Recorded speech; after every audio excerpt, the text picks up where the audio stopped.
Volume 1. Chapter 1, My friend, you are dead. Chapter 1, My friend, you are dead. Translator, Error 666. Editor, Dark Gem. Yao Si felt that there was something wrong with her recently. She used to sleep like a brick, so even roaring thunder couldn't affect her slumber. But oddly enough, she couldn't seem to fall asleep for the last couple days, and what was even more strange was that she felt energetic and in good spirits despite the sleepless nights. Her back was no longer sore, her legs weren't weak, and even menstruation, which had been bothering her for years, ceased to visit her. She could climb 10 flights of stairs effortlessly in one breath. Her diet was even more magical. She used to love chili pepper all her life, but now her stomach got cramps at the sight of their bright red color. Initially, she thought it was just weakness in the stomach and spleen induced by her insomnia, but as time passed, she realized it wasn't that simple. It wasn't only pepper that she no longer could stomach. She had lost her appetite for food, as if she had anorexia. Food tasted as dry as dust in her mouth, retaining of its original flavor. There was, however, an exception. It was something which she wouldn't have even spared a look for before, let alone consume it: duck blood curd. Hey girl, you've been staring at my duck blood for half an hour already, are you going to buy it or not? Ha! Cece was stupefied. Her eyes were glued to the red substance on the stall, and she was unable to come to her senses. Buy it, or not? What's there to hesitate about? If you want to eat it, then buy it. The owner pounced at every possible hint of business and began to promote his products with a burning passion. Sister, I must say you have a good taste. My duck blood is the best in the entire market, just look at this color, you can't buy this elsewhere. It's delicious when you make it into a curd. Really? Of course, all the blood is freshly collected from the ducks butchered today. That's quite fresh, plus, it smelled so delicious. $2 for half a kilo, cheap and affordable. Yes. It smelled so good, so good, so good. This opportunity comes and goes, my duck blood crud is in quite great demand. If you had come in the afternoon, there wouldn't have been any left. The owner lifted a piece of duck blood curd and weighed it in his hands while saying, I promise you, once you taste it, you will come back for more. Really? How about a kilogram, sister? But, Cece's lip corners went down. I am allergic to duck blood. Ha! The owner was dumbfounded. The duck blood curd in his hand slipped off and landed into the water with a thud, splashing onto Yao Si's face. Girl, are you playing around with me? If you're allergic to duck blood, then why are you standing over here for so long? Unable to sell anything, the owner was choked with anger. I don't want to either. Just the thought of it filled Yao Si with grievance. I haven't eaten or slept for dozens of days, I can't hold anything down, and I only desire this. Are you fooling with me, girl? The owner was clearly not pleased. You don't look like you haven't slept for a dozen days. Obviously not. She looked like she was bursting with energy. Besides, how could she have the strength to stand here after not eating anything for that long? How about you check out something else? I'm serious. Yao Si still couldn't control herself, and her eyes were stuck to the duck blood in the water. I smelled its fragrance from 3 blocks away. How's that possible if it's so far away?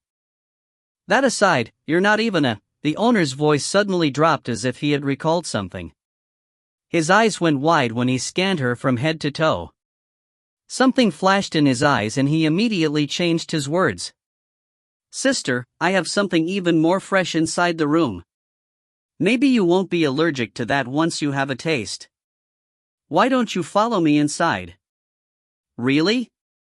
There was duck blood that could combat allergies? Come along, the owner said and walked into the back room. There, he turned around and gestured for her to come over. Yao Si followed him inside. Just as she entered the room, the owner drew the curtains closed, forming a closed-off space. The initial bright room darkened in a split second, shielding off the noise from the market outside. Yao Si's heart made a thump, and she timidly looked at the owner who had become so warm to her. "Brother, you don't happen to have a side job as a human trafficker, do you? This couldn't be another mini Ruja incident." The happiness on the owner's face cracked, and his lips twitched. "What nonsense is running up your head, sister? I'm not a bad person." He glared at her with slight discontent, unable to understand her suspicions. He walked over to the right of the room, picked a cup, and poured in the remnants of what was inside an intricate container nearby. He then passed the cup to her. "Here, sister, try this." "What is it?" Yao Si extended her hand and held the cup. It was half full, containing a bright red liquid that hadn't solidified yet. It was dazzling and brilliant like a ruby, and a strong whiff of blood-like fragrance greeted her, recovering her stagnant senses. Saliva pooled in her mouth, and even her stomach began to resonate with waves of rumbling. It smelled so good. Yao Si couldn't resist it and wolfed down the entire cup. The odorous liquid felt silky as it rolled against her tongue, appeasing her taste buds. She was stolen away by the brilliant aftertaste.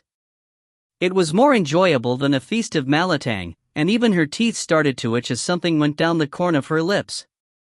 "Just as I thought," the owner let out a heavy breath. This finally snapped Yao Si from the heavenly aftertaste, and she realized that she had drank a whole cup of raw blood and even wanted another cup. Eerily, she didn't even feel disgusted, which was more than just confusing.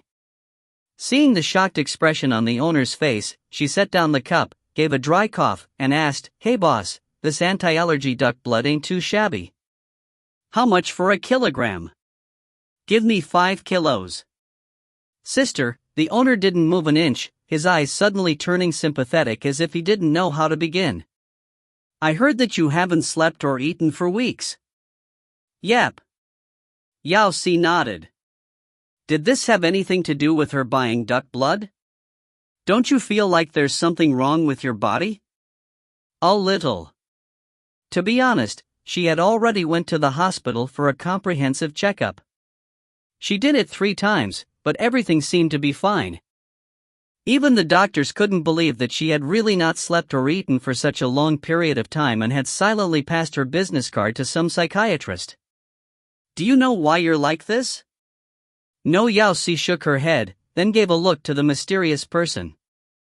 "Boss, even if the anti-allergy duck blood costs $4 for half a kilo, I will still buy it. I'm not raising the price." The owner gawked at her snappishly. "Don't you want to know what's happening to you?" "Of course. But even the hospital couldn't diagnose it." "You mean you know?" she casually said. "Hold on." The owner looked around sneakily, then walked over and drew the curtain even tighter before returning with a stern face. "Sister, I want to ask you, have you encountered anything out of the ordinary in the past few weeks?" he inquired. "What do you mean anything out of the ordinary? Like being bitten or getting injured?" Yao Si shook her head vigorously. It would be difficult for a homebody like her to be injured. "Did any stranger come to look for you?"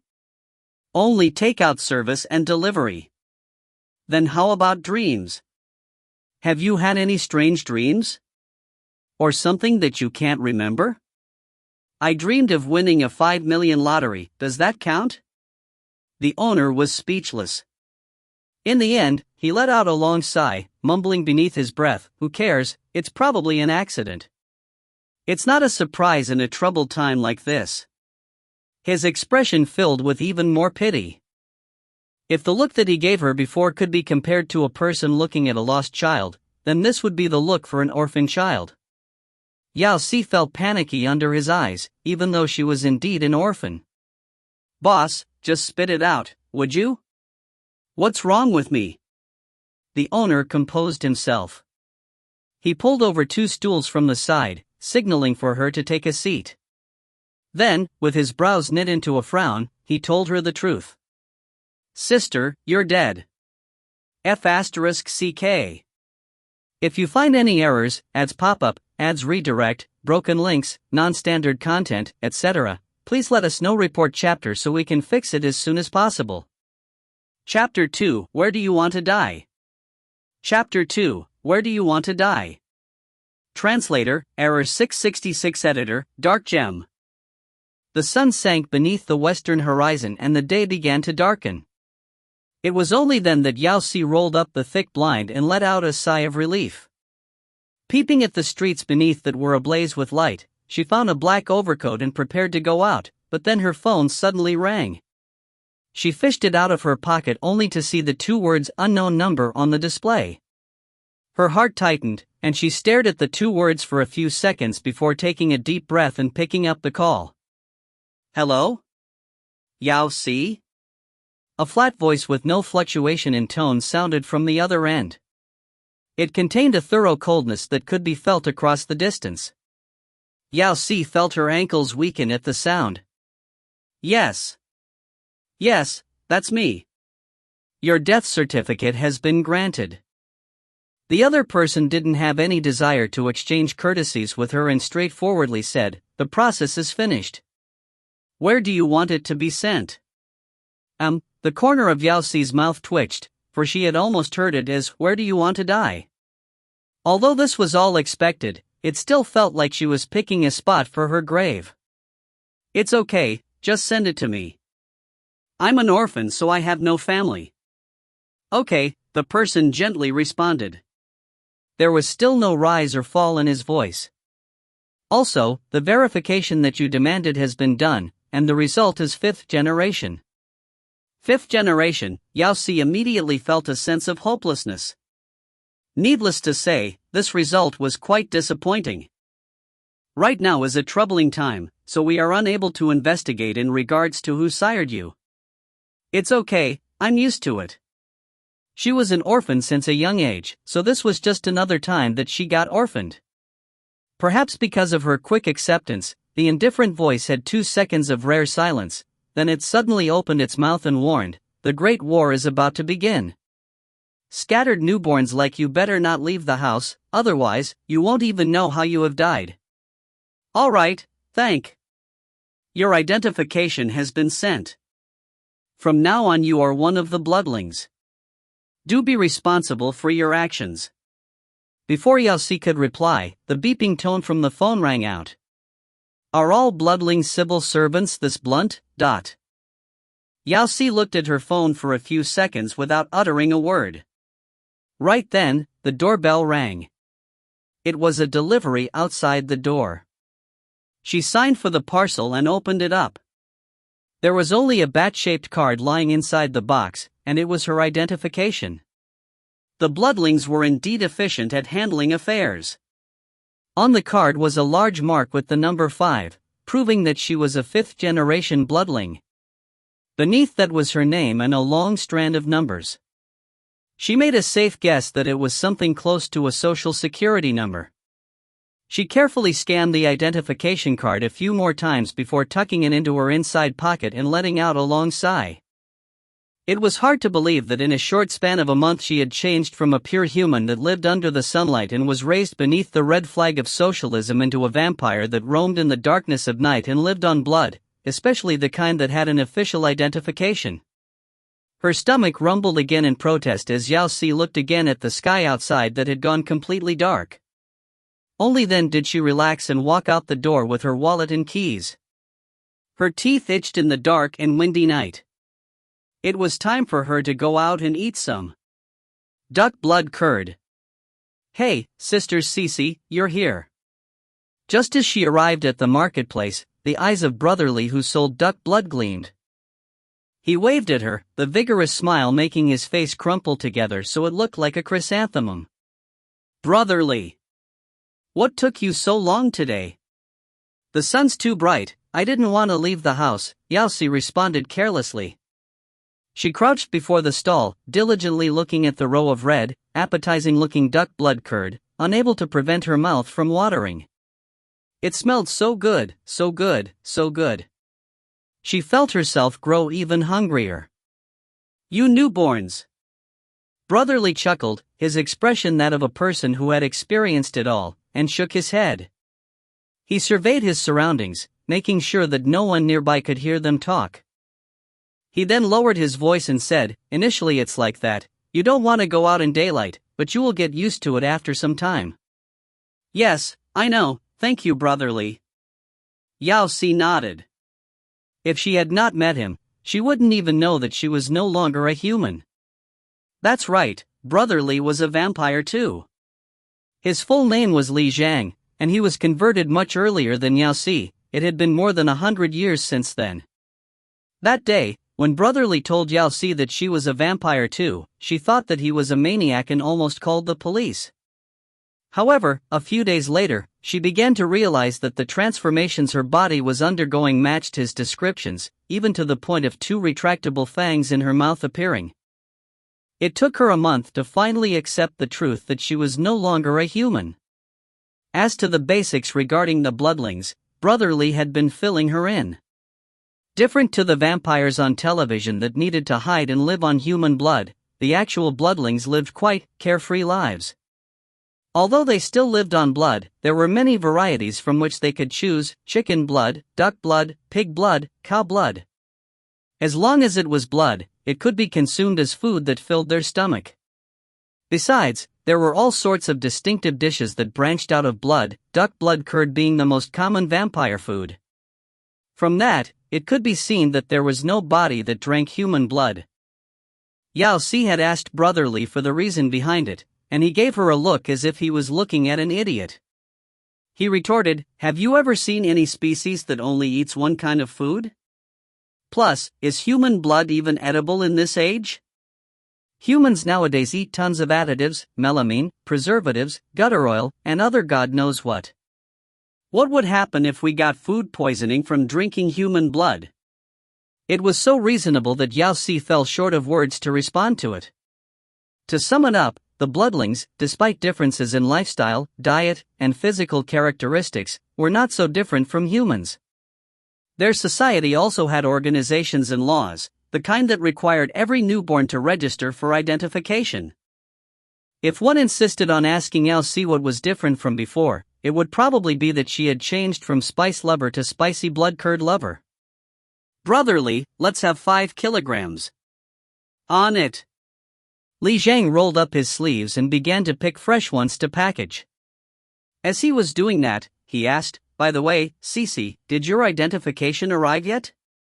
"It's done, the ID was delivered today." "Really?" His eyes suddenly brightened. Carrying a bag in his hands, he walked out from inside the stall. "What's the result? Did you find out your lineage? Have you found the bastard that bit you?" No. Yao Si shook her head, picking out a piece of duck blood curd and placing it into the bag in his hands. "But I have already been verified, 5th generation, not 5th generation." Li Zhang was shocked, his face filled with disbelief. "How can that be? You look like you're full of potential." "It's true." Shaking away the water on her hands, Yao Si pulled out the card with the number 5 from her pocket. Li Zhang took a look at it, and his eyes revealed some sympathy as he patted her shoulder in comfort. "Don't let your hopes die. There are advantages to being a 5th generation. At least you won't need to participate in the Great War this time." "Great War?" Yao Si was dumbstruck. "What Great War?" If you find any errors, ads pop up, ads redirect, broken links, non-standard content, etc., please let us know. Report chapter so we can fix it as soon as possible. Chapter 3, Say Your Last Words. Chapter 3, Say Your Last Words. Translator, Error 666. Editor, Dark Gem. You haven't seen the notices yet? Li Zhang was even more shocked than she was. Notices? My bad, I forgot that you don't have a sire, so you don't know how to use it yet. He smacked his forehead, then cursed with an angry expression. Who would commit such a sin? It's all that person's fault. Turned you then washed his hands of you, leaving a little youngster like you here unattended. He deserves to be killed with 1,000 knives and damned with eternal solitude. He cursed as he took the ID card from her hands. In some mysterious way, the bat-shaped card suddenly turned blinding red, and the number 5 on it transformed into an exclamation mark. Wow, who would have guessed that this ID card was so high-tech, but... See this? It is the warning sign for the Great War. If you see the card turn this color in the future, don't wander outside during that time. He flashed the card around. It's chaotic out there, so my store will also close for the oncoming days. It won't be operating anymore. Hold up. Yao Si was still a little muddled. That Great War you mentioned, what is it? Who are you fighting against? With those Western jerks, of course. Li Zhang tapped the chair beside him, gesturing for her to sit down as well, and then began to fill her in. The current internal structure among the vampires was not that harmonious, still possessing some conflicts. To sum it all up, the top brass were divided into 2 factions, the Western and the Eastern. Each side had their own politics and management system. Occasionally, both sides would break out into bloody clashes. The principal conflict of it all was their attitude toward humans. The Western side promoted peace and harmony, advocating to live without inferring with each other, minding their own business. The Eastern side, on the other hand, concentrated on integration, suggesting that they should reveal themselves to the humans and promote mutual development. And it was because of this that the 2 factions were in loggerheads and countless battles were fought. Us bloodlings are already an exotic species, so what's wrong with converting some humans? Li Zhang's face was filled with anguish. Those Westerners even called themselves the conservatives, but in my opinion they are all reactionaries. Why do I feel like we're more like the reactionaries? Turning all the humans into bloodlings, only the big antagonistic boss in movies would do such a thing. Nonsense. You must have been watching too many Western movies to think like that. Humans are so vulnerable, easily diagnosed with incurable diseases. What's wrong with being a bloodling when it's just a change in the diet at most? At least they won't get sick again. It did make some sense. Anyhow, us bloodlings can only convert 1 offspring in our lifetime, so to be correct, we're the ones that suffer from the greatest disadvantage. There was such a setting. However, now that Yao Si thought of that, without the human blood drinking requirement so often seen in the movies, it wasn't too shabby being a bloodling. Although they had less options for food, the intelligence of foodies in the Great Celestial Empire was unlimited. If there came a day when all humans were converted, they would probably invent over 100 ways to cook duck blood alone. Cece, you're still young, but you can't learn the way of the Westerners. He held her hands and said earnestly, those Western vampire movies and novels are all lying. They're definitely the tricks of the Western faction, it's a conspiracy. They're playing with the public's opinion. It's clearly a way to prevent the cultural invasion of the opponent. You must keep a clear mind and be aware. It was hard to tell from first glance that Brotherly had such profound political awareness that even she was being persuaded. Yao Si's hands ached in his hold. To prevent him from becoming even more agitated, she could only nod her head and agree, expressing her unshakable decision to stay with the Eastern faction. I know, my brother, I belong to the Eastern side. Good girl. He patted her shoulder in joy, then pondered for a second and began to explain again, by the way, I heard that this great war isn't that simple. Old vamps from 1st, 2nd, and 3rd generation are all mobilized. We lost a lot of our kind over at City A. Even though that battle was far from here, you shouldn't leave the house for a few days to be safe, but... Alright, Brotherly, I understand. Newborns like you ought to have your fathers next to you to be safe. And now that you're also a 5th generation, absolutely no. Wait. He turned to look at her. Have you awakened your ability yet? Not yet. Not even one? Li Zhang was somewhat surprised. It had been 4 months already. Every newborn bloodling would awaken some, stronger or weaker, special abilities. The most basic were speed, power, and 5 elemental powers: metal, earth, plants, fire, and water. Others had special powers like control of time or dimensions, but those were rather rare. The strength of the abilities was also connected to the generation, the first generation being the strongest and those below it descending in power. I really haven't. Yao Si shook her head. She really didn't feel anything strange in her body. Maybe it's because I'm a fifth generation. Too weak, that's why. That's not possible. I have seen a sixth generation bloodling with the ability of super speed. Despite not being very strong, there was no reason why a fifth generation bloodlings couldn't awaken their ability. Ah, if only the person that converted you was here. They could then feel your ability through the blood connection. It's all that jerk's fault. Who leaves their only descendant behind, and now you can't even. Arg. He was halfway through his curses when he suddenly slapped his thigh and said with excitement, I remember there's a way that you can test your abilities. Really? Yao Si bounced to her feet. Even though she was a weakling among the bloodlings, having a special ability was better than nothing. What way? Wait here. Brotherly turned toward a small compartment behind him and began to fumble through the drawers. It took him a while before he found a long rectangular thing. He passed it over to her with a face full of excitement. Here it is. Yao Si stared at the object, dumbfounded and unable to snap back to reality. It was.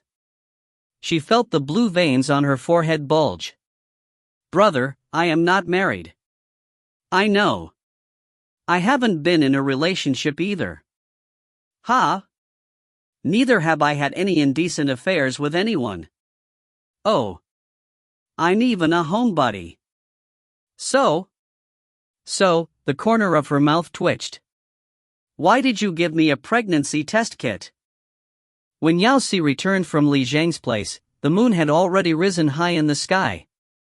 To her surprise, the pregnancy test that Li Zhang had given her actually had the ability to test for special abilities, but it could only identify the abilities from the 5 elements. By dropping the blood onto the test paper, a strip of color assigned to the ability would appear. Unfortunately, her blood didn't reveal any mark at all. She could remember Li Zhang's teary eyes after there was no result. He then used the 3-character classics as a piece of ancient Chinese literature written in the 13th century and still taught to young children at primary school. Each line has 3 characters and each sentence has 6 which teach a moral principle. The 5 central themes of the 3-character classics are benevolence, righteousness, honesty, respect, and filial piety. So what Li Zhang did there is basically cursing that man's ancestors in a polite manner. 3-character classics 1 to greet the bloodling who had turned her for a full half an hour. Yao Si would be lying if she said that she wasn't disappointed. She was recently converted, had no sire, and now even couldn't awaken a single special ability. If that wasn't enough, she was also a 5th-generation bloodling. What did 5th generation mean? Let's just say that if Brother Li, who was a 4th generation, wasn't qualified to participate in the fight between the western and eastern sides, then she was a weakling without any worth and who would just be a burden during battle. Her ears still echoed with the sympathetic tone Li Zhang had used when she left. Ah, Sisi, maybe your ability is a 1 in 10 million special ability. Don't look so down. Hell, that was even more tragic. Rubbing her nose, she gave up. Who cares, she may as well hurry home and eat a bowl of blood curd to calm herself. Squeezing the identity card in her hand that had turned red, she felt nothing toward the war that Brother Li had mentioned, that quarrel between the western and eastern factions. Not to mention that not that long ago she was still a good girl who was born under the red flag of socialism, raised in the glorious spring wind, and living in a peaceful era. She had only seen the word war in television and movies. Besides, City A in which the violent conflict had occurred was tens of thousands of miles away from City F in which she lived. She was just a 5th-generation weakling who was in no position to enlist, so the flames of the Civil War would never affect her. Bang! A loud sound pierced through the night, and a black silhouette flashed past her. A large, light box suddenly fell from above, landing right before her, and shattered into pieces. Sharp glass scattered across the floor, leaving only a step's distance between her and the box's remains. Humph, is your whole Eastern faction filled with this kind of weaklings? A disdainful humph sounded from above her head. Oh shit. As the words Yao Si had thought moments ago echoed in her head, her confidence went crashing down. If you find any errors, ads pop-up, ads redirect, broken links, non-standard content, etc., please let us know. Report chapter so we can fix it as soon as possible. Chapter 4: An Innocent Bystander. Chapter 4: An Innocent Bystander. Translator, Error 666. Editor, Dark Gem. Yao Si's heart clenched, and as her body began to stiffen, she gathered enough courage to look up. On a lamppost not far from where she was, she saw a person. He was covered by a black trench coat, so she couldn't get a clear look of the face, but a head of blonde hair caught her eyes, and one look was enough for her to know that it was a foreigner. Ha, it seems your Western faction isn't as ferocious as it pretends to be? A different cold voice added. Only then did Yao Si realize that there was another person on the adjacent lamppost. His face wasn't visible like the others, but he had a head of black hair, so he had to be someone from the Celestial Empire like her. These two people were probably bloodlings too. She could sense an invisible pressure from them, and it was completely different from the type that she felt from Li Zhang. If she guessed right, they were probably the pre-third generation bloodlings that Li Zhang had mentioned. Were they part of the fighting? They said the battlefield was at a city, so what happened? What was this, warm-up before battle? She peeped at the light box that was on its brink of death, its lights flickering, and a sense of panic began to rise from the bottom of her heart. If she had taken one more step, then the thing that was shattered would have been her head. When the gods fight, the fishes in the moat are affected. Seeing that the two people had no time to mind her, Yao Si decided to flee the scene. However, as soon as she moved her feet, a gust of wind suddenly gathered from nowhere. The fallen leaves that once covered the ground were blown around in the gale. She was blinded by the wind, eating a mouthful of dust. She lifted her hands in a reflex to cover her eyes, and right then, she could hear a loud bang from above her head again. Light flashed in the corner of her eyes, like something was descending from above. She subconsciously dashed aside, and with a deafening clamor, thunder landed right where she had been standing, leaving a 2-meter deep pit with a scent of scorched ground. Yao Si swallowed her saliva, that was so close. Thunder? So the second generation from your east are only capable of this. The yellow hair opened his mouth again, but he had already changed to a new spot. Clearly it was to avoid that thunder just then.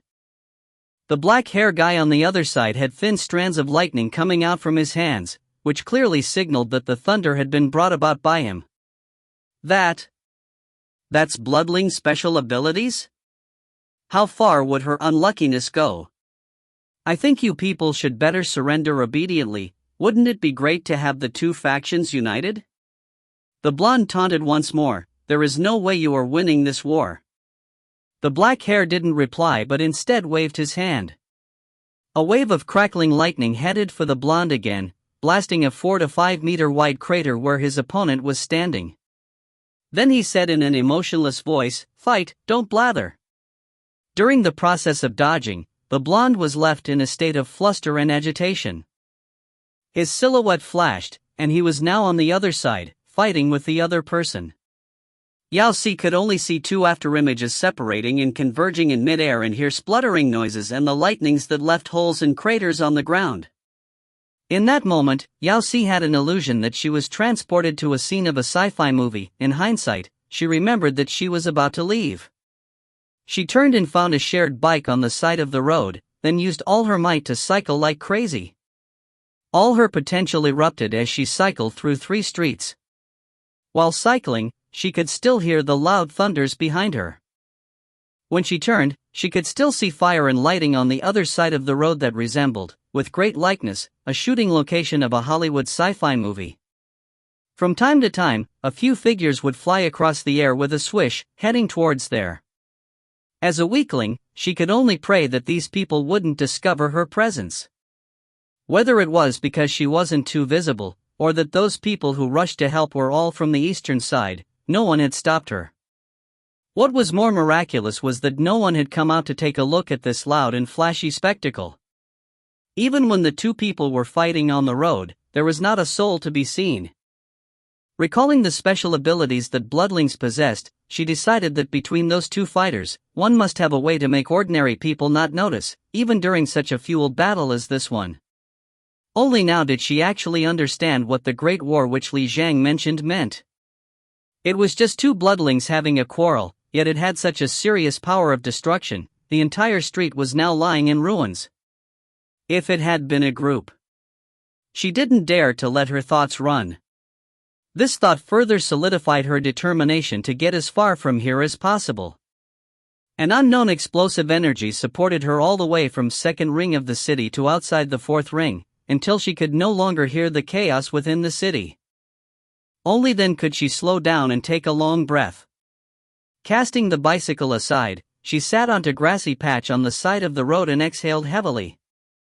Oh hell, that was so tiring. It was good, even though she was affected as an innocent bystander. At last she had escaped the bastardly barbarians from the east. Die!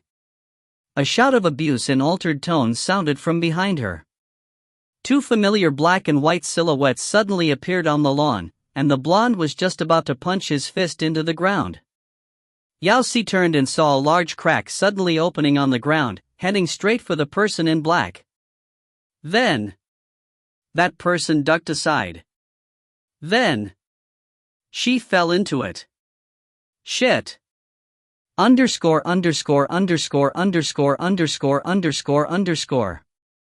Yao Si felt that she was about to die.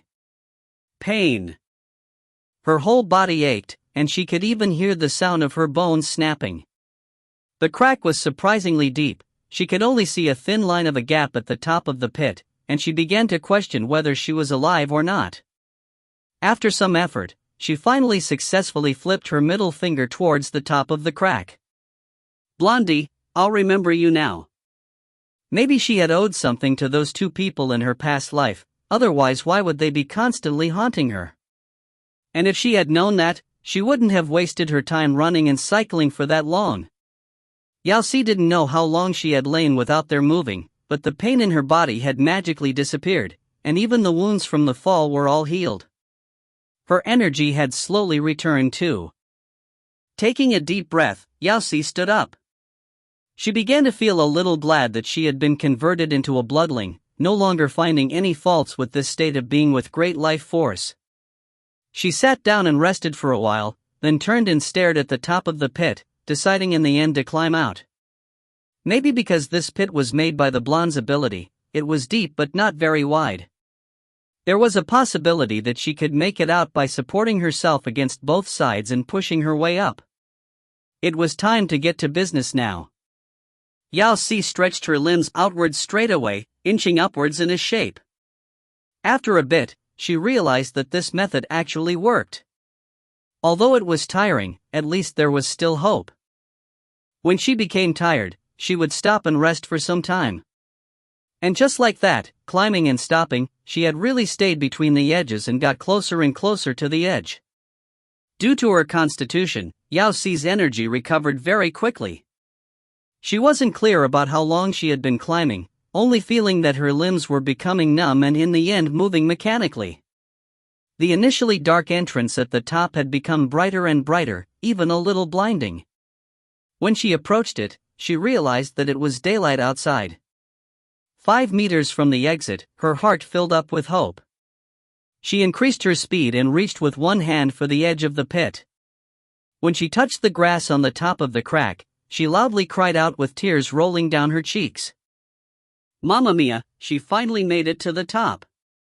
Just as she was about to climb out, she heard a familiar voice from above her. Let's clean up the battlefield. What?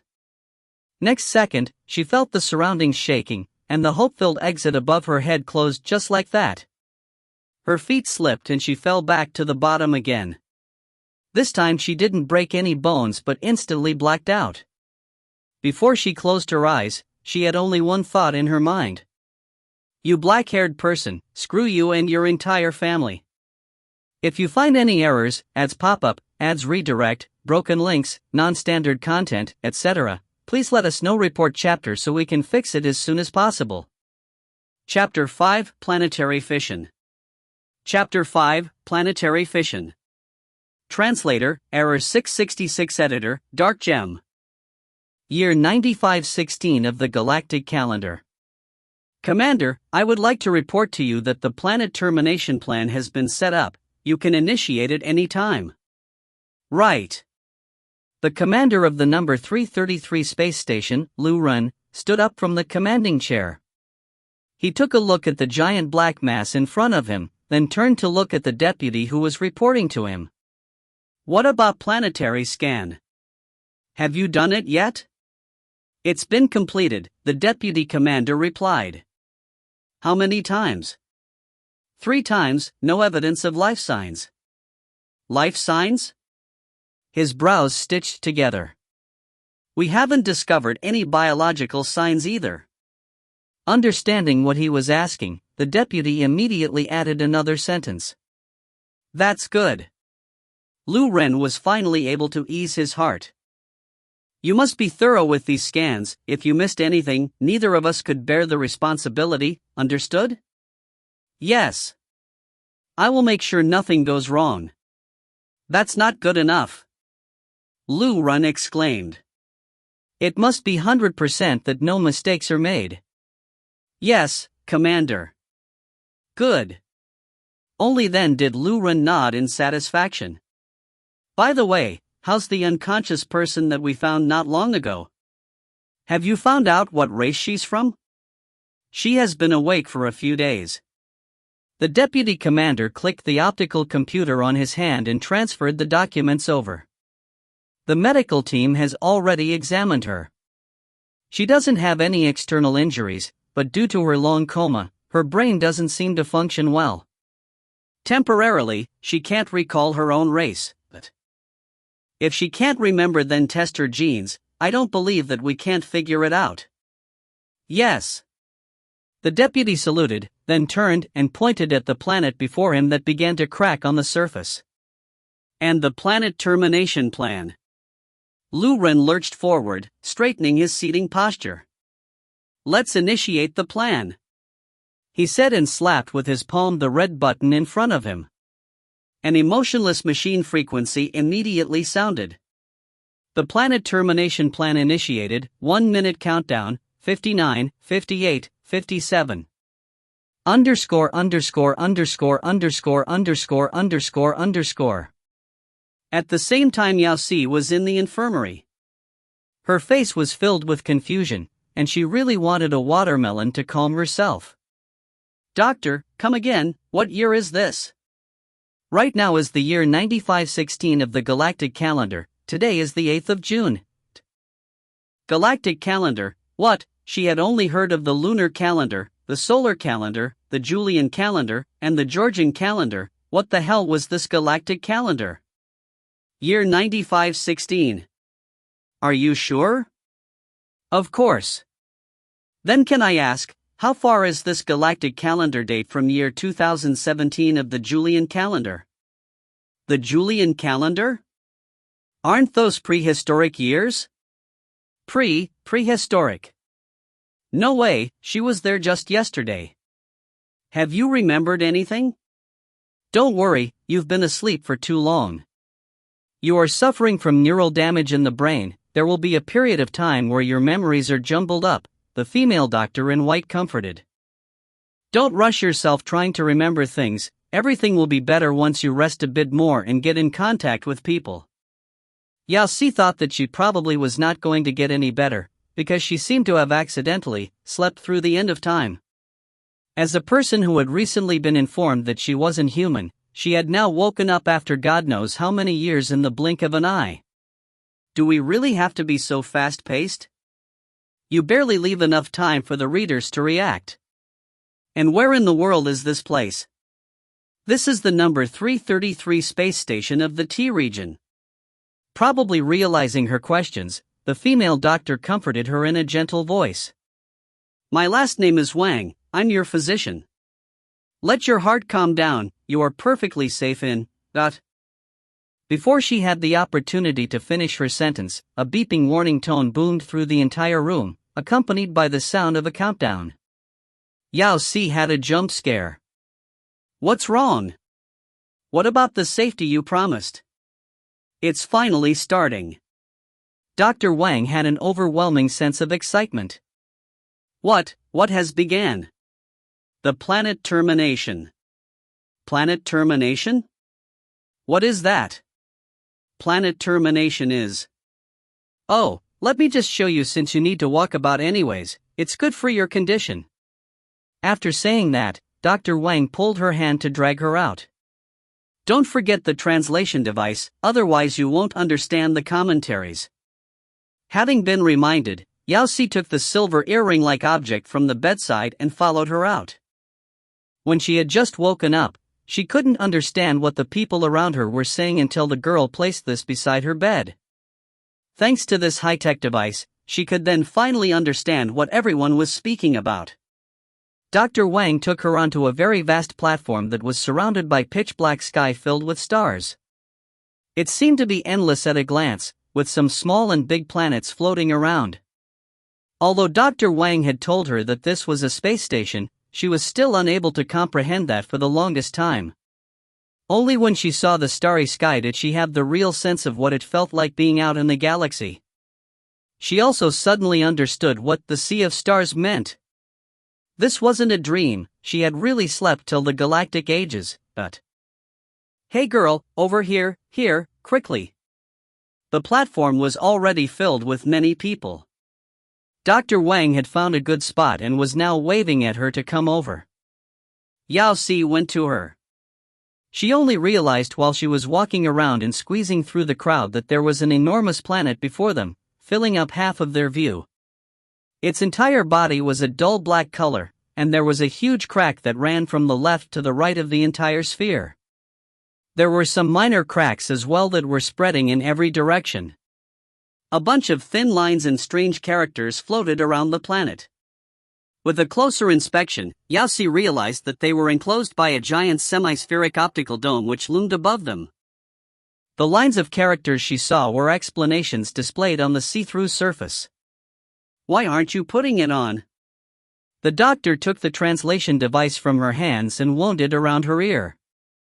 If you don't wear it now, when the planet collapses later, you won't be able to differentiate which piece is which.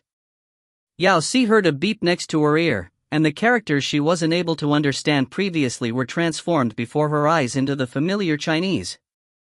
On the huge crevice of the planet floated these words, the Great Fission, while around it were some statistics and data which she was unable to perceive. So this translation device not only allowed you to understand languages when held in hand, but it could also translate words when you wore it. No wonder it was a piece of future's high-tech. Unable to withhold her curiosity, Yao Si asked, "What happened to this planet?" "Its time is up," Dr. Wang replied carelessly. "This planet existed for billions of years and now it has reached its end. Destruction is just a matter of time." Oh. The so-called termination of planets actually meant the destruction of planets, who would have thought? A moment earlier, she was still thinking about whether she'll boil or braise the duck blood, and now she was about to witness the perishing of a planet. Looking at everything before her, Yao Si was forced to accept the truth that she had really traveled to the future, a time and years later. The planet continued to break down, cracks covering its whole surface. The scene suddenly fell quiet, everyone attentively staring at the planet that was beginning to disperse. The black sphere was like a ripe dandelion, disintegrating into millions of fragments and scattering in every direction. The sunlight seeped through the cracks, splitting into thousands of rays of golden light, decadent yet beautiful. This show of the collapsing planet only lasted for half an hour. In that time, the originally pure black planet had turned into a pile of dispersing debris. "It's finished, come on." Dr. Wang patted Yao Si's shoulder. Yao Si was stupefied, recuperating from the shocking sight before her. She turned around, and as expected, the people that were on the platform had already left one after another. She nodded and was prepared to turn away, but she suddenly saw an intense white light streaking across from the right, heading straight towards the pile of broken rocks ahead. What's that? Space cannon, it's for cleaning the galaxy. The girl cast an uncaring look at the white light and pointed to the series of rock piles in front of them. These disintegrated miniature planets cannot stay here, it will affect our space station. As her voice fell silent, the white light had reached the debris, instantly forming a large hole with the bright light from before. The initially shattered rocks around it seemed to be experiencing some chain reaction and were all sucked into it, disappearing into nothingness. In less than a minute, 1/3 of the rocks had already disappeared. Yao Si sighed with emotion. That big of a planet had disappeared without a sound, yet it seemed to her like there should have been something. This made her think of the eventuality of everything, and she began to miss her home dearly. Hold on, Dr. Wang, can I ask where did you find me? She had already woken up some time ago. Other than yesterday when she couldn't understand their language, the 2 days before that she had been in a muddle. Anyone who woke up after a sleep to find themselves in the future would probably also need some time to react. Until now, she didn't know how she had unknowingly moved from Earth to this high-tech space station. She could clearly recall that she was buried underground by the black-haired vampire. I'm not sure about this. The girl shook her head. All I know is that the search team found you. Oh. It looked like she needed to ask the people who had rescued her. Then, do you know Earth? Is it far from here? Earth? The girl hesitated. Yes. You mean the third planet of the solar system? Yes. You know it? It was good news that the doctor had heard of it before. Maybe she could even go home, although she wondered if it was still the same as she remembered. Of course I know, because, the girl pointed behind them, the one that we just blew up, was it? What? If you find any errors, ads pop up, ads redirect, broken links, non-standard content, etc., please let us know. Report chapter so we can fix it as soon as possible. Chapter 6, Lady Bloodling. Chapter 6, Lady Bloodling. Translator, Error 666. Editor, Dark Gem. Earth is gone. Is gone. Gone. No, this isn't real. The one that just disintegrated was a black planet. Wasn't Earth the blue planet? This one had no single bit of blue on it. However, the space station that Yao Si was on the backside of the planet. It was the side without light, so it was very normal for it to look black. Besides, if she had really come to the future, after all these years, the resources on Earth would have been used up, so it changing to a different color didn't seem to be. No, there was no way Yao Si was accepting this horrifying truth. She still had a whole hard drive of TV shows she hadn't finished watching, a wall full of anime she hasn't seen yet, a whole phone full of novels she hadn't taken a peek at yet. She had been in a rush when she left the house, so she hadn't even fed the cat yet. Has anyone considered the cat's feelings? Do your hearts not ache?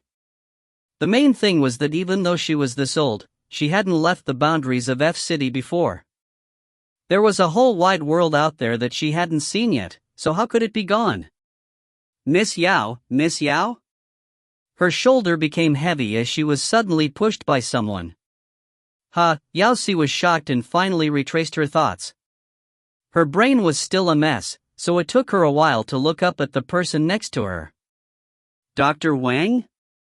Commander Lu and the deputy commander are here. Dr. Wang pointed to the door. They have some questions they want to ask you, but. Commander and deputy commander, weren't they the first and second in charge of this place? Yao Si turned around to take a look, and a face filled with agitation and accusation stared right at her. This person was in a black uniform, and there was a sense of "I'm not someone you mess with" about him. It made Yao Si's heart sink. She didn't know this commander any money, right? Nice to meet you, Commander Lu. She waved her hand and greeted him. Upon a closer inspection, she realized that there was another person behind him. Compared to the "you owe me money that you haven't yet repaid" commander, the deputy commander behind him looked much kinder. With a face full of smiles, he responded with a nod. The commanders with the last name of Lu line of sight flew right past Yao Si, and he asked the person beside him, "Is the genetic examination done?" "It's been done, the results will come out in a few minutes," Dr. Wang answered. "Okay." He waved his hand over his forearm and pulled up an optical screen. Yao Si guessed that it was probably something like a portable computer. He seemed to have opened up some file, for with a look of business is business, he cast his eyes at her again and asked, "Your name is Yao Si?" "Yes."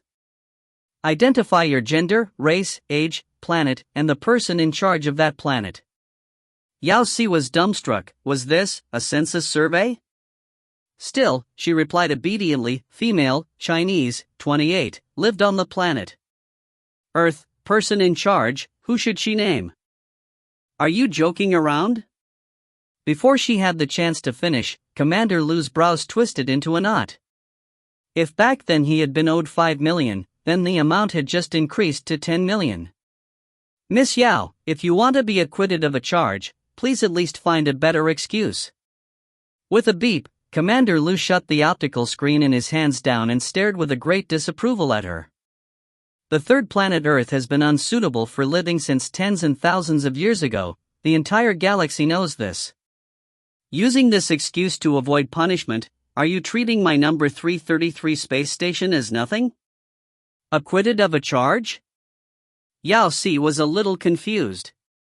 What charge? Need I remind you? Commander Lu chuckled sarcastically. Entering without permission into the locked level 10 dangerous planet, seriously affecting the planet termination plan of the Union, wasting the Union's search resources. Every single one of these violations is enough for me to report you to the Galactic Law Court. What was this Galactic Law Court? Hold up. She needed to clear this up. The level 10 dangerous planet that you just mentioned, you're not referring to Earth, are you? What other level 10 dangerous planet is there in the solar system? The accusation in the commander's voice deepened. Young people like you really don't know the immensity of heaven and Earth. What do you think planet termination is? A scenic planet for tourism? Can you fool around there? How could you ignore the Galactic Union's law at such a young age? No matter what race you belong to, your Ministry of Foreign Affairs needs to give us an explanation. Oh shoot. How did this escalate to the Ministry of Foreign Affairs? Growing up, the most important official Yao Si had ever seen was just a university dean. You mean I trespassed onto Earth and affected your work, so I have committed a crime? The commander didn't reply. The answer was obvious. But I was originally on Earth? I was born there, it's you guys who dug me out. That's enough, no more quibbles. Commander Lu impatiently cut off her sentence. Relax, you won't be locked up for too long, but you're not going to get away from the 2% maximum jail time. But what I said was all true. She was really wrong, for goodness sake. And what was this 2% jail time? Didn't they go by years at this place? My dear commander, my brother, please listen to me. I have been asleep underground for a long time, maybe even thousands or tens of thousands of years. I still don't know how to calculate the exact time yet, but it's definitely before your plans even. Enough. Lu Ring clearly didn't believe her words. He turned and walked out with no hesitation. If you have anything to say, then say it in the Galactic Law Court. Oh hell, things weren't going well for her. Being turned into a vampire was acceptable, but waking up from a nap to learn that Earth was gone? And the next thing awaiting her was jail. Was she really that unfortunate? No wait, Commander, listen to me, let me explain. Commander. The deputy commander that was standing silently nearby turned and gave her a don't worry look. He extended his arm and stopped Commander Lu Run, who was about to walk through the doorway. From what I see, I don't think she's lying. Maybe what? Commander Lu's hard face didn't change. Even if she's truly healthy and robust, you saw what the environment on the third planet was like. In that condition, no race can survive for more than 2 days, so how could she have been there before the planet termination plan? It's not completely impossible. The deputy commander's voice became coarse. What do you mean? Lu Ren's brows twitched. As if he had remembered something, his eyes suddenly widened. You mean, dot. The deputy commander nodded. We found her in a place a few thousand meters underground, and that place was the third planet. Impossible, it's not like you don't know how protective that race is of their own people? If they knew they had any of theirs unconscious for a few days, they would have sent people over here a long time ago. But, they do have the tradition of going into hibernation. Lu Ren folded his brows, then turned again and looked at her. His expressions was extremely weird. He was so attentive that it was like he was going to stare a flower out from her face. Yao Si had goosebumps from being stared at by him and moved uneasily. However, the next moment that person turned around in a haste again, shaking his head firmly. Even if they do, it still wouldn't be her. Lu Ren felt that he was having some groundless worries. You've heard her, she said she was only 28. You think about those people, how can this age be possible? It's always wise to play it safe. The deputy continued to persuade him, her race still remains a question, and besides, she's not the only trespasser that we caught this time, how about? No. It was because of our previous connivance that there was so much added difficulty to our work. No matter what, this violation must be treated with seriousness. The commander seemed to be angered by his words, for his voice had reached 10 notes higher. This is a matter of our space station's glory. How can you cave in to some minor external uncertainties? Where's your dignity as the deputy commander? But the words that were about to roll out of the deputy's tongue were forced back down his throat. I don't believe this. A big space station like ours can't even dispose of a violating trespasser. Didn't you do the genetic test? What's the result? Commander, it's out, Dr. Wang replied. Send the result over to me. When the commander finished speaking, he slapped the deputy's shoulder. Wang, you always like to worry for nothing. If she's really from that race, he turned and gave a look at Yao Si, then humphed with contempt. Humph, I will eat poop right now. He said those words while turning on the optical screen on his arm with great force. He took a look. Then his face turned pale. Then it flushed green. And then it deepened to black. Even his hands began to tremble, and his eyes widened and widened as if they were about to fall out from the sockets. And just like that, he stared at the optical screen for a whole 10 minutes, then turned it off with a beep. The next instant, Yao Si felt like wind was about to rise, and a smiling face that looked like it was about to crack suddenly appeared before her eyes.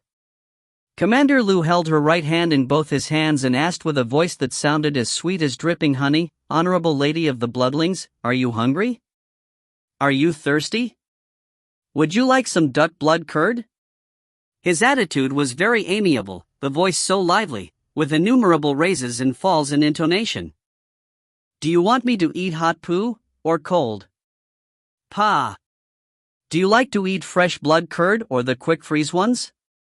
I have both. Yao Si. Ha. If you find any errors, ads pop up, ads redirect, broken links, non-standard content, etc., please let us know. Report chapter so we can fix it as soon as possible. Chapter 7 An Endangered Species. Chapter 7 An Endangered Species. Translator, Error 666. Editor, Dark Gem. Lu Ren felt that his political career had come to an end. No. If being serious, his whole life was probably over too. He had offended a bloodling, a newborn bloodling, one that was still in its early stages. What race were the bloodlings? They had existed since the start of the recorded history. The Galactic Union had broken apart and been re-established an n number of times, every race had taken the spotlight and then went extinct, yet they still remained a race which continued to thrive. The entire galaxy knew that the race you must never ever mess with was this bunch of undying bloodlings. Their dreadfulness was not due to their valiant physique or their nature-defying self-healing ability, or even their ever-changing special abilities which everyone awakened, but one trait of their species which should have never existed: they were immortal. Yes, immortal. No matter what kind of injuries they suffered, even if they were blown to bits with quantum cannons, they would come back after a few decades if they were buried underground or soaked in water. This kind of species trait was virtually a computer bug-like existence in the galaxy. Just think, who can fight against people who just can't die?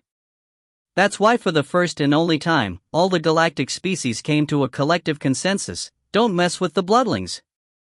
And if one looked for a crime that was more serious than offending a bloodling, then it would be offending a newborn bloodling. The bloodling population wasn't high in numbers, and the entire galaxy had no more than a few million of them. This had led to another one of their characteristics: without care for anything, they focused on one thing: protecting their weak. Even if some young bloodling did something wrong, then it must be other people's fault. Lu Ren could recall that few hundred years ago an incident had occurred. A person had injured a newborn bloodling, and for it his people suffered from a genocide level of retaliation. An initially flourishing species was now one of the endangered ones in the galaxy. Lu Ren looked at the result of the genetic test, the almost blinding phrase of bloodling, and felt his heart fill with desolation. It was all over, he was so dead. What planet termination plan, what galactic union, what reason, what moral? These were all freaking bullshit*T in the eyes of bloodlings. He had offended a newborn, a bloodling newborn. What should I do? What should I do? Have you contacted the Red Planet yet? Lu Ren was like an ant in a hot pan, moving around aimlessly in the control room. Commander, you have asked that question 30-something times. We have already notified them in the morning. Did they send anyone over? Did they say anything?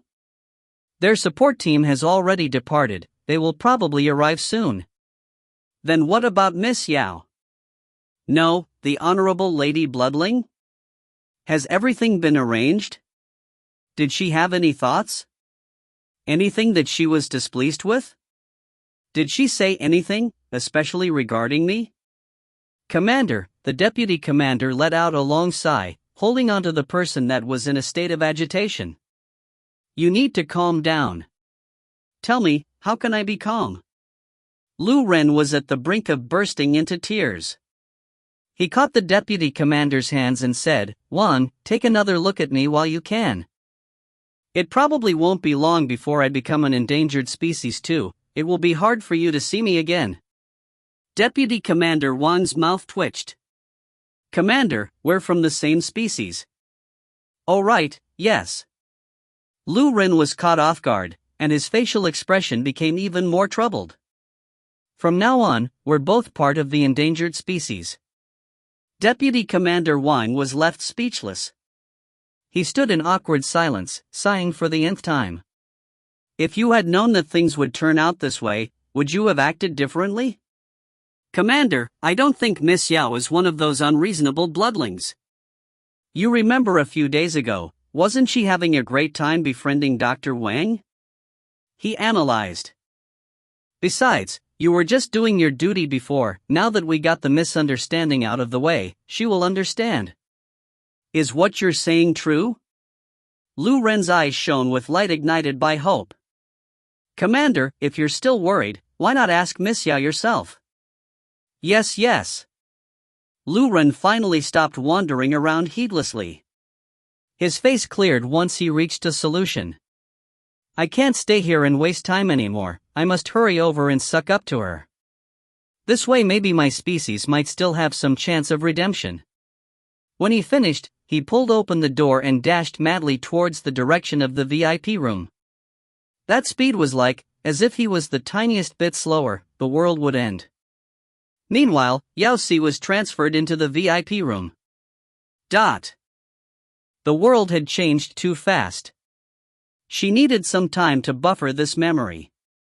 She could faintly guess that in this galactic era, the existence of bloodlings was no longer a secret and their social position was not too low in the hierarchy.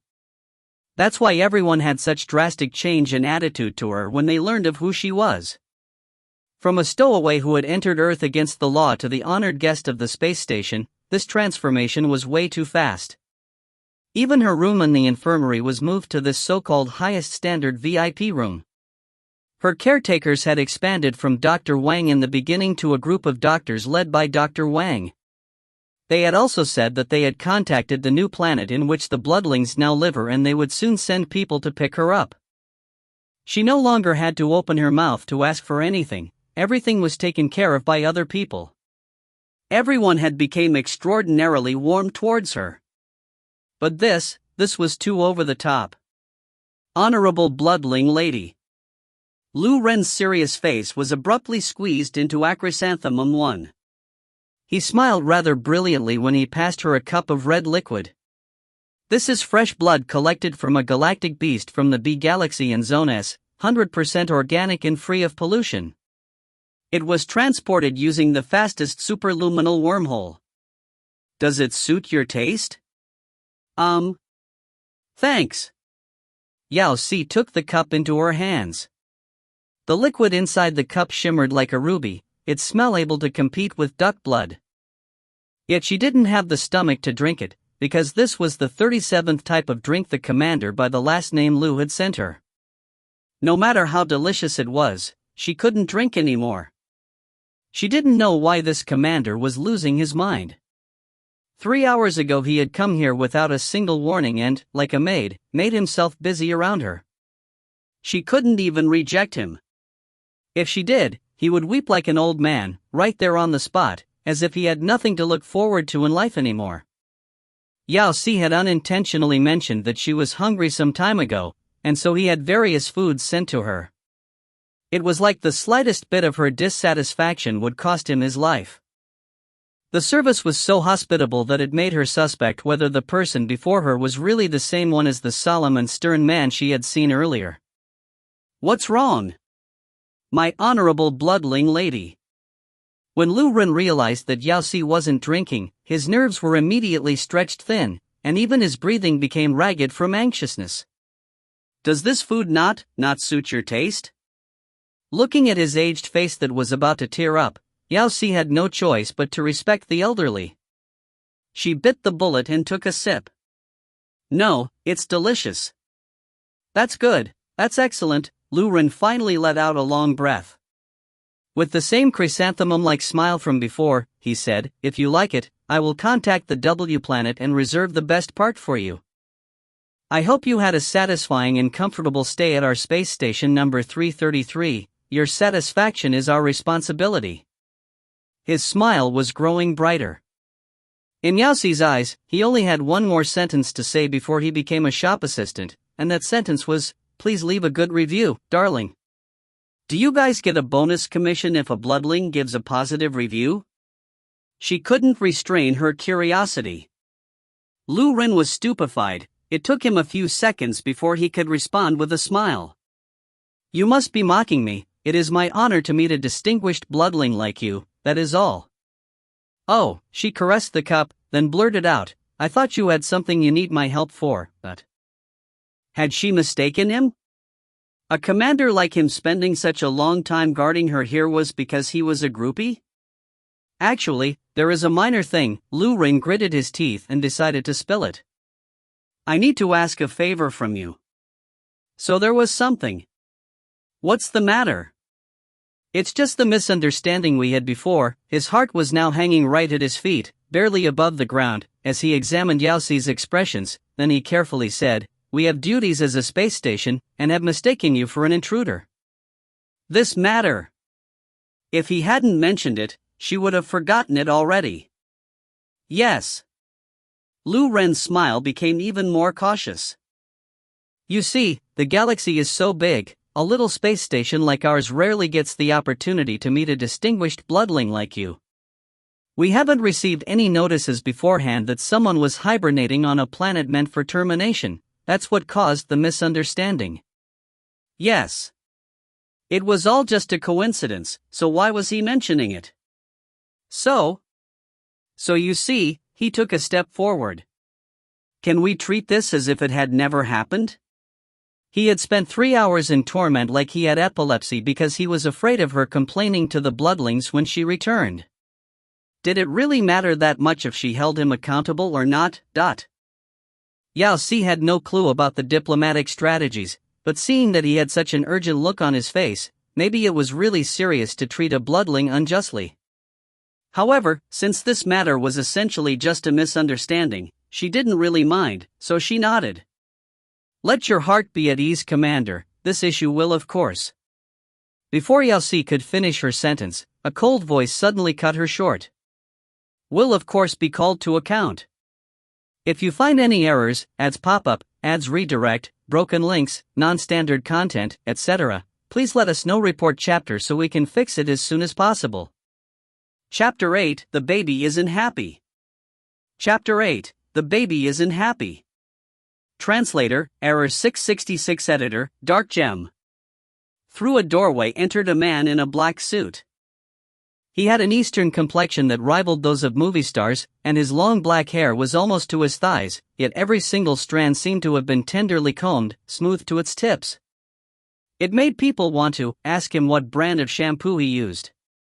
Although he had the Oriental look, his attire resembled that of Western nobility. In his hand, he held a silver cane.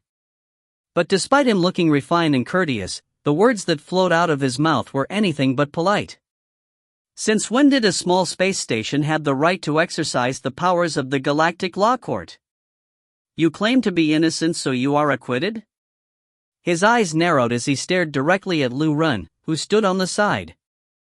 Yan Xian, Minister.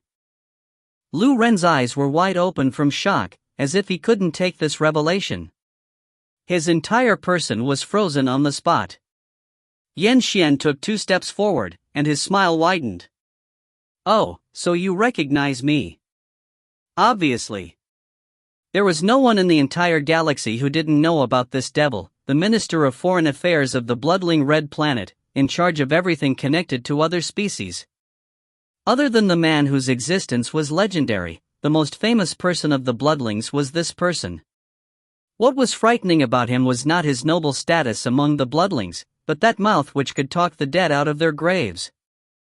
To put it into simple words, he specialized in picking a hole in everything and wouldn't give up until he had shed a layer of skin from his opponent.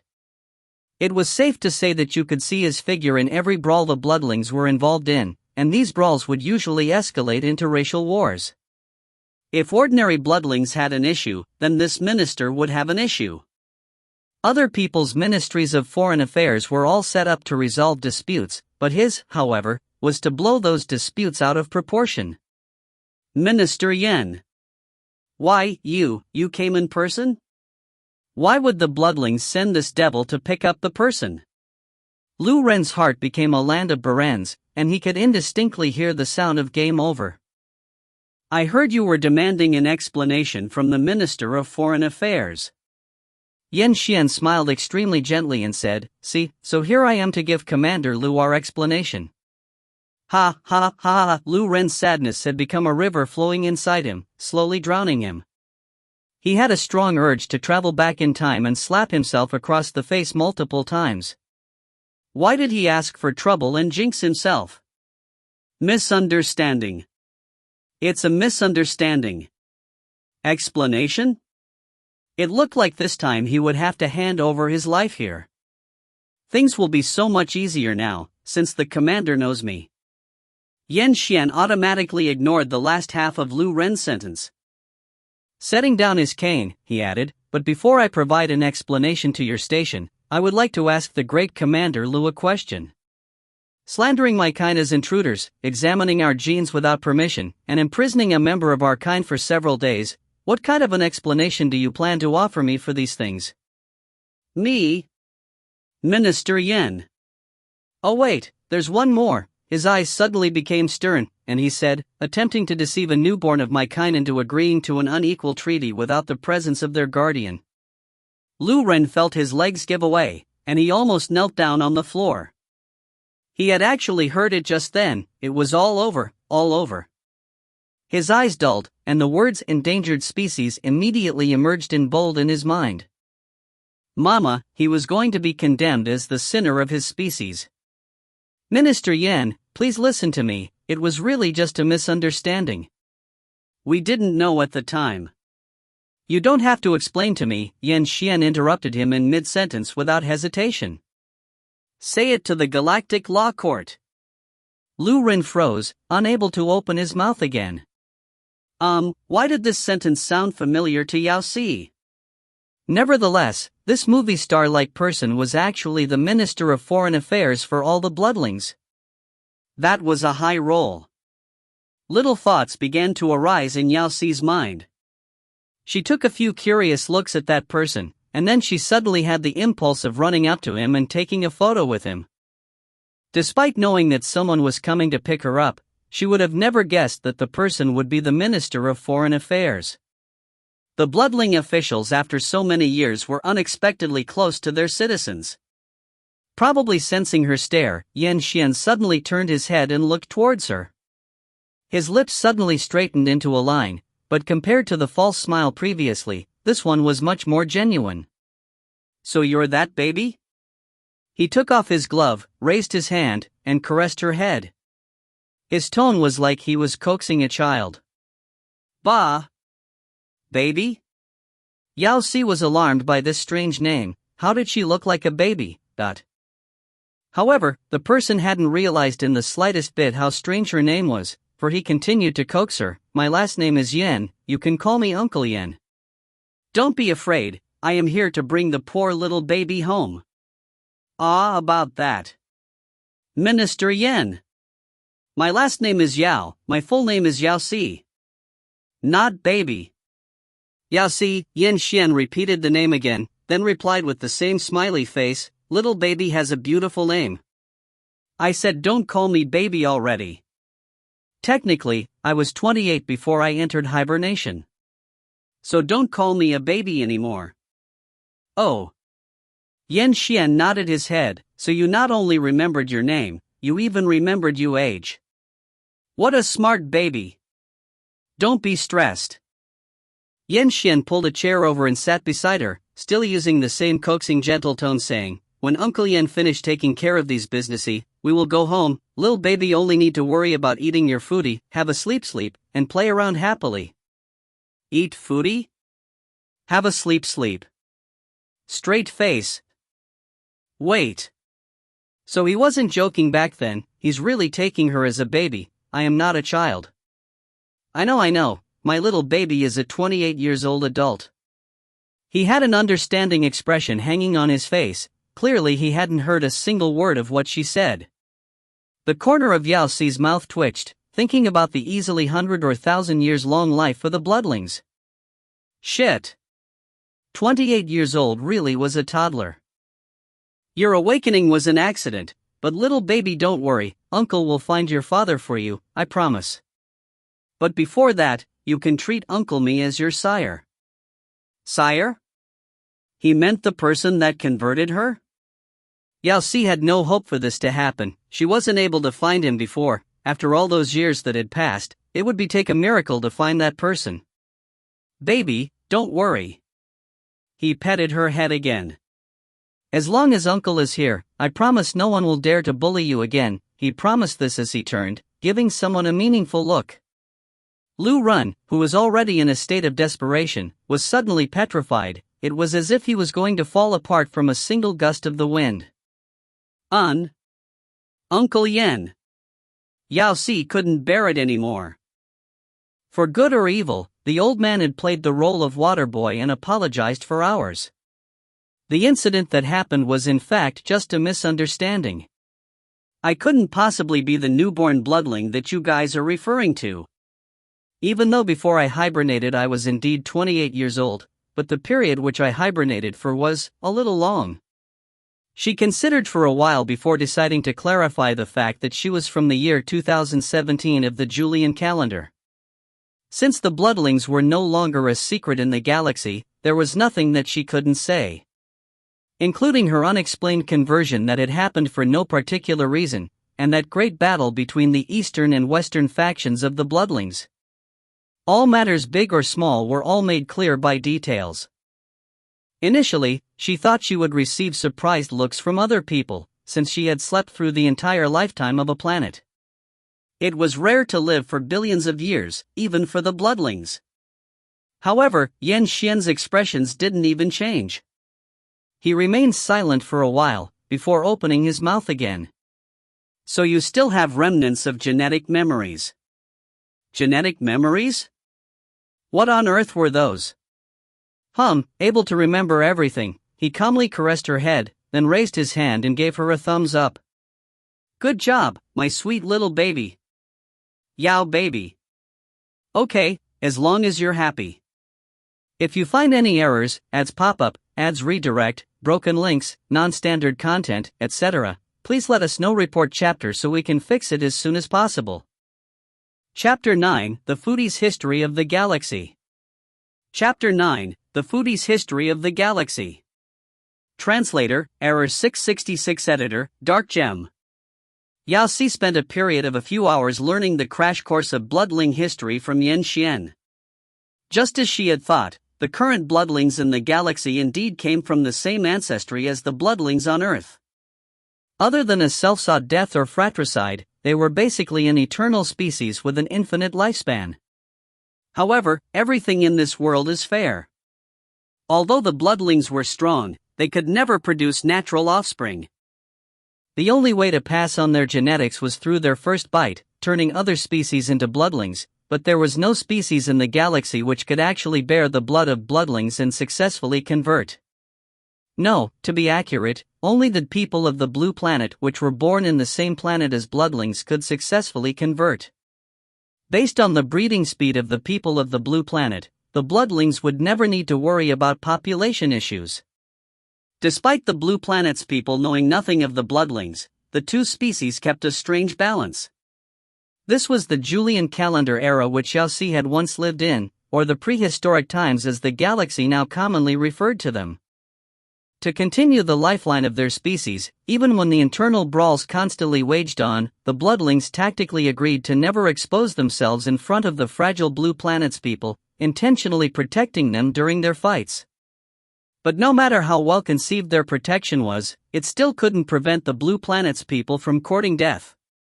Because doomsday was near.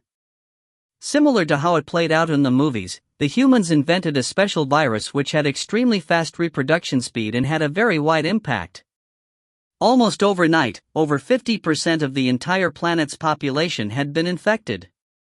What was different from the movies, however, was that the people who got infected didn't turn into zombies. They would die in a very short span of time and become the breeding ground for the virus. And it infected not only the people, the plants and animals all died too, even the water sources had been contaminated. At that point of time, this virus had spread all over the blue planet, and only the immortal bloodlings were immune to it. To salvage the remaining people of the blue planet, the chief of the bloodlings at the time decided to stop concealing their identities. After the negotiations, the blue planet's people were willing to accept the first bite and convert to bloodlings. From that moment onwards, there were long any pure blue planet's people on Earth anymore. However, the problems were not over. Before the blue planet's people who were all converted to bloodlings recovered from this shock, they faced the invasion of extraterrestrials. A fleet-formed Zergs, the cancer of the galaxy, most likely due to the pilot being on something and getting lost, had suddenly landed on Earth and claimed that they wanted to colonize this place. Earth was already full of holes and heavily damaged, and could not supply any more duck blood.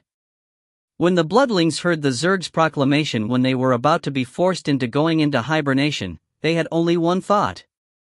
Hell, who would have thought of this thing? It was too good to be true. This was like a meal delivered straight to their door, thought. What was wrong with Zergs? They had blood too. Although the taste was a little weird, but most of the bloodling population were races from the east. This gave them a chance to research hundreds of ways to cook the Zerg blood. So the bloodlings who were so hungry that their eyes began to see stars, with an excited mood and saliva drooling from the corners of their mouths, fought against the invaders. The Zergs at the time were the highest ranked, level SSS, in combat ability species in the galaxy. With their fast breeding rate, they hogged half the galaxy like locusts. That's why there were no Zergs who took heed of the weak-looking and pitifully small species at the beginning. This is until the Zergs that were sent out never returned, and even their bodies were nowhere to be found. When the Zergs realized the danger, they struck back with full force only to realize a number of things to their horror. Shit, these people can't die. Shit, these people only want to capture us alive. Shit, these people even want to cook our corpses. Too violent, too bloody, too terrible, too horrifying. The bugs were trembling with fear. After losing 9/10 of their military force, they abandoned their starships and dejectedly fled back to their own planet in escape pods. The Bloodlings, who were now well fed, sent a message after them. Come more often and play with us. The leaving of the Zergs was not a happy ever after though, because they had contracted the virus, yes, that doomsday virus. But unlike to the people of the blue planet, this virus was beneficial to the Zergs. They evolved. Their already bulky bodies had suddenly enlarged, and they became numerous times bigger. Their shells had become even harder, and they were now much more brave. They had directly leveled up from SSS to SSS+. The bugs and their pals were amazed, and decided on the spot to form a group and head to Earth to evolve more. Initially, the Zergs planned that no matter what, they needed to conquer Earth. However, they soon realized that even after they had evolved to SSS+, they were still small potatoes when facing the miraculous self-healing and extravagant special abilities. They just had no chance of winning. The Zergs that were sent out either died or were severely injured, while the opponent had 0 casualties. Every one of them still hopped around like normal. This wasn't war, this was one-sided slaughter. The approach to invade Earth wasn't working out, so the bugs immediately ceased this pointless suicidal invasion. Yet they didn't want to give up this opportunity to evolve that they had finally obtained. That's why they decided to sneak into Earth in batches. When they finished contracting the virus and evolving, they would leave. Despite them being occasionally discovered, their casualty rates decreased greatly at last. The Zergs began to evolve in masses. However, because of this, the other species in the galaxy suffered an unfortunate fate. The evolution of the Zergs gave no time for many species to react, and they were caught off guard. All of a sudden, everyone was in peril, living in fear. The entire galaxy was under the bug's shadow, and it had almost entered the Dark Era. That was when the Bloodlings became tired of eating Zerg blood in the 108 ways of cooking they had come up with. After the Bloodlings filled their stomachs, they suddenly realized, "Ha! We've captured so many bug spaceships. Ha! This spaceship doesn't look so difficult to control.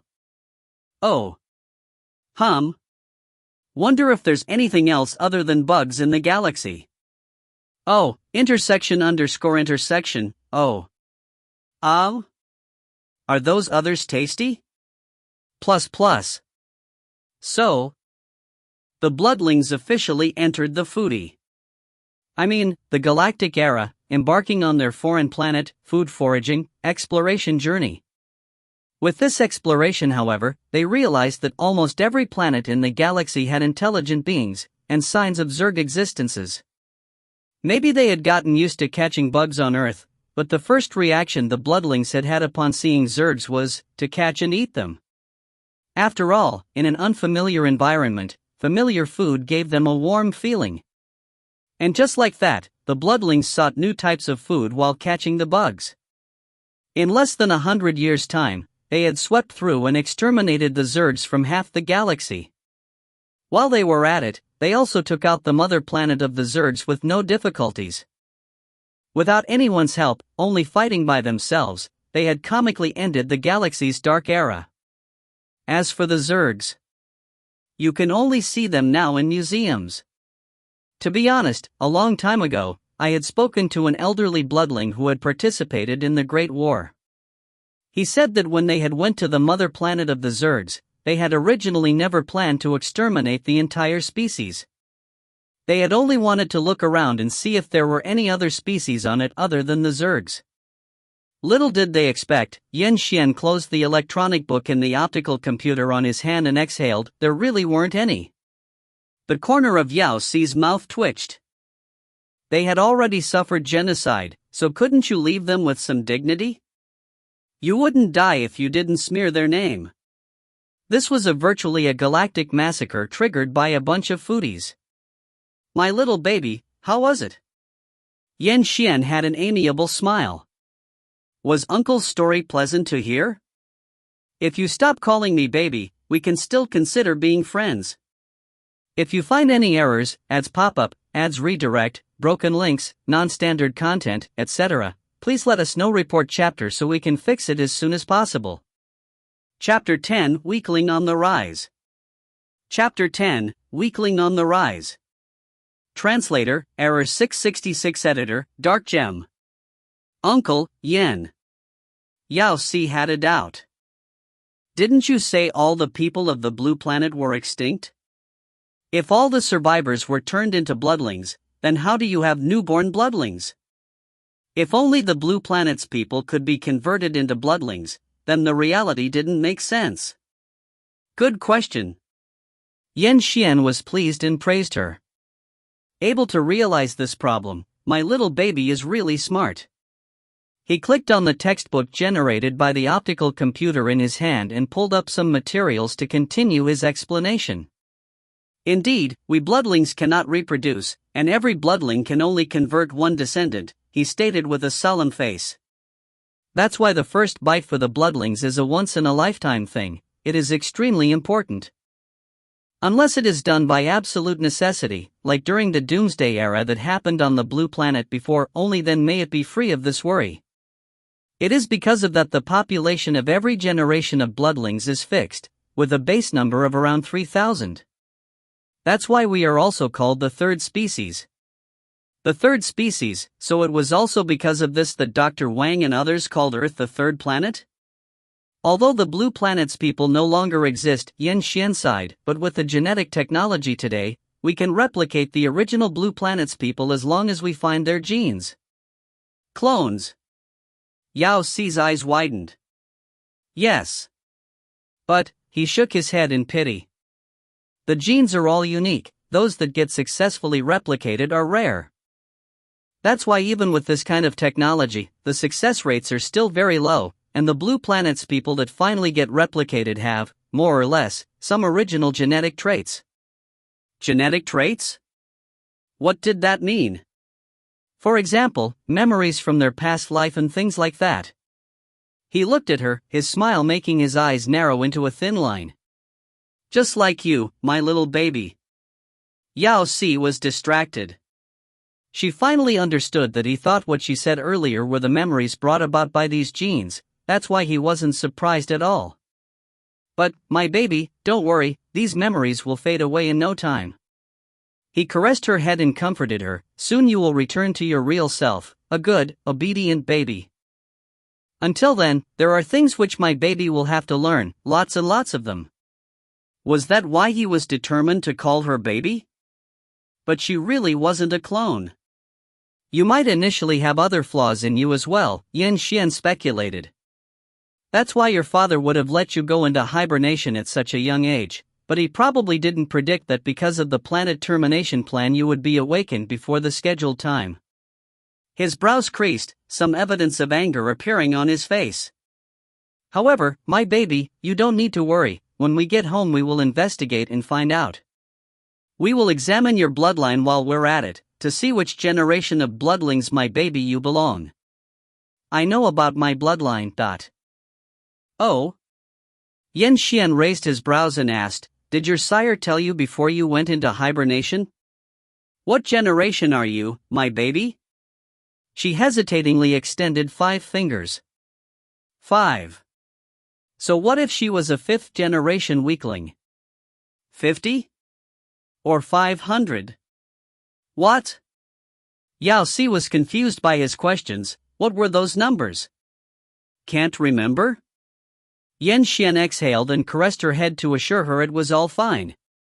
It's okay, you've done a good job. It's difficult to even remember the number 5. There aren't many bloodlings around 50th generations. We might need some time to find them, but it would be easy to track down those of our kind who are from 500th generation that have a descendant. Hold on. Her heart suddenly quivered, an absurd idea suddenly popping up in her mind. Uncle Yan, can I ask what generation are you?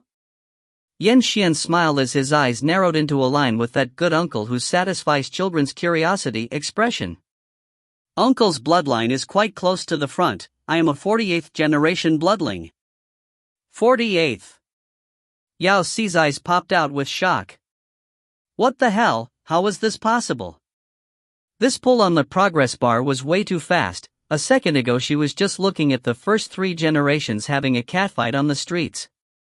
What about the first 10 generations? The first 10 generations of bloodlings ceased to exist before the doomsday. They are a thing of the legends, Yan Xian answered patiently. Other than His Majesty, everyone else of our kind are bloodlings from the 30th generation and onward. 30. Onward. The youngest newborns are almost 700th down the lineage. My baby, you don't need to worry, you are not of the youngest generations. Say 700th. That was way too far.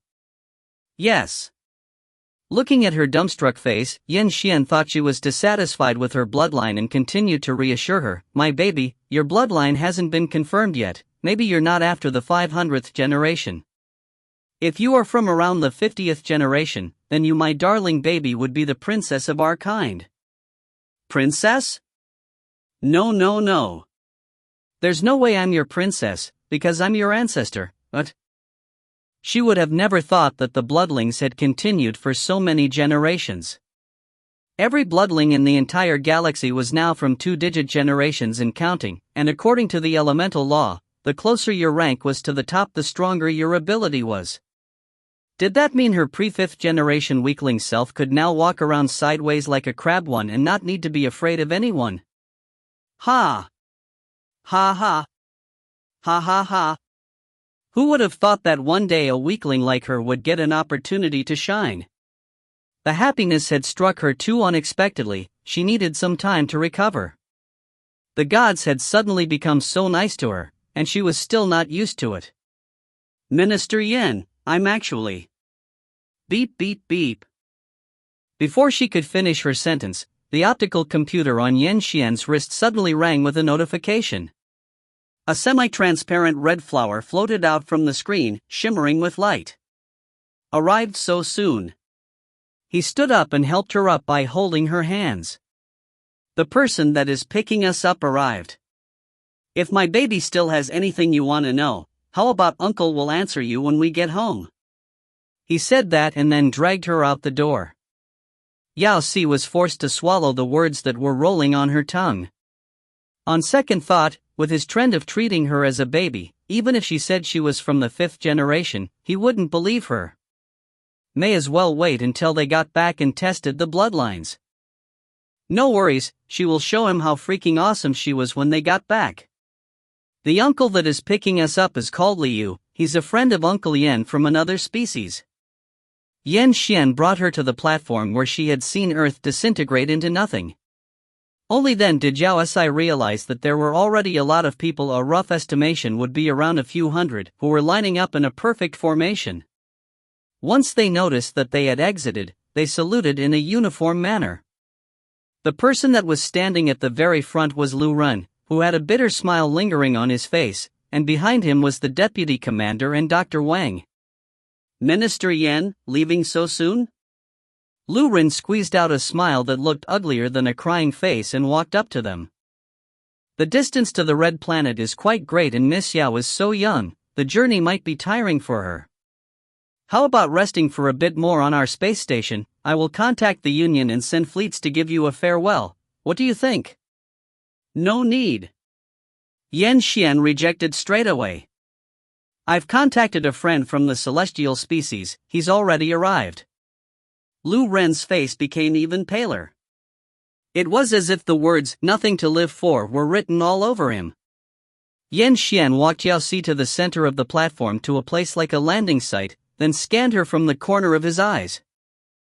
It was hard to say whether it was her pleading that had some effect or that he had some compassion, but he suddenly turned and said, "Oh, by the way, about the thing earlier, due to my sweet baby's demand, I will no longer hold you accountable." Minister Yan. Lu Ren was overjoyed. At that split second the entire person had burst into life, the smile on his face looking as if it was about to bloom like a flower. "Thank you, Minister Yan, for your understanding." However, Yan Xian's tone suddenly changed, the corner of his mouth revealing an evil smile. "You have woken up a hibernating newborn like that, and as to whether her sire will seek trouble in the future, that has nothing to do with me, but..." Lu Ren stiffened, instantly recalling the possessiveness that was even scarier than the bloodling's immorality. The flower that had just bloomed withered on the spot, his entire body solidifying into a stone, the type that was in the middle of cracking. Yao Si took a look at the slight gloating grin at the corner of Yan Xian's eyes that could hardly be hidden, and her mouth twitched. This rascal was definitely doing it on purpose, right? Was it really necessary to stab them while you were about to leave? "My baby, look, here comes Uncle Li." Yan Xian pointed towards the sky above them. Yao Si followed the direction where he was pointing, raised her head, and looked. She suddenly froze. "You gotta be kidding me, dot. If you find any errors, ads pop up, ads redirect, broken links, non-standard content, etc., please let us know. Report chapter so we can fix it as soon as possible." Chapter 11: A Different Galaxy. Chapter 11: A Different Galaxy. Translator, Error 666. Editor, Dark Gem. Yao Si had heard from Lu Ren that the place they were heading to was very far away. That's why when she heard that someone will be picking them up, she thought that traveling in space would at least require a spaceship or something, a small aircraft at the bare minimum. She was all prepared to observe the future's technology. However, the moment she saw Liu, she realized that the preparations she'd made were far from sufficient, because she not only needed knowledge, she also needed to let go of common sense, thought. Liu did come on a small aircraft. He came riding a sword. A palm wide, shimmering with white light over the entire surface, and surrounded with magical air, like the swords in Xianxia TV shows on which people stepped on to fly around. Yao Si was dumbstruck to the core. Was this the galaxy or the world of Xianxia? Why were there people flying around on swords? Why were these people so calm, as if they had gotten used to it, when an unscientific occurrence was happening right before their eyes? She hadn't traveled to the future, she had King traveled through time and dimension? Where is logic? Where is common sense? Where is the dog? Throw it to the ground. 1. She's the one from your kind that you needed to pick up, dot. The person in the air descended in a fairy-like manner, examining Yao Si from the top to the bottom. His cold face had no expression, identical to of those untouchable celestial beings from the TV shows. It was as if his entire face had labels of "I, the celestial being is sacred and inviolable," stuck all over it. "Quick, come and take a look at one of the celestial beings. Alive. Liu, she's just a baby, don't scare her." Yan Xian took a step forward protectively. "Newborn." Liu was amazed. "Yes." Yan Xian patted her head. "Good baby, greet Uncle Li." Yao Si still hadn't recovered from the recent shock, so she obeyed his instructions and called, "Uncle Li." Liu's ice-cold expression eased a little. He casually took something from the side of his body and passed it to her, wasting no words and just saying, "Present." She looked down and saw that in the center of his palm lay a bright and colorful egg. Why did he give her an egg? This is an egg of a spiritual beast. Yan Xian winked, nodding to her, and said, "It's a token of hospitality from Uncle Li, accept it. Hatch it when you get back." Yao Si took it into her hands. The egg of a spiritual beast sounded awesome, but she didn't know how to hatch it. Wait till we return to the Red Planet, then Uncle will teach you how to hatch it, Yan Xian quickly explained, seeing through her queries. Few seconds later he looked as if he thought of something and added a sentence, the blood of newborn spiritual beast is the most delicious thing, my baby, you will like it very much. So this egg was for eating once hatched. Let's go. Li Yu was a little uncomfortable. He waved his hand immediately and, with the sound of things ripping through the air, a white semi-transparent sword appeared. It was identical to the one that was under his feet. Was the celestial being going to teach her how to be spectacular and allow her to fly alone? Come on, my baby. Yan Xian stepped on the sword before her and waved towards her. Yao Si hesitated, hugging the egg tight in her arms, and stepped on. Initially she thought it would be difficult to maintain balance, since all protagonists spent a lot of time to learn how to stand on swords and fly with them. However, she didn't expect this sword to be so shockingly steady. It didn't even shake when stood upon, there was no difference compared to standing on solid ground. She also felt that there was some kind of protective dome thing surrounding her, for she couldn't even feel the wind blowing at her. She didn't know how Li Yu operated these swords. Not long after they stepped on the one before them, the three people rose in the air and were instantly over 10 meters from the ground, flying towards the vast and boundless galaxy. One after another, planets flew past them like shooting stars. Yao Si finally knew why Yan Xian turned Lu Ren's escort down. It was because Li Yu's speed was, seriously, extremely fast. She had lost count of how many planets they had passed. Just as expected, the celestial beings in the galaxy were also at a galactic standard. This speed had surpassed superluminal by leaps and bounds. After flying like that for less than 5 minutes, Li Yu suddenly turned and looked at them. His right hand seemed to have performed some gesture, and a long strand of weird sounds fell from his mouth, which even her translating device couldn't decode. We're about to leap, get a firm foothold, my baby, Yan Xian warned her. What?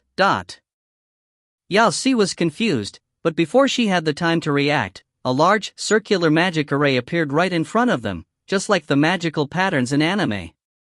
The circle rhythmically spun, and a huge wave of unfamiliar characters floated around it.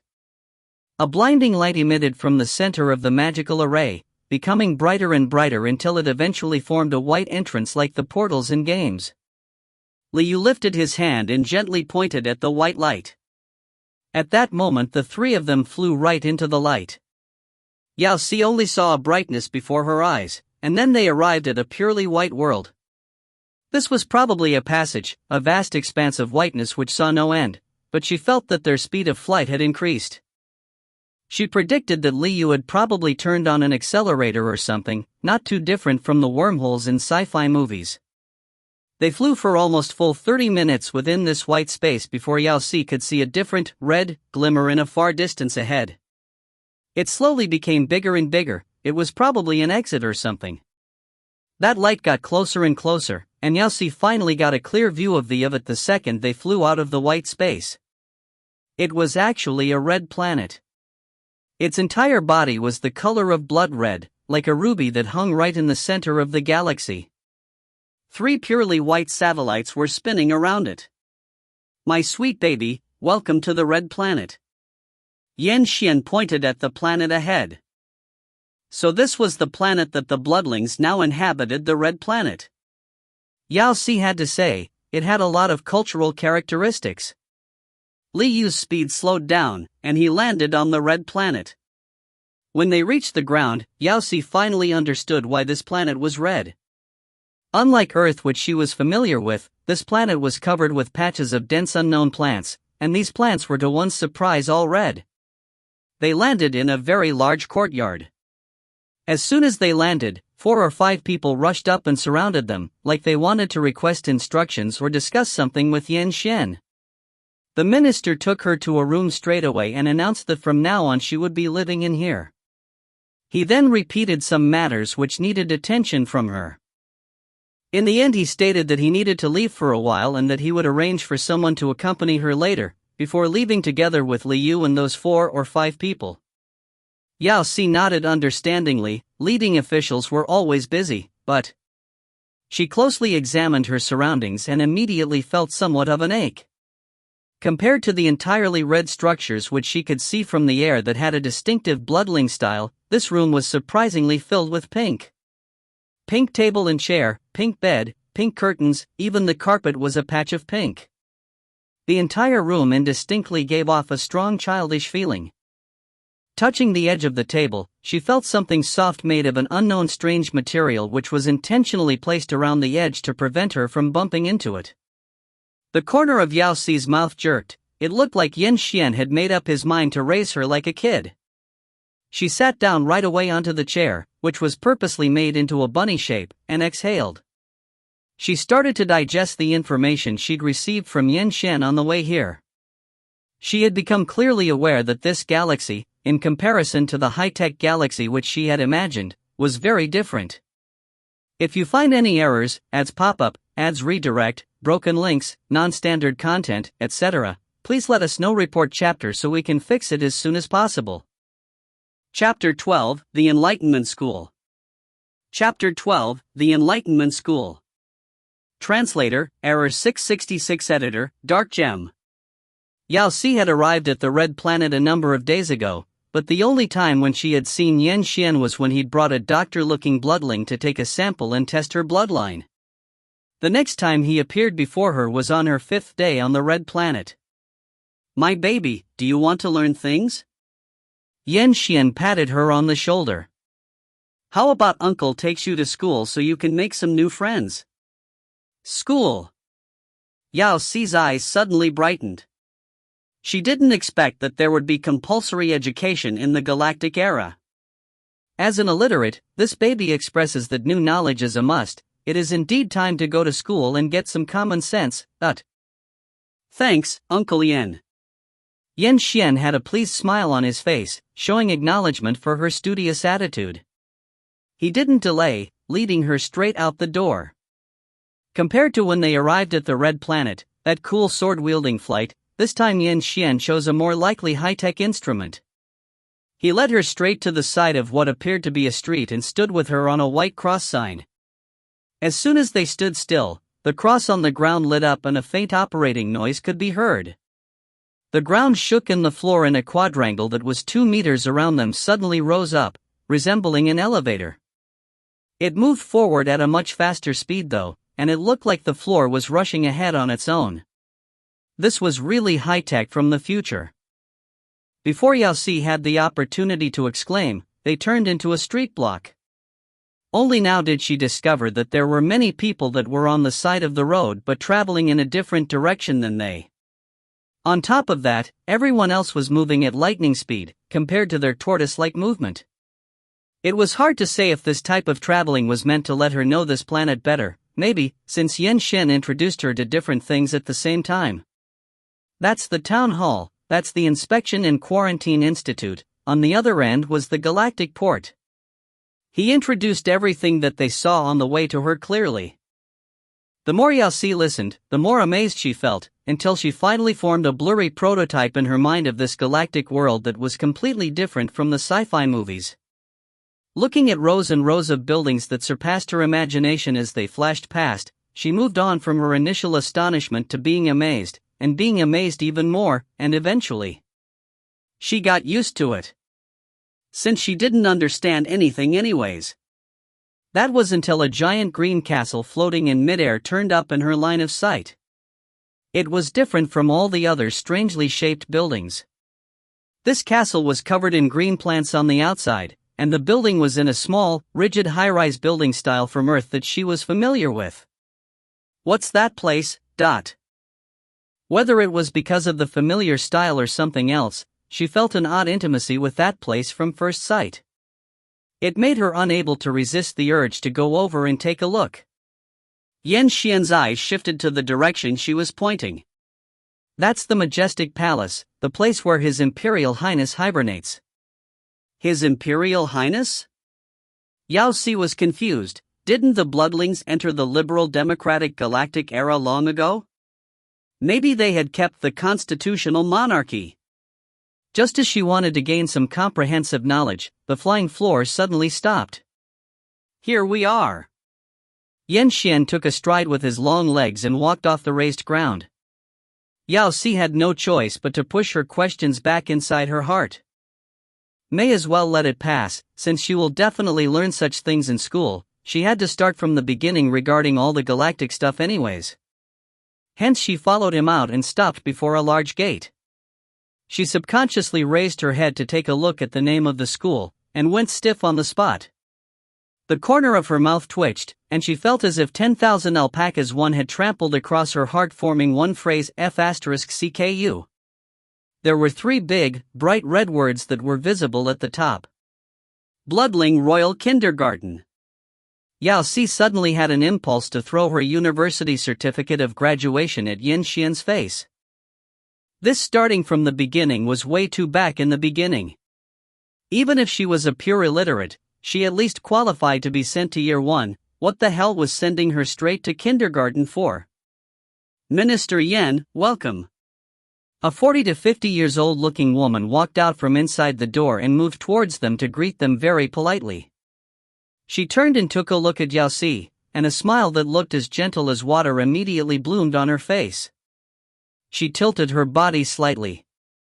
This is the baby that will be enrolling today? Yes, Principal Yu. Yan Xian moved to the side and let her come closer. It's the one we just picked up from number 333 space station. Hello, my baby. Principal Yu's expressions became even more tender. She moved closer again, extending her hand and caressing Yao Si's head. Using a pitch that was clearly a few notes higher than before, she introduced herself. My last name is Yu, my baby, you can call me Mrs. Yu. Yao Si was speechless from this strangely awkward, used on infants tone. She immediately gripped the hand that the person was about to reach out to the top of her head and shook it. Hello Principal Yu, nice to meet you, my name is Yao Si. She must correct her, otherwise she will really be treated like a baby. Yu Jing was stupefied. As if surprised by her reaction, she turned and looked with confusion at Yan Xian. Maybe it's because she woke up too early, a part of the genetic memory which she retains still hasn't faded away yet, Yan Xian explained. Light dawned upon Principal Yu, and the eyes which looked at Yao Si were suddenly filled with sympathy, as if they were about to tear up the next moment. What an unfortunate child. Minister, you must ask the space station thoroughly and make them give us an explanation. Don't worry, it's been taken care of. Yan Xian's smile made his eyes narrow into a thin line. Yao Si couldn't help but to silently light a candle inside her heart. Brother Lu, I tried. Her bloodline test results aren't out yet, Yan Xian continued to explain the situation to Principal Yu. We've searched all the files of hibernating bloodline members, especially those who sired newborns that were in hibernation. We haven't found who her sire is as of yet. It might still need some days. Until then we will have to trouble you. Don't worry, Minister. Principal Yu nodded and took a look at Yao Si. We will take good care of her. Yan Xian finished talking, then turned and looked at her again. He instructed with slight worry, my baby, you must be good, you can make a lot of friends in here. Uncle will come and pick you up when holidays come, how's that? Is this foreshadowing for a boarding school? Yao Si allowed her mind 1 second to wander back to the entirely pink room that she had been living in for the last 5 days, and nodded her head firmly. Good girl. Yan Xian still wasn't satisfied. He glanced her up and down with the expression of a reluctant and loving father.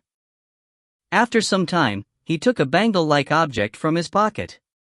He took her hand and explained while putting the object around her wrist, this is the newest model of optical computer. My contact number has been saved in there already. If you miss Uncle Yan, promise to use this to find me, alright? Yao Si was shocked. Ever since she was at the space station she had been a little curious about this advanced optical computer bangle which almost everyone had. However, she would have never thought that Yan Xian would just give her one. She couldn't help but feel warm at heart. Looking at Yan Xian's gentle eyes, she suddenly felt her nose grow sore as she held back the tears. Although Yan Xian had treated her like a baby all this time, he was truly good to her. Without him being neither a kith nor kin, nothing could be said about him, a high-rank bloodline official picking her up and organizing everything for her on political grounds. Nevertheless, him doing everything by himself was far beyond where his duties lay, let alone giving her this optical computer, since one has to know by now that she was poor and knew nothing. According to her knowledge, this thing wasn't cheap. No matter how good the bloodline welfare was, it was not in the position of gifting optical computers randomly. If you find any errors, ads pop up, ads redirect, broken links, non-standard content, etc., please let us know. Report chapter so we can fix it as soon as possible. Chapter 13 Attack of the Fatty. Chapter 13 Attack of the Fatty. Translator, Error 666. Editor, Dark Gem. Uncle Yen, thank you. Yao Si caressed the metallic bangle on her hand. After some thought, she added, I will pay you back when I have the money. Silly child, don't say such a thing. He smiled in delight and explained, this was purchased with your money, how does it have anything to do with Uncle Yen? Mine? Yao Si was confused. No way, Earth was gone, how could she have any money? Besides, RMB probably didn't circulate here. This is part of the psychological damage compensation that the Liu family wired to your account a few days ago. The Liu family? The corner of Yao Si's mouth twitched. Is it Commander Liu? Yan Xian nodded. The Liu family guards many energy mining planets. They can be counted as one of the wealthiest magnates in the galaxy. Since they insist on giving you half of their properties to apologize, then my baby, you should accept it no matter how difficult it is. Awkward 1. Do you really have to make looting a burning house sound so impressive? Oh, by the way, Uncle has already deducted your accommodation and living expenses from your account, my baby, he said cheerily. This way when we find your sire, it will save everyone the trouble of sending him the bills. Give me back my affections, Shoal. No wonder he was a high official of Bloodlines. The longest road that she had ever traveled on was definitely his path of trickery. Underscore. Yan Xian didn't stay for too long. He gave Principal Yu some instructions then left in a hurry. Principal Yu didn't immediately take Yao Si to the classroom but to a place that resembled a garden. Inside the garden were a few people who stood or played around in groups of 2s or 3s. They appeared to be of different ages, some were young people like her, others looked 40 or 50 like the principal, there was even one who was hoary-headed. The principal suddenly clapped her hands and announced loudly, "Come over here, my babies, I'm going to introduce you to a new classmate." Everyone fell silent. 7 or 8 pairs of eyes all looked over at her in unison right then. WTH? Classmates? These people, dot. The scarred and battered common sense that Yao Si owned suddenly fell to pieces with a crash. She was dumbstruck and didn't even notice the Principal Yu leaving. When she came back to her senses, she was already surrounded by a bunch of very large kids. So you're the new baby? You don't even look cute, I'm the prettiest baby. New baby, what blood do you like to drink? I like the blood of the starry sky beast. I like the blood from the beast of the alien planets. Humph, you all don't know a thing, the most delicious is the peeping beast. Liar, you can't drink Peepy's blood. Can. Can't, my daddy said you can't. I said you can, so you can. Humph, I'm not playing with you anymore. Humph, I'm not going to play with a liar either, dot. All of them joined in, and in the end, they even had an argument. Their attention was no longer on her and they began to disperse in 2s and 3s again, but that conversation. Wasn't it somewhat odd? It was as if they were really kindergarten children. She examined them carefully. These babies looked bigger than real ones, and she was left confused as hell. Then she at once recalled Yan Xian's words.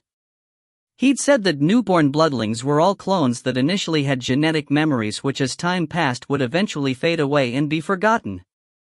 Was it because the clone's intelligence quotient was also completely erased, that's why they had to study from kindergarten? Then how did one explain the disparaging age gaps? Was it because the Blue Planet genes that were found were all different? Oh, you have the newest model of optical computer. A big kid suddenly pressed near her. Because he had dashed over, he almost bumped right into her face.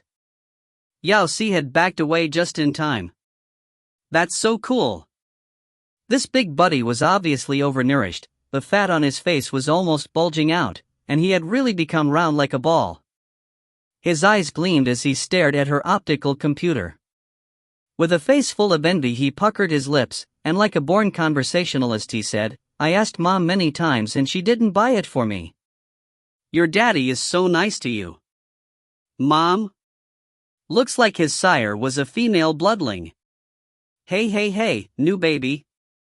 He extended his arms and pushed her, but his eyes were still glued to her optical computer. Want to be friends? Why? Because you have the new optical computer, he answered like it was a matter of fact, not even slightly embarrassed. The children's words are certainly straightforward.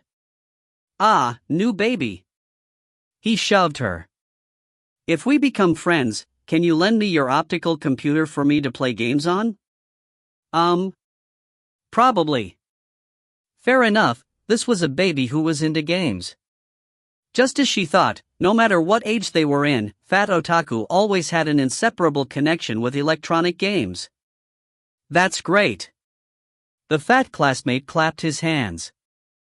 Then from now on we are friends. My name is Zhu Hang. Everyone calls me Baby Zhu. What's your name? Zhu too, baby. The corner of Yao Si's mouth throbbed.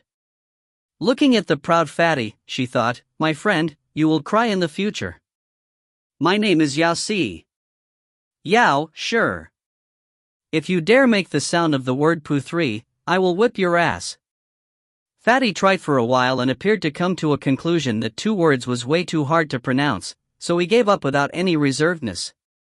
He then suggested with a face of excitement, new baby, want to grind your teeth with me? What the hell was grinding teeth together? Was that a new game that was trending among kids from the future? Fatty didn't show any signs of waiting for her response.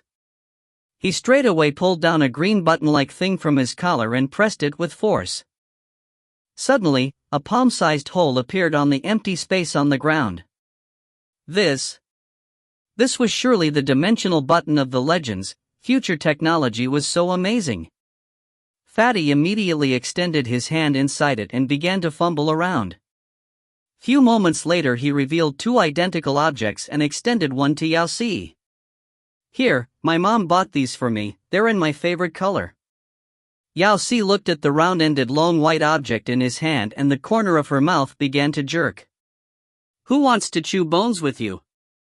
Smash. So the teeth grinding he mentioned was literally it. Here. Seeing that she didn't take the bone, Fatty extended it towards her again. Yao Si looked at that piece of bone which still had the remnants of his teeth marks and saliva, and she felt an uneasy awkwardness. No, thanks. You can't. Fatty pouted with disapproval. Mom said that a good baby must grind their teeth every day, otherwise their teeth will grow into the meat, he said as he pointed at the fangs in his mouth. Yao Si felt that her entire person was unwell. Wasn't the fangs of bloodlings retractable? Since when did you need to rely on teeth grinding, though the main problem was that he'd picked a bone? They were vampires, not dogs. I tell you, this is my favorite stick. Mom bought it specially for me, it feels really comfortable when you grind your teeth on it, Fatty continued to persuade her. Stick. Was it really appropriate to call it by such a dirty name? Can I not grind? Yao Si took a step back. If you don't grind then you are not a good baby. Fatty had become impatient. He persistently shoved the bone in his hands to her. Try it, it's really easy. Really, if I lie to you then I'm a dog, he said as he demonstrated, shoving the bone inside his mouth and intentionally taking a bite with an arwu. At that moment, the dripping saliva was like a waterfall, flowing like poems had described, straight down 3,000 feet, the white spraying torrent does run for, how could heroes not wet their sleeves with tear on tear? 5. Yao Si felt the veins on her forehead pop, and her hands unconsciously clenched tightly. With a crack, she had snapped straight into the bone that Fatty had forcibly given to her. Fatty was stupefied, his entire fat face was filled with confusion. The bone was still in his mouth and the saliva was still dripping. His eyes slowly moved to the broken bone in her hand, and in that moment a large amount of water vapor clouded his crack-like eyes, his lips pouted, his nose snuffed. Hold on. You're not going to. Wah-ha! My stick! A loud wail pierced the air, heading straight above the clouds and destroying any peacefulness. She might be in trouble. If you find any errors, ads pop up, ads redirect, broken links, non-standard content, etc., please let us know. Report chapter so we can fix it as soon as possible. Chapter 14, In Order to Learn. Chapter 14, In Order to Learn. Translator, Error 666 Editor, Dark Gem. Yao Si was nursing a grievance. Watching the bone in her hand that was snapped in half, she suddenly didn't know what to do. She couldn't just stick it back together. Sorry, how about I buy you another one? Fatty paused, then cried even louder. The entire garden was filled with his howling. No matter how she tried to comfort him, he just wouldn't stop. Yao Si felt like weeping but had no tears. Just as expected, no matter in what era, children were the most horrifying creatures. How on earth was she supposed to control him? Unfortunately, with Fatty's crying, other big kids soon circled them. They all shot accusing stares at her which felt like steel knives stabbing her. Ah, she made you baby cry. The newcomer is certainly a bad baby. Let's not play with her anymore. Yes, I won't play with her anymore. She even took Zhu Baby's teething stick. She definitely hit Zhu Baby. Whoa, stop making this more ridiculous than it already is. With which eye did you see me hitting him? I didn't do it on purpose. Yao Si was becoming agitated. I didn't hit him either. Liar, you did it on purpose. The person that was standing closest to them suddenly moved forward, the muscles on the burly body shook as he pushed forward. The pointing finger almost poked her in the nose as he condemned her with stern justice in his voice. You're not only a bad baby, you're also a liar. Yao Si ducked to the side and grabbed his unmannerly finger upon conditioned reflex. She stood up straight away and explained, I said I'm not. Before she could finish her sentence, she felt something snap beneath her foot. She looked down and saw that the snapped bone which was just in her hand had fallen to the ground without her being aware of it and was coincidentally stepped on and grounded to pieces by her. There was a dull thud in her heart. It was all over. She raised her head and glanced over. Sure enough, Fatty's cries suddenly came to a halt as he stared wide-eyed at the bone that was turned into smithereens on the ground. Fatty, calm. Wah! The next moment, classmate Fatty burst into a rage of tears that was many times louder and more serious than before. Don't do it. Yao Si panicked. Before she could even react, the muscular baby next to her followed the trend and broke into tears as well. Why are you crying? Hand, the muscular baby cried as he pointed to her right hand. You're hurting my hand. Yao Si looked down and, oh hell! She was so winded up that she forgot to let go of the hand that was clenching him. Sorry. She immediately swung her hand away. But really, you're tall and strong, with the body of a bodybuilder, is it really necessary for you to weep that traumatically after being grabbed? The muscular baby was using his actions to tell her. It was very necessary. His cries were loud and clear and had no signs of stopping. I already apologized, stop. Don't cry, all of you, Yao Si peeped at Fatty, then at strong muscles. It was like two megaphones on the right and left of her rang at the same time. The noise could be heard from the ninth heaven and was enough to wake the dead. And it happened that this crying was somehow contagious, for other babies around them saw, and with a wrinkle of a nose and an opening of a mouth they started crying one after another. At that point of time, cries of wah, wah, flowed like an endless stream. Surrounded by the crying, Yao Si felt like she was about to have a nervous breakdown. Please let me go back and die on earth. This total involvement in the crying and howling festival lasted for a full half an hour until the teachers heard the sound and rushed over. With hours of persuasion and comforting, the big babies on the scene finally stopped producing noises. After the teacher who came to save the day understood what had happened, she looked at Yao Si as if she was a problem child. As a model student for dozens of years, Yao Si felt her heart ache so badly. Principal Yu even took her to the office and gave her a 2-hour-long lecture, educating her with the ideological and moral theme of classmates must establish good working relationships and help each other. Yao Si couldn't make a sound. Only when the bell for the 4th lesson rang did the principal release her and let her return to the classroom. Yao Si's sorrow had cried a river, but now she took a deep breath and prepared herself, then pushed open the classroom door and walked in. Maybe it was because children tend to be forgetful, all babies only fell quiet for a second when she walked in, then they all scattered and continued their playing. Yao Si let out a long breath. She was really afraid that Thesey's babies would continue the previous bout of crying after seeing her. She looked around and found a spot in the corner to lie down. Yes, lie. Maybe it was because the people in the future were more into enjoyment. This mindset had been used for children too.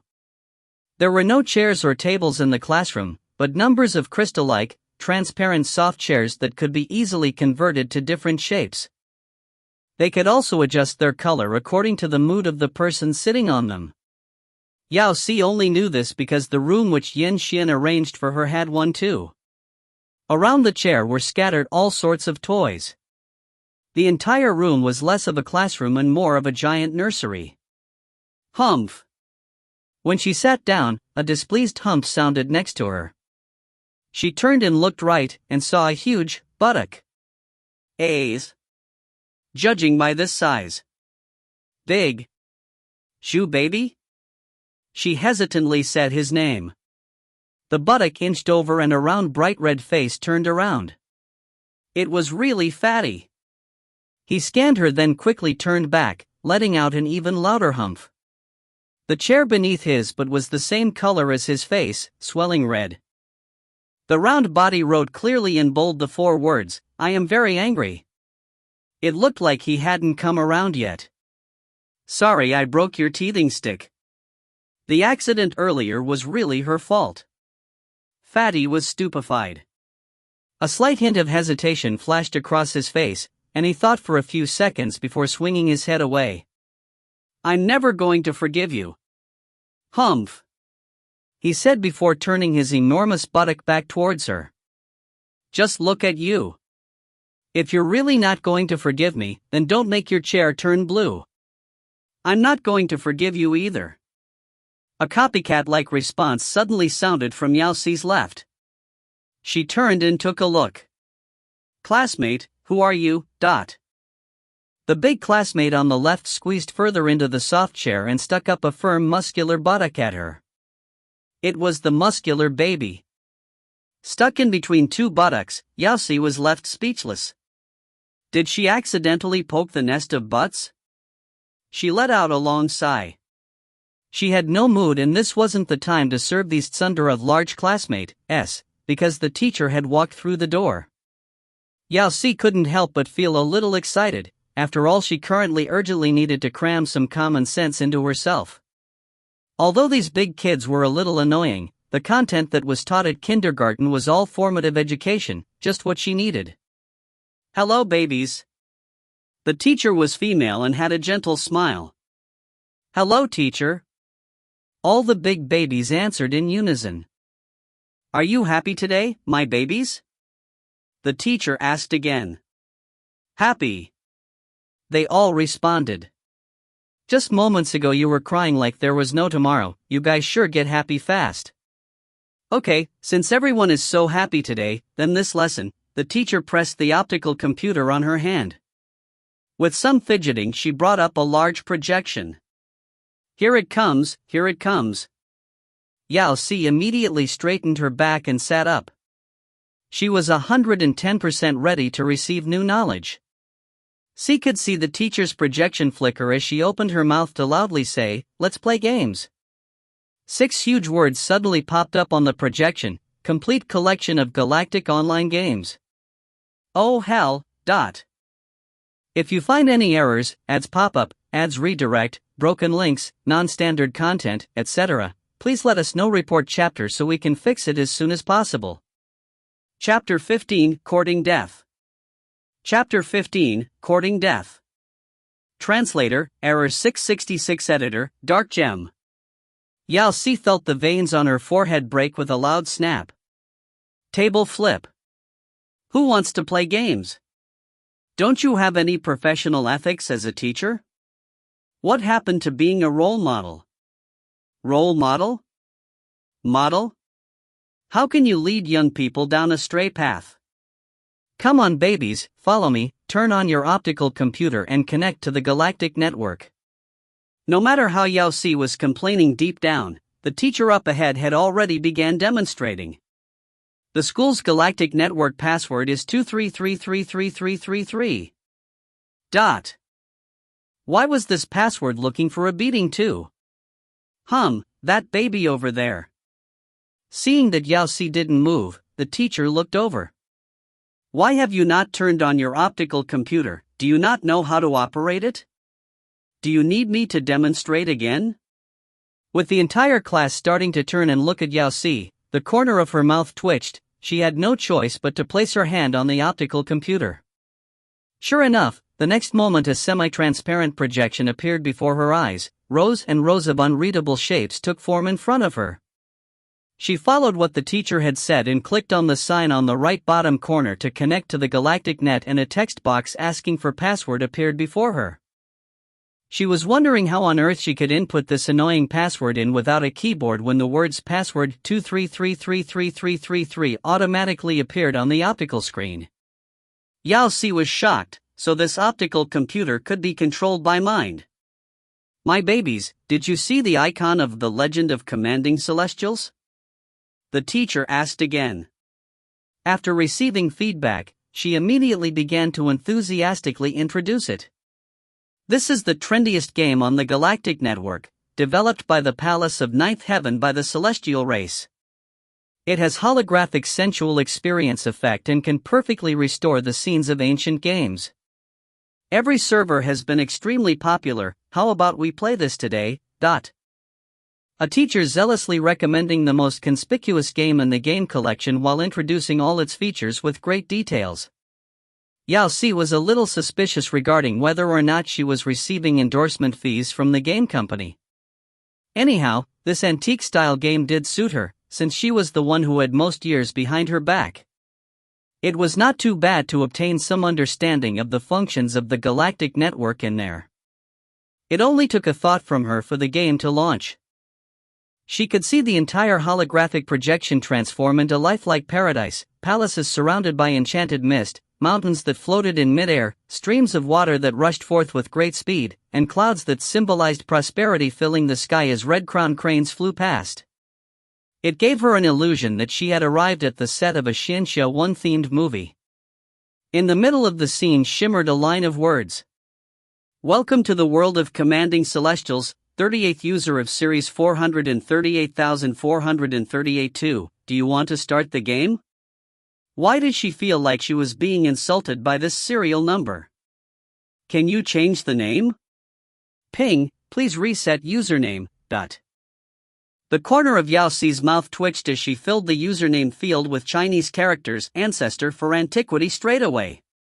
Ping, characters exceeded the maximum length, recognition failure, username automatically matched by the system, ancestor 38.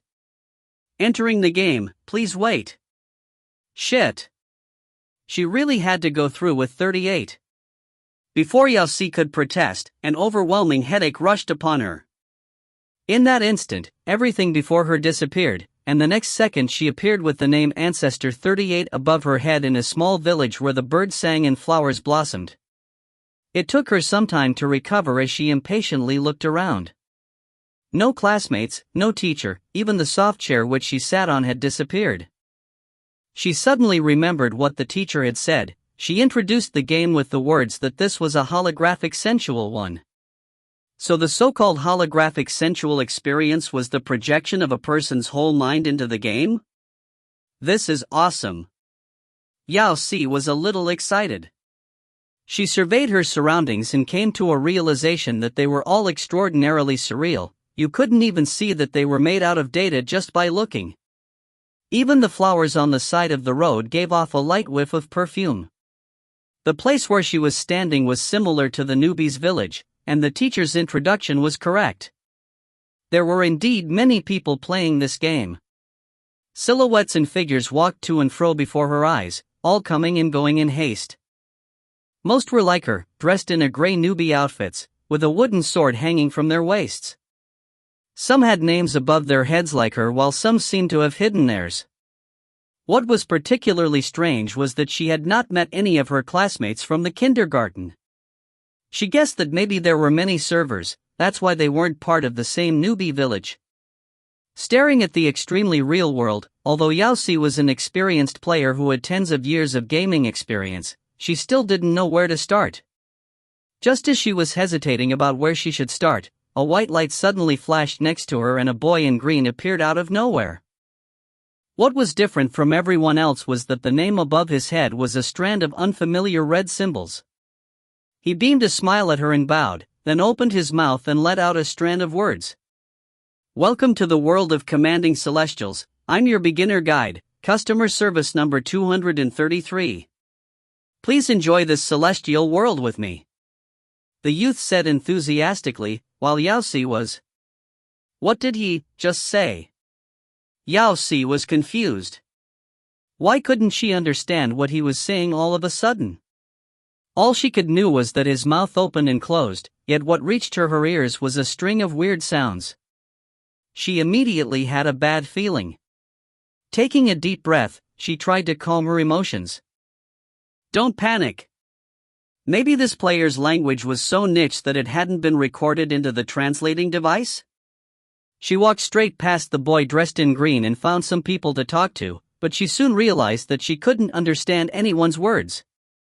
What was happening? Did something happen to the translation device? Hang on.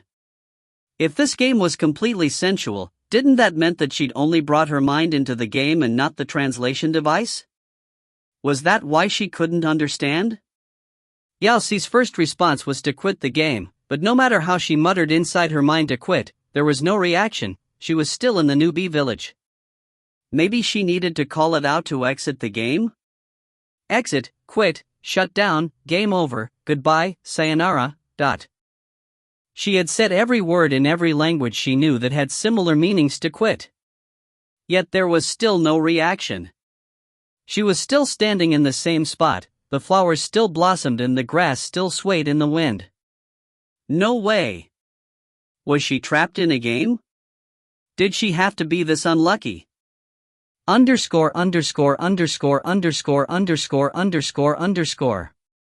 Meanwhile, in the Department of Foreign Affairs, Yan Xian was holding a bloodline examination report in his hands.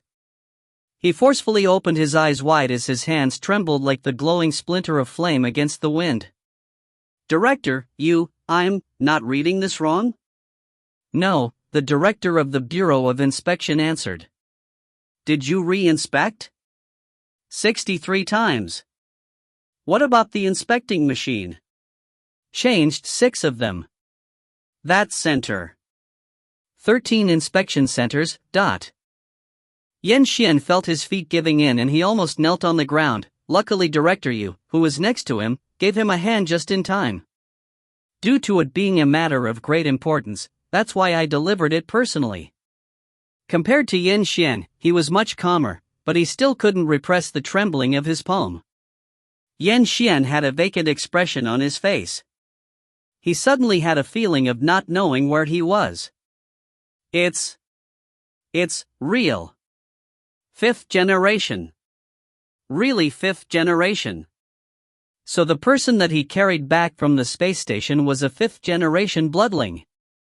Not 50, not 500, but 5.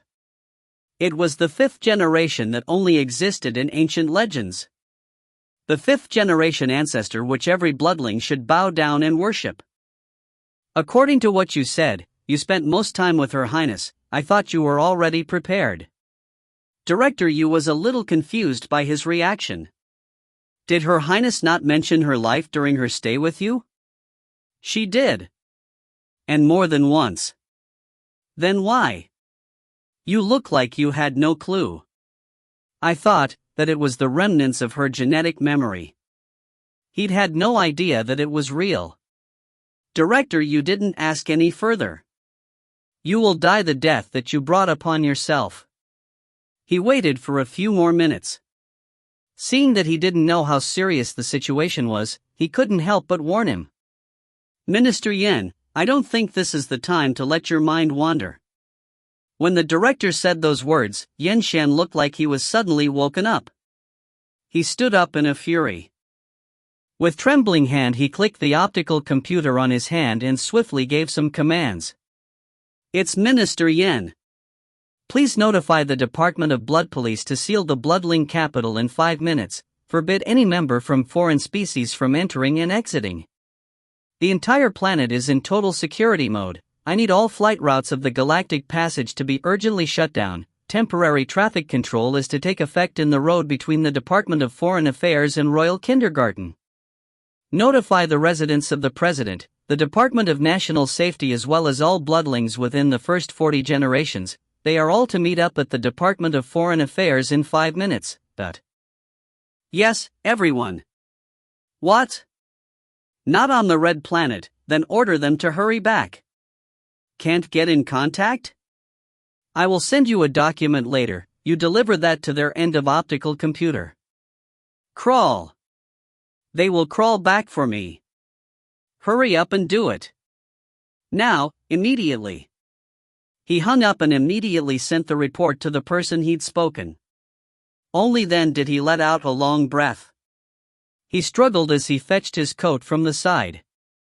Quick, we must head to the Royal Kindergarten. Her Highness is at the kindergarten. Director Yu was shocked. Yen Xian nodded with great difficulty, uncomfortable, especially because he'd sent her there, personally. He suddenly felt a bitter feeling coming up as his entire stomach cramped up.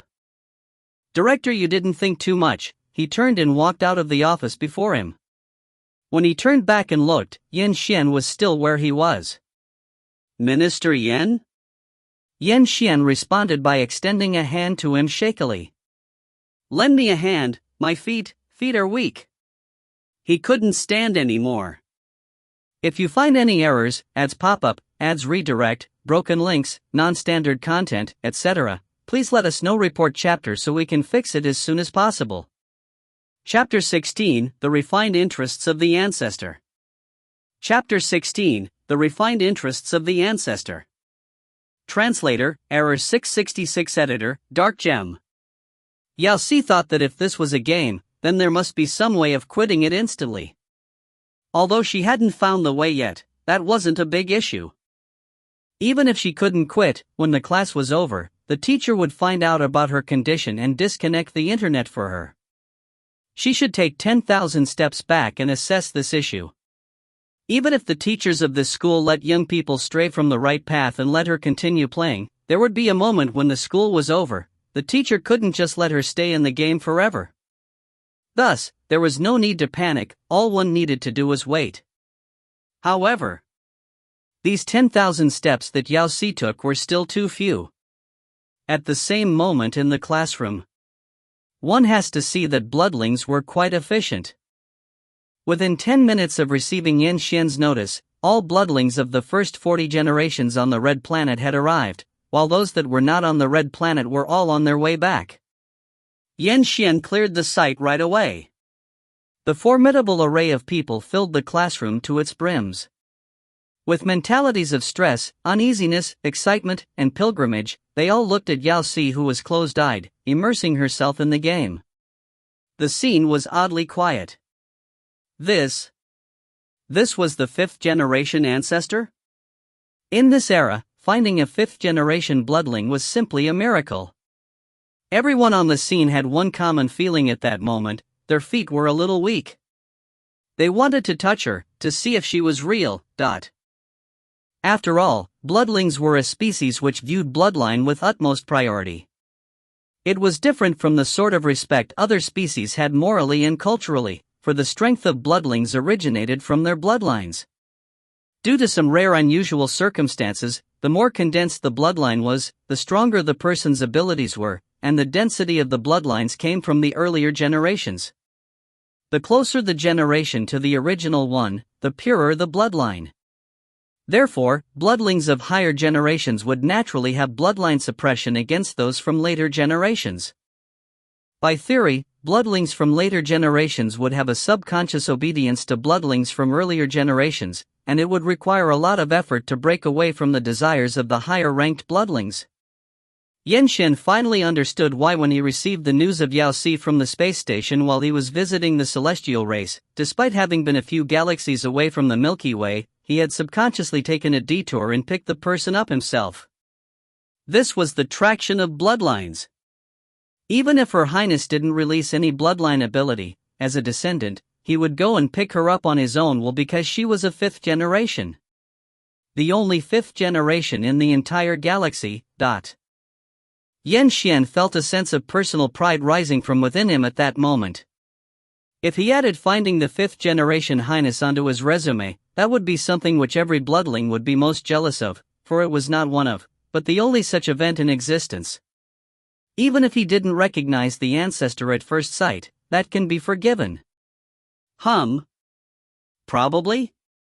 Minister Yen, what do you think we should do now?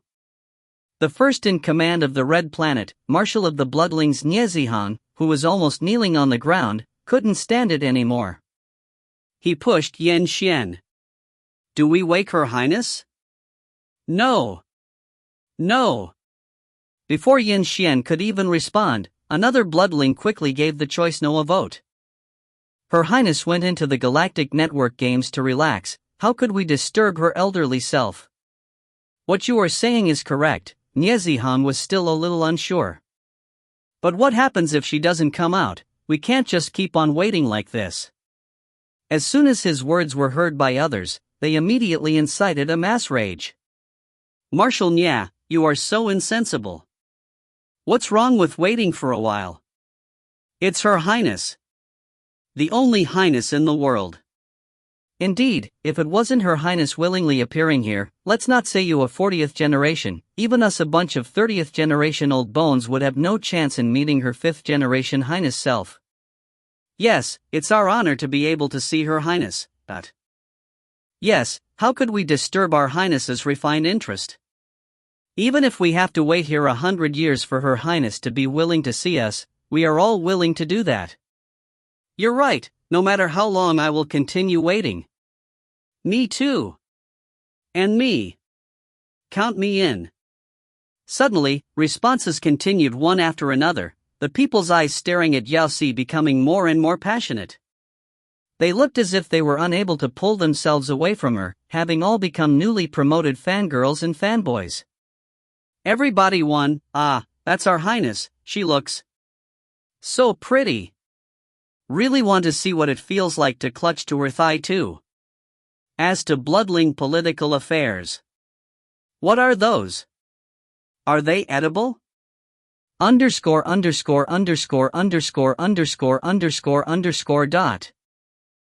same time, Yao Si was trapped in the game and waiting for technical assistance.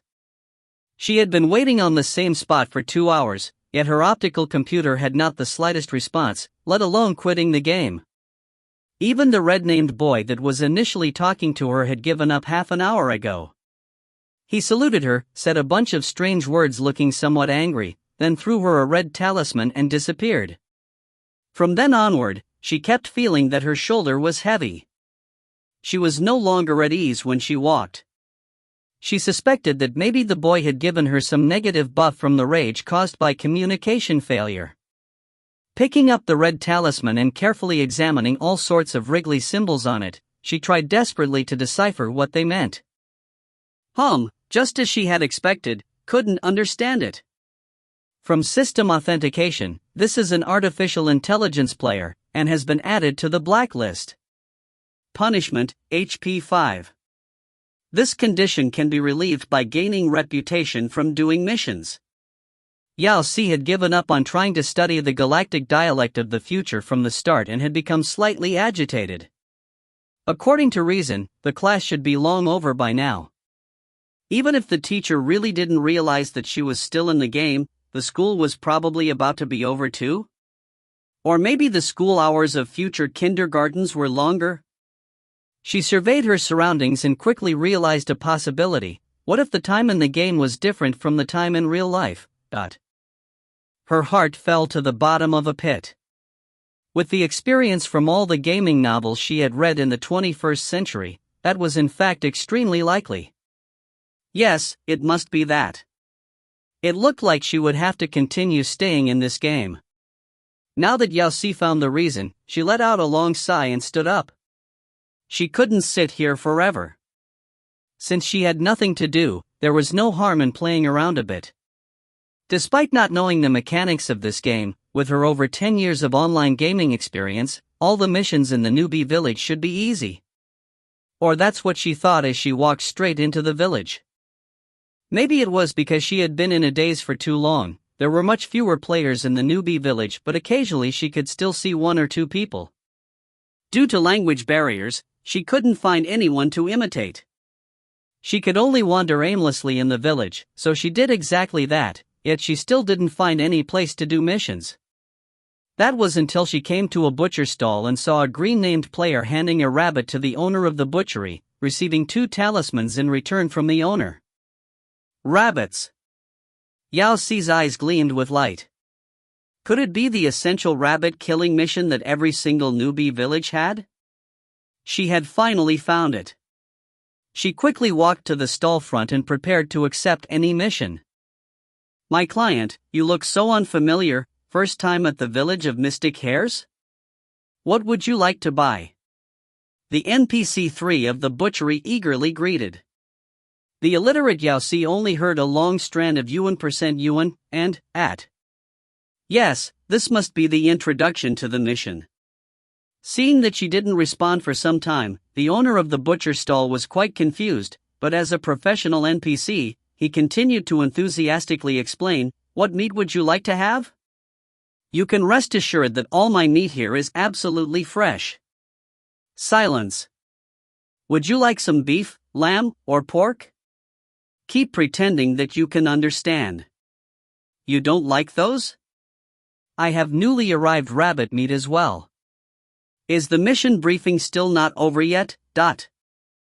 My client, are you not ordering some? You can let your heart be at ease. I have been in this industry for tens of years. There's a guarantee on the quality. The meat has no single bit of adulteration." Such a long mission introduction. "Look. Last year I was named the model worker in the village, here I still have the certificate of honor," he said as he pulled out a piece of wooden plaque with pride and passed it forth. Receiving the wooden plaque, Yao Si finally let out a long breath. She had finally received the mission. She turned and walked straight out of the village. "Yes, I can finally start killing the bunnies, the NPCs here are so talkative." The owner, who was robbed of his certificate of honor, was left speechless. What was happening? Who was he? Where was he? My client, come back, that's not for sale. My client. Sadly, Yao Si had already left the village. If you find any errors, ads pop up, ads redirect, broken links, non-standard content, etc., please let us know. Report chapter so we can fix it as soon as possible. Chapter 17, The Hares You Desired. Chapter 17, The Hares You Desired. Translator, Error 666. Editor, Dark Gem. Outside the village was a vast forest. Perhaps it was for the sake of making it easier for the newbies, but the trees weren't very tall, you could faintly see paths running between them. Occasionally there would be hustling in the grass patches, and soon a little hopping creature would jump out. No wonder it was a beginner mission, it was that simple, you could find the creature of the mission in no time. Yao Si had sharp eyes and quick hands. She hurried over and grabbed the bunny on the ground and began to seek the next one. In less than 10 minutes' time, Yao Si had caught 2.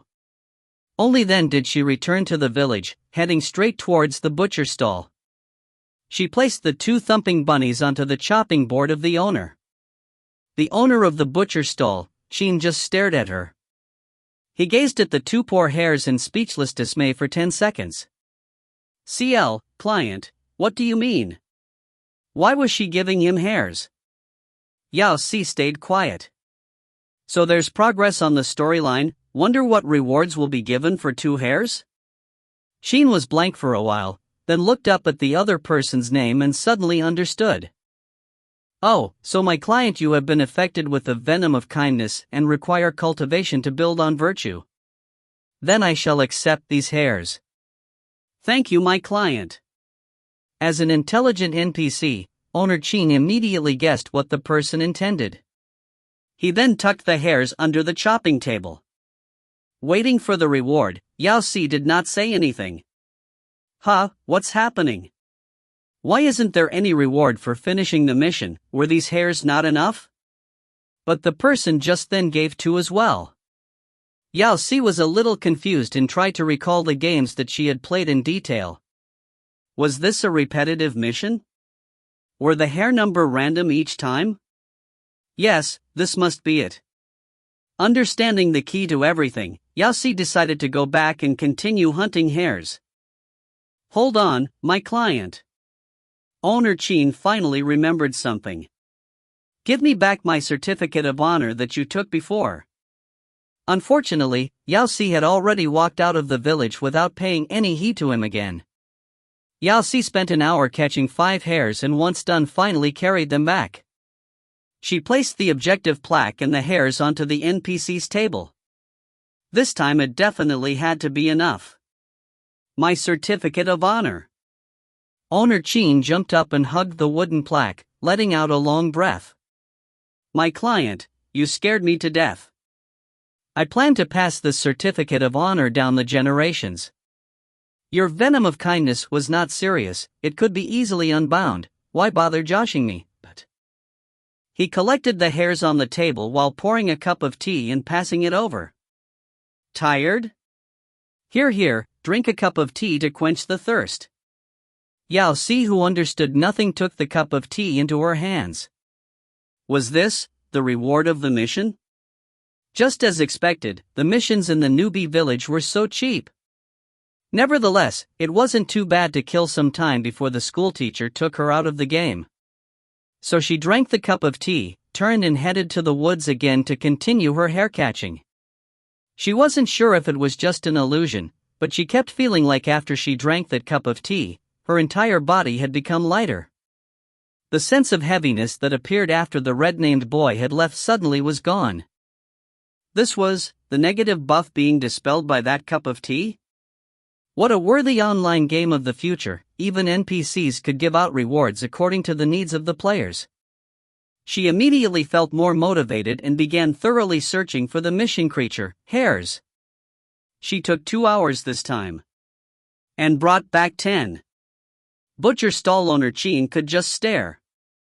Looking at the hares on the table that were kicking with all their might to free themselves from the rope, he felt a wave of distress. Why had this person returned again? CLI client, isn't your venom of kindness already detoxified? Waiting for reward. What are you planning to do with these hares? What a long storyline. My client, our stall doesn't need hare meat anymore, how about, Is he still not finished? How about you sell it to some other stall? What's the reward this time? Xin was speechless, and what's even worse was that he couldn't forcefully turn her down. Since The Legend of Commanding Celestials was the trendiest game on the Galactic Network, to strengthen the gameplay, every NPC in the game was fully intellectual, some even having self-awareness. That's why in this game, other than the newbie village, unless you requested for a system authentication, it was usually extremely difficult to differentiate between players and NPCs. In the game, it was a common thing for players to be fooled by NPCs.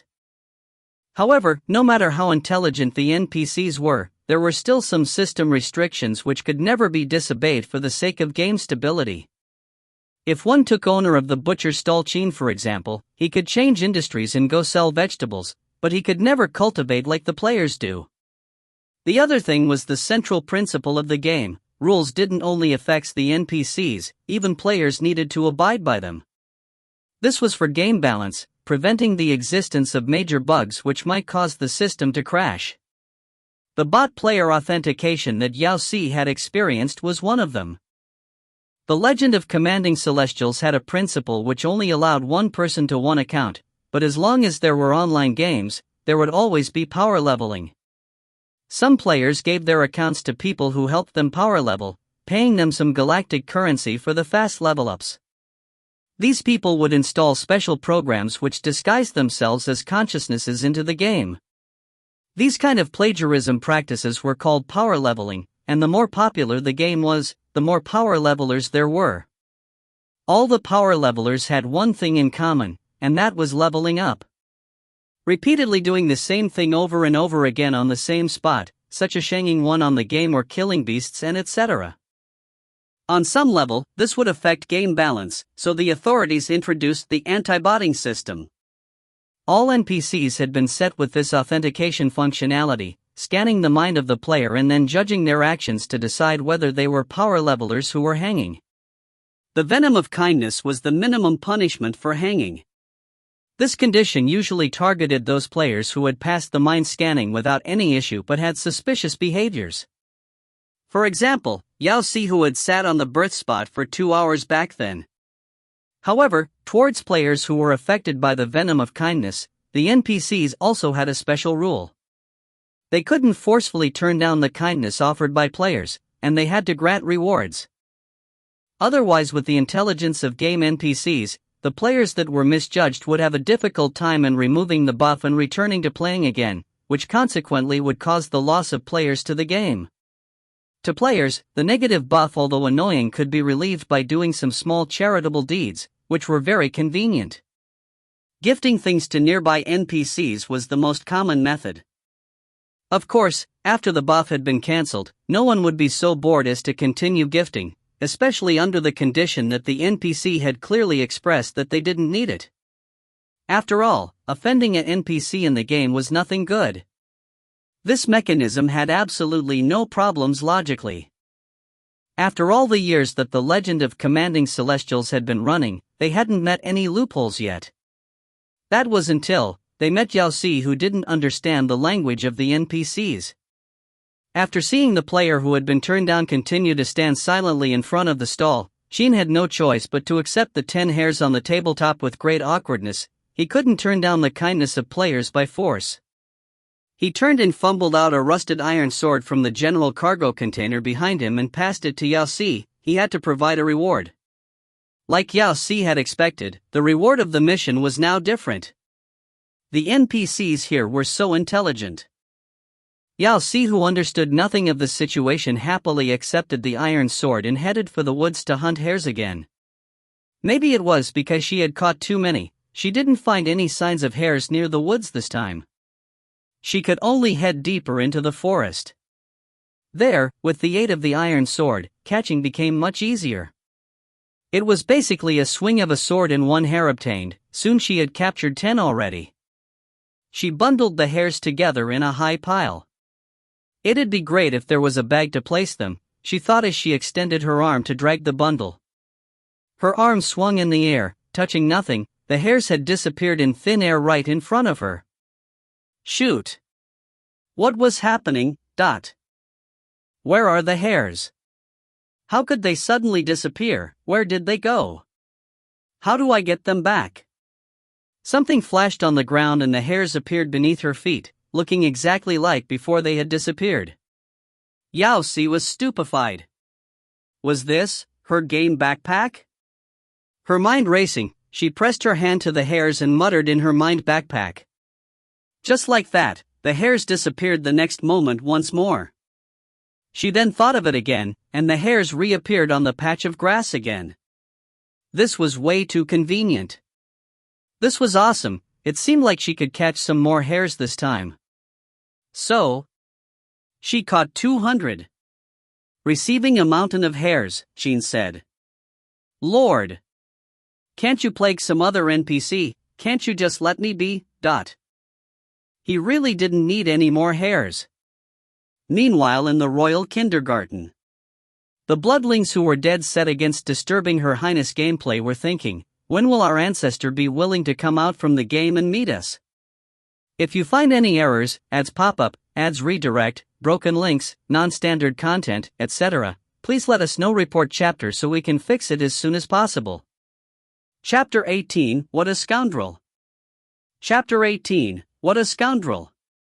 Translator, Error 666. Editor, Dark Gem. Yao Si had stayed in the game for a week and hunted rabbits for the whole time. She went from in the beginning only being active near the village to now exploring the entire forest inside out. However, the number of rabbits grew smaller and smaller. They went from visible near the outskirts of the village to now being absent even in the depths of the forest. It would be rare for her to find one or two. She thought that it must be the fault of the game designer. As the beginner creature of the newbie village, shouldn't it respawn one in seconds? She had already went into the forest to hunt rabbits, but the rabbits near the village still hadn't respawned. This speed was way too slow. Yao Si thought about how she would provide feedback on this issue to the customer services when she exited the game while placing the 5,000th rabbit into the backpack. As she prepared to return to the village, she suddenly heard a ting noise from the sky and a solemn voice boomed through every single corner of the world. Ting! The Celestial Realm's sword-wielding bulletin. The human life contains genuine feeling. The human life has true loves. The cultivator *38 has extended her helpful hands and successfully managed the rabbit plague issue that had been bothering the village of mystic rabbits for thousands of years. The villagers will no longer be tormented by this rabbit plague. To honor this cultivator's selfless actions, the Celestial Realm decided to grant this cultivator the title of the Healing and Helpful Force. An aggravation point will remain -10% forever as a reward. From now on, the village of Mystic Hares will be renamed *Village. Yao Si had a fright from the voice that rang out of nowhere, but then she reasoned that this must be something normal. This was probably the game's public announcement, or probably a local tycoon who had spent money and bought a speaker or something like that. She quickly poised herself and continued on her way back to the village to finish the mission. She had no clue that the world channel had exploded. World, green dress in the misty rain. Even the newbie village had such an unbelievable hidden accomplishment. How come I didn't know? World, the last Zerg didn't know either. Feels like I missed out on 100 million galactic currency. World, Galactic Conqueror. The main point is that reward, aggro 2 to 10% forever. Every time from now on that she kills, she will only get 1% of aggro. With her properties, even if she got pissed and slaughtered the entire city, she would probably not experience the divine wrath. World, Yumekawa Kulii upstairs, your focus point is wrong. According to the reverse overlay of the system's own property effects, if anyone dares to blindly touch her in the wild, their aggro will immediately go to 11%. I feel like the divine wrath can chop you right back to the revival point. World, Galactic Conqueror. Oh shit. World, brainless fangirl of Prince Charming. Mu. Oh shit. +1. World, red. Oh shit. +2. World, forever dandy. Am I the only one who's curious why that ID is in gibberish? What about the special characters being forbidden? I feel very pissed about someone being cooler than me. World, poor the system's biological child. Authentication complete. Yao Si didn't know how to open the world channel, and even if it was opened, she still wouldn't understand what was being said. So she was completely unaware that she had any extraordinary properties.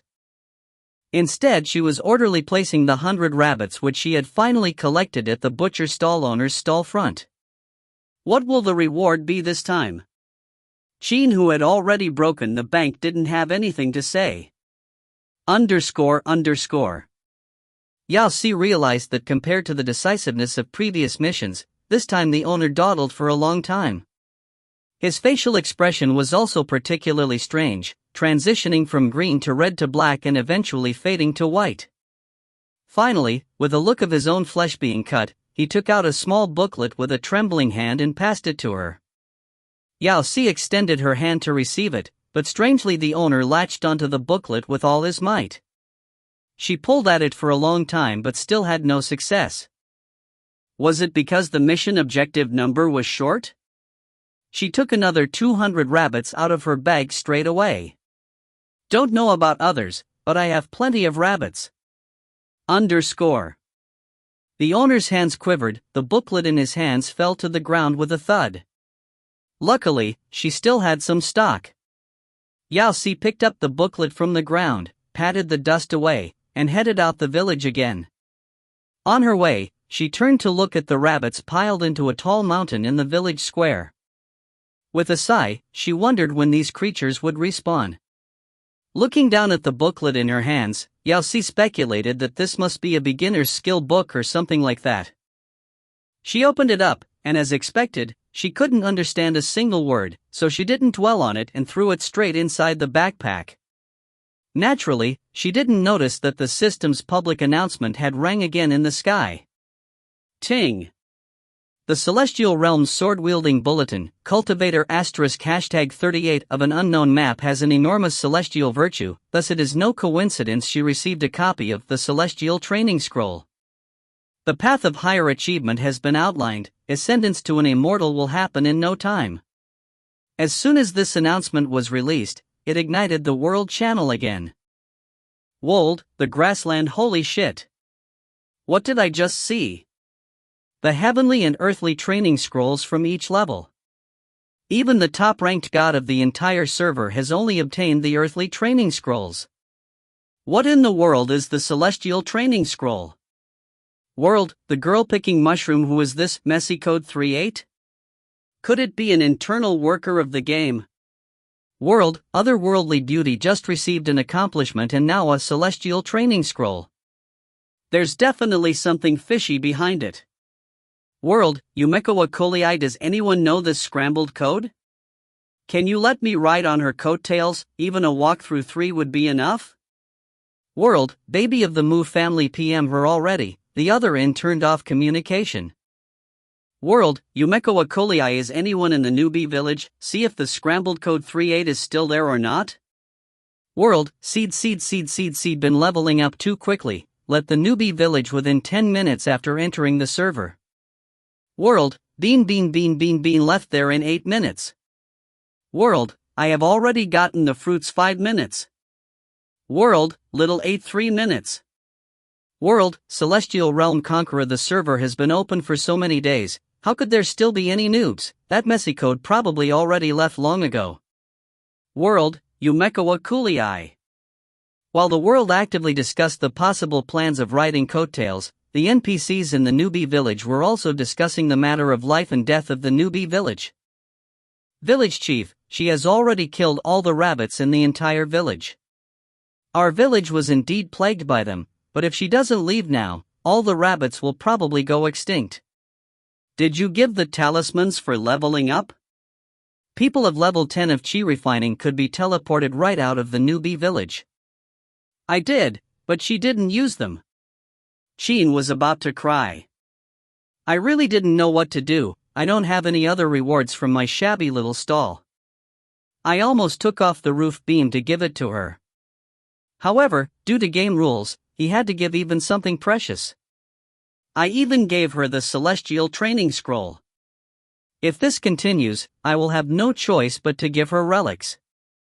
The old village chief, who had a white beard, realized the seriousness of the situation.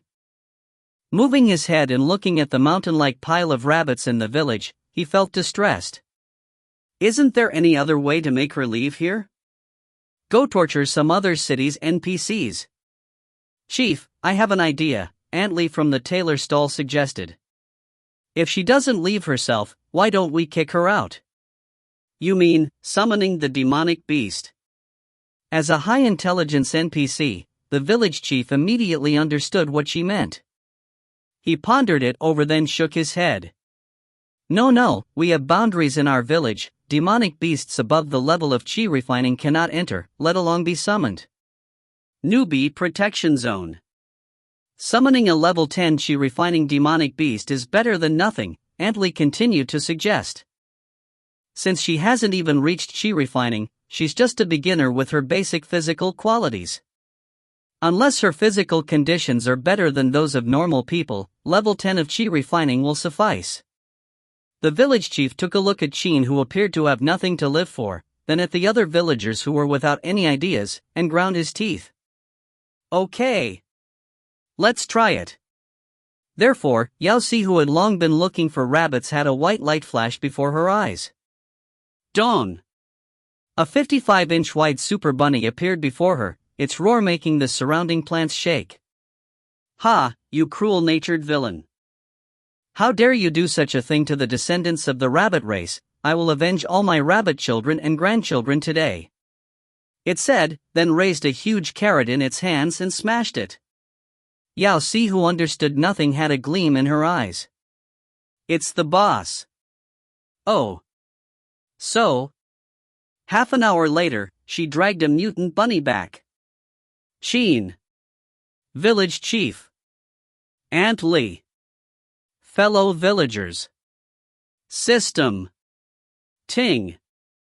Player *#38 has outstanding talents and extraordinary perception. She is hereby gifted a relic, celestial robe with phoenix feather decorations. The road of cultivation is a long road, but those who travel its length shall ascend. Fellow villagers were thinking only one thing. Take it all. Was that not enough? From then on, Yao Si's mission content had progressed from killing rabbits to killing a rabbit boss. If you find any errors, ads pop up, ads redirect, broken links, non-standard content, etc., please let us know. Report chapter so we can fix it as soon as possible. Chapter 19, Ask My Sword. Chapter 19, Ask My Sword. Translator, Error 666. Editor, Dark Gem. Meanwhile, in the headquarters of the Legend of Commanding Celestials gaming company. What's happening? This new server only opened 2 weeks ago. How could a relic appear? Isn't it the top-level gear which only appears when the anticipated late storyline progresses to the battle between the celestial and demonic? Producer. The technician weakly raised 3 fingers. To be exact, 3 had already been given out. What? The producer of the game immediately exploded. How could this happen? Did the system have problems? Quick, find out why it's happening. I've already investigated. The corner of the technician's eyes twitched. The same player received all those relics. Same person? The producer was enraged. What cheats did he use that he actually broke through our system's defense? She's just a level 0 newbie, and she didn't use cheats either. The technician then proceeded to bitterly tell him all the things he had found out. When the producer finished listening, his expression could only be described as holy shit. How could he not know that there was such loophole in the game? Then why do the NPCs in the newbie village have relics as rewards? Aren't those elementary NPCs? Producer, you forgot, the technician said. In the future storyline, all the NPCs from the newbie village are reclusive celestial beings. Wouldn't it be very normal for them to have some relics? Shit, so it's a grave he dug himself. Producer felt somewhat distressed, walking back and forth in the office multiple times before clenching his teeth and making a decision. Look up where this player with an unreadable code ID logged on, and empty all her game data. Enforce data rollback, just say she had violated the game's regulations. Then send another system announcement, stating that all those broadcasts just then were tests for a new version. He took a deep breath, then firmly said, for the balance of this game, we have to wrong this player. The technician immediately began searching for data, But soon his body stiffened, he turned with a face that was on the brink of bursting into tears. "Producer, I'm afraid that this person can't be wronged." "Why? Is there something wrong with her data?" "There's nothing wrong with the data, but the location of login has a little problem." "Where did she log on?" "The Red Planet." Suddenly, the entire planning department fell into an eerie silence. OF*CK. Did he fell out of favor with the gods this year? Of all the species of players, it must be those narrow-minded psychotic bloodlings. If he dared to ban her account today, then tomorrow they would come and kill all of them. A good while passed. Send an acoustic message to his immortality Liu, he always knew that species well. Let's see if he can help us contact Minister Yen and sort this out. The producer felt like weeping but had no tears. We're willing to compensate for all the losses the player experienced. The technician immediately went to contact him, but soon he returned with a bitter face again. His immortality Liu said that the Red Planet has enforced total security since 2 weeks ago and cut off all communications, even their own kind isn't allowed to exit or enter. He can't reach them either. The gods have made up their mind to end me. Right now, Yao Si was happily dragging along the NTH giant rabbit boss around like a kite. Yes, this game is indeed quite fun. Even bosses are made so numerous. But I wonder when will the kindergarten finish? While on the World Channel, for a few weeks now, the chat had been filled with one after another crazy system broadcasts. Ting. Player *#38 received Relic, Phoenix Feather Boots X1. Ting. Player *#38 received Relic, Phoenix Feather Headdress X1. Ting. Player *#38 received Relic, Phoenix Feather Armor X1. Ting. Player *#38 received. All the players in the World Channel expressed, haha. As long as you're happy, jumbled code. Inside the kindergarten, the fangirls and fanboys who had been waiting tirelessly for almost a month finally began to realize that there was something wrong. Shocking. The old ancestor who had been sleeping for over tens of millions of years was now addicted to games and didn't eat or drink for an entire month. No matter how one looked at it, there was still something strange to it. All those that waited here were all some of the best leadership figures among the bloodlings. Although most political affairs could be handled through the galactic network, there were still some things that had to be done in person.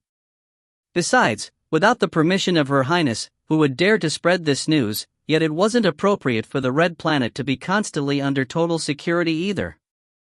Marshal Nya, Yen Xian asked with a worried tone. Did Her Highness encounter some problems in there? Nya Zihan was dumbstruck. He turned and looked at everyone else present, his face beginning to cloud over with hesitation. After all this time, she still hasn't come out. Indeed. How about we wake Her Highness up? No. Definitely not. Yen Xian didn't have the opportunity to agree before the 35th generation elder objected again. Her Highness had been hibernating for so long, maybe she's just temporarily curious about the future world, that's why she hasn't quit the game after so long. But it has been such a lengthy period of time, Nya Zihan retorted. What if Her Highness is being deceived by a person from another species due to her unfamiliarity with this world? There are all sorts of people out there. The elder's face turned dark. It was a possibility. The ancestor of their own species being deceived by foreigners with evil designs, he couldn't even bear the thought of it.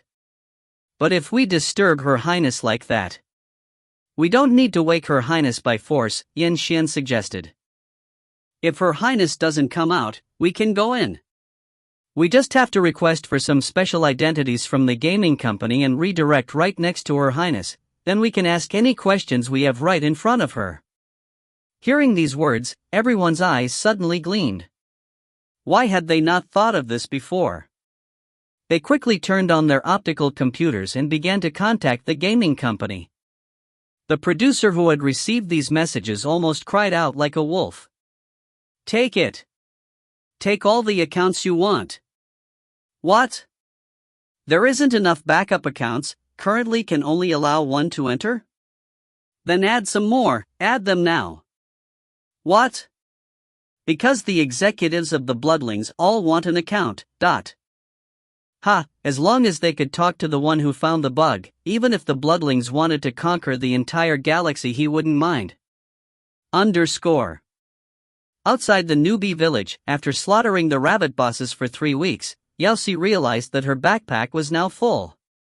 Her entire bag was filled with gear that shone with golden light. However, these items couldn't be thrown away either. If she threw one away, then it would automatically return back into her bag. Yao Si predicted that all these items were probably bound to the account. It looked like she couldn't hunt rabbits anymore. She raised her hand and flung a dart at a giant rabbit who was running towards her from not too far away. She then turned and continued to dash for a short distance. There were some advantages to being a bloodling, at least when she kite-won the beast, she didn't need to worry about it catching up to her. The boss was tortured down to the last bit of blood by her. Just as she was about to deliver the final blow, a white light suddenly flashed beside her, and Yan Xian, who was on a backup account, was now finally online. Almost at first sight, he recognized the ancestor before him who had conducted no facial adjustments. He felt a surge of excitement in his heart. No wonder she was their highness, so confident. He raised his nose and strode over with excitement. Your highness, I finally meet. Before he could finish, Yao Si raised the sword in her hand without any warning, turned, and slashed down at him. Hell, want to steal my boss? Ask the sword in my hands first. Yan Xian, who had just returned to the revival point, was left speechless. What just happened? If you find any errors, ads pop up, ads redirect, broken links, non-standard content, etc., please let us know. Report chapter so we can fix it as soon as possible. Chapter 20, The Common Language of the Galaxy. Chapter 20, The Common Language of the Galaxy. Translator, Error 666. Editor, Dark Gem. In truth, Yao Si was a girl without much temper who didn't bear grudges. That is, unless she was pushed, and in that case it would incite an outbreak of rage. The fact that she didn't seek trouble didn't mean that she was afraid of it. For example, when someone was stealing her boss. She saw that the person who she had just killed and sent back to the revival point now led a whole group of people marching into the village in a formidable array. At that, her first reaction was, yo, so they grouped up and want to take charge of the scene. Clenching the sword tight in her hand, she made herself at home too. With a stride, she thrust herself into the crowd, lifting her sword and making one kill after another. Let's disperse the first wave. What's there to be terrified about? Just do it. You think you're really something because you have so many people. What made you think reason stands on your side when you steal my boss? At that instant, the bloodlings were now all lying on the ground feeling bitter. What was happening? Everyone was caught off guard. She started killing without uttering a single word. What was wrong with their ancestor? And they didn't dare to strike back. Obviously. If they were courageous enough to be disrespectful to the ancestor, did they want to be drowned by the spits of the entire bloodling species? Hence, to figure out the cause of this problem, they could only tirelessly run from the revival point again and again, trying to explain the situation. But with no exception, they were all killed with a single slash before they could open their mouths. And even if they did speak a word, she would not take heed and kill them just the same. Every bloodling who was initially in high spirits to invite her back had their fragile heart shattered like glass all over the floor. They had no choice but to stare confused at their ancestors' one-blow one-kill attacks. Her aim was so accurate it was as if she was cutting through immobile cabbages. Such figure with the vigor and vitality of the tiger, it was so stunningly beautiful. Fangirl and fanboy logic. They took 5 minutes trying to figure out why this scenario was happening, then spent the next half an hour admiring the heroic posture of Her Highness chopping people. Just as expected, not a single angle in 360 degrees that wasn't beautiful. Then they began to recover themselves. Yes, their ancestor must be blaming them for spoiling her gaming mood? They were guilty as charged. This bit of punishment was justified. Lie down, we must let the ancestor hack at us until she becomes happy and satisfied. Hey, you there standing like a fool, what are you doing? You're an old monster that lived for over tens and thousands of years, what's there to be scared of about playing dead? Lie down, that way it makes it more convenient for Her Highness to chop us. Everyone came together. There was no way that some would allow anyone else to fulfill their desire to enjoy the limelight in front of Her Highness alone, so no one stood up to revive themselves. Hashtag talking about the professional qualities of a bunch of fangirls and fanboys. Hashtag. Harvesting loads of headcounts and not losing a single drop of blood, Yao Si, who originally suspected that she was using a cheat, finally realized that there was something wrong. Why didn't these people fight back? Even though newbie accounts were weak, that didn't mean she would remain unharmed when they attacked her. Surely it didn't mean they were here not to fight but to apologize? Glancing at the ring of bodies, she had to say that this was very sincere. The galactic citizens are so civilized. Oh. This made her a little shy, so she tucked the sword away and decided that it would be all. She thought about her backpack and that it was already full, there was no meaning to continue doing the quests. She turned and sat down directly onto the lawn where she first entered the game and decided to concentrate on waiting to go offline. Looking at the empty lawn, Yao Si suddenly felt melancholy. She could remember that in the beginning this birth point was filled with seas of people, and now she was the only one left. As a professional gaming geek, she had a feeling that her level was dragging the whole server behind. After all, this was the first online game that she played in the future, yet she couldn't even leave the newbie village. She had fallen behind from the start line, and just the thought of it gave her heartache. The people in the World Channel were experiencing a more severe heartache. And they no longer had anything to say. Yao Si let out a long sigh and decided to continue being absent-minded, but from a short distance away a large wave of figures headed her way. They were the group that had just been beat up. Yao Si frowned, but these people only looked at her with joyful expressions, then trotted over. They knelt obediently beside her in a uniform formation, then stared at her with numerous pairs of sparkling eyes. The ancestor wasn't mad anymore, it had to be due to their excellent attitude while acknowledging their mistakes.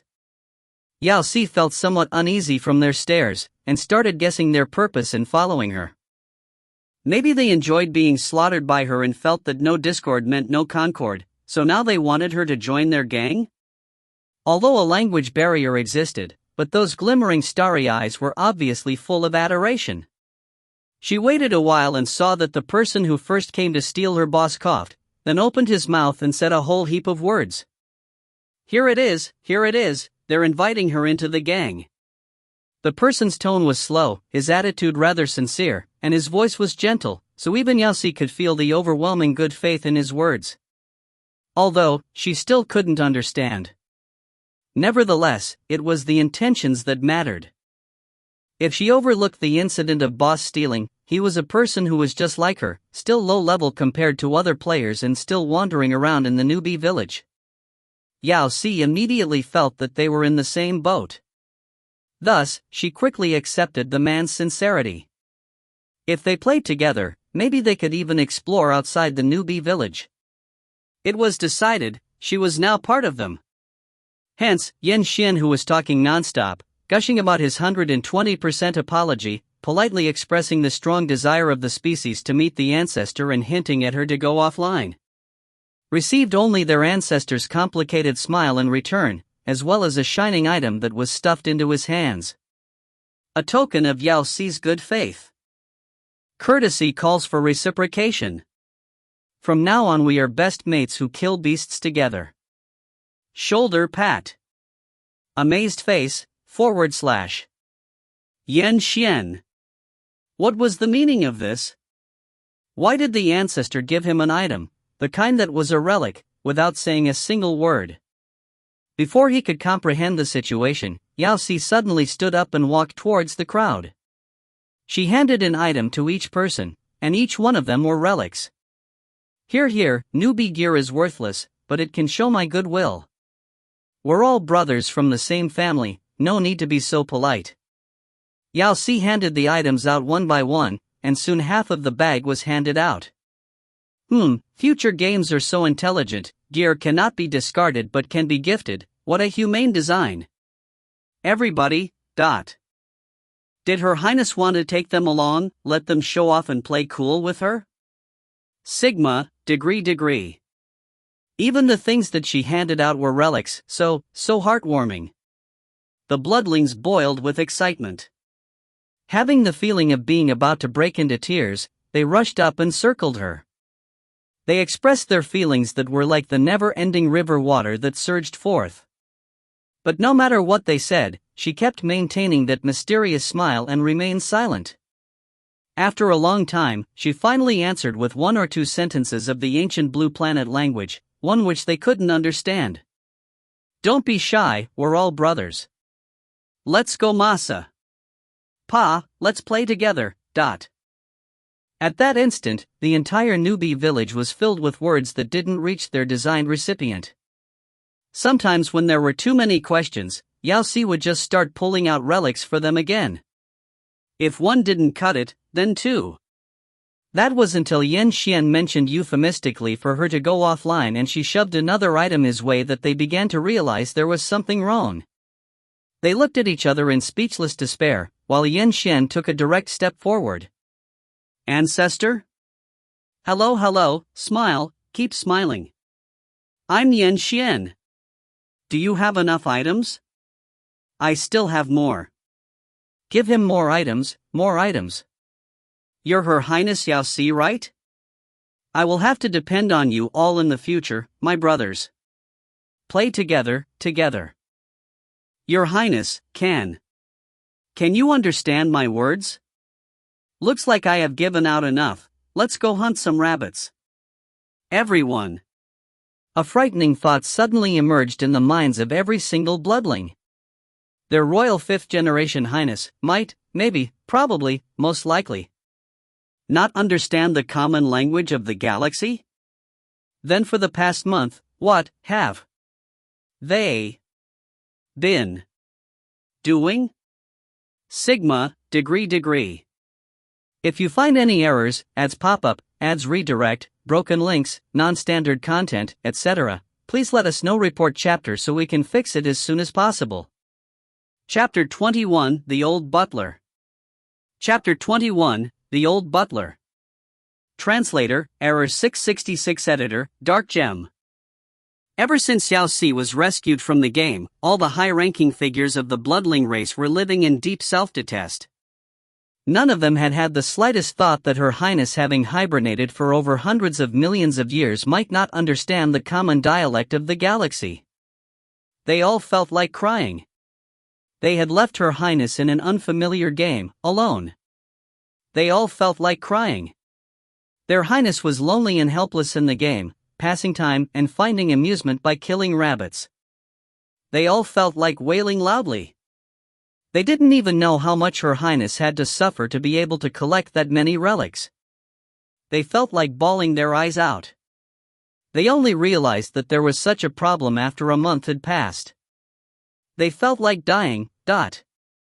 Hence, when Yao Si finally escaped from the game, what welcomed her were faces filled with heartache, bitterness, and sorrow.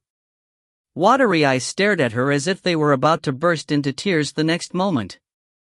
Having been baptized by these sights before, Yao Si felt that after being stared and glared at, you eventually get used to it.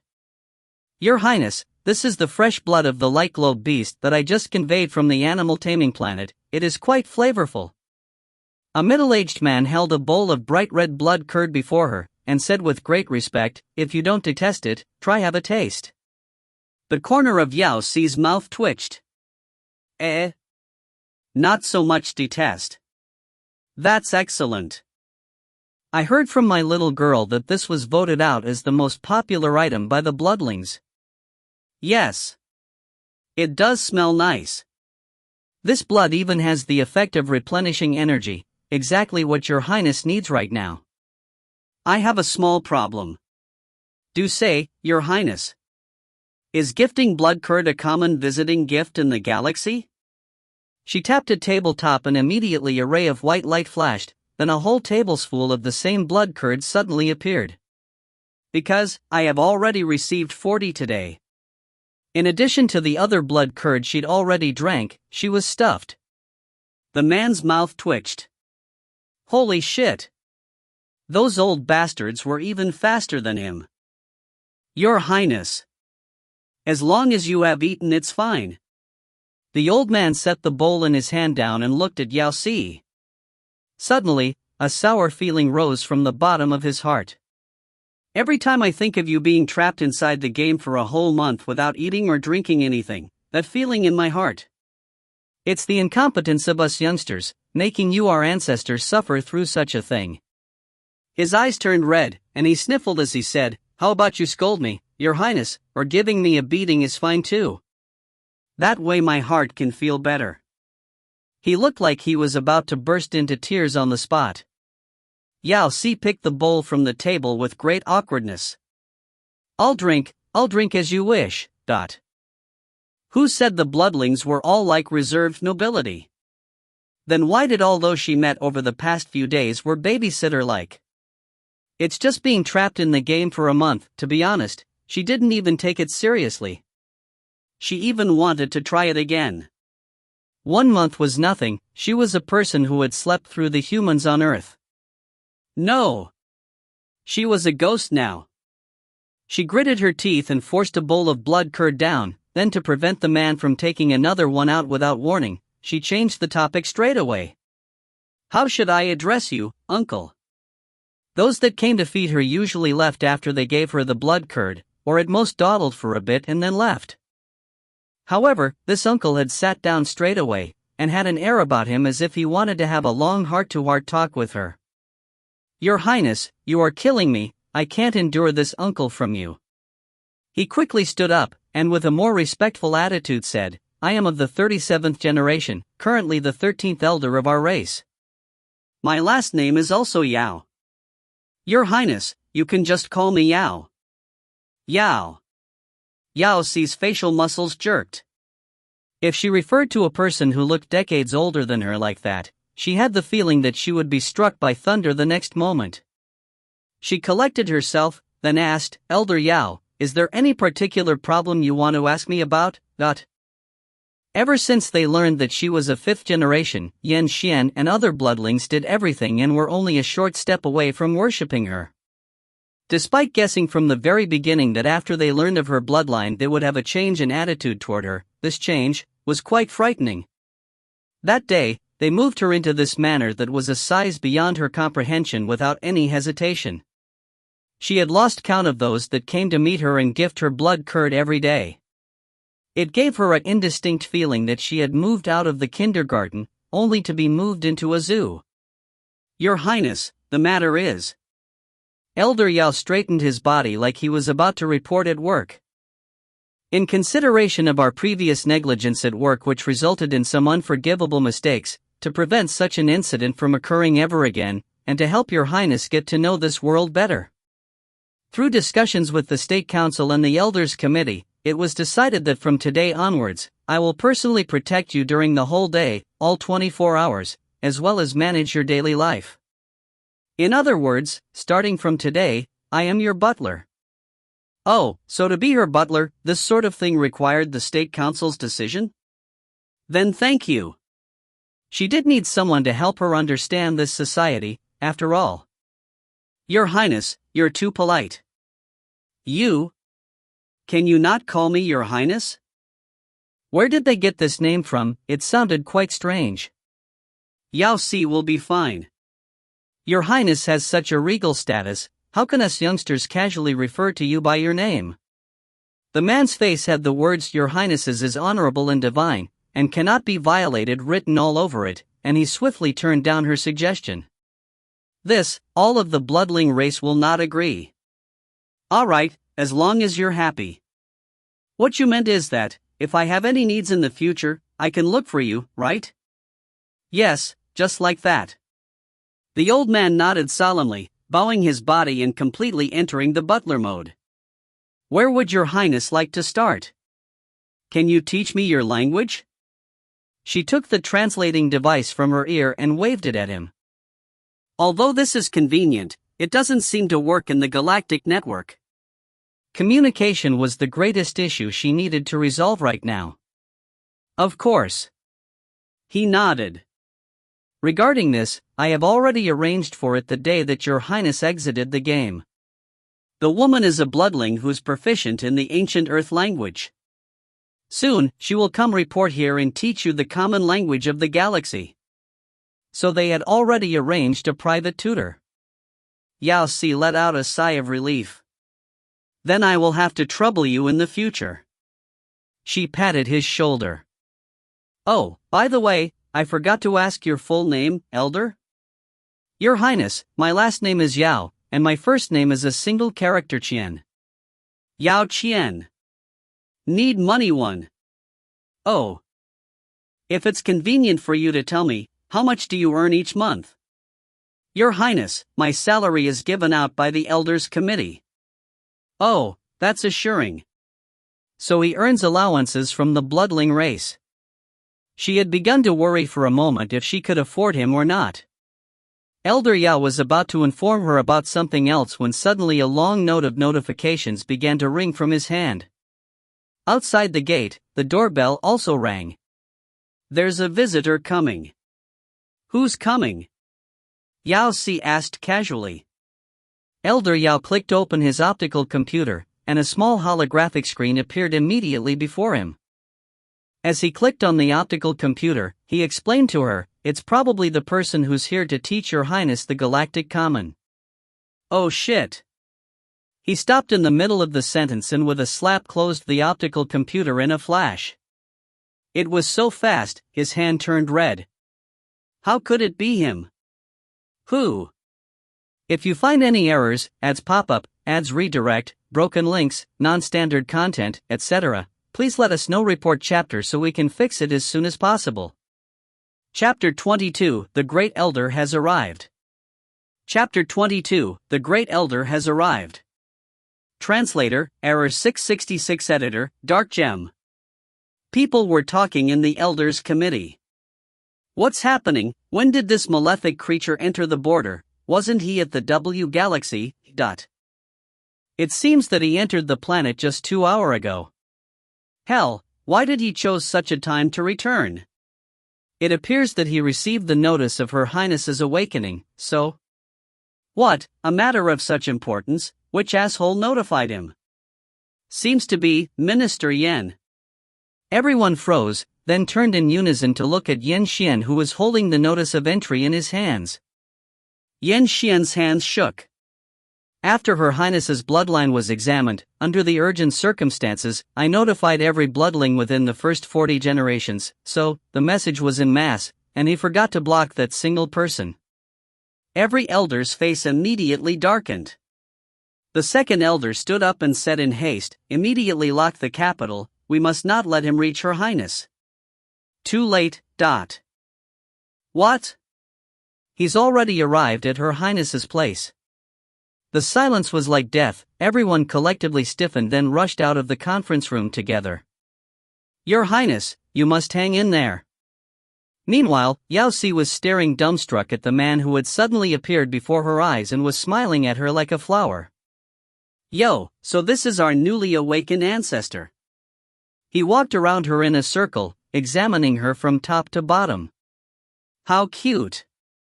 Unlike other bloodlings who acted reverent and respectful, his attitude was free and unreserved. Hello? Yao Si felt a little uncomfortable from his staring, so she extended her hand and greeted him. He smiled even more widely, making his eyes and eyebrows wink into a thin line.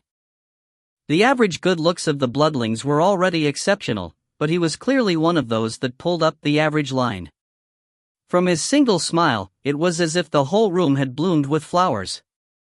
He reached out and took her hand, but then turned it over and lowered his head and kissed the back of it with full devotion. It's a great pleasure to meet you, my highness.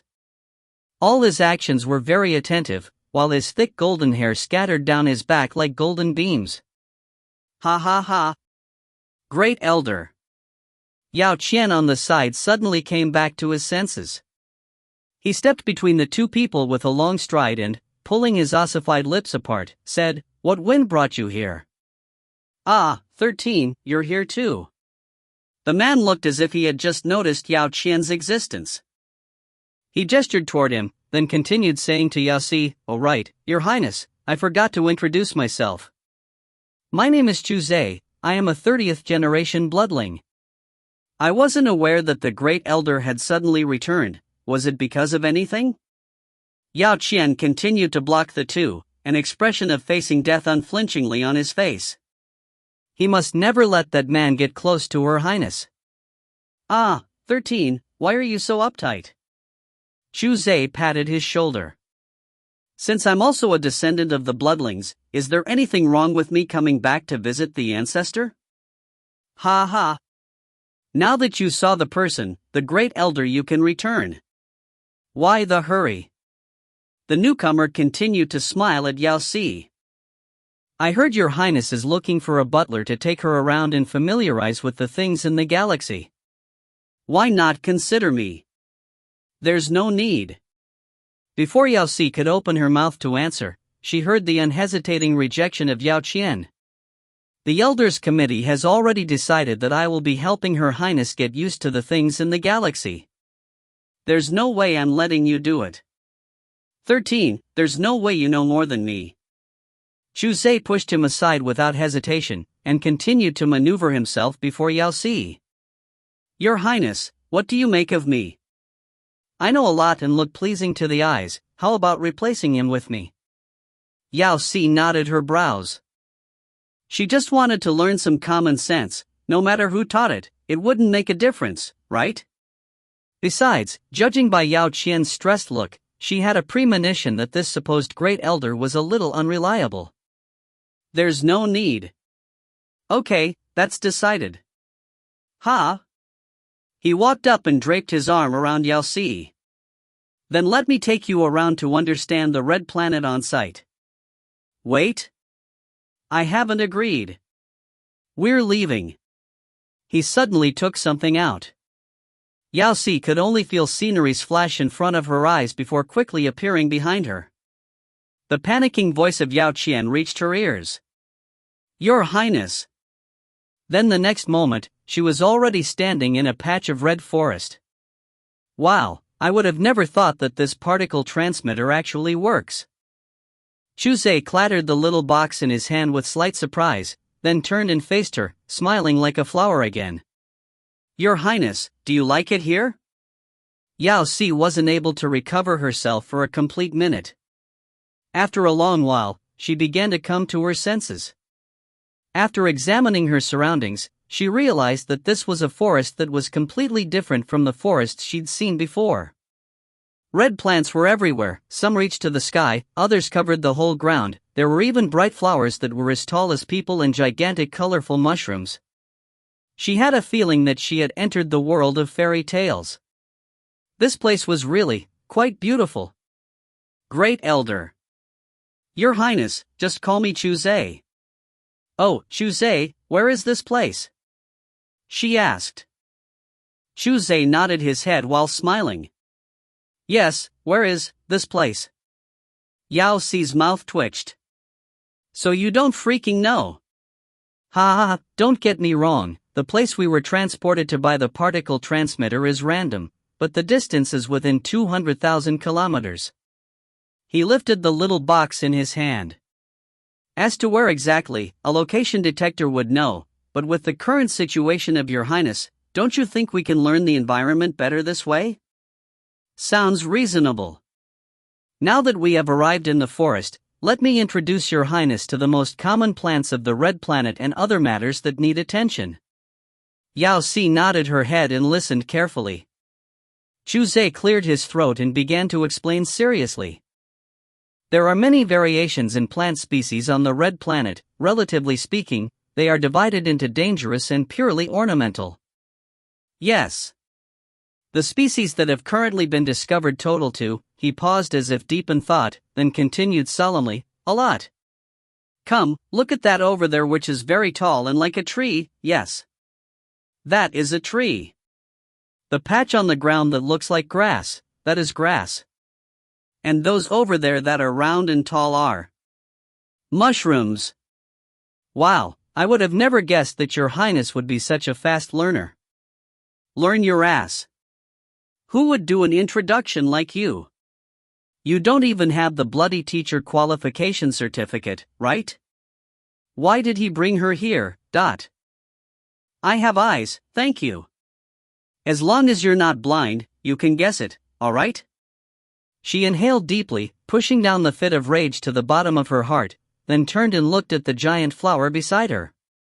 Xu, I think that flower over there. Ever since she had arrived, she had spotted that all the plants here were mostly red, only that flower was white. It was particularly outstanding at first sight, especially since it had grown so tall, a whole chunk taller than Xu. Besides, it had no stem or leaves, only a lonely bloom. Maybe it was just a delusion, but she seemed to have seen it move. Your Highness, you're interested in this? If you dare say flower, I will beat you up. I've been tolerating you for a long time already. Xu was stupefied, but soon after he continued while smiling cheerfully, Don't be like that, Your Highness. You must believe me, I'm actually quite knowledgeable. She had already experienced it. I'm quite familiar with this type of flower. He walked straight beside the large flower and poked its petal. It seems to be called gluttony. To be exact, it doesn't count as a plant, but rather an animal. Animal?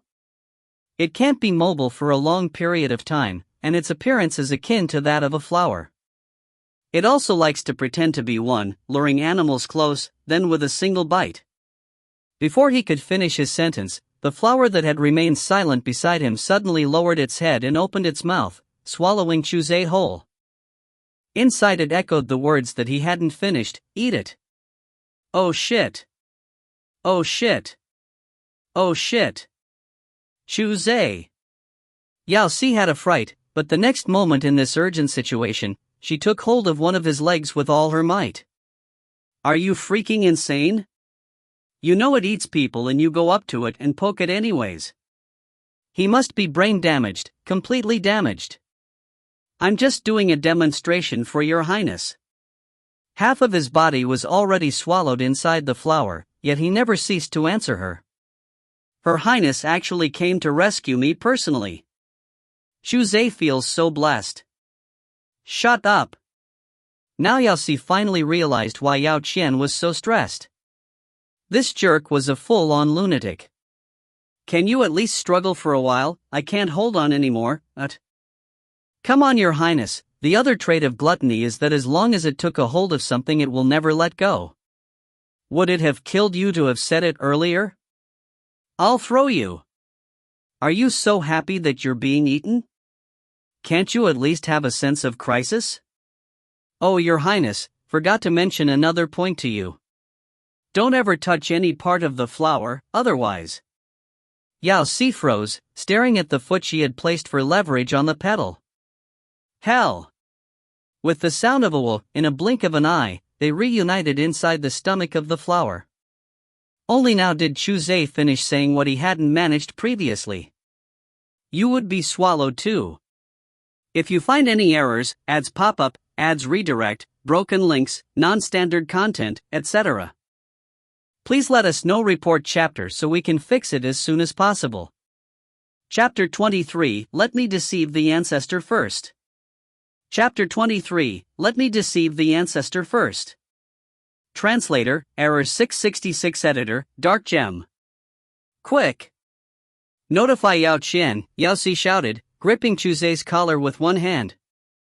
Her patience had completely evaporated and she didn't want to stay with this troublemaker any longer. I'm afraid I can't.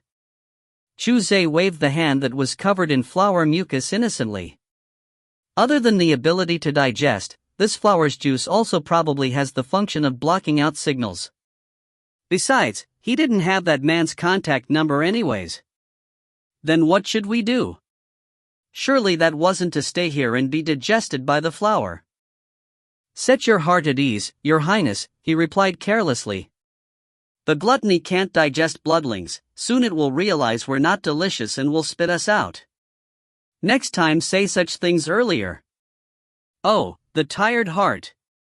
Ever since Yao Si got involved in the civil war of the bloodlings as an innocent bystander, she had never been this tired.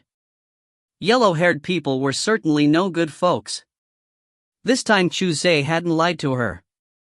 After 2 hours being trapped inside the bud, gluttony, as expected, opened up with a wah, vomiting the two people covered in mucus out. A root even extended from the ground to push them away in disgust.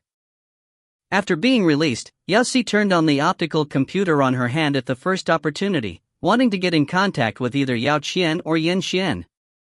However, no matter how many times she clicked on their contact number, there was no response. What's happening? Did the optical computer break? Oh, so the messages were not blocked by the flower juice. Chu Zhe's face was full of amusement, his energy showing no signs of him being anxious. On the contrary, he seemed to be slightly excited. It looks like the magnetic field of this forest is quite special. What about your particle transmitter? Yao Si asked. Transport us again. A shower when they got back would be good, she really couldn't stand this body full of mucus. Huh, didn't I tell you? The bloodling was alarmed. He took out the box, which he had previously showed her, and chucked it away randomly. Particle transmitters are single-use. Hell! Yao Si took a deep breath, she really wanted to have a cow one now. Then what should we do? They didn't know their own location and they couldn't get in contact with anyone. It seems we can only wait on the spot. Or what? Maybe he has an idea? According to the designated distance of the particle transmitter, the transported distance wouldn't exceed 200,000 kilometers. So we could try to, he paused, then said each word out with a rare seriousness, walking back. Goodbye. Yao Si turned and left. If she ever believed in this lunatic again, then she was an idiot. 200,000 kilometers. That was enough to freaking travel through half of the earth, alright? Ancestor, where are you? Ancestor, Your Highness. Yao Si honestly hadn't thought that there would be such an odd man among the bloodlings. Other people would only cheat their father, yet he would deceive his ancestor. What was even worse was that once he got stuck onto you, you couldn't get rid of him. Being unlucky to this level was quite impressive. However, soon Yao Si realized what it really meant to dig a hole for your ancestor to fall in. It was hard to say if Chu Zhe had his luck set to negative when he was born, but he was either eaten by a flower, grabbed by a tree, or captured by an unknown bird all the time. Anyhow, it was like all the unfortunate things were waiting in line for him to patronize. Yao Si spent all her time not walking out of this forest but just saving another person. Result? Chu Zhe had not a scratch on him, whereas Yao Si got swallowed by a flower, whipped by a tree, and pecked by a bird. She was tired to death from saving their two little lives. She had generated an unshakable doubt about her race's mental capabilities. Who would freaking keep these kind of dangerous flora and fauna on their own mother planet, allowing them to grow everywhere? What kind of imbecilic taste is that? Is there still time for her to make the request to be turned back into the blue planet person? Ancestor, why are we hiding here?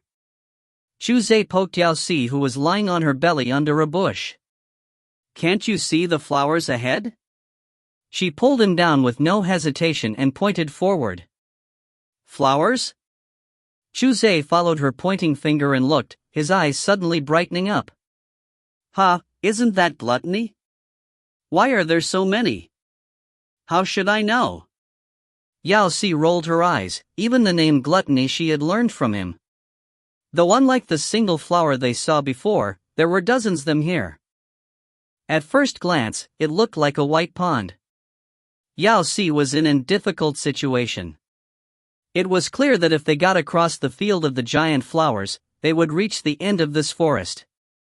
However, if they did take such a path, they would definitely be swallowed a time or two. Or if being truthful, n number of times. I wonder what these flowers are gathering here for. She could clearly recall that Chu Se had said they weren't gregarious. Taking a closer look, she realized that the flowers were gathering in a circle in an orderly manner. Compared to the motionless, waiting for prey to knock on its door gluttony they'd met first, these were all slowly moving, as if passing something to the center before retreating, and in the center of them all. It looks like there's a purple orb inside? It was only the size of a fist, and if its color didn't contrast so much to the flowers, Yao Si wouldn't have even noticed it. The two bloodlings could see that each flower moved to the spot of the orb, then lowered their flower buds and dripped something on the orb before backing away again. Right after, another flower would come up, doing the same. It was like some kind of a holy ritual. They're probably feeding that orb. It could only be food that they spat out of the flower buds. Judging by the looks of it, that orb is either the king of the flowers or their young offspring.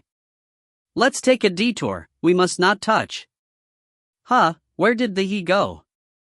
Wasn't Chu Se standing right beside her a second ago? Yao Si's heart sank, and she instantly had an ominous feeling about it. Like she expected, the next moment she heard the person's confused yet excited voice. Your Highness, is this the orb that you were talking about?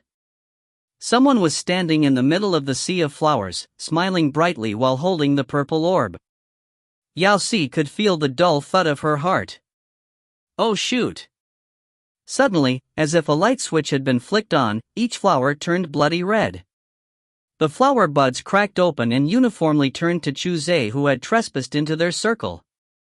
Inside the gluttonies something shone with a white shimmering light. Run! Yao Si didn't know where that burst of energy came from, but she ran into the cluster of flowers, caught a particularly thick-headed person, dug her heels, and bolted madly away. The next moment, the sky was filled with ice, clack clack clack firing at them like machine guns. Each blade of ice was as thick as a human arm, and when they were fired at a force that they even damaged the surrounding woods upon shattering on hit. Yao Si had an extremely tough time running, for she had to dodge the ice blades while also avoiding being smashed by the falling trees as well. What was even more critical was that in her hand she was still holding an idiot. If it weren't for the experience she'd gained over the last few days from being tricked by Chu Se, there would have been no way she could have ducked so skillfully. For a heartbeat, she had the illusion that she had been transported into the game of Plants vs. Zombies. Behind them were the field of plants and they were the zombies. In a moment like this, she only wanted to scream a sentence, Chu Se, I want to eat your brain. Hell, this fool's brain was clearly not for thinking, it was probably for water storage. Yao Si dashed feverishly for half an hour until finally leaving the range of the flower attacks. Rolling her eyes at a certain culprit for her misery, she rested her hands on her knees for support. She didn't even have the energy to curse at him. Luckily those flowers were slow-moving, otherwise they would have been stabbed until they looked like sieves. Wow, I would have never guessed that those flowers other than eating people can also attack like that. So scary. Chu Se's mouth pronounced words of fright, yet his expression was filled with enthusiasm. It was probably because he'd gotten used to digging holes for her over the past few days, so there was no shame of having done anything wrong on his face.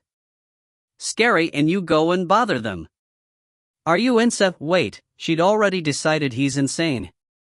Your Highness, he looked sideways at her as if he had suffered from an injustice. I thought that your Highness liked it, that's why I wanted to get the orb and show it to you, Who would like such a thing? It was obvious that it was him looking for trouble without saying a single word. Really? Don't like it? His eyes softened, and injured expressions took shape on his face. This again. Every time he did something wrong he would have this little poor puppy look, making her boiling anger stop at her throat, and she wouldn't be able to stay anymore. It was fine once or twice, but when he did it every single time, she grew immune to it. Don't like it. Her words were resolute and decisive. Oh. I think this orb is quite pretty. He flew the purple orb up and caught it again. But if your highness doesn't like it, then never mind. But why do you even still have it? Yao Si's heart tightened. How carefree was this person's heart? If they still had it in their possession and those flowers caught up, what would happen then? Throw it away, quickly. She moved directly towards him, planning to grab and throw the orb away. However, Xu Zhe's hand suddenly pulled back, ducking away. Maybe because he didn't have a firm foothold, he took a step back and a cube fell from his body. Yao Si could faintly hear the long tone of beep. This fell from. She instinctively bent and picked the cube up. Xu Zhe's expression changed, and he suddenly yelled out, "Don't touch it!" But she had already picked it up. Immediately a line of black letters projected from the cube and took form of words in her eyes. Stimulation settings shut down. What? Humph, I'd have never thought that you would find out so soon. Said a familiar yet much colder than usual voice. If you find any errors, ads pop up, ads redirect, broken links, non-standard content, etc., please let us know. Report chapter so we can fix it as soon as possible. Chapter 24, You Can Go to Eternal Sleep. Chapter 24, You Can Go to Eternal Sleep. Translator, Error 666. Editor, Dark Gem. The surrounding scenery suddenly changed like a curtain being drawn open. The mountains, the earth, the sky, and the vast red plants were all being wiped away as if a blackboard was being cleaned. It then gradually turned transparent and disappeared in the end. In less than 10 seconds, the forest which Yao Si had spent days trying to cross and still weren't able to leave transformed into a boxy white space under 20 square meters in size. Less than 2 steps behind here were dozens of gluttony opening their gigantic flower maws. But they were all trapped inside glass pillars, and she could faintly see white ice blades in their insides, not melted. What was happening here? Yao Si froze on the spot, unable to regain her senses for a long while. Ah, what a pity. Xu Zhe tossed the little purple orb in his hand with a regretful look. I still have dozens of foreign plants, which I brought back from other planets, that haven't been tested. Test? Yao Si's mouth twitched, a rising fury surging from the bottom of her heart. You mean we weren't transported to a forest? Yes. There were no cannibal plants? Yes. There were no human binding trees?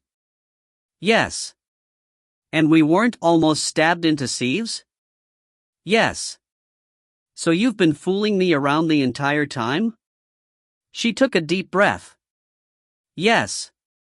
Ah, don't say it so harshly, Your Highness. Xu Zhe switched back to the simple-minded look in a second, but the sense of innocence was missing from his eyes. Isn't everyone trying to welcome you with your return to our kind? I, as one of the great elders, wanted to express my friendliness and made a harmless joke. Harmless? Yao Si felt that the string called reason snap in her mind. She clenched her fingers into a fist and swung it right at his face. Xu Zhe. Screw your grandmother. For the past few days, she had really treated him like a newbie, putting her own life on the line to save him. Yet in the end he told her that it was all for a test, that all of it was fake, F***ck. If I don't beat you until your mother can't recognize you, then my last name isn't Yao. Your Highness. Xu Zhe was still smiling brilliantly, as if he couldn't be bothered to treat her fist seriously. He flicked his finger and 2 vines suddenly burst out from the ground, winding around Yao Si's flying punch. A gentleman uses his tongue, not his fists. You can't hit me with. Bam! The next moment, an angry fist smashed fiercely into his face. Xu Zhe felt his nose becoming heavy, and 2 streams of vividly red liquid ran down his face. How? How is this possible? His eyes widened, and he revealed an expression filled with disbelief. Yao Si didn't have time to explain it to him. Her punches fell incessantly, like raindrops, onto him, and they were all aiming for the face and any other place that hurt most. The fury in the depth of Yao Si's heart exploded with full force, burning all her reason, forgiveness, and demeanor of an elder to hell. There was only one thought left in her mind: punch that asshole. Wait. How can you? Ouch. Don't only aim for the face, hurts. Ah. I'm sorry, isn't that enough? Wait, can you not kick there? Ah. At that instant, the entire room was echoing with someone's soul-stirring screams.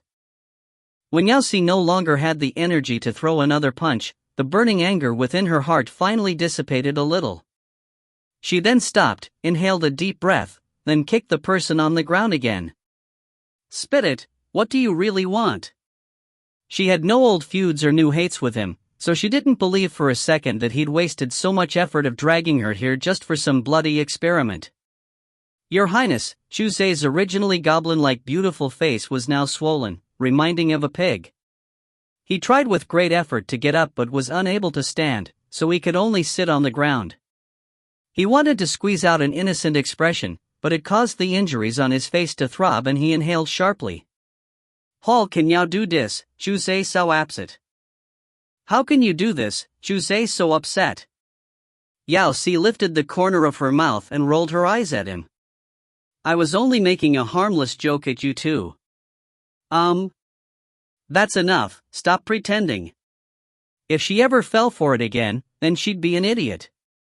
Say it, what do you really want? Chu Zei was stupefied. He put away the merry expression and looked straight into her eyes, as if trying to make sure of something. After staring for a long time, he lowered his voice and asked, You really want to know the reason? Yao Si felt a little uncomfortable being stared at by him, but she had no way to escape it, so she nodded firmly again. Say it. Let's see what story you can come up with this time. Okay. He nodded, slowly stood up, and raised his head to look directly into her eyes. He was so close that they were almost touching, and standing like that he clearly spelled out his next 4 words. I don't like you. Ha, Yao Si sneered, pushing away the pig head in front of her. What a coincidence, me too. His face turned rigid for a second, but then he continued, I received the notice, that's why I had to travel thousands of miles, all the way from another galaxy, to rush back. I was researching a very important project at that time, but I was forced to stop and return just because you're a 5th-generation bloodling. His swollen eyes were filled with displeasure. How ridiculous, why should I? Just because we're of younger generation, we must set everything aside and hold you above everything? Don't be a joke. What have you done for us bloodlings? Do you have any major contributions? Who decided that I must be friendly to you? I am an elder of the 30th generation and can count as one of the oldest of us. The corner of his lips turned upwards as he caressed the purple orb in his hand. From the Zergs to the 4th Union of the current galaxy, I've lived for hundreds of thousands of years. Every battle of the bloodlings, every catastrophe I witnessed, because I am a 30th generation bloodling, that's my duty. I've guarded the bloodlings for so many years. He took a long breath, then tilted his head and looked at the white room. Everyone in our kind is like this, even 13 is like this.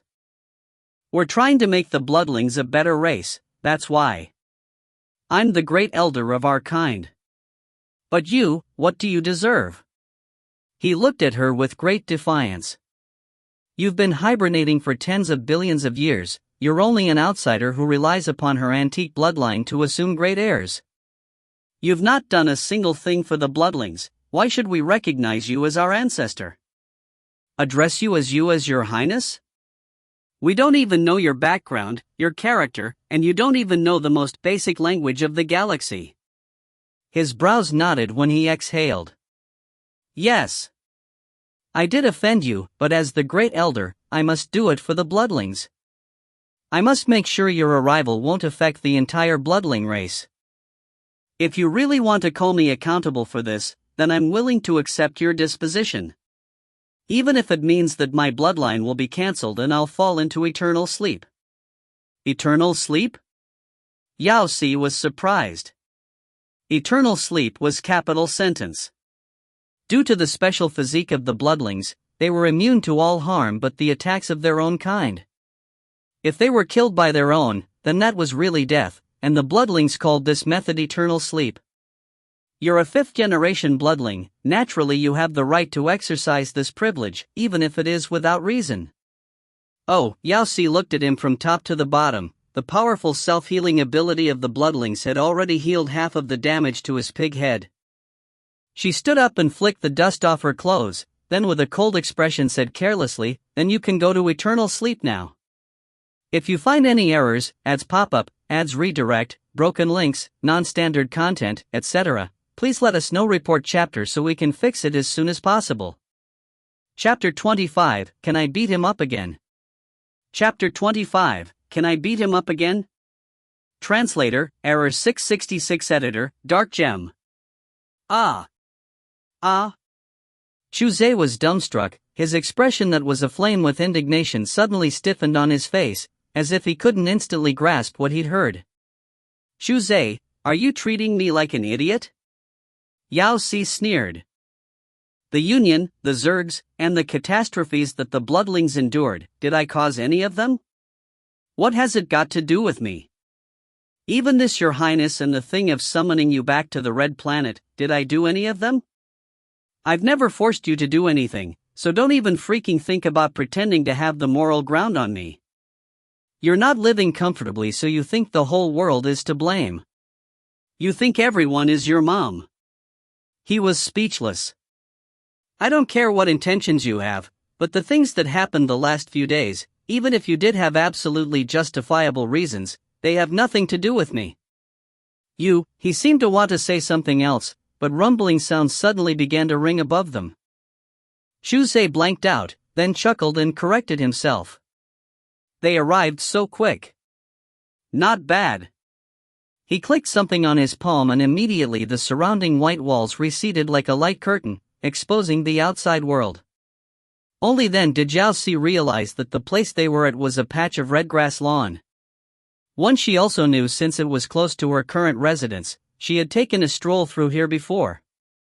In the sky overhead hovered dozens of aircrafts filled with bloodlings who looked worried sick. "Your Highness." Yao Qian was the first to hop down and stride next to her. "Are you all right?" He took a look at her, then immediately held up a detector-like device to check her condition. "You have suffered and it's all my fault, only realizing now that you're here." He looked as if he was about to break into tears. "I'm fine," Yao Si could only reply to him with a smile. "How can you be fine? You've been missing for so long," and was with. It looked as if he suddenly remembered something and turned and yelled at Chu Zhe, "Great Elder, you've gone too far. How could you take Her Highness away like that, and intentionally blocking out all the signals as well? What have you done to Her Highness? Ha ha, little 13, isn't she all right? Isn't it clear that I'm the one in a worse situation? You call this all right?" Yao Qian pointed at Yao Si, who was covered in dust and mud, and wanted to cry even more. He turned back and looked towards Chu Zhe as if he had just realized his strange state. "Great Elder, what's wrong with you? Why are you bowing?" There's been a small accident." Chu Zhe raised his hand and indicated just how small with the gap between his thumb and index finger. Recalling the beating which he just took, he felt that his crotch was in even more distress. No wonder she was their race's ancestor, even when beating people up she was so professional. Yao Qian was still a little confused, but Yao Si lifted Chu Zhe up straight away and shoved him over. "I'm handing him to you, deal with him however you like, just inform me when you do." Yao Qian promptly caught him and handed him over to the other elders who had followed behind. "Your Highness, it's a relief that you're fine," one of those elders said after taking a look at her. He then exhaled a long breath and turned to glare at Chu Zhe.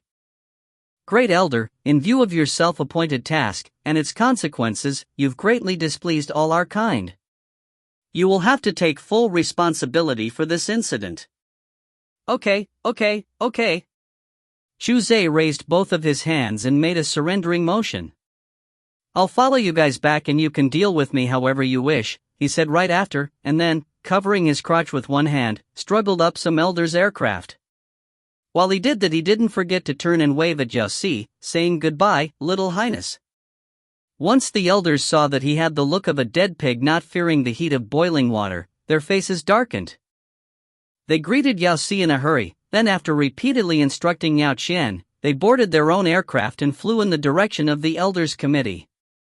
Right then, there were only Yao Qian and Yao Si left on the lawn. "How will you people punish him?" Yao Si couldn't help but ask. Judging by the serious looks of the elders, it appeared that taking her away for so many days was actually a grave matter. It couldn't be eternal sleep, right? "Your Highness," Yao Qian looked at her strangely. "Why would you ask?" She told him the words that Chu Zhe had just said. "He said he kidnapped me because he was dissatisfied that I hadn't protected the bloodlings yet still have such a high status." After hearing all this, Yao Qian's expression changed. It became even more odd, and it almost looked as if he had constipation. Some time passed before he said, "Your Highness, do you think, with our kind special traits, do we need people to protect us?" Yao Si was stupefied, and her whole person suddenly became stiff. Shit. Shit. Shit. Shit. So all those words filled with indignation were all just nonsense like I guessed? From my understanding of him, the great elder was probably just purely manipulating you for an experiment. Is there still time for me to catch up and beat him up again? If you find any errors, ads pop up, ads redirect, broken links, non-standard content, etc., please let us know. Report chapter so we can fix it as soon as possible. Chapter 26, I'm your great uncle. Chapter 26, I'm your great uncle. Translator, Error 666. Editor, Dark Gem. As soon as Yao Si returned home, she learned from the bitter Yao Qian what kind of person Chu Zhe was. He was indeed the great elder of the bloodlings, regardless if you cared for physique, special abilities, or knowledge, he was the most distinguished existence among all elders. It could be said that no one could rival him. What was even more rare was that even his IQ was the highest. It was because of this that he was more inclined to winning using his smarts compared to the bloodlings who fought without any extra word. If he used ordinary trickery, that would be easily dealt with. However, what corresponded to his astonishing abilities were his shrewdness. It was even more shocking than anything else about him. In Yao Qian's words, he was an unprecedented, purely natural, free of any impurity, a lunatic. If someone lined up those he'd tricked, from planet sovereigns to 1 or 2-year-old children, they could circle the planet numerous times. He had tricked almost every person, and his motto was, "I see. I come. I trick." The best proof of that would be that as the saviors of the galaxy who had extinguished the Zergs, the bloodlings had for a long time been upheld as the existence of a hero-like species. That was until he appeared. In less than a century's time, the bloodlings had become a terrifying species that caused headaches whenever barely their name was mentioned. Initially, no one among bloodlings cared about this, since no matter what he was still part of the family. Besides, as an immortal species they lived for so long, it was needless to say that they all found some way to have fun, who didn't have 1 or 2 hobbies. Thus, the bloodlings had a careless attitude towards this person who let himself loose in the outside world. As long as he didn't commit things like exterminating a whole planet or killing off an entire species, which went above personal feuds, he could do whatever he wished. Moreover, the species in the galaxy lasted at most for thousands of years, while some died off in less than a couple hundred, so what dispute couldn't death solve? The galaxy is so vast, so no matter how badly some people are tricked, how clear they remember it, there will always be a day when it all fades away. However, this point was realized not only by the bloodlings but also Chu Zhe. He plotted for so long to trick people into great confusion, yet in the end they forgot or their entire race died out. Chu Zhe felt that this strongly impacted his enthusiasm for deception, and for a high IQ lunatic like him, this was clearly unacceptable.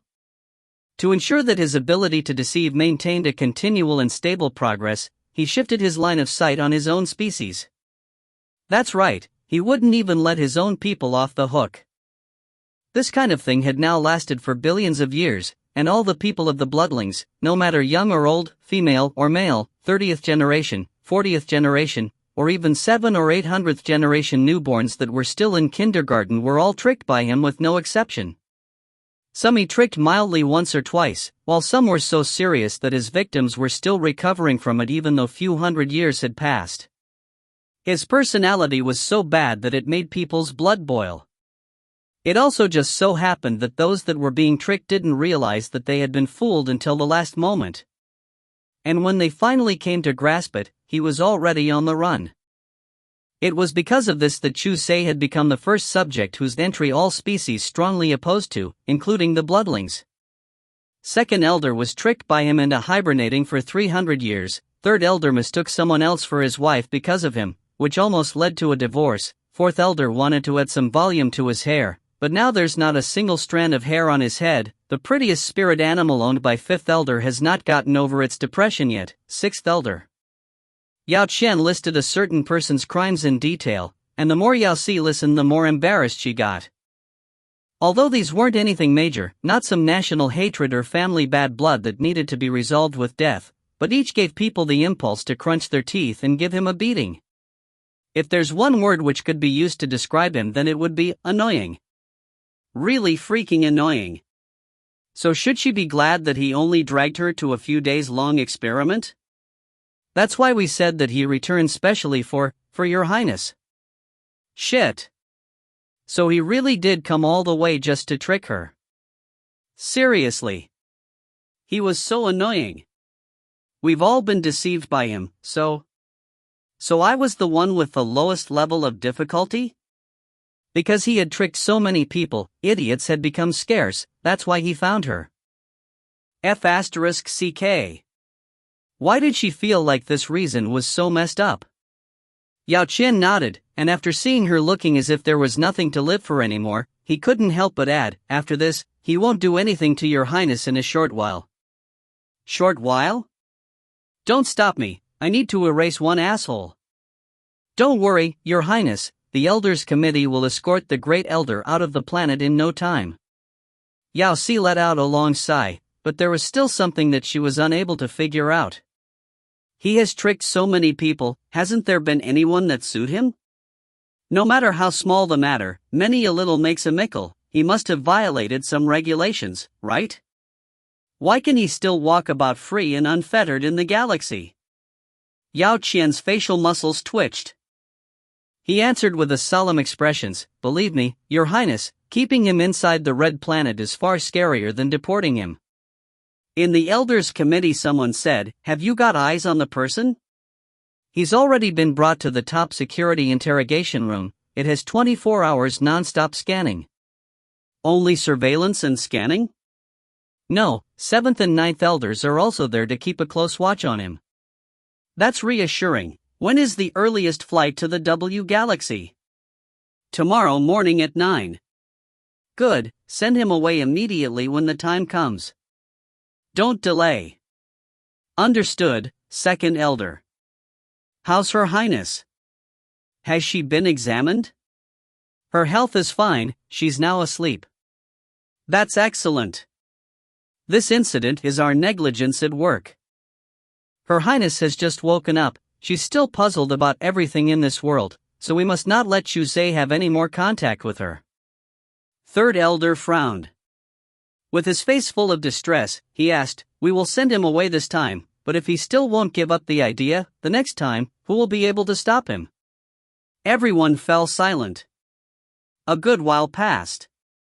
How about?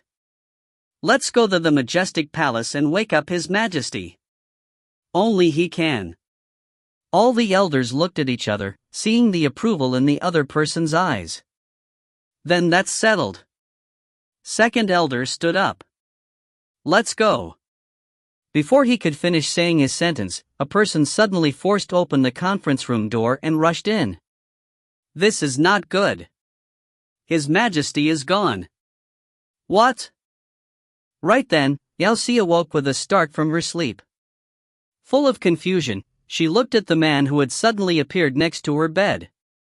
Was she encountering Psycho number 2? The corners of her lips jerked and she sat up straight away, staring at the person who was half hidden by the shadows. She was far from being scared, since her racial advantages were very obvious in such a situation. "Are you sleepwalking?" The silhouette paused, then shook its head. "Too full from midnight snacks?" The head was shaken again. "Walked to the wrong room while looking for a bathroom?" Still the figure shook its head. "Then what are you doing in the middle of the night, not sleeping and pretending to be a ghost in my room?" The other person stayed silent for a moment, then took a stride out of the shadow, exposing a face that could take a person's breath away. Just by standing there, it was as if he had lit up the entire night sky. Black hair that swept the floor and were as smooth as high-quality silk, a pair of blood-red pupils which didn't look exceptionally glamorous but gave off a sense of calmness that felt like the surface of the ocean after thousands of boats had passed.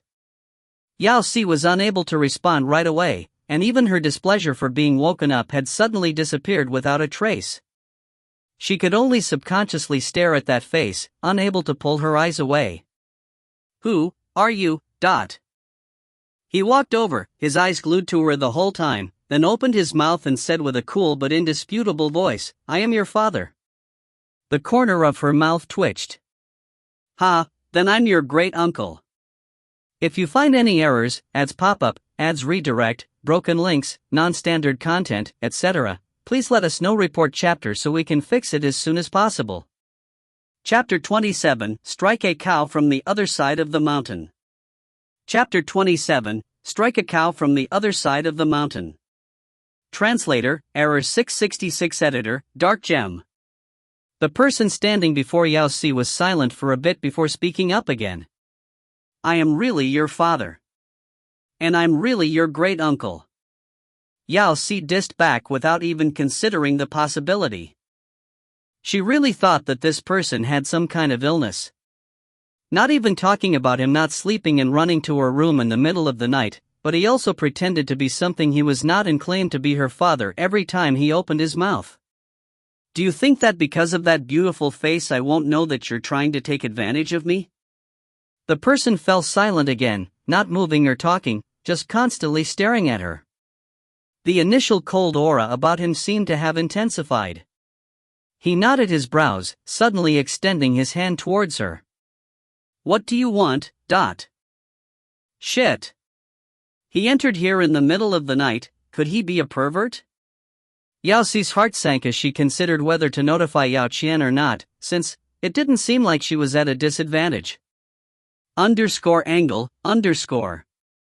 His hand was already pressed onto her shoulder. "I'll prove it to you," he said lightly. "Ha? What did he mean?" Before she could react, a stream of powerful energy suddenly passed from the palm of his hand into her, leaving her breathless. She subconsciously tried to resist, but that energy instantly went through all of her. In a heartbeat, her whole body, even each strand of her hair, was filled with it. Thump, thump, thump. Her heart began to palpitate, as if responding to something, and the pressure on her shoulder became heavier too. She had a feeling as if her heart was about to pop out from her chest. It beat faster, more excitedly, more heavily, and then, with a crack, the bed collapsed. The bed that was made from some unknown material turned to dust, and it looked like flour being blown by wind.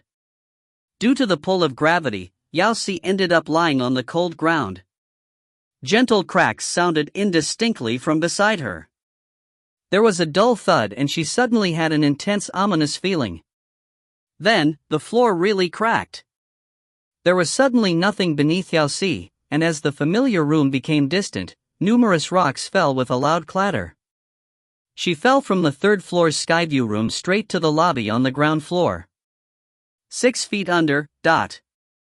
Everything happened in a flash. Less than 2 seconds had passed since the man had raised his hand to now. And Yao Si was already lying on the cold ground of the ground floor while the first and second floor ceilings had 2 to 3 meter wide openings through them. She didn't recover from the shock for a long time. It was just too miraculous that she didn't feel a single bit of discomfort in her body. What a punch at the mountain which struck a lot of cows on the other side. _3 Through the big hole above her, which crossed 2 floors, Yao Si could still see a certain culprit who was looking at his evil hand with surprise, a flash of confusion passing through his face. He frowned, then jumped down through the hole and hurried towards her. Dad. Yao Si didn't hesitate, delay, or doubt for a split a second. She latched herself onto the person's thigh. "You're my dad, you're my biological dad. Holy shit, your careless slap can penetrate through the entire building, you're freaking awesome." This kind of terrifying strength she had yet to see from any of the bloodlings. Compared to her, this was clearly a highest level main account slaughtering level 1 newbies.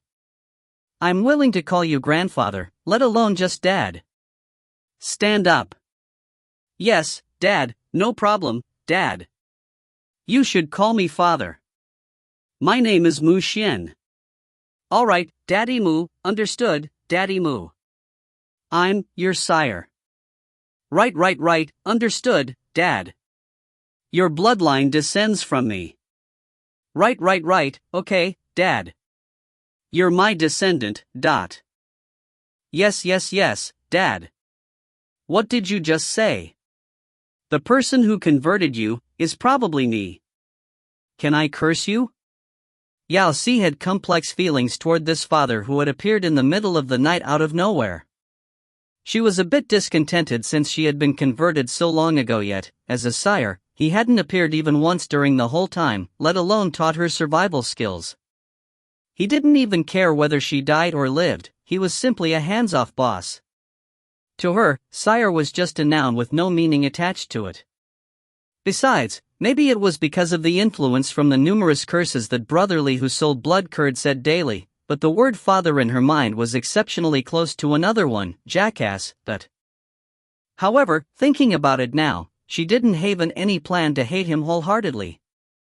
Although she was a vampire, but the amount of time she'd spent awake as one didn't reach half a year. She didn't have any profound or deep feelings toward the bloodling idea of bloodline being first above everything. Her mind was still stuck to the way of Blue Planet inhabitants. And for an adult of that place, it was really difficult to place a person around the same age to the role of the father. In her subconsciousness, she only had 2 images for the word dad. One was of the person who left her in the orphanage at a young age, while the other had the last name Ma, but.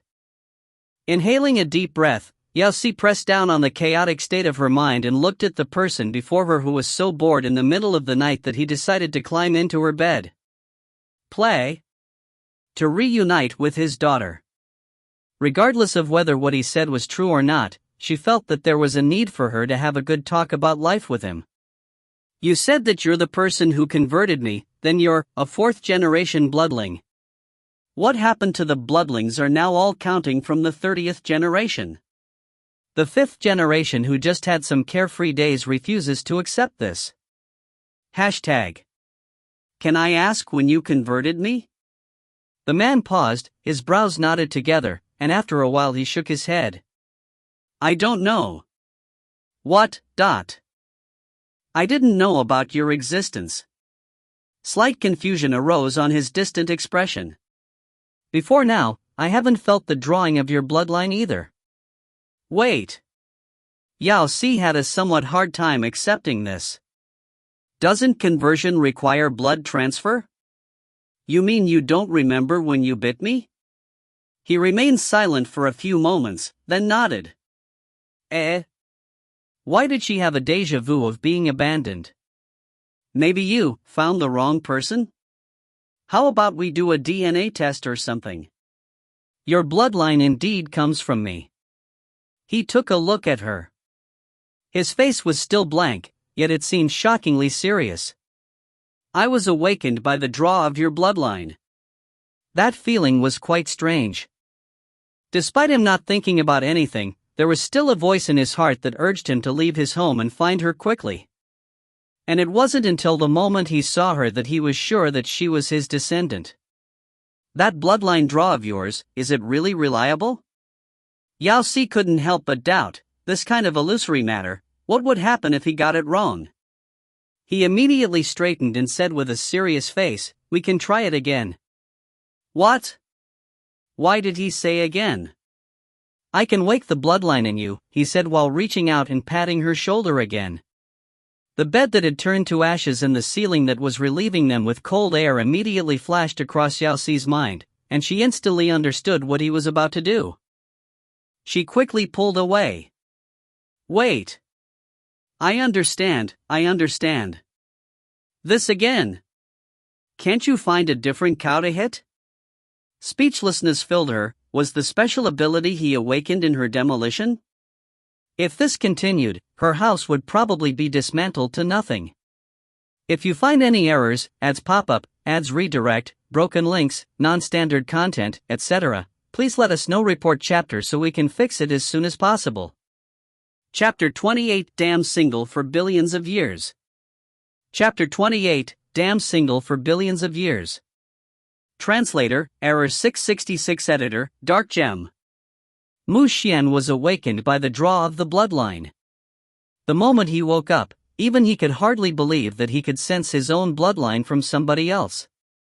It was an odd feeling, like despite your body being over here, your heartbeat in the other person. That beat felt sturdy and vigorous, and suddenly he recalled how someone had once described to him seeing their descendant. It was a feeling as if you were alive. He felt the unusual beating in his chest, and wondered about how this was what having descendant felt like. It wasn't like he hadn't thought about what would happen if he was to have a descendant in the past.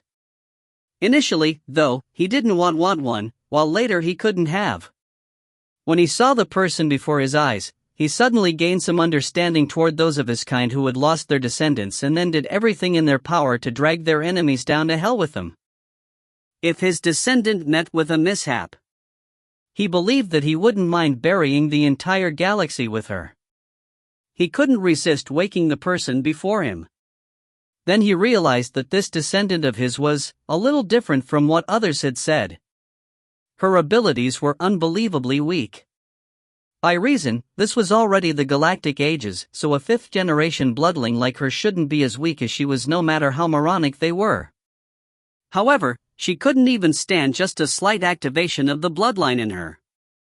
The bloodling's powers came from their bloodlines, so was his really that weak? For the first time in his life, Mu Xuan began to have doubts about his ability. Based on her questions, he realized that she actually came from the same era as he, born on the blue planet billions of years ago. Then a question surfaced in his mind: how did such a weak descendant manage to survive? What's your special ability? He couldn't help but ask. Yao Si froze. I want to know the answer to this question as well. You haven't awakened your ability? Mu Xuan was shocked. The reason is very complicated. Yao Si cleared her throat and explained how she had slept through the entire lifespan of a planet. You mean, not long after you were converted, you were forced into hibernation? The more Mu Xuan heard, the tighter his brows locked together. Yes, I only woke up recently. This means that the actual time you spent being a bloodling is less than half a year? You could say it like that. Mu Xuan's eyes darkened, yet they were still indistinctly shining with some unknown brilliance that appeared to be both pleased and sympathetic. He suddenly reached out and caressed her head, and then in a tone that was clearly a few degrees lower he said, "So, still a newborn?" Ha! Hey. How did she become a newborn again? She had finally shaken off that label. Don't put that hat back on her. She didn't want to return to the kindergarten ever again. Follow me back first. Mu Xuan turned to leave, but then looked as if he had suddenly remembered something. He pulled her in and rose into midair before she could react. Wait, where are you taking me? Hey. In a flash, he was already flying with her before she could stop him. Yao Si peeped at the mess behind them. Were all bloodling fathers this unreliable? The front gate was clearly on the side, so why did he have to jump to the third level while carrying her and then jump out the window? Mu Xuan was a little concerned. Due to the connection of bloodlines, newborns were comparably weaker, because of which all descendants were always at their sire's side from the moment of conversion. They would guide them through learning everything about the bloodlings and accompany them in successfully awakening their special ability. It could be said that the person that accompanied the newborns during the most dangerous and difficult stages of their life were their sires.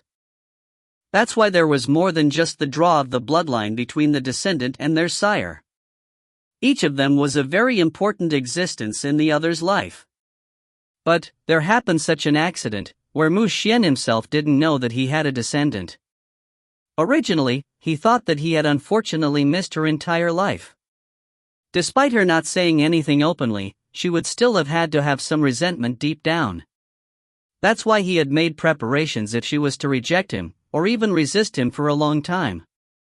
Yet she had not only accepted his identity straight away, she was still just a newborn, knowing little to nothing about the bloodlines. She didn't even know about the most basic bloodline awakening. There was still time for everything. He could slowly raise her normally. Time was not a problem, and weak abilities were far from being an issue. He was here, and the last thing that bloodlings lacked was time. That left him with only one problem: how does one raise a newborn? Despite having lived for so many years, Mu Xuan really didn't have any experience in raising newborns. Still, he wouldn't go wrong by taking her back to stay where he could see her. When he thought about what he had just heard, her being involved in the bloodline civil war and being forced to hibernate for so many years, an unknown flame of rage suddenly ignited at the bottom of his heart.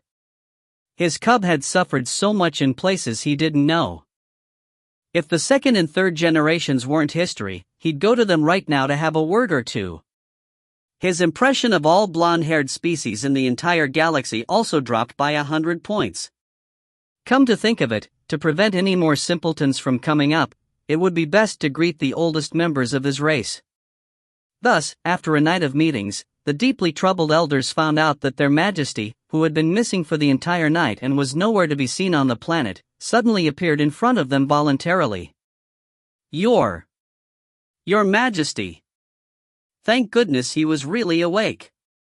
With excitement, everyone knelt down on one knee in unison. It was as if their entire night of tiredness was suddenly swept away. It was such an emotional scene. No wonder he was their king, always appearing so timely. They were about to approach him and renew their close relations, but Mu Xuan remained serious. Although, there were some slight signs of showing off in his demeanor. After instructing some things in a hurry, he disappeared, leaving everyone at the scene dumbstruck. First thing, Her Highness Yao Si's house collapsed, so he took her back to the majestic palace. Broken house naturally cannot be lived in. Yes, that could be understood. Number 2, Her Highness Yao Si had been converted less than 4 months before hibernation, so technically she was still just a newborn. That's why Her Highness' lack of common sense was a bit serious. Yes, that could be understood as well. Number 3, he will personally instruct Yao Si. The 4th and 5th generations were closest in bloodline, so His Majesty was showing his care for his own kind. Yes, that could obviously be understood. Number 4, Yao Si is his descendant. Who didn't have a descendant? That could be understood, your ass. His Majesty had a descendant. Who did it? Plah. His Majesty could have a descendant. Well, Her Highness Yao Si was His Majesty's descendant. They did hear it correctly, right? How could that be possible? Who in the entire galaxy didn't know that the strongest among the bloodlings, His Majesty, was damn single for billions of years? Although the blue planet people were extinct, resulting in obtaining descendant becoming difficult, but no matter how difficult it wasn't impossible. As the ruler of the bloodlings, their sole king, it was nothing too troublesome if he wanted a descendant. However, what was troublesome was that His Majesty's genes had changed in that doomsday battle billions of years ago. His bloodline was very special and way too concentrated, so there was basically no one that could bear it. That being said, anyone could have descendant but not His Majesty. That's why, after all these years, their lonely king would go into constant hibernation. However, this time when he woke up, he suddenly told them that he already has a descendant. Already has. Has. S. Underscore. Second elder, do you think that? The third elder opened his mouth hesitantly. You mean, the second elder's face turned pale. He made eye contact with every other elder present, and immediately, an idea rose in everyone's mind. God forbid, His Majesty had gone crazy thinking about descendants. He had pulled a random fifth generation off the street and now claimed she was his descendant. Single people were so scary. Everyone silently lit a candle for their new highness. Do you guys think that we should go and tip off His Majesty? Who's going? In a split of a moment, the entire conference room fell silent. If you find any errors, ads pop up, ads redirect, broken links, non-standard content, etc., please let us know. Report chapter so we can fix it as soon as possible. Chapter 29, Your Majesty, please come to your senses. Chapter 29, Your Majesty, please come to your senses. Translator, Error 666. Editor, Dark Gem. What kind of experience was suddenly having another father? Yao Si believed it was an experience that you would literally die for. Dad. Father. I'm in good health, no problems like sleepwalking. Yes. I was an orphan since I was young, I'm used to being alone and I'm not afraid of the dark. Yes. Although I'm a bloodling newborn, I'm a blue planet adult. Yes. Then, she inhaled deeply. Can you not constantly stand near the bedside and stare at me while I'm sleeping? It was terrifying to wake up every single time to find someone staring at you from your bedside, okay? And one stare could last for an entire night. It didn't matter how politely she asked him to leave, either, he would come back the next moment. Aren't you tired? He shook his head. You're not tired, but I am. I have just hibernated for 200 years, he answered slowly. He was simply scared that he would lose this newborn cub of his that he'd taken him so long to find. Yao Si's facial muscles twitched. And I've slept until a planet died. Hungry? He extended his hand and caressed her head, diverting the topic. Although there were no obvious expression on his face, yet he looked extremely gentle, as if treating some fragile object. The rage that had filled Yao Si's entire body suddenly extinguished. She took a glance at the sky outside, it was completely brightened by now. Alright, eating is more urgent. After quickly washing up, she followed Mu Xuan downstairs to eat. She took a seat on one of the chairs. They had returned really late last night, so she hadn't paid much notice to her surroundings. This was then the perfect opportunity to survey the house of this daddy of hers that had come out of nowhere. Whether it was the room that Yin Shen had arranged for her to live in or the place that she had lived afterwards, compared to those high-tech houses that could be seen everywhere, this place seemed surprisingly retro.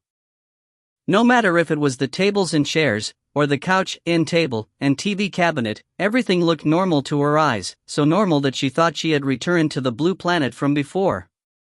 Every furnishing was a common item she could have seen in her era. This place, Yao Si paused, not certain how to continue. I thought these.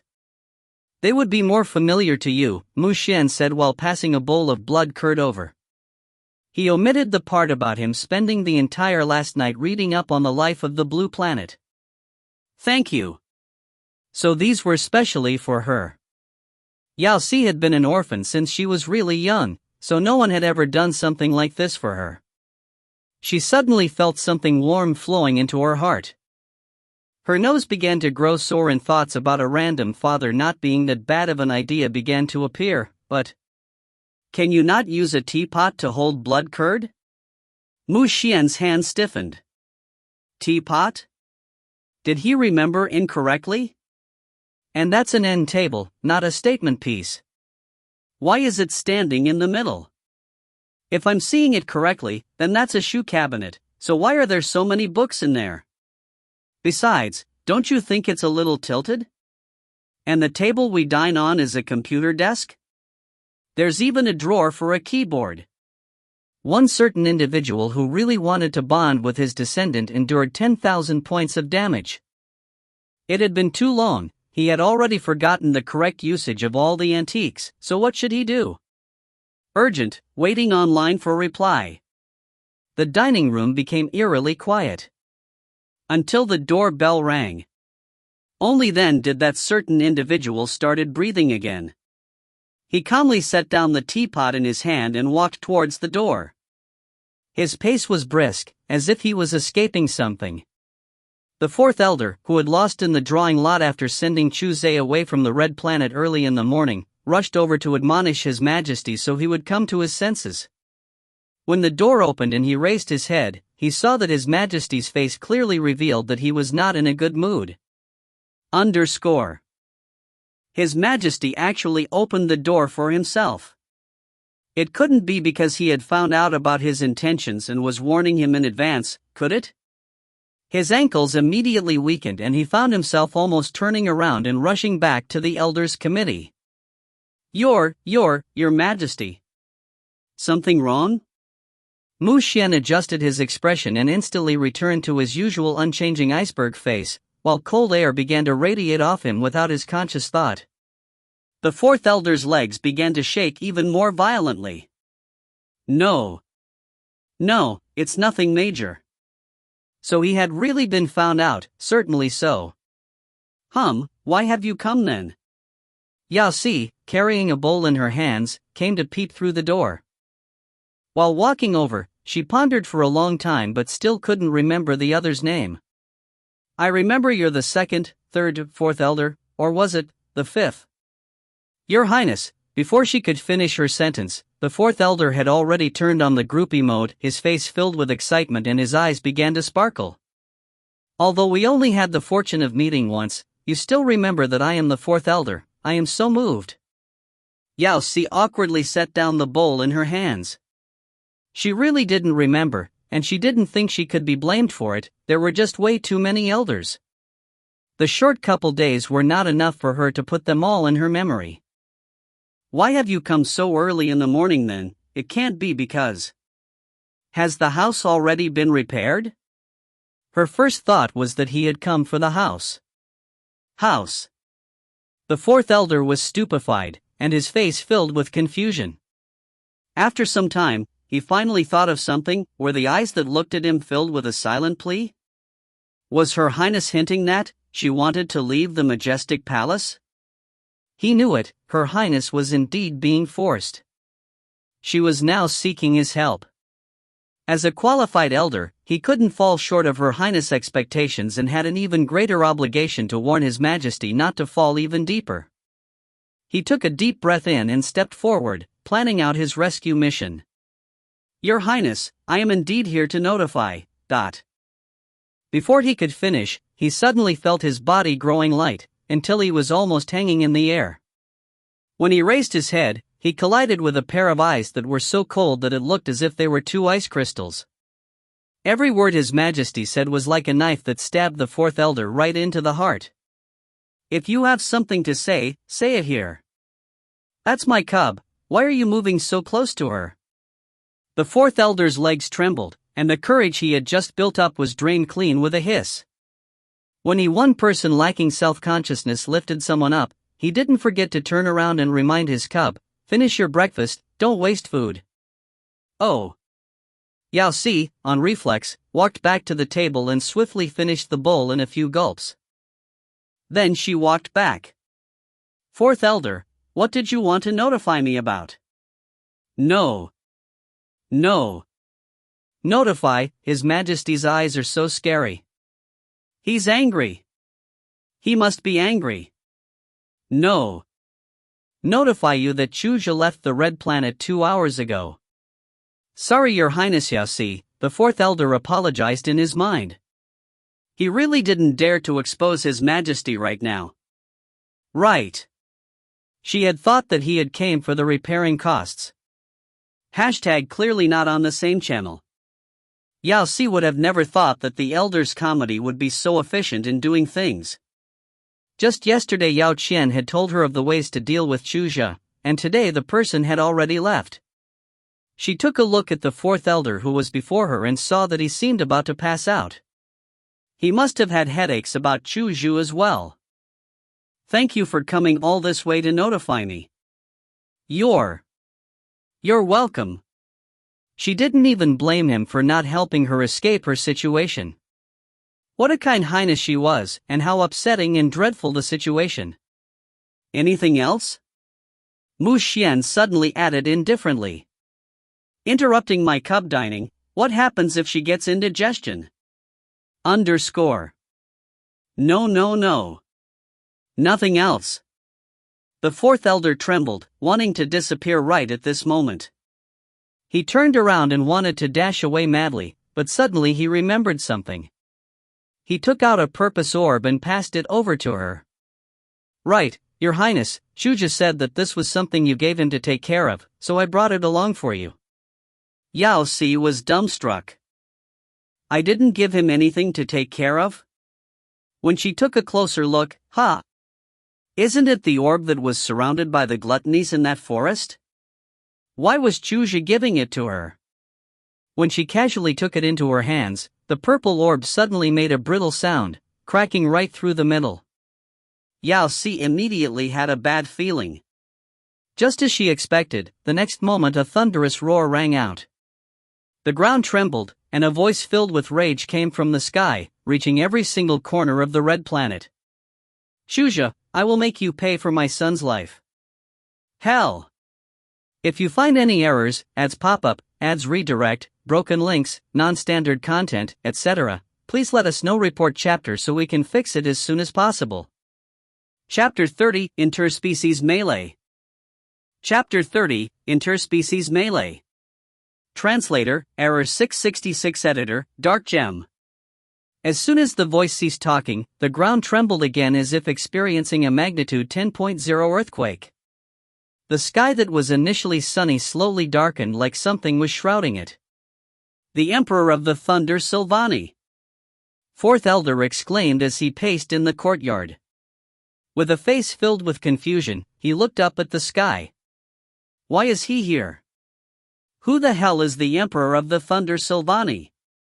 Yao Si couldn't stop her curious self from walking to the side as well and raising her head to follow his line of sight. Such a monstrous tree. Oh! An enormous planet from God knows where was now looming over them. It was extremely close and was almost covering the entire sky, blocking the sunshine and leaving behind pitch-black darkness. It seemed like at any moment now it was going to collide with the red planet.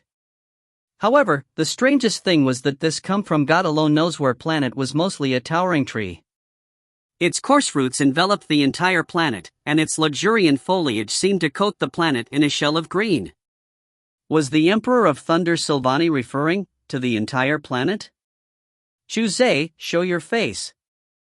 Thunderous roars came again, echoing like they were coming from the interior of the planet itself. The speaker's voice was deep and strong, bringing with it a wave of raging gale that blew over the entire red planet, making the surrounding buildings squeak under the force. Emperor of the Thunder Silvani! Fourth Elder knotted his brows, and his face that was sullenly pale moments ago was instantaneously ignited with color. His body was soon encircled by some sort of air movement, and then his entire person was lifted off the ground. As he flew towards the oncoming planet, he cried out, Was your race given permission to invade our red planet's territory? Are you seeking war with our kind? Humph! The tree-shaped planet moved and the voice rang out again. Other people may fear you bloodlings, but we Thunder Silvani don't. If you don't hand Chuzay over to me, I will bury your red planet along with my son. Oh shoot, Chuzay! Why was it him again? What trouble did he bring this time for someone's entire planet to seek vengeance at their door? Such a boastful tone, Fourth Elder sneered. You're only a race with a triple S capability, you think our red planet is afraid of you? 4. Just as Fourth Elder finished talking, there was the voice of Second Elder correcting him. Yao Si took a closer look. Since when had all the elders who were supposed to be in the Elders Committee flown to the sky? Not only that, the sky was actually filling up with numerous people of her kind. The sky was soon so thickly dotted with them that it became impossible to count them. Is flying one of Bloodline's skills? If so, then why doesn't she know how to fly? Stop wasting your breath. Second Elder rolled his eyes at the planet above. If he had the guts to invade our red planet, then we should teach him why the red planet is so red. As soon as he finished speaking, the sky filled with incessant cheers. No matter how far away they are, those who offend my kind will pay. Hit him. Coming to our door asking for a beating, we will certainly fulfill your wish. Indeed, who even are those Thunder Sylvani, daring to come and boast before our red planet? You Thunder Sylvani are the first ones brave enough to challenge our red planet in thousands of millions of years. It would be an injustice to you if we didn't leave you with some memorabilia. Everyone had a word or two, making the already intense situation even more serious. Suddenly, it seemed like war was inevitable. Yao Si watched on with confusion. Hey, is this going to be a war? No way. Don't you need to clarify things first? Or formulate a battle plan before we get started? This is war you're talking about. And what on earth is this spirit of joy that's among everyone as if it's the Lunar New Year celebrations? Isn't this war? Why are you guys making it feel like a gang fight? Solemn up, hey! I haven't exercised like this for centuries. I must beat him so he can't even find a single root attached to him anymore. Fight! Beat the *T out of him. I will get started, you are all free to follow. What, how dare you steal my first. Right. As long as you're all happy. Straight face. You have pushed me too far. The gigantic tree became even more enraged. Its branches shook, and numerous giant green spheres flew out.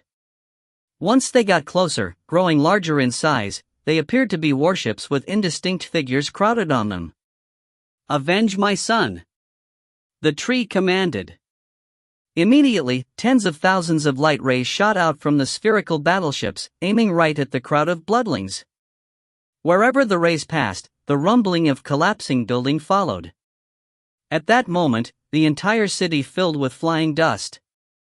Oh shoot, they really started to fight. Bloodlings didn't hold back either. One could even say that they were a little, very excited.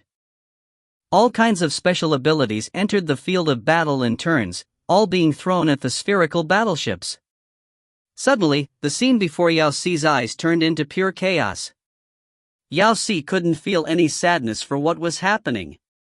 She even wanted to taunt the opponents. This was a completely undisciplined, disorganized, rush-in-and-fight kind of battle. With such a setup, bloodlings couldn't really suffer any losses. Thunder Sylvani's green spherical battleships were armed with weapons of mass destruction, but bloodlings who relied solely on their bodies still tied up the game. Neither side gained any advantages in the exchange, but all the buildings in the city were getting destroyed at a rapid pace. Some were even being smashed by the battleships that bloodlings knocked out from the sky. Yao Si couldn't tell if it was just an illusion, but no matter how heated the battle above her became, all the attacks seemed to purposefully avoid the majestic palace. Not even a single plant was touched. Bloodlings! The giant tree suddenly howled, and from between the tree's roots emerged a battleship that was twice as big as the ones before it. As long as we Thunder Sylvani exist, we will not let any of your kind walk in this galaxy. The speaker seemed to be even angrier, their voice many times louder than before. Its sharpness threatened to pierce Yao Si's eardrum, so she raised her hands in reflex to cover her ears, but someone else was on it before her. He blocked the raging roar for her. Mu Xuan? Why did he come out as well? He didn't respond, but his brows knotted and his already cold face cooled down by a few more degrees. He suddenly released one hand and waved it at the sky. Immediately, a flash of white light flew out of his palm.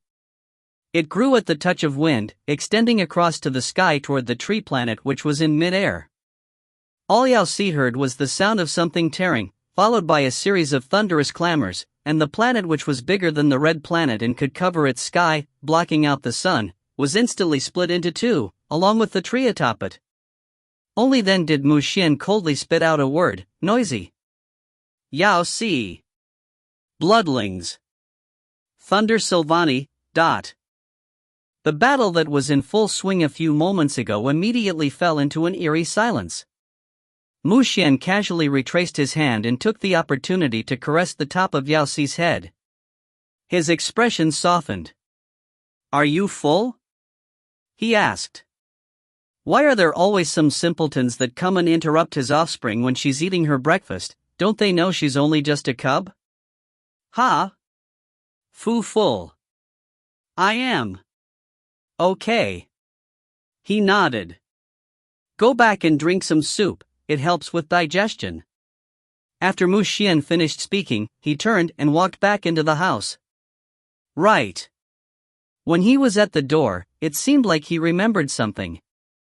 His footsteps stopped, and he looked up at the tree planet that had been split in two and said, "If you're not dead, then come down, I have something to ask you." The sliced in two tree froze and stopped breaking apart. Its two halves trembled, showering the whole city with leaves. Yes.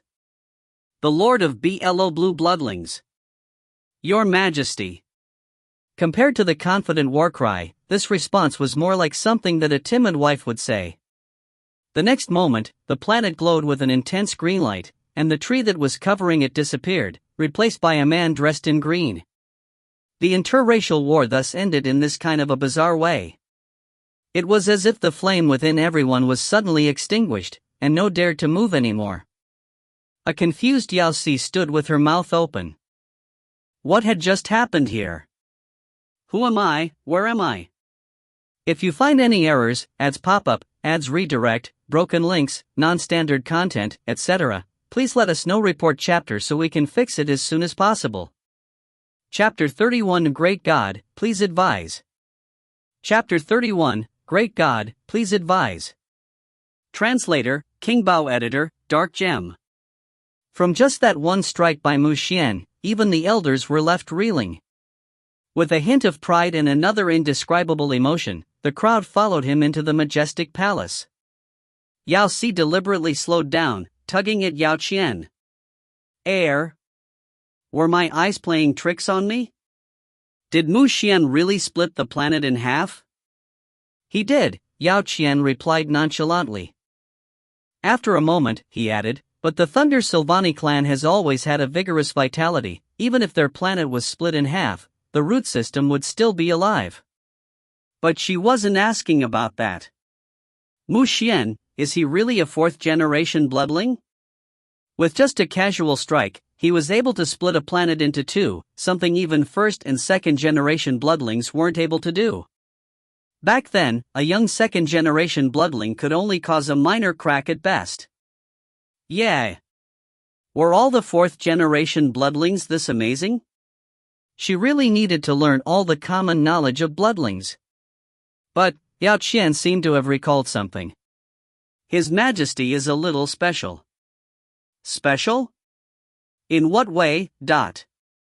His Majesty is the only one in our clan that managed to awaken the ancestral bloodline, so technically he isn't considered to be the fourth generation. Ancestral bloodline? What's that? Then is he the first generation? Did she unknowingly ask the most clueless person? Come here. Mu Xuan led the crowd into the house with no intentions of making them feel welcome. He just waved towards Yao Si, signaling her in. When he saw her seated by the table, he brought a bowl of noodles over. Eat while it's hot. Oh. Yao Si reached for the bowl, but she couldn't eat like this. In front of her was a group of people standing in an orderly fashion, facing in the direction of Mu Xuan. The one at the very front was the ruler of the Thunder Sylvani. Honestly, his human form was quite dashing. He had a head full of long green hair, which seemed as soft as a green grass, while his face was young and clean, just like that of a pretty boy from a cartoon strip. His appearance was nourishing to the eye. Mu Xuan seemed to have forgotten about their existence, not giving them even a glance. Because of this, no one dared to speak, standing with their backs as straight as a rod and their heads lowered as though they had done something wrong and were awaiting punishment. For a moment, Yao Si felt as though she had accidentally entered the discipline master's office. Mu Xuan caressed her hair, reminding her, hurry and drink it, but Yao Si felt embarrassed, yet if she didn't finish the soup, she was sure that Mu Xuan would continue to disregard everyone else, hence she lowered her head to down the bowl. During it, no one said a word, and the sound of her drinking echoed in the silent room. Gulp. Gulp. Gulp. The whole thing was exceptionally embarrassing. Is it necessary for there to be such a big audience when I'm just drinking soup? Yao Si finished the bowl in just 3 gulps and placed it back down. Before waiting for Mu Xuan to ask, she said, I'm full. Mu Xuan took a glance at her. Satisfied, he reached for the table, and the next moment the meal. No, the bowl and utensils disappeared. He seemed to think for a moment, and then the out-of-place vintage furniture transformed into the galactic state-of-the-art equipment, and even the stool Yao Si had been sitting on became a velvety and lush crystal chair. Mu Xuan turned to look at the group that was standing around. He frowned deeply and spat out, solve it yourself. Then, without offering them another glance, he opened his optical computer and sent Yao Si a few documents regarding the history of bloodlings. It was as though he had returned back to the parenting mode. Yao Si stilled, glancing at the man in front of her. Was he not willing to solve his own problems yet found it too noisy and so offered them a space to talk things out instead of fighting? Alright, it's fatherly indeed, ... Your Majesty, Mu Xuan? Thunder Silvani ruler was trembling, but when he saw Mu Xuan's disinterest, he sighed in relief. He'd better face anyone than Mu Xuan's silent pressure. Thinking this, he turned sideways and looked towards the other elders, then took a deep breath and started to explain himself. Actually, I didn't intend to start a war with the bloodlings. If he'd known that the ruler of the bloodlings had awakened, no amount of courage would have brought him back to the Red Planet. I only came with my clan because one of yours stole my royal seed. Rubbish! The second elder snapped. What royal seed? Who doesn't know that my clan has no interest in other kinds of food? Why would we steal your seed? How would I know? The ruler of Thunder Silvani snapped back. I personally saw the bloodling Chuzhe bringing it out. After chasing him through 4 galaxies, I landed here. Just a moment ago, I sensed that the royal seed was seriously damaged. Visibly agitated, he added, everyone in the galaxy knows that my clan is born from the royal tree and each of us only have one descendant, royal seed. Thunder Silvani ruler tone deepened, tears streaming down his face uncontrollably. His face darkened, looking grieved and upset. Your clan ruined my only royal seed, isn't that equivalent to ruining my entire clan? Chuzhe, the elders froze, glancing at each other nervously. If it was anyone else, they could stand firm, but if it was him, the possibility of him being a thief was quite high. I know that the bloodlings are strong and I don't intend to push the blame. Thunder Silvani ruler choked on his last words as he wiped his tears. Now, I beg your clan to return my royal seed. Even if the shell is damaged, I won't blame anyone and I'll leave immediately. I'll even be willing to repay 10 times the worth of damage caused to the Red Planet. Shell is damaged? Yao Si's heart sank, and she reached for the broken purple little ball. Are you referring to this? Thunder Silvani ruler turned. His eyes went wide, and his miserable shriek pierced the air. My son! He pounced over to snatch the ball in her hands, totally disregarding Mu Xuan's presence. He held the ball in his palms, staring at it as though witnessing a tragedy, tears pouring out of his eyes. My son! My son! How did you get so hurt? Abruptly, he lifted his head to glare at Yao Si. It's you! Yao Si jumped, startled by his murderous gaze. Subconsciously, she stumbled backwards, and the next moment she felt something touch her hand. Mu Xuan pulled her behind himself before turning to look at Thunder Silvani ruler. "My cub, what's wrong?" He spoke slowly, his tone so cold it seemed to drip icicles, freezing the air around him. The entire room fell silent. Thunder Silvani ruler trembled, his legs softening. He almost fell to the ground, forgetting the tears he was shedding.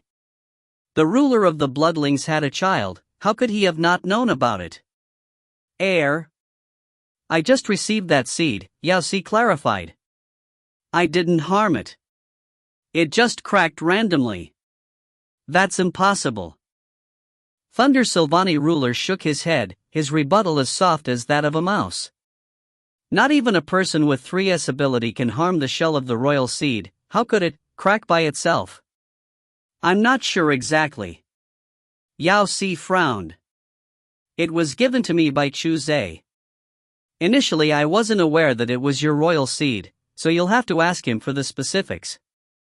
Ugh, all in all, this was an incident caused by some crazy dude.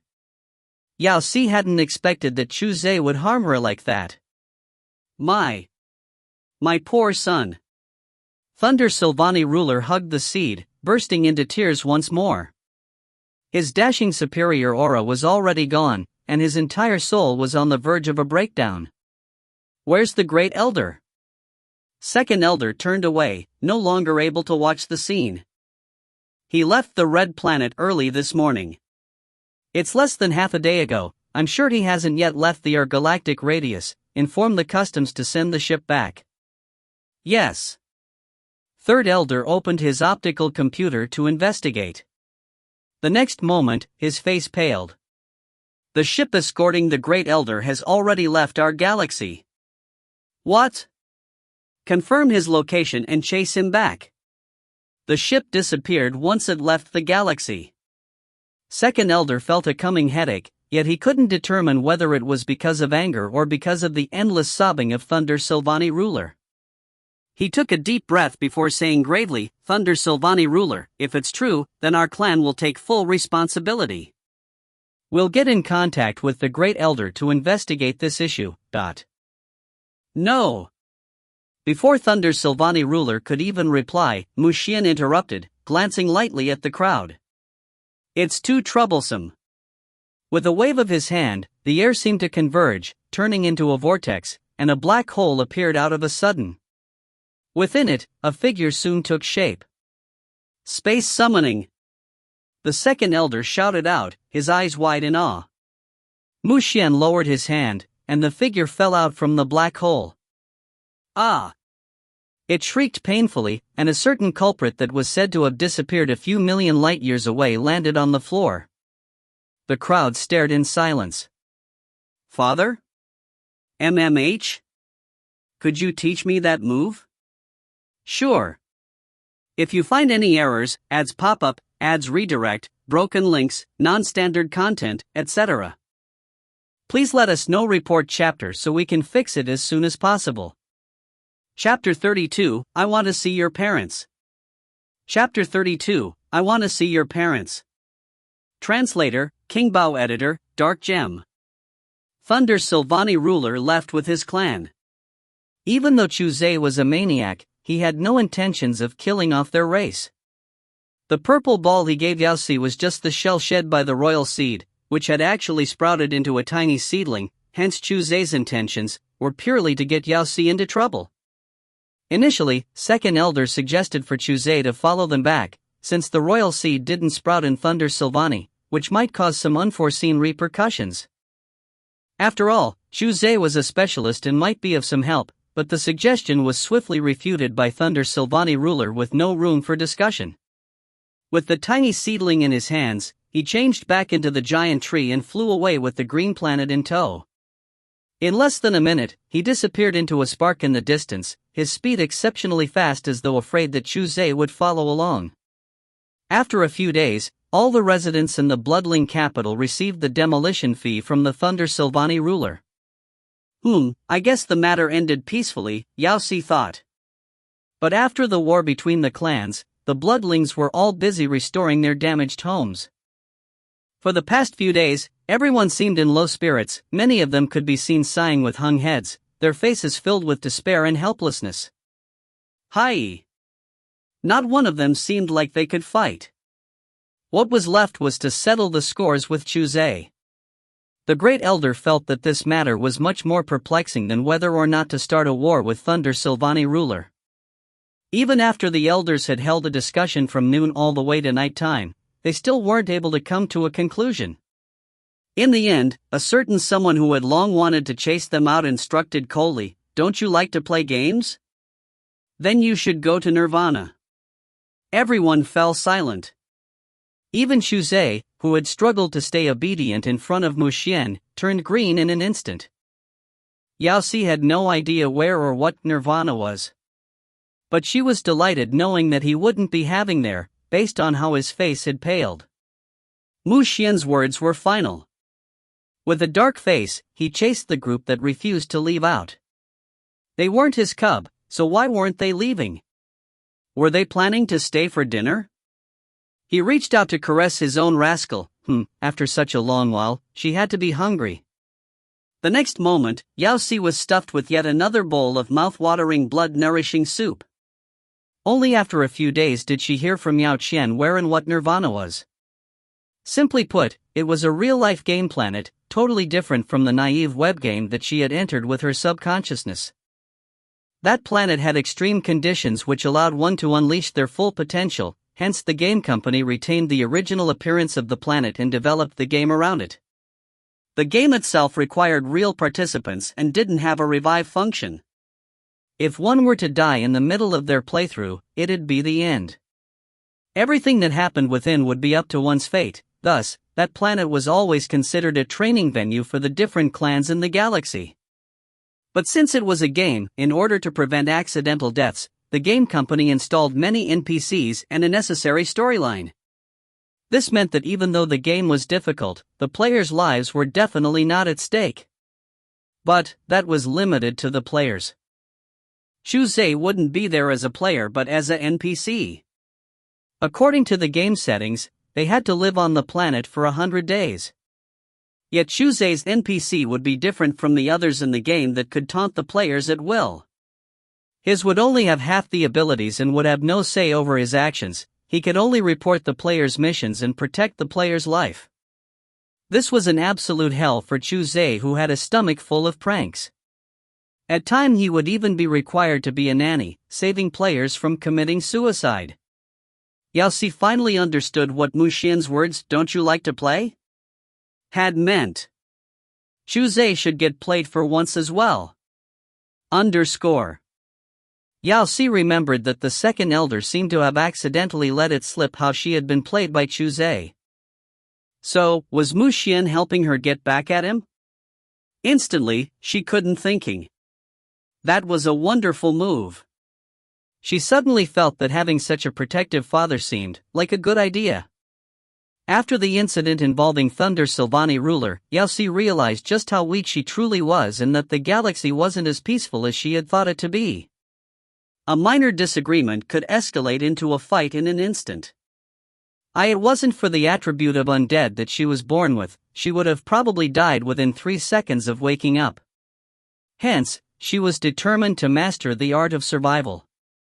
Mu Xuan was delighted by Yao Si's diligence, to the point that he even had the impulse to flaunt to outsiders. "Take a look, even at such a young age she has such ambition, she's my cub, no doubt about that." As the only bloodling that had managed to awaken the ancestral bloodline, Mu Xuan had the most comprehensive knowledge of the clan's abilities. He could teach her about any kind of ability if only. "I don't know." Yao Si shook her head. "I haven't felt any abnormalities ever since I changed, so I'm not sure what it might be." Mu Xuan was stumped. "Have you taken a test?" Yao Si recalled the pregnancy test kit that Li Zhang had given her. "It's definitely not the 5 series ability." Yao Si's spirits were low. If not for the greater physical strength and accelerated healing, she wouldn't seem like a bloodling at all. Is it possible that I might have no ability?" As a 5th-generation bloodling, who was also a cub of Mu Xuan, She would be the galaxy's biggest joke if she didn't have any ability. Close your eyes. Mu Xuan reached out to tap her forehead. Instinctively, Yao Si shut her eyes, and a cooling sensation entering her temples, flowing through her entire body. Half a second later, Mu Xuan retrieved his hand. Don't worry, I can feel the ability within you, it just hasn't been awakened yet. Yao Si sighed. Luckily she wasn't bare. Brotherly Zhang must have been right, only her own father could guess her ability. Can you tell what it is? Mu Xuan frowned. I'm not sure yet.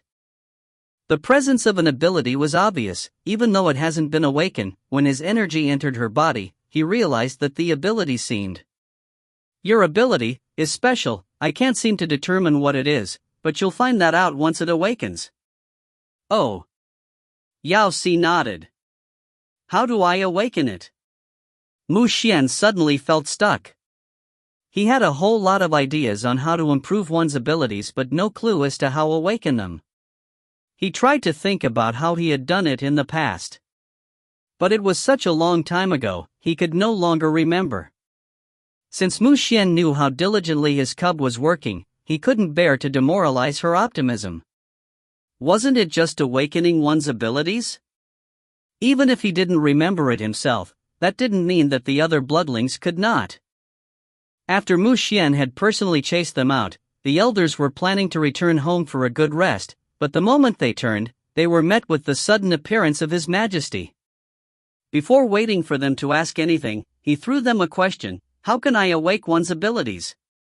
Do you even need help with awakening your abilities?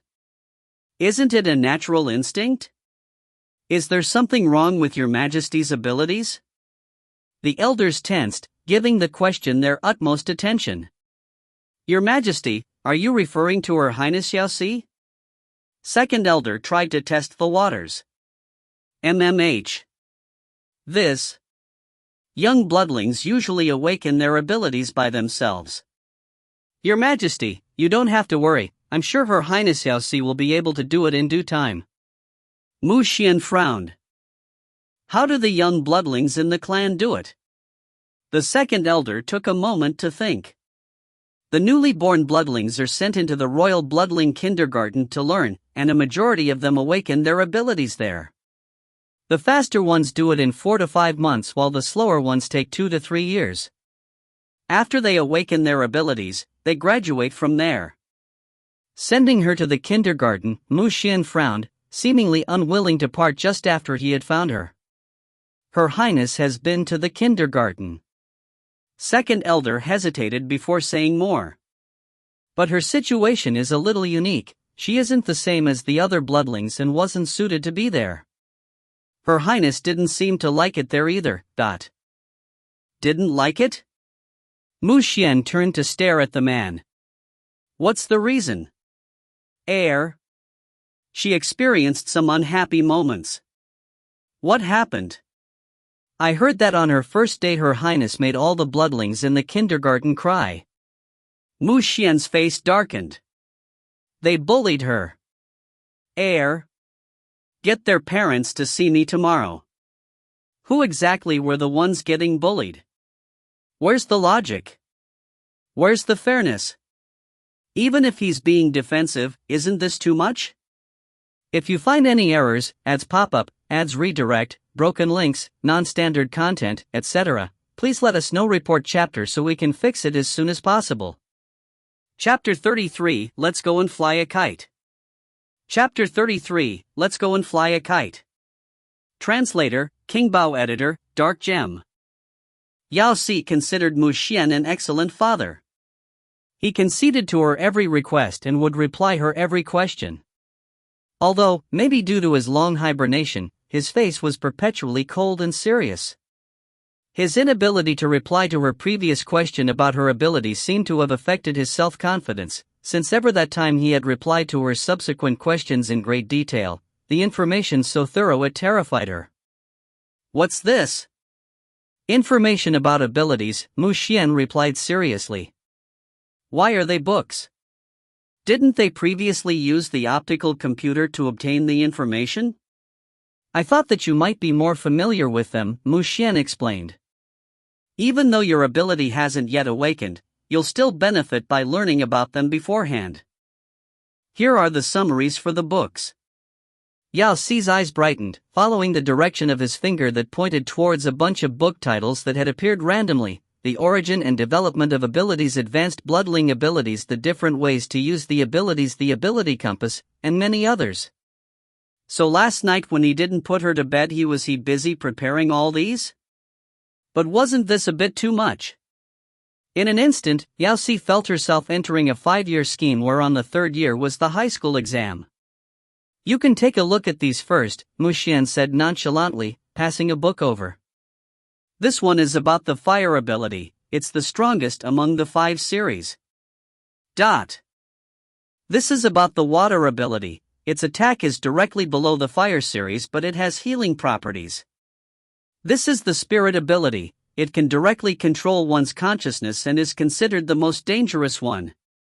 This is the dark ability, with swallowing as its main attack. This is the light ability. Its attack isn't strong, but it acts as an auxiliary for the other abilities. He gave a brief introduction for each book before pausing. I only managed to organize a portion. If you have any questions, you can ask me directly. I have a small problem. Yao Si's lips trembled slightly when she raised her arm. MMH? I can't read that. #my university degree was eaten by a dog. So why did he bother going through all these ancient books? Wouldn't the translation on the optical computer have been sufficient? A certain someone that had spent the entire night arranging the information did not have anything to say. He didn't seem to have realized that his cub seemed to be illiterate. Mu Xuan froze for a moment before waving his hand, sending the books back into the space bag. I guess the learning plans have to be modified. After 5 days, Yao Si received another stack of books. The Dictionary of the Galactic Language, the Galactic Dialect versus Chinese, the Development of the Galactic Dialect. A stack of over 10 books was piled in front of Yao Si. Read these and you'll understand. Yao Si glanced at the stack of books that was taller than her, and her head filled with black lines. She could feel her motivation and drive deflating instantly. Wasn't there such a thing as too much? This was akin to having her high school exams all over again. Were the galactic students this heavy burdened as well? Dad Mu Xuan, Yao Si quickly chose a smoother greeting. Let me ask you a serious question. Sure. If I skip school, will you beat me? Yao Si had an impulse to return back in time to burn her university degree. She had spent a few years slogging in college, yet in an instant it was no more than scrap paper. Wait now, it was worse than that. The paper from the blue planet was at least considered an antique here. But complaining was useless, for she still had to attend school. She couldn't rely on a translation machine for the rest of her life. But learning a new language was not an easy feat to everyone else. The galactic dialect might be their native language, but to her it was a foreign thing. Yao Si gritted her teeth, turning the translation machine off. The best way to familiarize with a language was to immerse oneself in it. Once she flipped open one of the books, she realized how detailed Mu Xuan had been. The book covered topics such as pronunciation, and went all the way to grammar. It was also arranged from beginner to intermediate to advanced, which made it easier to learn than what she'd faced when learning English from her old textbooks. Beside the notes, there were even handwritten tips for her to take note of. Previously, when she had wanted to learn the galactic dialect, Yao Qian had wanted to seek out someone that knew the ancient blue planet language. But it proved to be an arduous task as the language seemed to have perished with the years, but Mu Xuan had used just 5 days to arrange all this information for her. The comparison made his capabilities all the more amazing. The best was still his thoughtfulness though. It was much better for her to learn through the book than in front of the cold and aloof Mu Xuan. The familiarity seemed to aid in her studies, improving her efficiency. Yao Si used the diligence and drive she'd had for her high school exam, struggling through the books. Once in a while, she would take a break to go to the elders' committee to communicate with them. But most of the time they would look at her in confusion, babbling in an incomprehensible language before sending her back. Even so, her labor bore fruits. In just a short year, she mastered the basics of conversing, although the writing still proved to be a challenge. But there was no easy way out, she could only memorize everything. She had finished half of the books given by Mu Xuan, and the rest were just a matter of time. Compared to her studies of the language, her ability still showed no signs of awakening. Mu Xuan mentioned that each bloodling would awaken their abilities by themselves and there was no rush to it. But the time required for her to do so was unusually long, for the majority of bloodlings could awaken their ability within a few months and she had already spent an entire year. Yao Si was seriously starting to suspect that there was something wrong. Or perhaps it had been buried for such a long time that it had changed? Take a break. Mu Xuan pulled the book out of her hands and passed her a cup of red liquid. Yao Si stilled, taking a sip. The liquid was tasty, sweet, and smooth like a pudding. She lifted her head to glance at Mu Xuan, who was helping her arrange her books. If the most unlucky thing was to be buried for up to 1,000,000 years, then the most fortunate blessing was to be able to find such a strong backer. For the past year, Mu Xuan had treated her well, pampering her endlessly like a loving parent, never once denying a request of hers, always conceding to her demands. If it wasn't for him, she would have definitely not been able to master the galactic dialect so quickly, but Mu Xuan, she felt an emotion she couldn't explain, something that was akin to guilt taking root in her heart. MMH? He replied casually with a placid expression. In an instant, all his attention was on her. Will I never be able to awaken my ability? After all, it's already been such a long time. Rubbish. How could his cub not have an ability? He reached out to caress her head. Your situation is a little unique. Since you've been in hibernation for such a long time, it's normal that you're a little slower. But what if I really can't? The bloodlings that had entered the kindergarten with her back then had all graduated. Do you think that you could have gotten the wrong person and I'm not really your cub, after all? There was no way that someone who had awakened the ancestral bloodline would have a weak cub like her. Mu Xuan frowned. He raised his hands and pressed down on her shoulders. The next moment, Yao Si felt a static energy running through her insides, her blood flow stuttering in shock, and she fell on her bum, the chair beneath her turning into ashes. Can you feel it? F***CK, was there a need to do that trick again? Are you showing off? Can't you be more serious? Mu Xuan sighed, pulling her up before chastising seriously. Stop going to the elders' place in the future. They aren't very bright, so don't learn from them. The elders who weren't that bright would definitely be heartbroken to hear that. You've learned the galactic dialect well enough, so it's time for you to familiarize yourself with the surroundings. Tomorrow I'll bring you out for a walk around Eternal Brightness Planet. Eternal Brightness. The main planet in the Alliance? After staying home for such a long time, the thought of going out filled Yao Si with excitement. MMH, he nodded. Rest early. Yes, Your Majesty, no problem, Your Majesty, ... Hurry, ... Yes, Your Majesty, I'll listen to your every command, Your Majesty. If you find any errors, ads pop up, ads redirect, broken links, non-standard content, etc., please let us know. Report chapter so we can fix it as soon as possible. Chapter 34, The Advertising Dogs of the Galaxy. Chapter 34, The Advertising Dogs of the Galaxy. Translator, King Bao. Editor, Dark Gem. The ruler is bringing me along to the mountains. PSSH. He's bringing me around to the eternal brightness. Yao Si understood from the book Mu Xuan had previously prepared for her, Galaxy's Knowledge Compass, that there was an alliance between the three largest planets around, which was similar to how international cities did it on Earth back in the day. Eternal Brightness was at least 3,000 light-years away from Red Planet, but compared to the other planets, which were even farther away, it was considered the nearest main planet. Yao Si went to sleep full of excitement and woke up early the next morning. She was really interested to see if she was going to stand on a sword like the previous time or sit on a spacecraft as a country bumpkin from the blue planet. Mu Xuan stood by the open door, waving her outside the house. "Let's go." "Yes." Yao Si went after him in a hurry.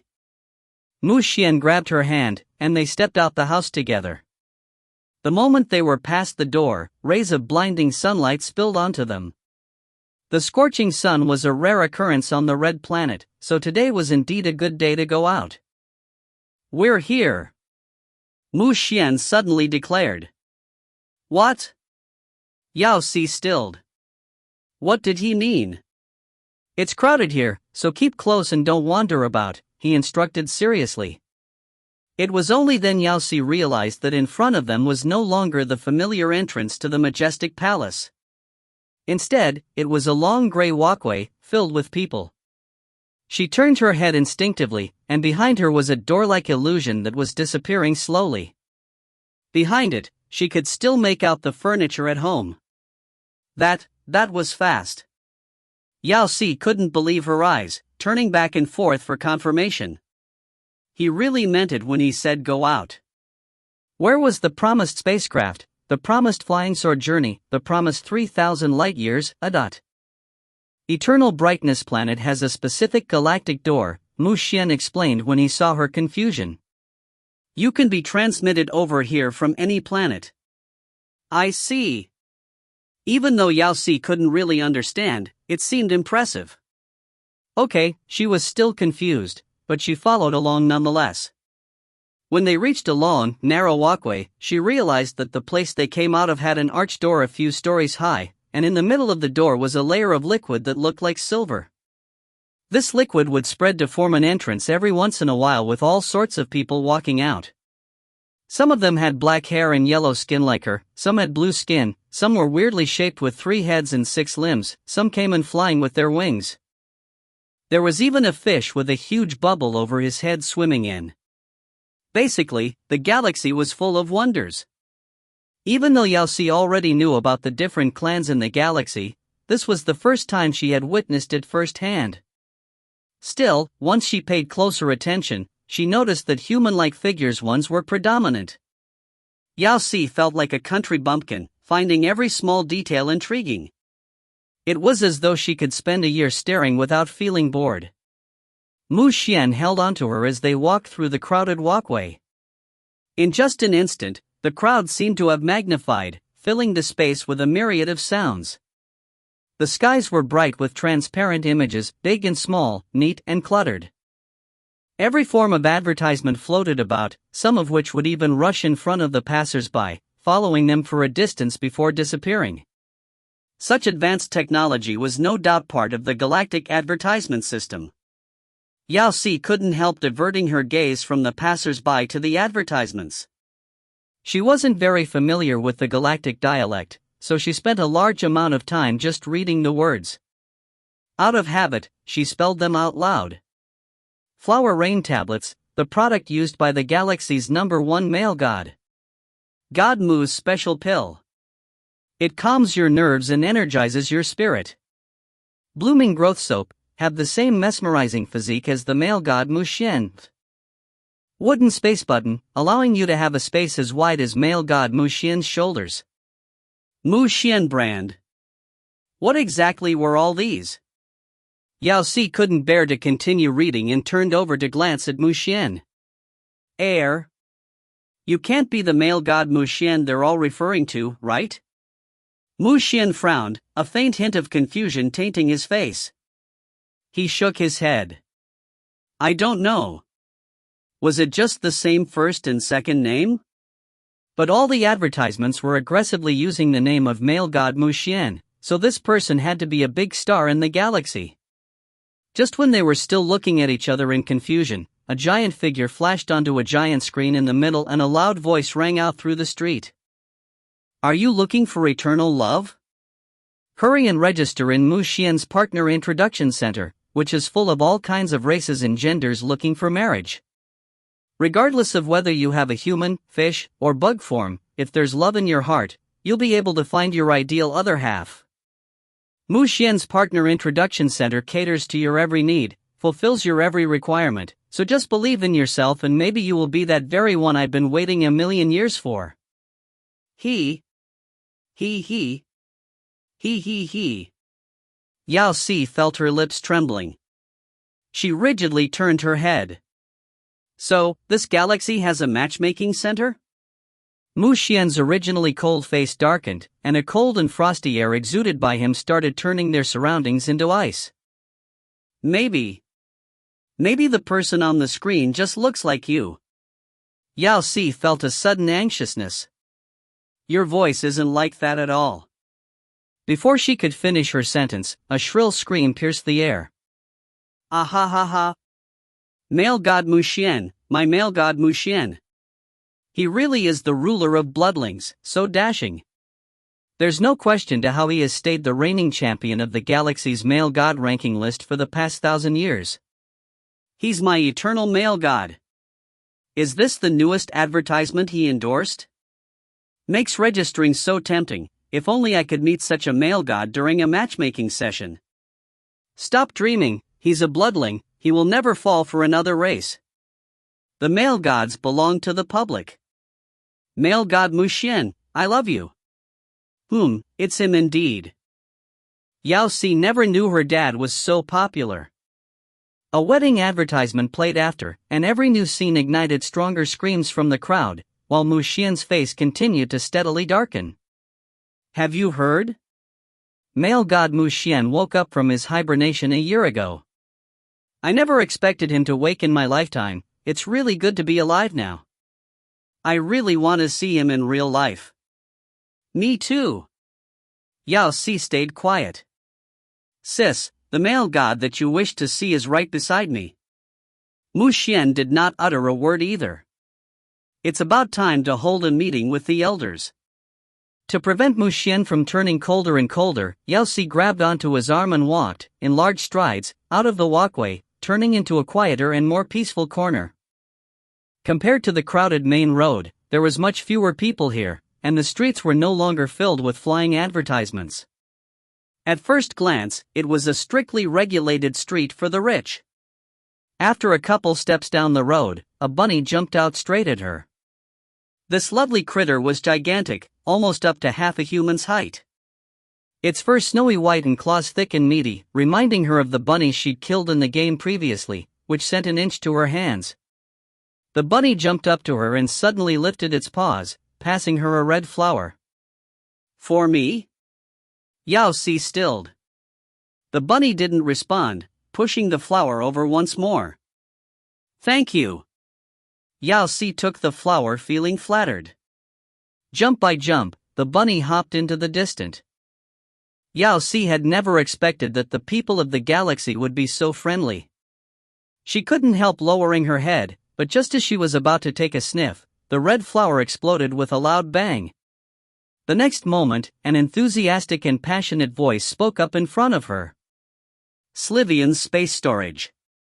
It's 3,000 meters worth of space with no need for vacuum packs to save space, so you can use all the space available. The sale will open on July 4th and it will cost you just $998. Just $998, and you'll have this wonderful item. 5-star products, just $998 each. You can pass by, but you definitely can't let this opportunity go. This is a must-have item in the galaxy, and even male god Mu Xuan uses it. F***CK. All these advertising dogs. If you find any errors, ads pop up, ads redirect, broken links, non-standard content, etc., please let us know. Report chapter so we can fix it as soon as possible. Chapter 35, Boss, Pamper Me. Chapter 35, Boss, Pamper Me. Translator, King Bao. Editor, Dark Gem. Mu Xuan wasn't pleased, seemingly because of the advertisement. Even though his expression remained impassive, Yao Si could feel a suppressed pressure surrounding her. Ever since he woke up from his 100 years hibernation, he had been trying to educate her, so he had never once left the Red Planet. And so he was oblivious to how the advertisements outside had been using his name. Growth vaccination, beauty cream, space button aside, there was even a marriage agency now. And the worst part? He wasn't being paid. Yao Si felt an impulse to claim back her rights. Do you like this? When Mu Xuan noticed Yao Si being motionless, he bent down to glance at the flower advertisement that was about to disappear. He suggested, let's take a look then. Ah. She was just shocked into a daze by the abruptness of the advertisement. Mu Xuan held onto her hand, leading her towards the right side of the street. It was different from the shopping streets in Blue Planet, for there wasn't any architecture along the streets, instead it was filled with neat rows of lit-up screens. The screen that they were heading towards had the words, virtual space, two simple big words. Space? Were they referring to the space button? Honestly, she was indeed curious and wanted to clear her doubts. Just as Yao Si was still contemplating which store it was, Mu Xuan led her into one. The floor below them started to gleam, and cubes, which covered the space of around half a square meter, lit up and started to raise, sending them upwards at a high speed. Wah!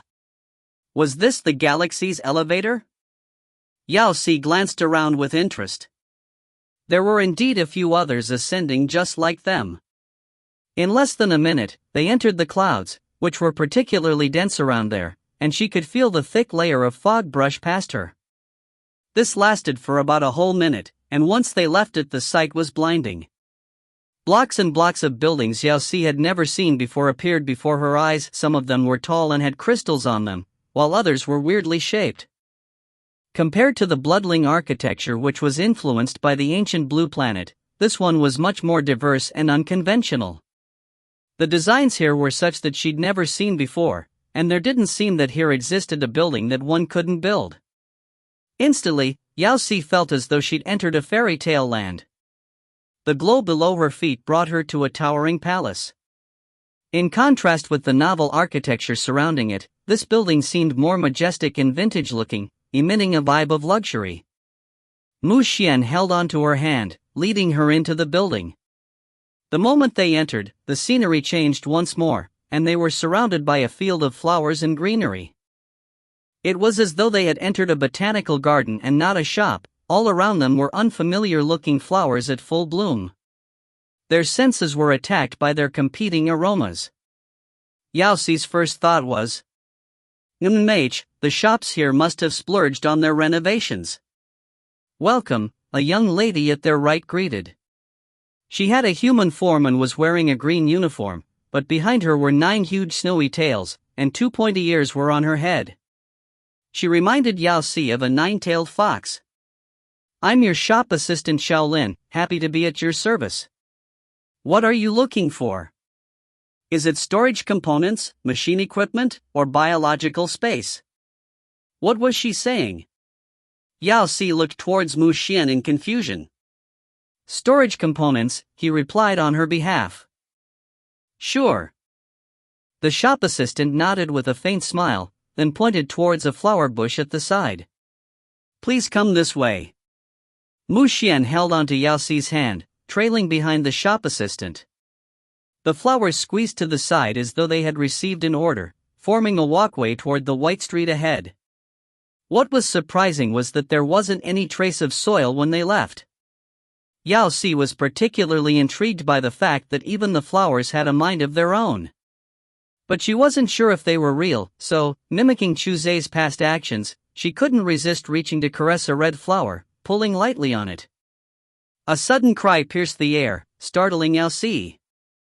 Aya, it hurts. The blossoming flowers suddenly turned in unison towards the direction of the cry, akin to a crowd seeking out a scandal.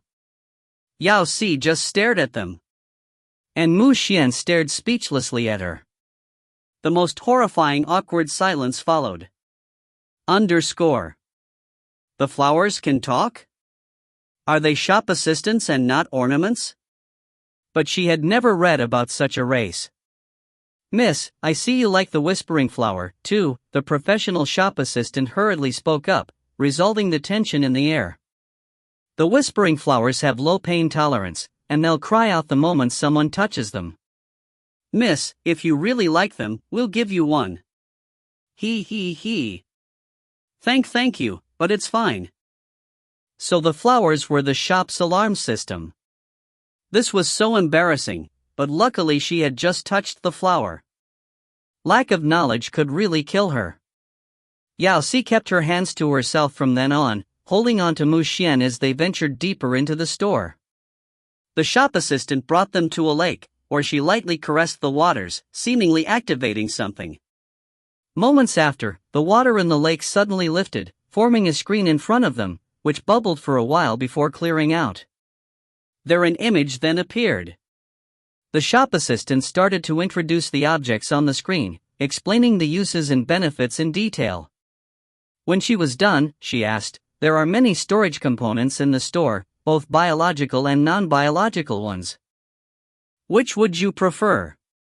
Yao Si turned to look at Mu Xuan. She had no clue about storage components, for the only thing she knew about them was what she'd seen in the kindergarten. One of her classmates, the fat one, had a space button. Biological space, Mu Xuan replied on her behalf once more. Sure. The shop assistant broke into a brighter smile as though pleased with the response.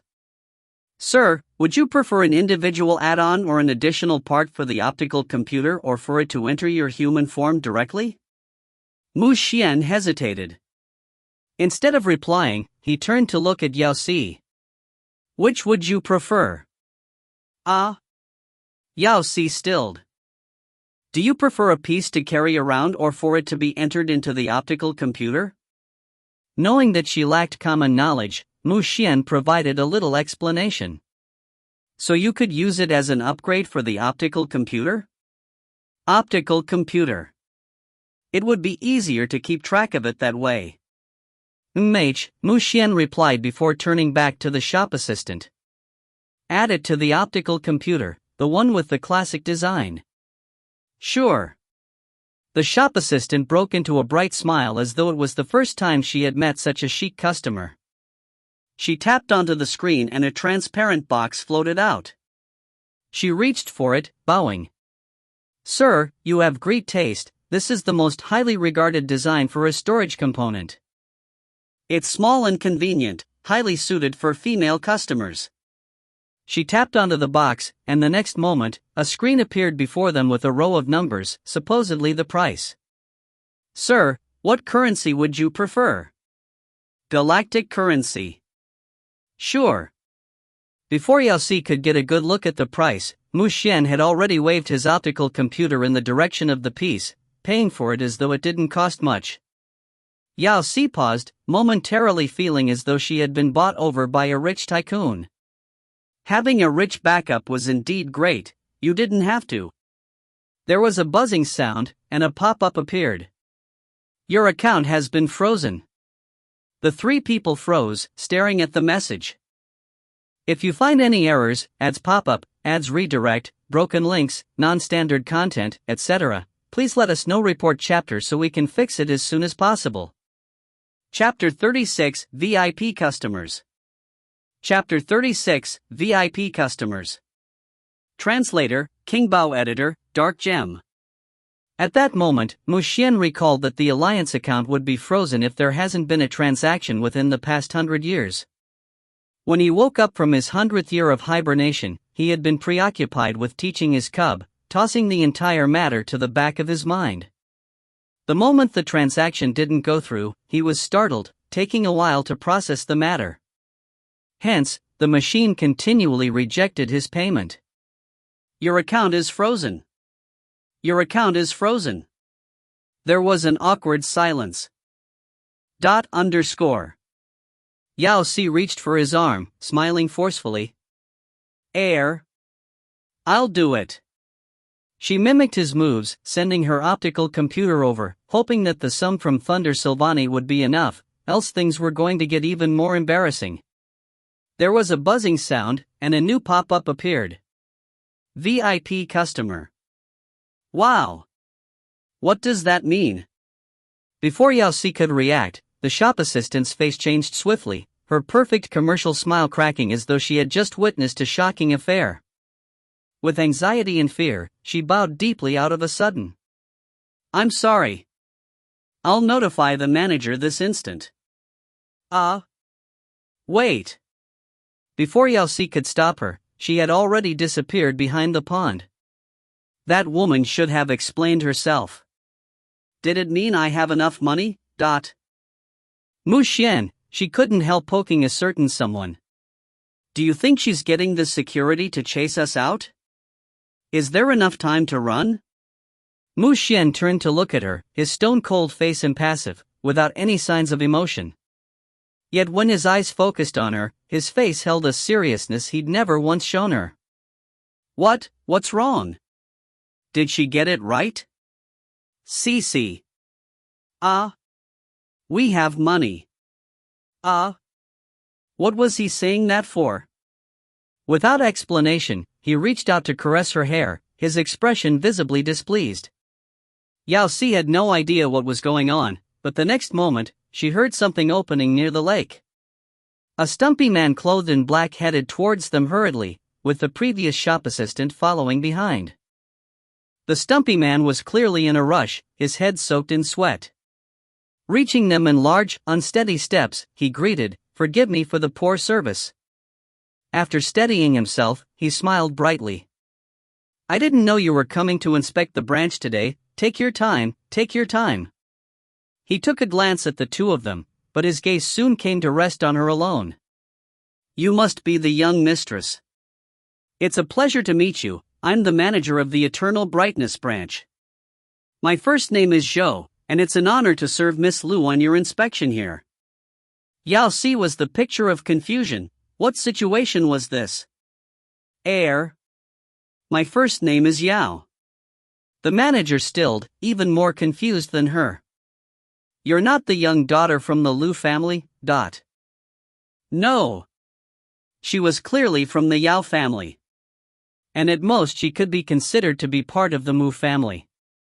You're not here to inspect the branch?" Yao Si shook her head.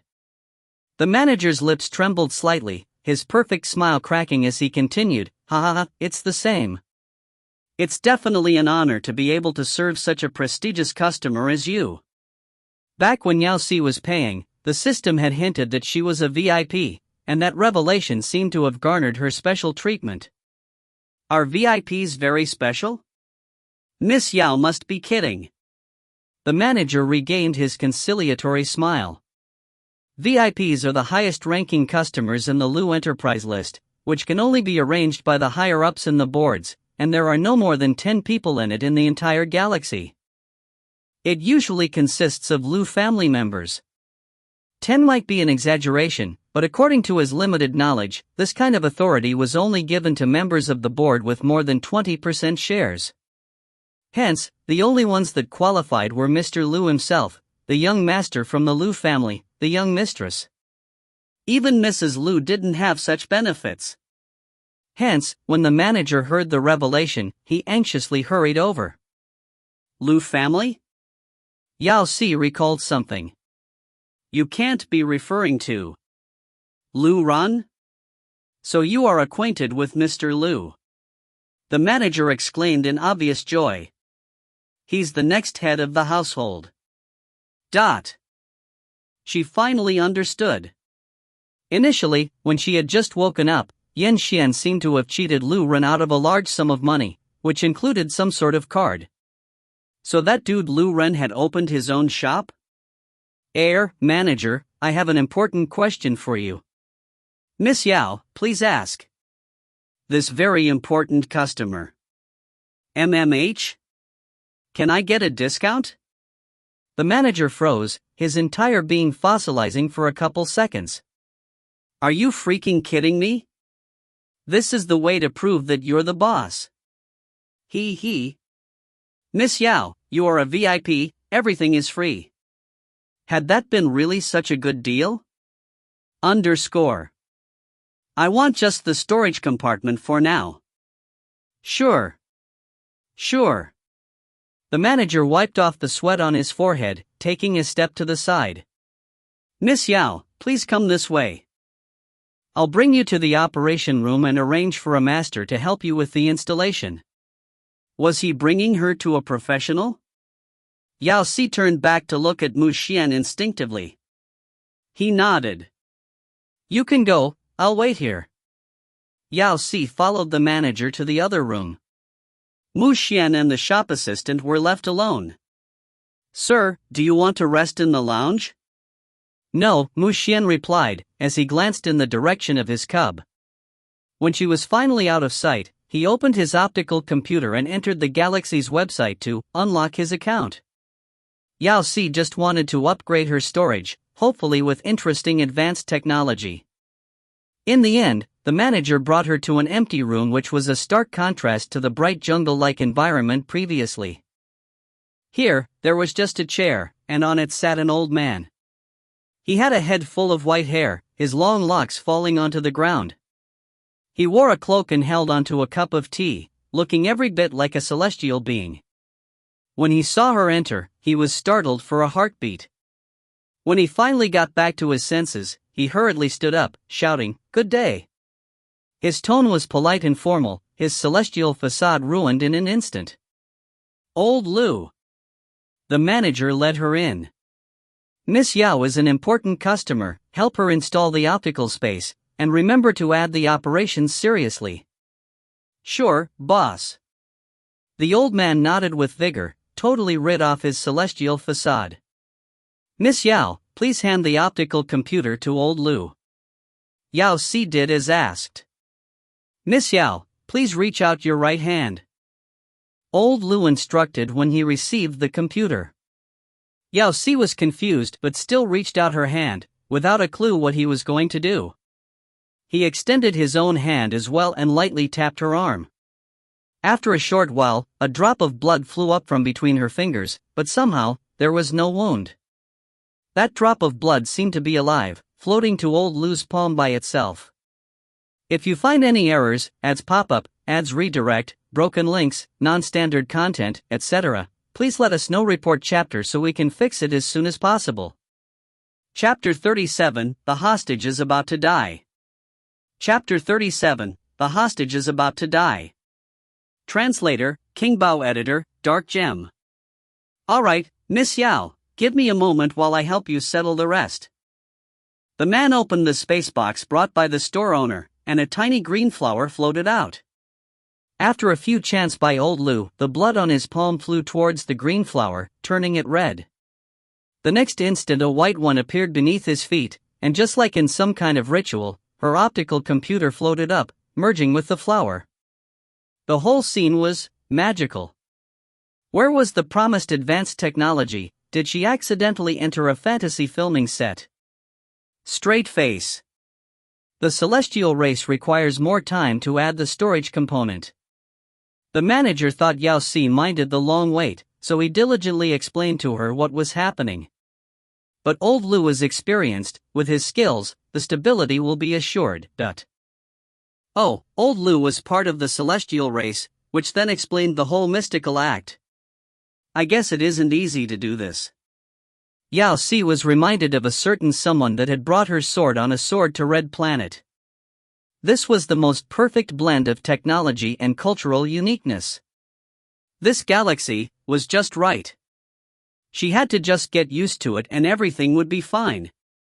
Yao Si waited patiently by the side, but after almost half an hour, she was starting to get bored. Her eyes wandered to the sides, and she caught sight of a button on the empty wall ahead. What's this? She couldn't help pressing it, and the wall before her lifted, exposing the luxurious buildings among the thick and fluffy clouds. Our store is located in the heart of eternal brightness, the manager explained when he saw her curiosity. We have the best view in the entire city center. Yao Si nodded. The view was indeed amazing, and it wasn't just because of the majestic buildings in front of her. Below the dense layer of clouds, one could faintly see a green field and some lakes, even a person flying over was in full sight. Wait a minute. A person? F***ck, there is really a person flying over. Sir, will that person flying over get hit? Miss Yao, you're being humorous now. Eternal brightness has strict regulations, no one is allowed to fly up to the stratosphere. Gong! Before the manager could finish his sentence, a loud sound erupted, the glass in front of them shattering into pieces. A man in black entered, tumbling several times. Yao Si. The manager. Old Lu. Darn. The glass from the future was so poorly made. If she had known, she would have hid somewhere. You? Who are you? The manager asked after a moment, his face filled with terror, and even old Lu paused. The person in black stood up. After he glanced over the three of them, his gaze came to rest on Yao Si. Yao Si suddenly had an ominous feeling. As expected, the next moment he rushed towards her, grabbing her by the neck. He then pulled out a red and golden weapon which he pointed to the other two. Don't move or she's dead. Yao Si was speechless. F***CK. Why was it her? She was the farthest away. Why was she so unlucky? After the man in black shouted his commands, a group of people rushed in. Unlike the one holding Yao Si, these wore a standard uniform. Their hands moved to their weapons, in unison, and they pointed them at the man. They should be the police, she guessed. Hey sure, you're under arrest. Put your weapon down and surrender, the lead officer commanded. Step away or she's dead. The man in black wasn't the least bit affected. He pushed the weapon he held towards Yao Si's head, his grip tightening. Hey sure, you committed so many crimes already. Do you really think you can escape eternal brightness? Stop moving, if I die she won't live either. Don't be rash, you won't be able to escape today, so what's the point in harming an innocent? I've already killed so many people, one more won't matter much. Even if she dies, you won't be able to escape. Put down your weapon. That's not certain yet. If you let me go, I'll let her go. Never. You're awaiting a death penalty. If I can't live, she will die with me. Release the hostage. We'll die together. Hey, Yao Si raised an arm. Can you guys change a term? Stop saying the word die, okay? It's making me anxious. I might be late in mentioning this, but I'm a bloodling. The kind that's immune to death, you know? Silence. If you find any errors, ads pop up, ads redirect, broken links, non-standard content, etc., please let us know. Report chapter so we can fix it as soon as possible. Chapter 38 Being Good, Doing Good. Chapter 38 Being Good, Doing Good. Translator, King Bao. Editor, Dark Gem. Everyone froze. Yao Si could feel the person behind her tremble, almost dropping his weapon. I'm sorry. You chose the wrong hostage. The police officers in front that had been trying to persuade the criminal rushed forward without hesitation, swiftly advancing on him. A white gleam shone, brushing past Yao Si's ears. Thud. With a loud sound, it struck the person behind her. She felt the grip on her neck loosen and the person behind her collapsing weakly onto the floor. Miss, are you okay? The head officer asked, looking at her with concern. Yao Si shook her head. I'm fine.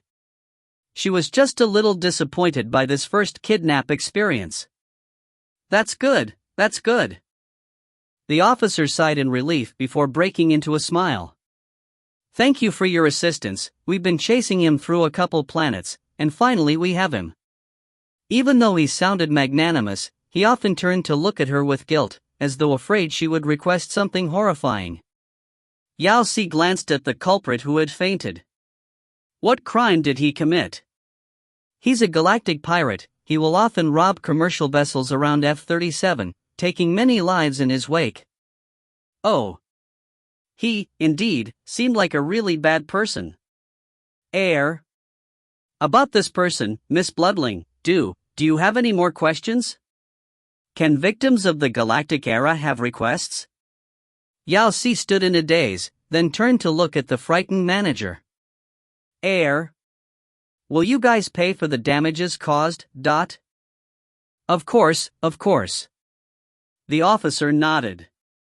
I would like to express my utmost appreciation for these two citizens. If not for them, the process wouldn't have been so smooth. He nodded towards the other two. It's a little urgent, so I'll leave with the culprit now. What do you think? Yao Si was confused but still nodded. All right. Why are they asking me? The head officer took a deep breath, as though having just unloaded a large burden off his shoulders. Turning to the group behind, he waved his arm. Let's go. Half a moment later, another officer came forward and bent down toward the culprit. But just as he was about to push him into the aircraft, Yao Si felt a sudden irritable heat spreading through her. Faintly, she caught sight of a red gleam on the culprit's hands. Her heart sank. Careful! But it was too late. The next instant a blazing flame emerged from the man in black's body, diving down toward all of them. Even if I die, I'll drag everyone with me, he howled. The entire wall and the neighboring spacecraft were swallowed by the fiery inferno. Yao Si's heart sank, feeling doom settling over it. We were prepared for your ability. The head officer scoffed. He raised his arm to press a button, and the next moment a white light began shining among the fire, a white protective layer forming around the policeman and the spacecraft. The blazing fire from the man in black was reflected from the white layer, bouncing back violently. Just like that. It turned around, heading in Yao Si's direction. This was indeed an unlucky day. F***CK. Who did she offend to deserve such treatment? The scorching flames flew towards her, itching to engulf her. Yao Si cursed and swore internally, her heart going cold. Just then, a sudden unfamiliar energy gushed upwards, bursting from her tiny frame. Instinctively, she straightened her hands, releasing that frightening force. The room cleared in an instant. Only the sound of dripping water could be heard. What just happened? Yao Si thought. Bloodlines sure are scary, the manager decided. Do we still need to add on the space? Wondered old Lou. What happened? A certain overprotective father seemed to have sensed something wrong and entered the room. When he saw the drenched room, he headed towards Yao Si. His presence calmed her instantly, and an overwhelming sense of exhaustion and fatigue washed over her. Darkness clouded her vision, and she fainted. CC. Recently, the members of the galaxy had noticed that bloodlings that had been committing evil all most of the time suddenly had a change of nature. They no longer fought at the slightest displeasure and had even began to do good. At the beginning, a few crews of commercial vessels who sailed near F-37 had been hijacked by galactic pirates, but just when they were certain that all hope was lost, a few bloodlings came out of nowhere. They used their abilities against the pirates, wiping all of them out before leaving. Initially, everyone assumed that the bloodlings were bored and wanted some fun. But these occurrences started to increase, and the bloodlings started to venture past F-37 into other parts of the galaxy. It grew to the point that as long as there were pirates, there would definitely be some bloodlings around to make them pay. The entire galaxy was shocked. But that wasn't all. A few days later, the headquarters of the Galactic Alliance received a letter from the Red Planet's army. The letter only had a few words, "Where is the bastard's nest?" The Alliance Marshal was full of confusion. Bastards?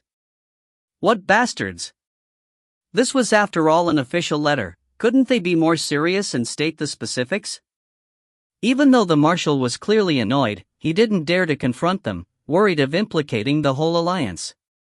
He panicked the entire night. The last time the Alliance had received a notification from the bloodlings, it was before the Zerg entered the museum. The Marshal held an emergency meeting with the heads of the various races to analyze the bloodlings' latest mission, and together finally came to a conclusion. It seemed that piracy seemed popular these days. Were the bloodlings perhaps referring to their nest? The marshal hesitated. If someone was going to die, it was better if it would be of benefit to everyone. The various races gave their support. Besides, galactic pirates were an old and pressing issue. However, due to their widespread, unforeseeable approach, and distant location in the middle of the common galactic region, the Galactic Alliance was unable to declare them out. The Marshal decided that regardless of what the bloodlings were referring to, he would point them in that direction. Hence, he sent all the distant locations of the galactic pirates. He waited for the reply in apprehension, preparing for a response in case they weren't asking for the pirates but rather a certain clan. The response came swiftly, and with just one word, noted. What did they mean? Why couldn't they specify? Who communicates like that? However, a week later the Marshal finally got his answer. The galactic pirates that had been bothering the galaxy for as long as 1,000 years and against which the Alliance had been helpless were wiped out in one night. The bloodlings who had always kept to themselves and avoided trouble had actually went to the trouble of wiping out all the pirates. The ruler of the bloodlings, Mu Xuan, had even personally headed to F-37 to destroy one of their nests.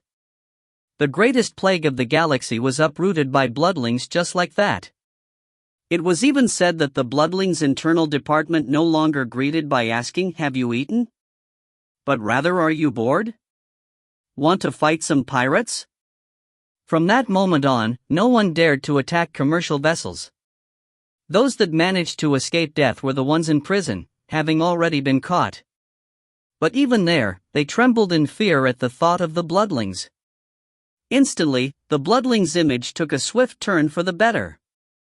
Mu Xuan, who was already a godly figure to the bloodlings, became even more revered and held in deeper regard, becoming the idol of the galaxy. In contrast to such an event, something minor happened as well. The ruler of the bloodlings bought the Eternal Brightness planet. Since then, it was no longer the main planet of the Galactic Alliance but rather the bloodlings. If you find any errors, ads pop up, ads redirect, broken links, non-standard content, etc., please let us know. Report chapter so we can fix it as soon as possible. Chapter 39, An Outbreak of Bad Luck. Chapter 39, An Outbreak of Bad Luck. Translator, King Bao. Editor, Dark Gem. Yao Si was unconscious for a total of 3 days. When she woke up, she felt as though she had just finished a marathon. She felt fatigued and restless, but none of it mattered. She had an ability. Ha ha ha ha ha ha. She was no longer a weakling among the bloodlings. Even though the water series was one of the weaker ones, it was better than not having any ability. Besides, even though the bloodlings were immortal, it sucked to only be able to get beaten without having an ability to fight back. Yao Si decided to hone her skills and recalled all the books Mu Xuan had arranged for her regarding abilities. Afterwards, she started to recap the initial feeling, trying to feel the energy within her. But after an hour, since it just awakened, I'm not very familiar with the technique. After 2 hours, maybe I'm not doing it right, time to change the technique. After 3 hours, maybe I haven't read enough, time to study more. After 5 hours, *CK, why can't I feel anything? Hadn't my ability awakened? CC. Mu Xuan couldn't bear to look any longer. He pulled her up onto a chair with disagreement on his face.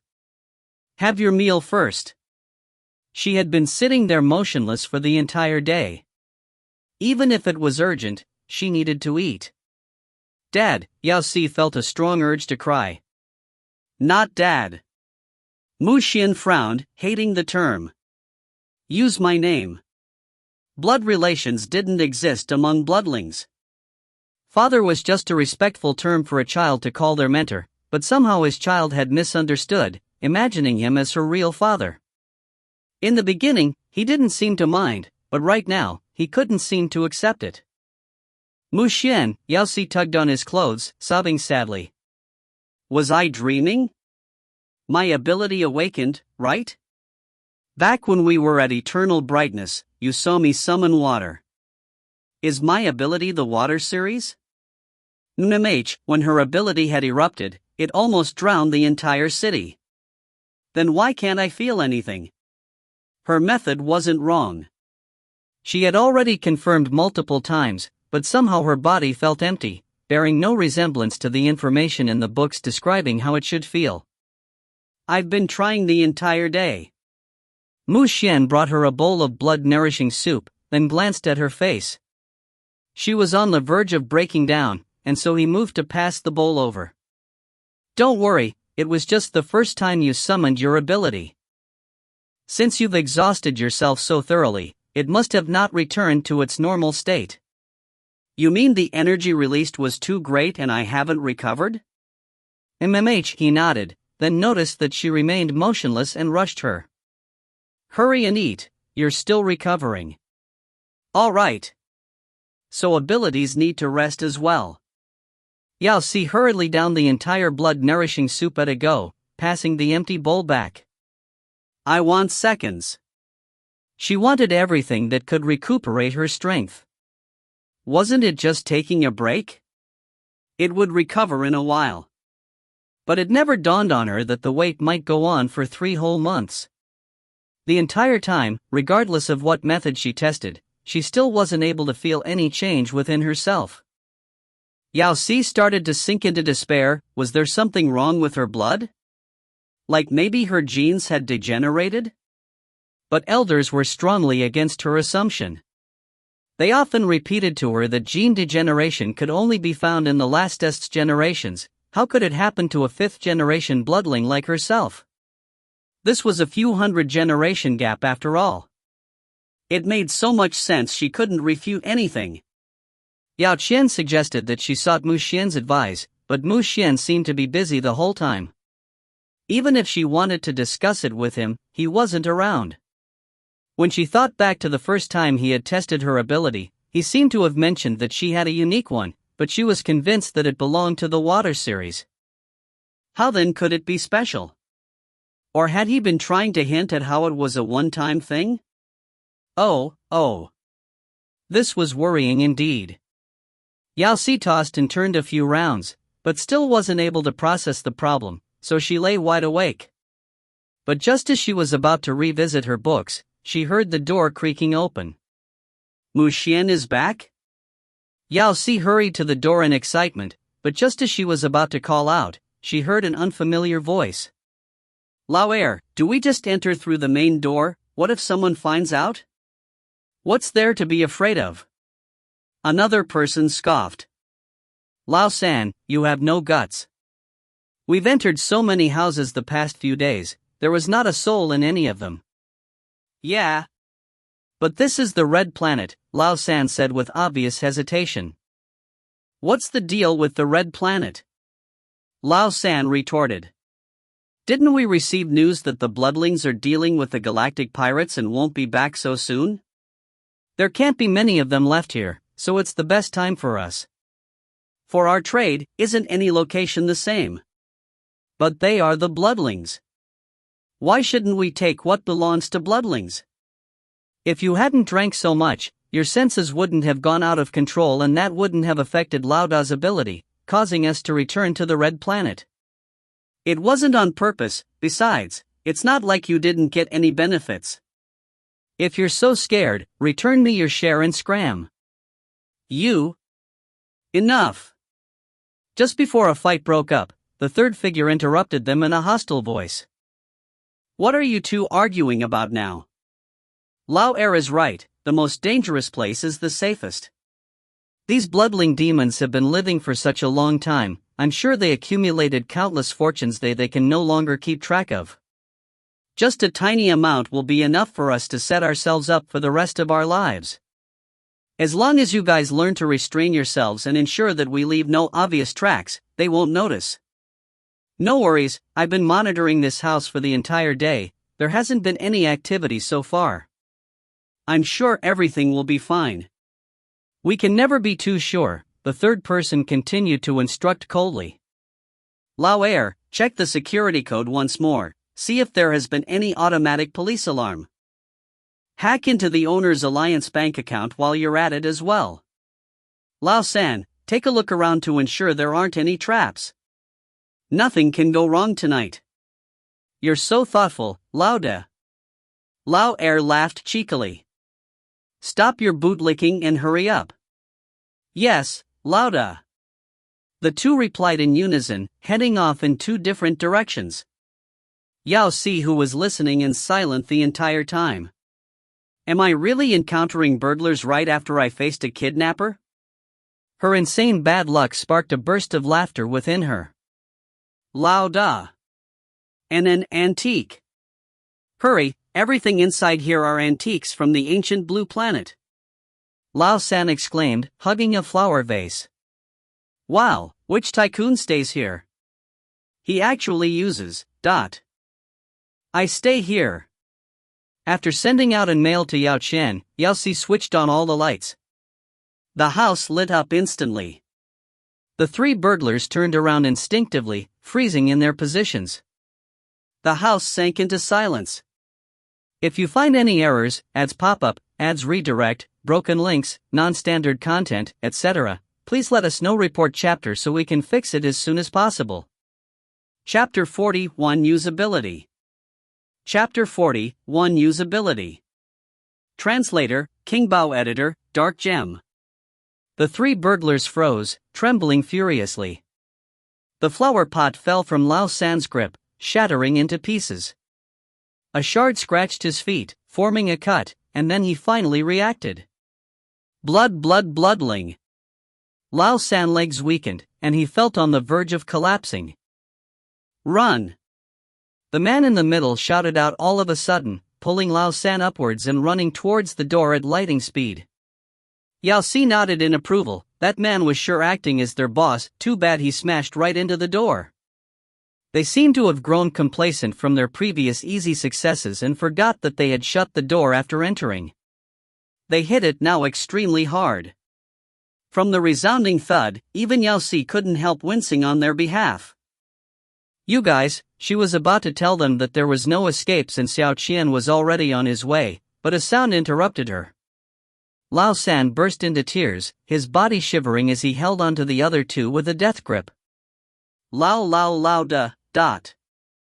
Even Lao Air, who had decoded the security code a while ago, was in a daze, his eyes so wide they seemed on the verge of bulging out. He stared straight at her, his face clouded with horror as he held onto the interface of the lock, trembling.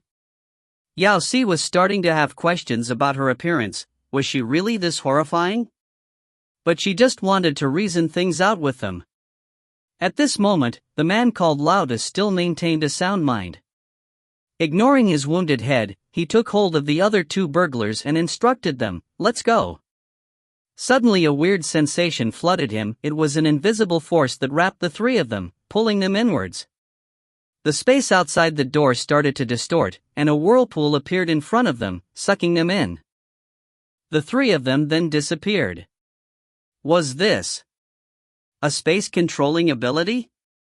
He actually possessed a space-summoning ability. Was that how they were able to enter the red planet so easily?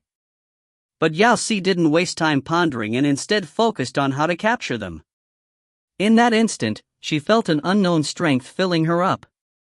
This was the same feeling she had felt when she first activated her ability. My ability is back. Yao Si was exuberant, and she couldn't help raising her arms to test it out as a wave of energy flowed into her. She was expecting a water ball to appear, so she positioned herself in the direction of the window. In the end, a black portal about 4 to 5 meters high took shape, and the next moment there was a loud thud. 3 familiar figures had fallen to the ground. F***CK, that scared me. Lao Si caressed his sore bottom as he muttered, how could we have bumped into a bloodling? Thankfully Lao Da has the space ability. Hai Yao Si waved toward the three men. We meet again. Lao San. Lao Air. Lao Da. Yao Si was confused. Alright, it seems, maybe, my ability changed from the water series to the space series? After a moment. Ah! Ghost! A sharp wail pierced the air. Loud ah! Run! Let's go! Lauda shouted once more, using his ability again, and a dark portal appeared once more, teleporting the three of them away. The very next moment, with a loud thud, the three of them landed in the right corner of the house. Ah! Let's go, dot. Again, for the third time. Left corner. The fourth time. By the kitchen door. The fifth time. The study room door. The sixth time. The toilet door. The seventh time. Yao Si took a deep breath.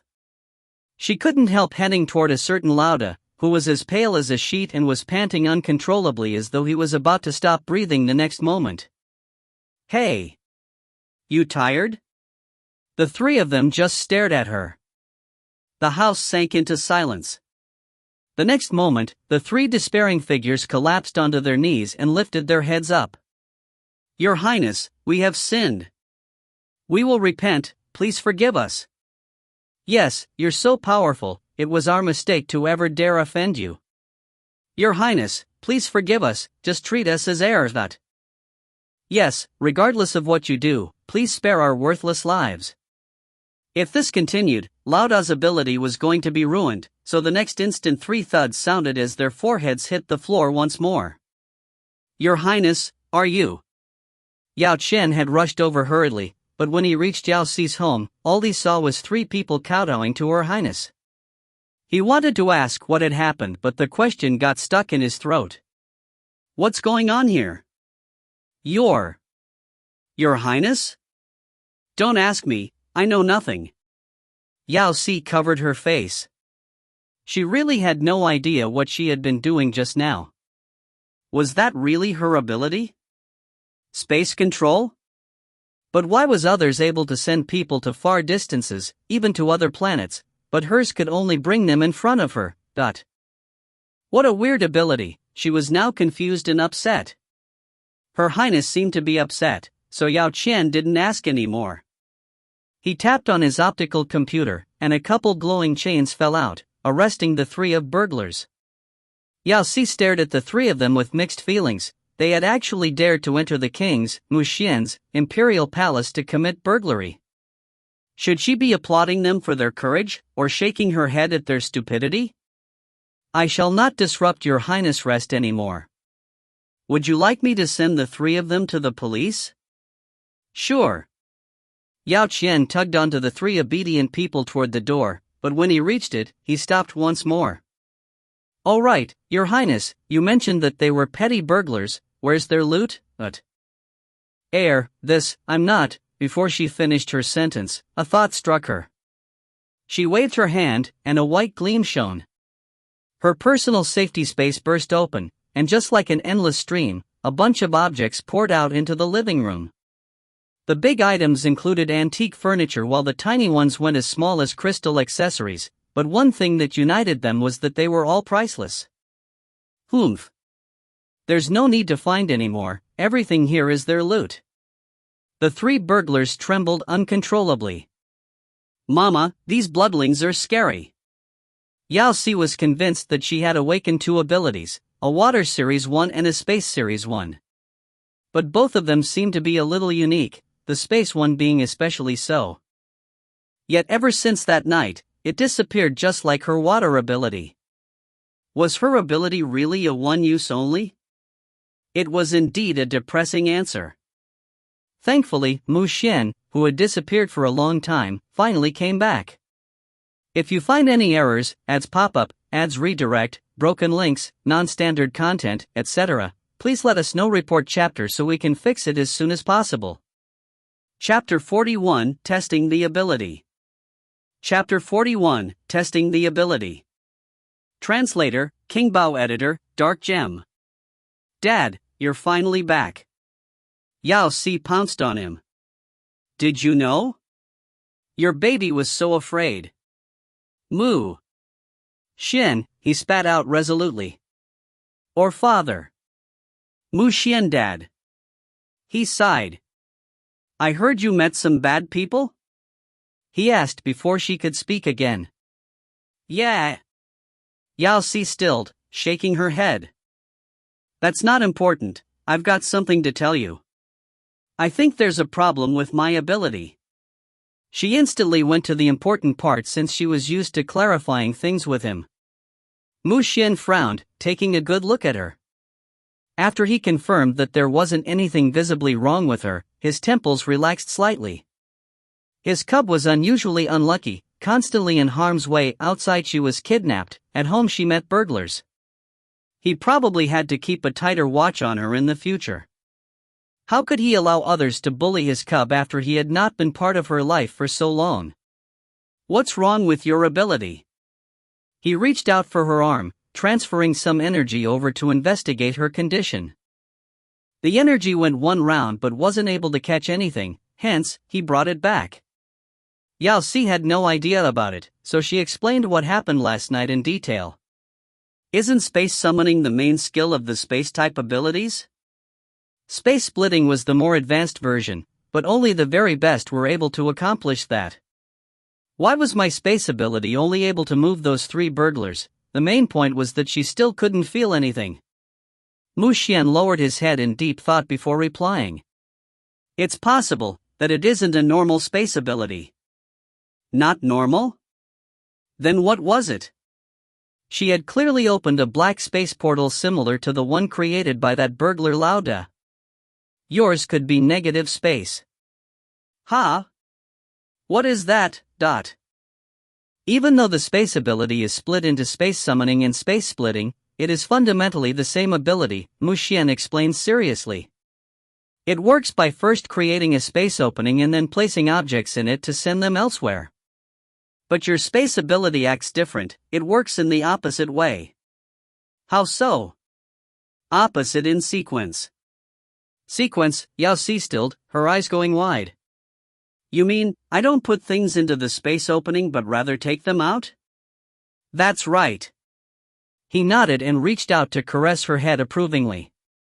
Negative space allows you to take anything from the surrounding space, and at that moment the 3 burglars were the closest objects that had entered a space opening, hence it was what you removed. But why did this ability seem so weird? Was that why a single thought was enough for her to automatically unravel the 3 burglars' optical computers, tossing all their loot out? Her ability seemed like the ultimate way to keep things where they are. With such an amazing ability, should she join a cult or something? I have one more question. She weakly raised a finger. MMH? My ability, is it a one-time thing? Yao Si confessed everything, about how the ability disappeared soon after she activated it. Mu Xuan sunk into deep thought before replying once again. There are strong and weak abilities, and sometimes one's energy will be exhausted, but I haven't heard about a one-time ability. Then why can't I? There's no need to hurry. He reached out to caress her head, comforting her. I'm sure it's because you aren't familiar with your ability yet, that's why it only erupts when you really need it. When you're relaxed, it might. He stilled, as if having thought of something. He lowered his head and glanced at her with contemplation. Well, what's wrong? Yao Si wriggled away, starting to feel uneasy from his gaze. He pulled her up. Follow me somewhere. Yao Si replied blankly. By the time she processed his words, she was already brought to a large field with walls covering all 4 sides. Even the ceiling was shielded, enclosing the entire field. Where's this? A practice field, Mu Xuan replied. Practice field? Wasn't it the field bloodlings used for practicing their abilities, which in reality meant it was a real battlefield? Why are we here? Try it. Without further explanations, Mu Xuan raised his arm, and the next moment a gigantic fire dragon flew into the skies. It was completely different from the galactic pirate's ability, for Mu Xuan's fire was blue. The gigantic fire dragon flew about in the air as though it was alive. What's wrong? Mu Xuan asked. Do you feel your ability? Yao Si stilled, lowering her head to feel for something, then shook her head. No, she still felt empty inside. Mu Xuan lowered his arm, and the fire dragon instantly disappearing. He frowned deeply once more. What's wrong with my ability? Yao Si asked. Is there a real problem? I'm not sure yet, he replied as he sent a text out on his optical computer. I need to test it out first. After this he tried several more abilities, the Water Series, Gold Series, and Space Series, displaying all of them in front of her. Is he trying to demoralize me? Straight face. Just as she was about to voice her inner thoughts, Yao Qian rushed over. Your Majesty, what do you need me for? Yao Qian asked as he looked at the both of them. You have the Earth ability? Mu Xuan asked.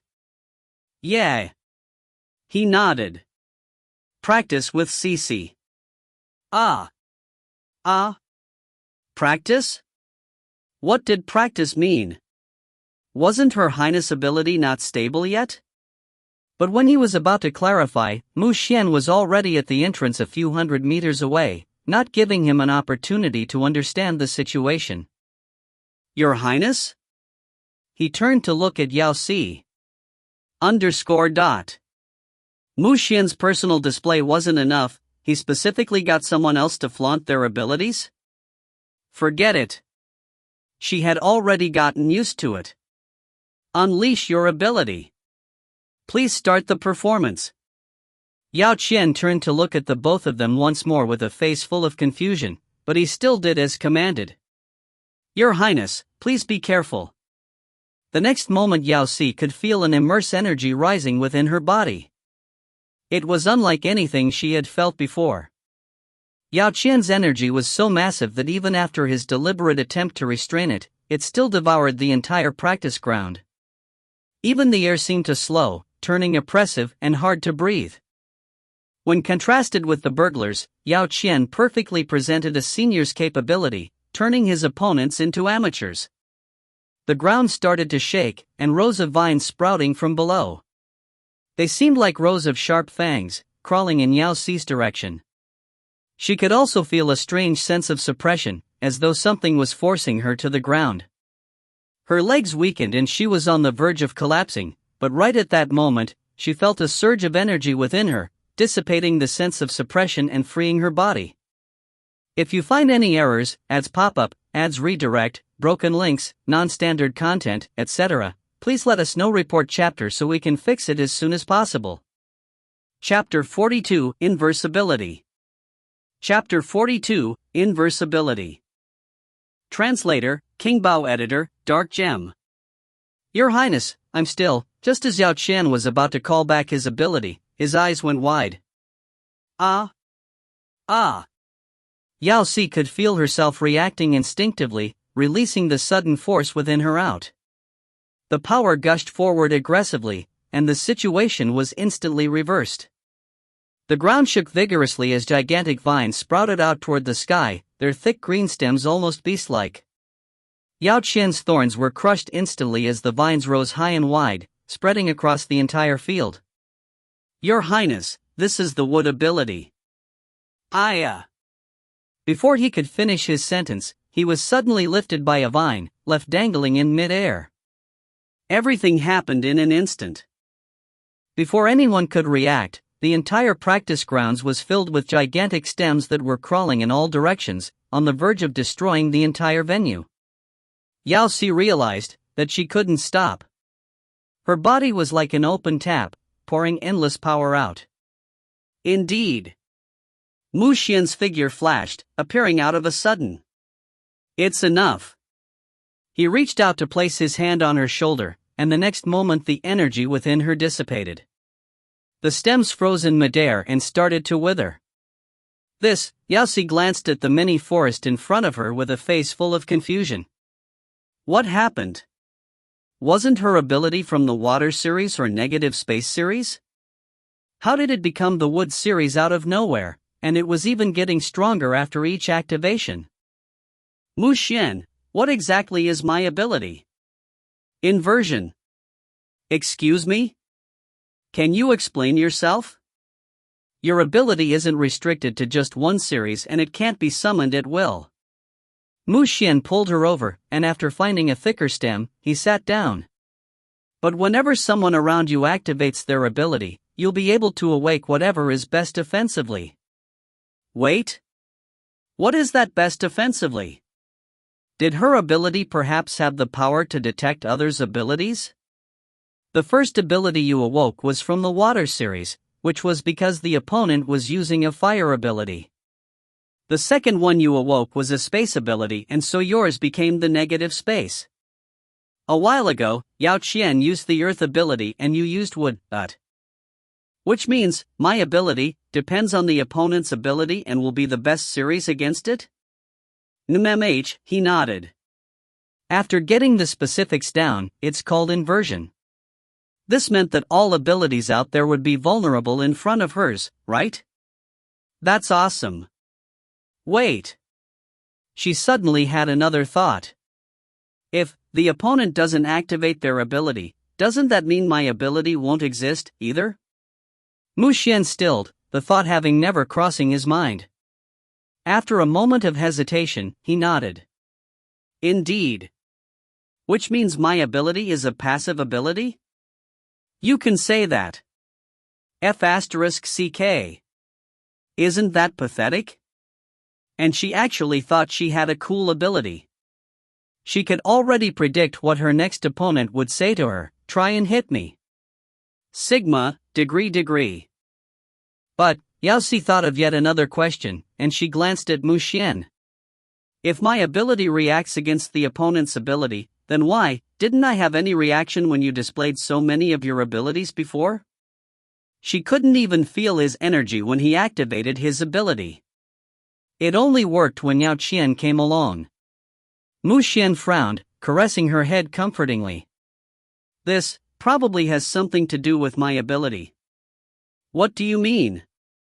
Previously he used the fire and earth abilities. Was it that there was something special about his ability besides it being so diverse? I'm not like other members of our race, my energy originates from the bloodline that awakened the second time, he replied gravely. Other bloodlings' abilities are passed down from. I'm basing it on a theory now, but all of them should have been passed down from the ancestral bloodline. Yao Si was startled. So, I have the full ability. A full ability. That was a truly amazing skill, so was that why he could summon so many different series? But how does that answer my question on why I didn't feel anything? Yao Si froze, her eyes widening. OMG. Based on her inverse ability.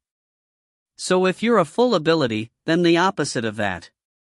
No ability. F***CK. That could actually happen. Why did it seem like the end of her ability?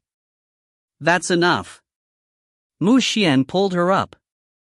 Your ability isn't stable yet, that's why you couldn't control it well just now. You need more practice. Maybe you can work on your passive ability. Really?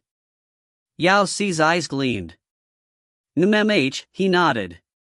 Let's head back to rest. All right. Yao Si followed him out, but just as they were about to leave, she couldn't help taking another look at the practice ground. Why does it feel like I'm forgetting something? Forget it, she could deal with it after a nap. A certain someone who was left hanging could not utter a word. What was he here for in the first place? If you find any errors, ads pop-up, ads redirect, broken links, non-standard content, etc., please let us know. Report chapter so we can fix it as soon as possible. Chapter 43, The Galactic Beast. Chapter 43, The Galactic Beast. Translator, King Bao. Editor, Dark Gem. Mu Xuan had mentioned to Yao Si that she still wasn't familiar with her ability and that's why she was unable to control it. It meant that she needed more practice, but she had never expected that opportunity to arrive so quickly. Yao Si glanced at the sky full of ships, not able to process the situation. All she did was got to sleep, and the next moment she was in outer space, her surroundings filled with ships of every size. Where is this? Am I sleepwalking? The end of the galaxy, an abyss. What? What do you mean? This is the galaxy's border, Mu Xuan added. Any farther and we'd enter a bottomless pit. Why are we here? Mu Xuan turned to glance at her, reaching out to caress her head. Your ability is unique and you haven't mastered it yet, so I brought you here to practice. What did he mean? The best way to improve is through real combat. Real combat? Yao Si asked, startled. She swiftly turned to scan her surroundings, which were filled with ships. Her heart sank. Are you trying to tell me that all those ships are going to start flying? Not at the moment. Mu Xuan didn't seem the least bit worried. After glancing at the ship in front of them, he seemed to have a sudden thought. He pulled out an object that looked like a drink, and said in a stern tone, "You didn't have time to grab a bite this morning. Have something to fill your tummy, dot." Wait a minute, could you clarify first what you meant by not at the moment? Does that mean they're really going into combat mode? You don't like it? When she didn't reach over for it, Mu Xuan dug into his storage for a few more items and brought out an assortment of hot and cold drinks. As he pulled more items out, he hurried her with a stern expression of a parent who didn't like picky eaters. Dot. This is, after all, a battlefield, can't you be a little more serious? We aren't here on vacation. Duck blood curd here, want some? Yes. Yao Si reached for the bowl and downed it in 2 mouthfuls. Even if she was going into combat, she still needed to fill her stomach. She had absolutely no issue with that. It was definitely not because she succumbed to the enticement. Yao Si hurriedly finished the soup, drank a can, and ate some snacks. Just as she was wiping her lips, she realized that the ships hadn't moved an inch. It was as though they had fallen asleep and weren't ready for any kind of battle. There were many ships, and on a closer look she could identify 3 groups: gigantic transport ships, smaller ships, and machines. There was also a small crowd floating in mid-air, just like her and Mu Xuan, who weren't in any ship. At a glance, there were over 10 of them. Some of them stood on swords, so they were probably from the Celestial clan. If they start fighting, which side will we be on? Yao Si couldn't help asking. If they were going to practice, then they at least should get their targets right. Which side? Mu Xuan stilled. He took a glance at her, then finally seemed to process what she had meant and began to explain, "They aren't." Before he could finish his sentence, a loud noise filled the originally silent space.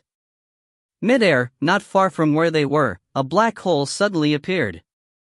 It was gigantic, larger than an entire planet, and with a pulling force that sucked everything inside.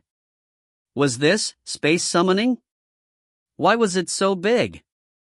Just as Yao Si was still contemplating it, the ships in the vicinity started their operation, positioning their weapons toward the black hole. She could only see red and blue rays shining from the ships, and the next moment they shot at the black hole in unison. A few thousand blinding rays headed inside, like shooting stars. A deafening eruption pierced the air, shattering the hole into a blinding whiteness. Suddenly, a loud howl came from inside, distorting the black hole. A shadow seemed to be ripping it from the inside, struggling to squeeze itself out. Yao Si's eyes went wide with horror. Caterpillar. A gigantic caterpillar. Oh. In less than half a minute, a gigantic caterpillar came squeezing out of the black hole.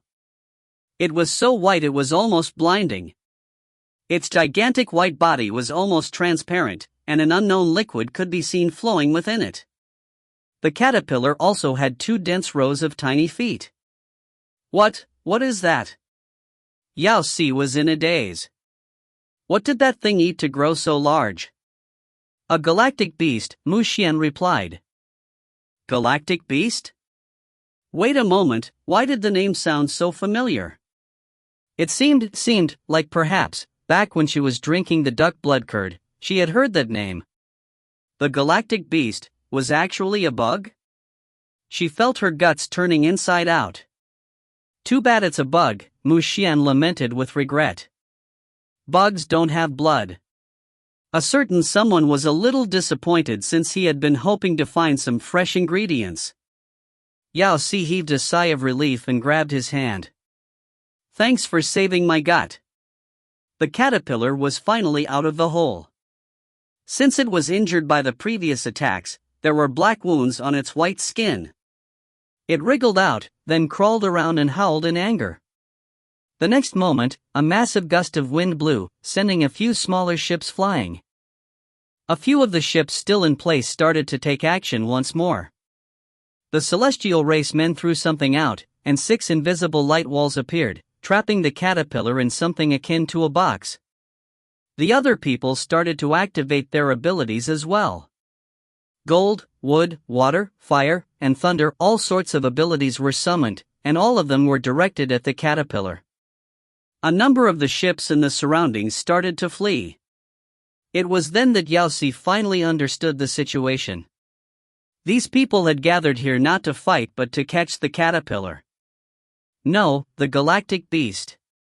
Go on, don't be scared, I'll be right behind you. Mu Xuan pointed in the direction of the caterpillar. Yao Si nodded. She placed the flying equipment she had prepared in advance on her hand and headed in the direction of the fighting. She finally understood why Mu Xuan had brought her here. Her ability would only grow when she met a worthy opponent. Even though all bloodlings had abilities, everyone naturally had a triple S nature, making it hard for her to find a suitable training partner. Previously, after Yao Qian had casually triggered her ability, she almost destroyed the entire practice ground. If they actually fought with both parties using their full strength, the entire red planet might go down with them. In contrast, there were many abilities available here, which could aid her in unleashing her new ability. Besides, the galactic beast was huge, and with visibly thick skin. Even if she couldn't control her power and accidentally use too much strength, it wouldn't pose too much of a problem. Judging from the color and model of the ships here, they were probably not from a regulated place but were ruthless hunters that followed no law. Even if she and Mu Xuan joined in, no one would catch on. This was indeed the best place for her to practice her ability. If you find any errors, ads pop up, ads redirect, broken links, non-standard content, etc., please let us know. Report chapter so we can fix it as soon as possible. Chapter 44 Fan Meeting. Chapter 44 Fan Meeting. Translator, King Bao. Editor, Dark Gem. Yao Si prepared herself, heading over at a fast speed. Just as Mu Xuan had said, a huge crowd had gathered suddenly, while the remaining ships stayed stationary. The person nearest to her had a fire ability, and he was summoning bursts of flame towards the caterpillar. There was already a visible burnt area on the bug's skin. The moment Yao Si steadied herself, she felt a familiar surge of energy, and a burst of joy engulfed her as she directed the energy towards the massive caterpillar. Right away, there was a loud sizzling sound. The flame of the warrior beside her was extinguished. Straight face. Air. It's a mistake. She hadn't expected her ability to be from the water series, and she had even accidentally directed it at the other person. He glared at her, taking 2 steps to the side as he continued to burn the bug with his flame. Yao Si calmed down. She felt the surge of the energy once more, then took a deep breath, carefully directing the energy. The next moment, there was a sizzling sound. The fire was extinguished again. _ Do you have something against my flame? The warrior asked swiftly, his gaze more ferocious than before. Apologies, Yao Si apologized continuously. She was totally confused now. Even though she hadn't aimed in the man's direction, the water had still come out on its own. Humph. The warrior rolled his eyes, dismissing her. He took a few steps to the side once more, and for the 3rd time summoned his flame. The next moment, sizzling. The fire was extinguished again. He took a few more steps to the side for the 4th time. Sizzling. Yao Si continued to look confused. Even though she had no intention of extinguishing his flame, somehow, whenever she tried to summon the energy within her, the water would direct itself towards the flame, gushing over to extinguish it. The force was so overwhelming she wasn't able to suppress it. The warrior's veins were already showing. Disregarding the caterpillar, he flew straight in her direction. "Sis, do you bear a grudge against me?" "No." "Then why do you keep extinguishing my flame? What's so great about the water ability? Honestly speaking, are you friends with the beast?" "I'm sorry. It really wasn't on purpose, she couldn't control it." "Hey sis," he tried to reason with her, "you..."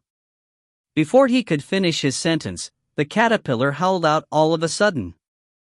Lifting its head, it spat out a green substance in the man's direction. "Watch out." Almost instinctively, Yao Si activated her ability, and a gigantic wave formed, heading straight towards the warrior, washing the green substance away. Nmechech, the warrior was washed away too. _ The warrior's heart sank as he was swept about 30 meters away. His ability had already disappeared, even the small flame that had been floating on his palm was gone now. "Air. This warrior, can we negotiate first? Can you not hit my face?" "Ahoo!" Without allowing her time to process, the massive caterpillar howled once more. It widened its mouth to spit out more green substance than before, and this time, it was directed at her. F***CK. Yao Si's heart sank. She wanted to summon her ability once more, but her body felt empty. Was karma striking now? At the most critical moment, her ability just abandoned her? The disgusting green substance was heading straight for her. Suddenly, a translucent barrier enclosed her, blocking the substance's path. The next moment Yao Si heard a familiar voice. "Are you all right?" She froze, then shook her head, almost forgetting about the jacket she had brought along. Yao Si calmed down, but just as she did, a loud drop sounded, like a drop of water hitting the ground. The celestial enchantment that trapped the caterpillar cracked slightly. The massive caterpillar who had been struggling just a moment ago shook, and like a TV screen with bad reception, it flickered slightly before disappearing entirely. "Ah! What is this situation?" It ran? It wasn't just Yao Si who shocked either, everyone present was in a daze as well. The space in front of them was empty, as though the galactic beast never been there. What happened? Mu Xuan frowned, his face sinking. This was not an ordinary galactic beast. What did he mean? Just as she was about to ask him, the soaking wet brother came flying back. "Hey, sis. I'm sorry, I couldn't control my ability just now." Yao Si shouted out her apology. She had never expected to wash him away, but at such a critical moment, she had released all of her one-use ability. "Do you think an apology is enough?" The man flicked his drenched sleeves. "Hey little lady, did I owe you in my previous life? How about I pay you back, ... Forget it, since you're still new, I'll leave it at this." He scoffed, then took a good look at Yao Si and added abruptly, "How much are you going to compensate me?" "Weren't you going to forget it?" Yao Si didn't have a grasp on the value of the galactic currency, so she opened her optical computer and typed a string of numbers. He lowered his head, his eyes focusing hard, and then seemed satisfied. The anger instantly dissipated from his face. Forget it, fate brought us together, let's be friends. You can call me Huichi." Besides, in the celestial race's world, that bug wouldn't be able to escape. Even if he didn't burn him this time, it didn't matter. The man laughed brightly, his face friendly as he said, "You can call me Old Chi." How do I address the both of you? Technically, she had saved him, even if her method was unconventional. Thankfully she had Mon-Koff. She had sincerity. "I'm Yao Si," she replied, then turned to the person beside her. He's called, she paused, remembering Mu Xuan's insane popularity in the galaxy. She hesitated slightly, debating whether to tell the truth or not. Mu Xuan. Before she could reply, the man gave his name himself. Wow! Wasn't he going incognito to get her to practice? As the ruler of the Bloodlines, could he really reveal his name just like that? Mu Xuan? Huaqi's eyes went wide. Your name. Indeed, he could recognize him after all. You have the same name as the ruler of the Bloodlines. Huaqi exclaimed. You must be his fan too. If you find any errors, ads pop up, ads redirect, broken links, non-standard content, etc., please let us know. Report chapter so we can fix it as soon as possible. Chapter 45 God Mu's Die Hard Fan. Chapter 45 God Mu's Die Hard Fan. Translator, King Bao. Editor, Dark Gem. Not bad at all, you have impeccable taste. Huaqi nodded vigorously. His expression was animated, as he was clearly excited to have met a friend with common interest. I'm God Mu's fan as well. I've been collecting his merchandise ever since I was young and have supported all his endorsements. But you seem to be an even bigger fan than I am, even taking on his name. Ha ha ha. What could she say? I heard he woke up recently, and I've been recently trying to get my hands on a license to tour the Red Planet, he explained enthusiastically, his face indulgent, dying to chat with Mu Xuan the entire night. Even though I can't enter the Bloodline capital or see him in real life, the thought of being on the same planet as him delights me. What a dummy! Was the name Mu Xuan as common as Wang Jiangwo and Li Jianjun on Blue Planet? What do you think, bro? Want to come along with me? Huaqi was convinced that Mu Xuan was a fan as well, so he slapped his chest confidently. Your bro here has his sources, I'll definitely get my hands on that tour license. Only a fan could understand. Mu Xuan frowned, pulling his cub backwards, worried that she would get infected by the stranger's weirdness. Huaqi continued to ramble in their silence. Suddenly, a thundering sound erupted from the ships simultaneously as though sending out a signal. The next moment the ships flew off. I guess the bug won't be back today. Huaqi sighed, turning to face them.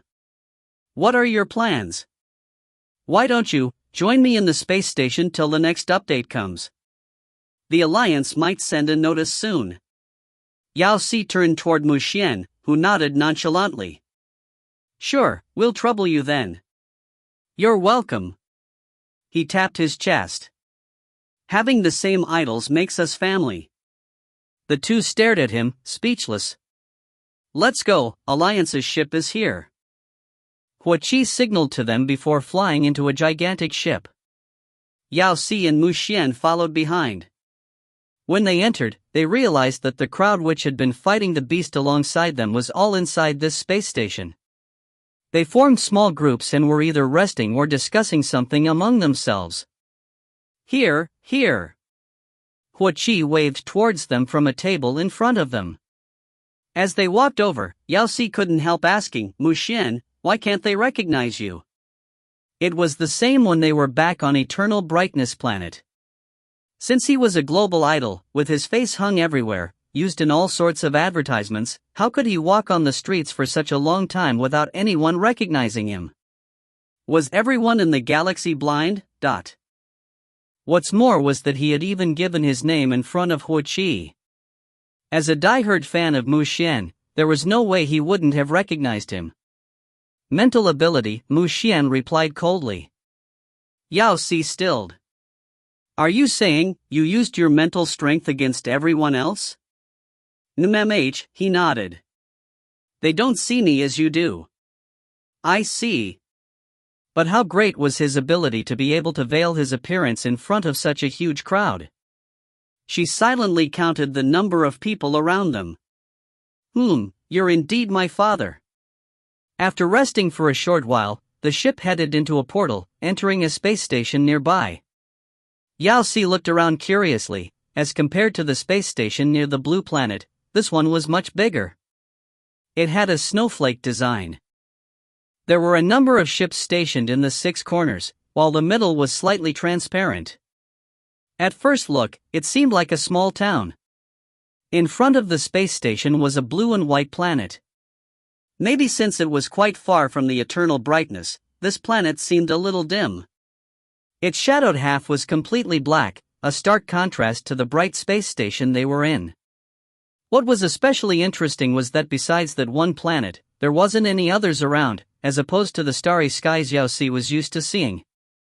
This seemed a little sad and lonely. Sis Yao Si, is this the first time you're at the border of the galaxy? Huoqi smiled, noticing her curiosity.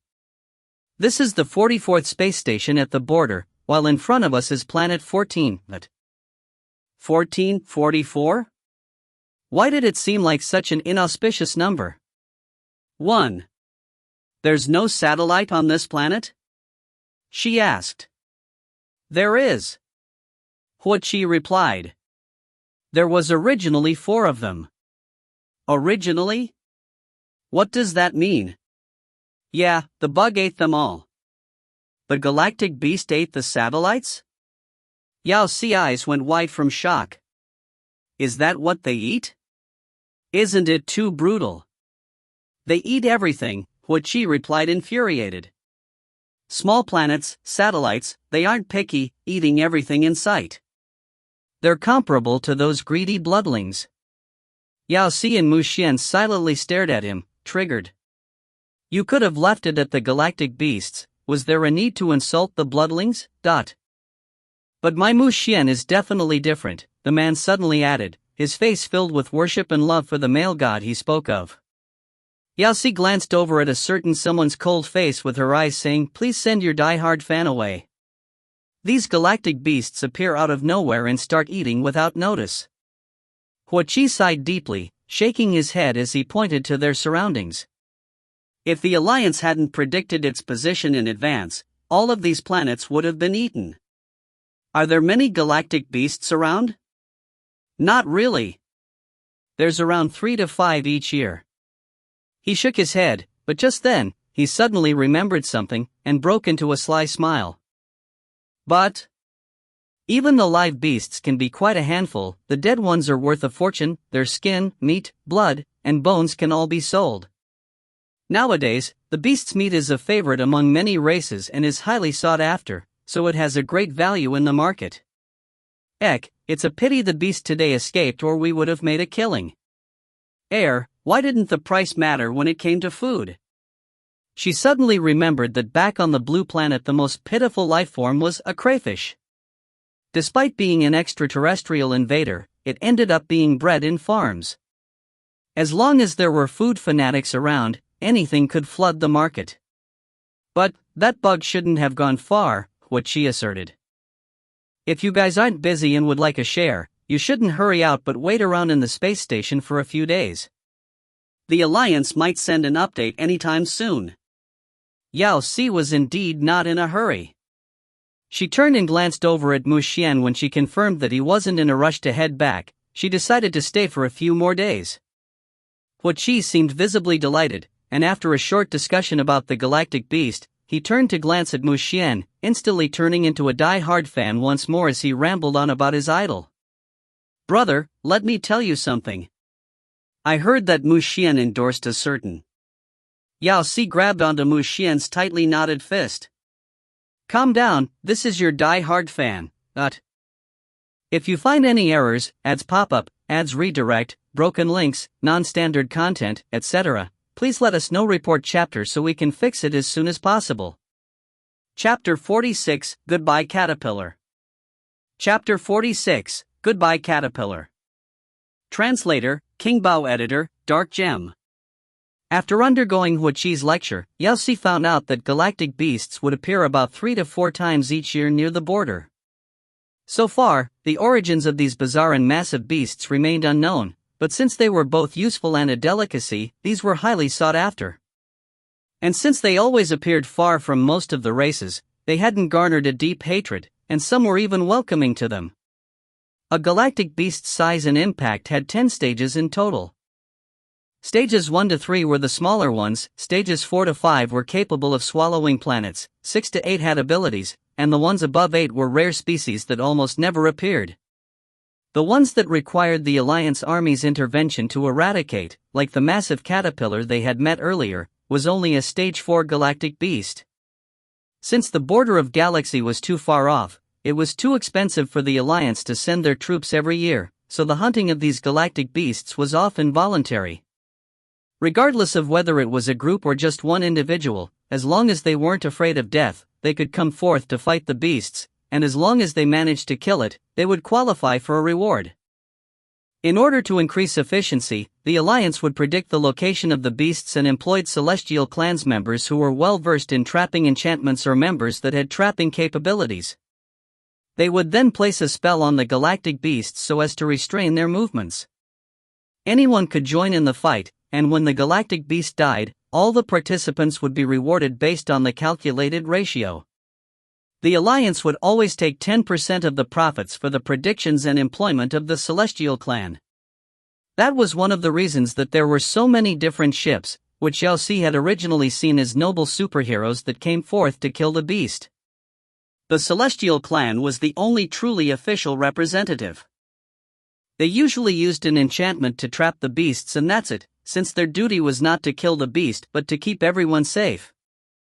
However, they weren't impenetrable and couldn't always hold the galactic beasts with their abilities. Once in a while, there would be news of them being eaten. It's hard to earn money nowadays. Huo Qi shook his head. He glanced at them, then added with a voice that was full of complicated emotions, I can't decide whether you guys are fortunate or not. Even thought your first encounter was with a stage 4 beast, it ended up escaping. And no one knows when. Before he could finish his sentence, red lights started flickering in the skies, and an emergency announcement filled the space station. Warning, warning. The space station will be attacked by a galactic beast in 30 seconds. F***CK, the beast is here. Huo Qi bolted up abruptly. What a friendly creature it is, sending itself up here, he exclaimed with excitement. Without bothering to waste any more time, he turned and headed out. Guys! I'll be off now, any later, and we won't get anything. Yao Si scanned the room, the rest of the crowd were rushing out in the direction Huo Qi had left in. Mu Xuan? Let's go! He nodded. Yao Si followed hurriedly after the crowd. When they were out, their surroundings were almost empty. The stationary ships had already risen up into the air. She lifted her head, and directly in front of the space station saw a distorted portal. It looked as though someone was going to dash out any moment, just as the caterpillar had done before. With her flying gear on, Yao Si headed in the direction of the crowd, but since she had lagged behind and there was originally a huge number of people in the space station, there was no longer a spot in the skies when she arrived. The skies were packed with people and ships, and she could only situate herself at the very back. Judging by the huge crowd, there was no way she was going to squeeze through, and so she silently said a prayer for the beast. How did it choose its location, ending up right outside the enemy's camp? Even if it was hungry, it shouldn't seek death like that. Wait. A planet. She turned, her eyes widening as she stared at the yellow planet. While everyone's attention was up ahead, no one noticed the sudden appearance of a jagged white gleam above and below the planet, and the space between the two lights was starting to shrink. No. It wasn't just some light, those were teeth. The galactic beast is behind. Yao Si couldn't help shouting out.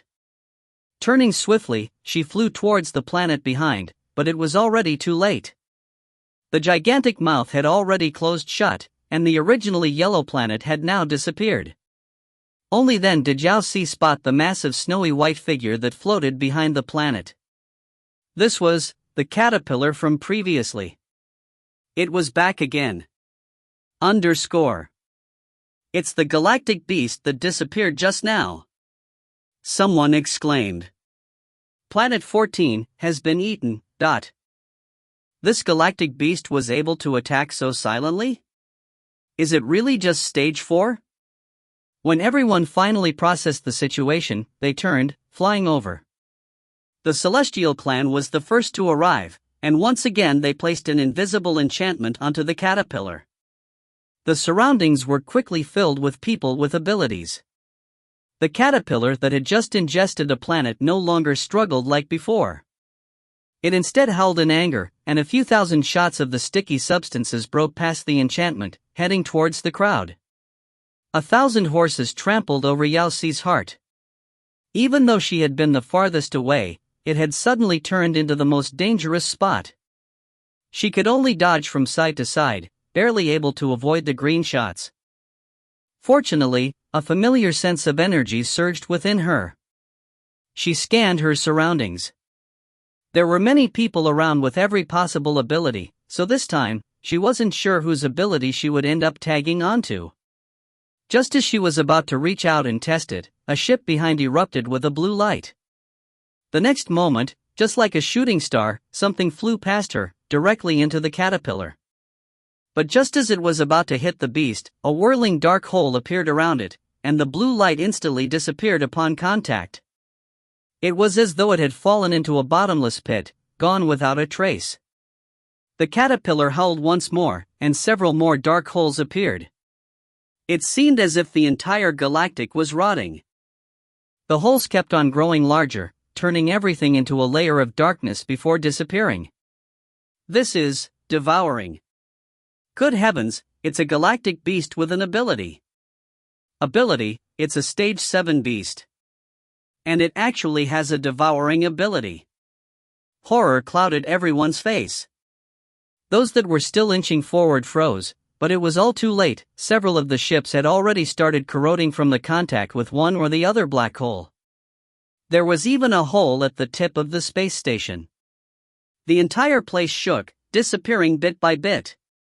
Mu Xuan. Yao Si's heart sank, and she flew in his direction. If you find any errors, ads pop up, ads redirect, broken links, non-standard content, etc., please let us know. Report chapter so we can fix it as soon as possible. Chapter 47, Yo-Yo Planet. Chapter 47, Yo-Yo Planet. Translator, King Bao. Editor, Dark Gem. Ahoo! Yet another familiar roar erupted behind Yao Si, and the next moment, a gigantic mouth bolted towards her, spitting a mouthful of sticky substance at her. Yao Si cursed internally. Why was it always her? That was why she hated bugs the most. She glanced around, but there didn't seem to be any escape. Gritting her teeth, she prepared to brave through it. Summoning the energy within her, she took a deep breath. Then she tossed her hands forward, releasing all her energy. Regardless of what ability it was, it just had to withstand this attack. Suddenly a white glow flooded her sight. It seemed like a white water mirror which was spreading in all directions like a defensive veil that not only blocked the sticky substances but also stopped the black holes in front of Yao Si, preventing them from spreading anymore. What's this? Before Yao Si could react, the white water veil shook. ZSSS. Something flowed out, and the next moment, with a loud PSSH, an enormous round ball shot out, smashing hard against the caterpillar's body. It couldn't even shriek once before its brain was crushed. Its massive body instantly lost all spirit, and the sky full of black holes disappeared all at once. The crowd exclaimed in hundreds of voices. It was smashed to death. F***CK, you can defeat a galactic beast like this?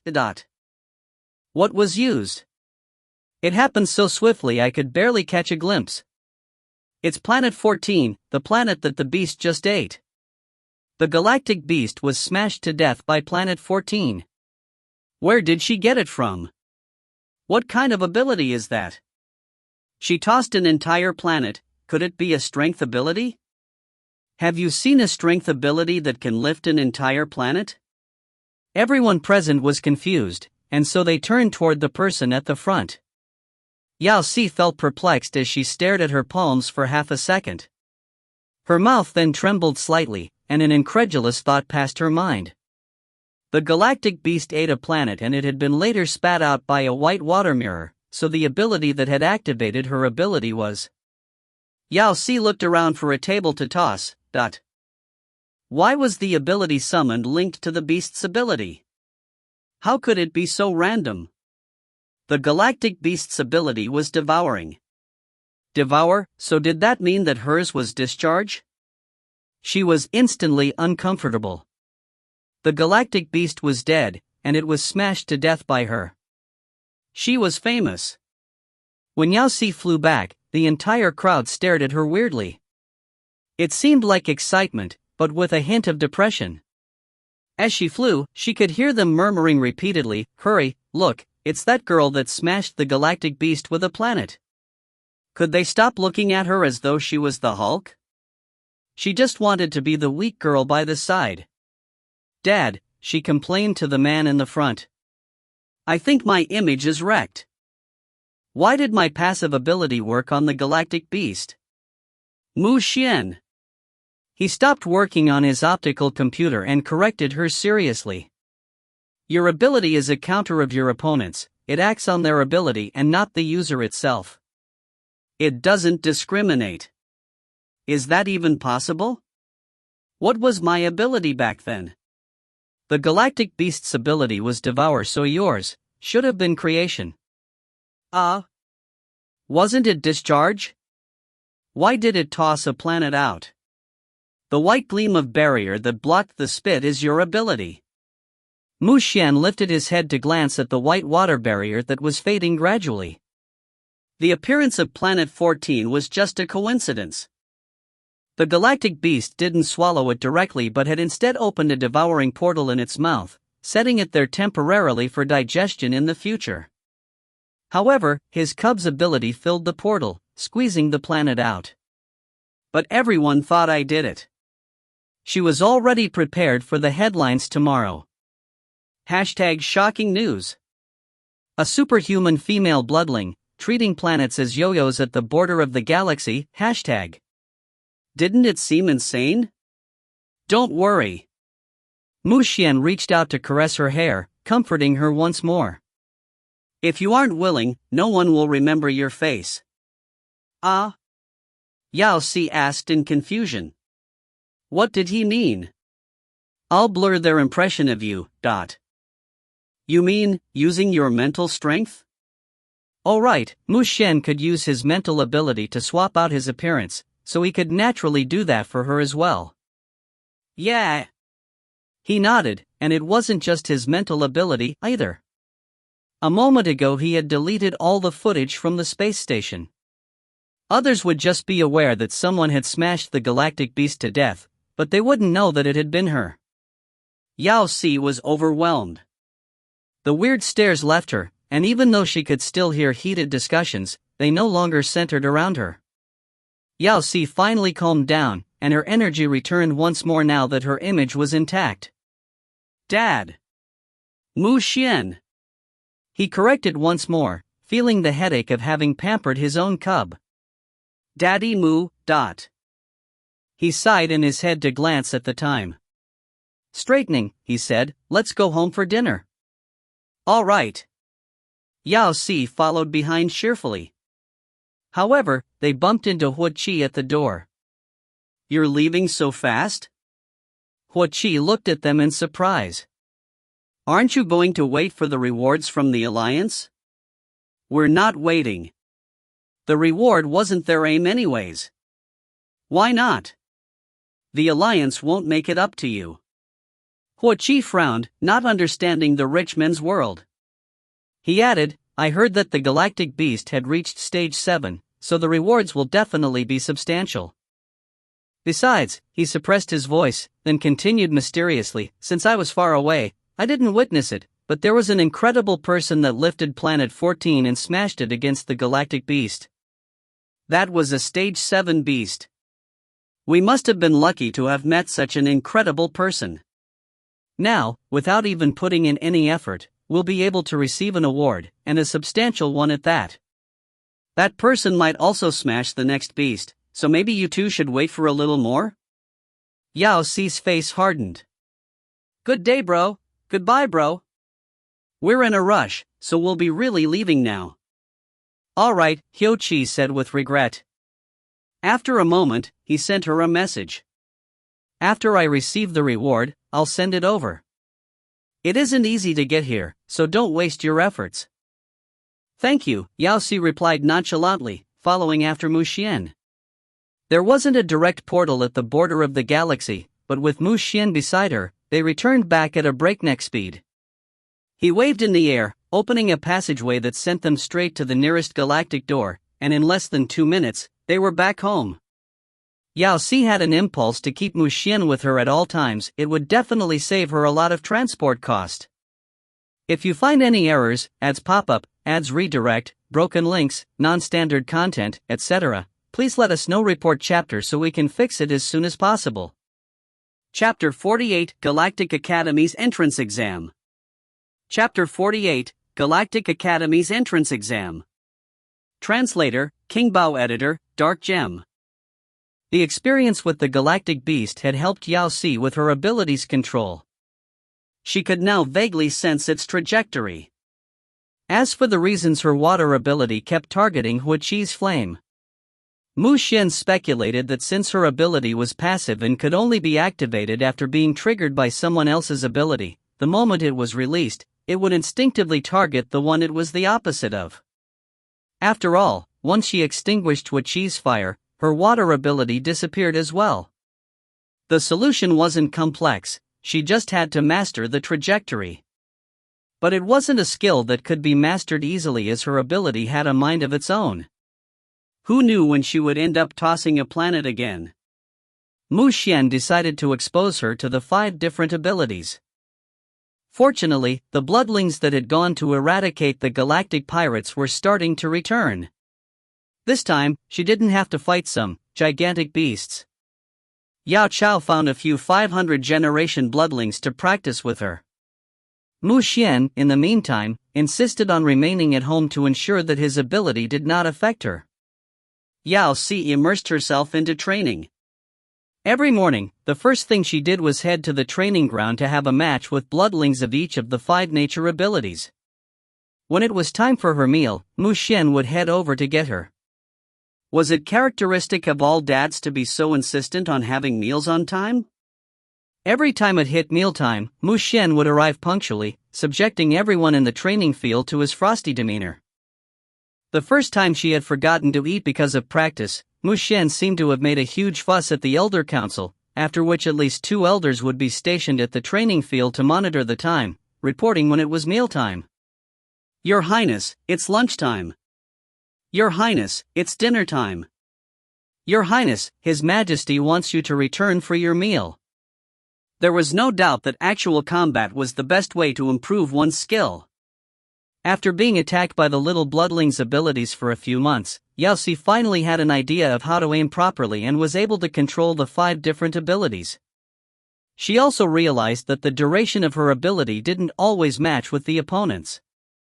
Sometimes when her opponent was exhausted, she could still feel a surge of energy within her, although the moment the opponent's ability stopped operating, hers would disappear as well.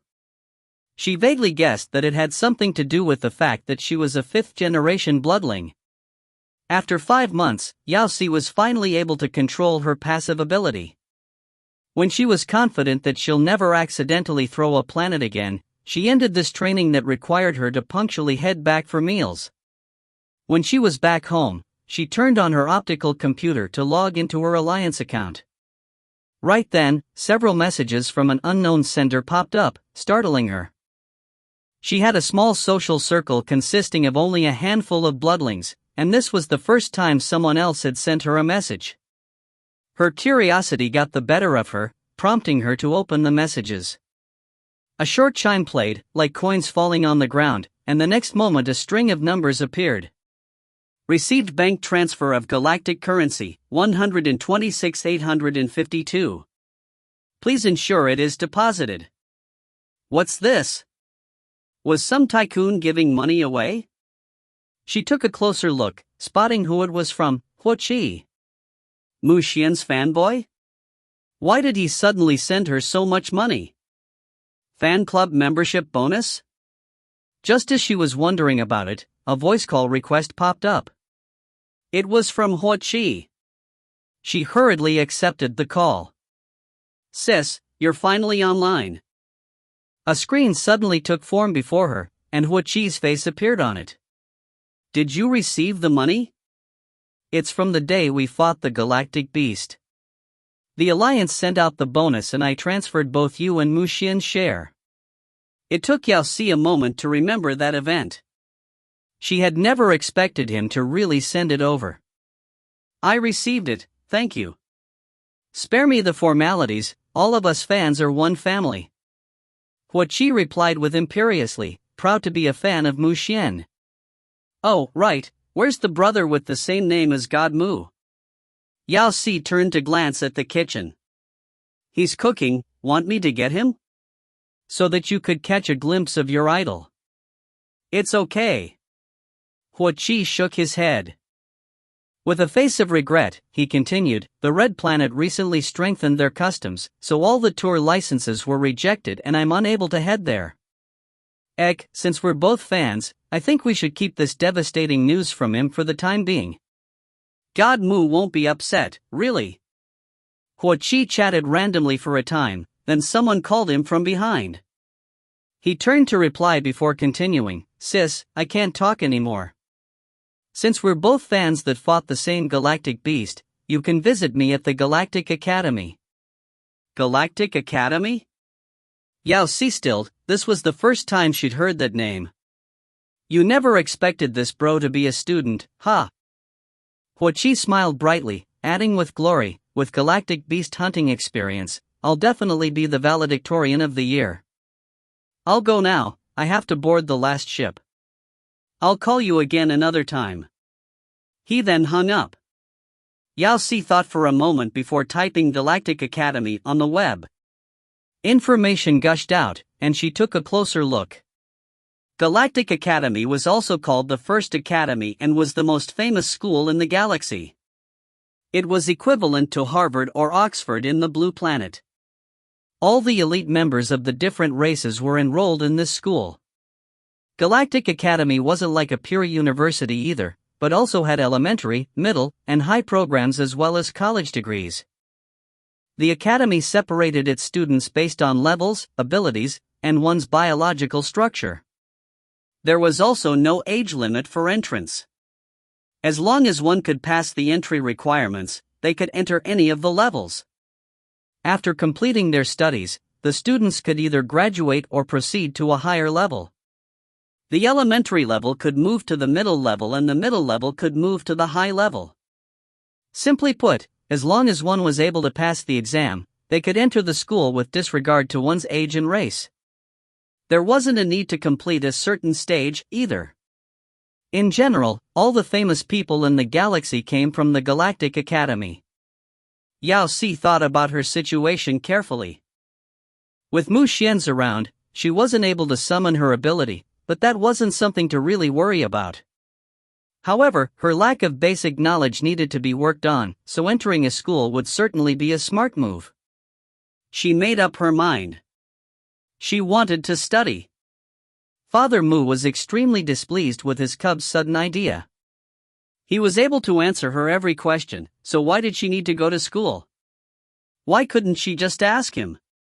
The thought of his cub leaving to join an unknown group of wild children left him in a fluster. If they were all bloodlings, it might be okay, but once other races were involved, he couldn't be sure of what kind of people she'd encounter. What if they bullied her or led her astray? Besides, his cub's ability was a little complicated. Even though the Galactic Academy wasn't considered a dangerous place and other bloodlings would enter it at a certain age, it should be something in the future when his cub was independent.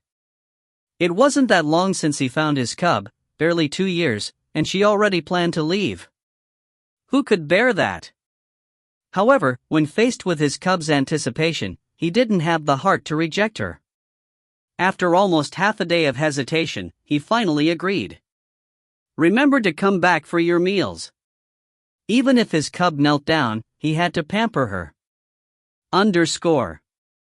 Yes, Your Majesty. No problem, Your Majesty. Completely oblivious to someone's perturbed emotions, Yao Si tapped her chest in reassurance. No worries, Dad. I will definitely study hard, I won't embarrass you, but. After this, Yao Si ambitiously applied for the middle school entrance exam in 3 months' time before swiftly completing the exam. Then, she failed gloriously. If you find any errors, ads pop up, ads redirect, broken links, non-standard content, etc., please let us know. Report chapter so we can fix it as soon as possible. Chapter 49, Through the Academy's Gate. Chapter 49, Through the Academy's Gate. Translator, King Bao. Editor, Dark Gem. Yo, Your Highness, the young boy stiffened. Even after stuttering for a long while, he still wasn't able to articulate clearly. Yao Si sighed. Just call me Yao Si. Yes. He straightened, agreeing instantly as though he had received a command. Are you the person Yao Qian mentioned? Yes. He took a deep breath, trying to calm his nerves before replying.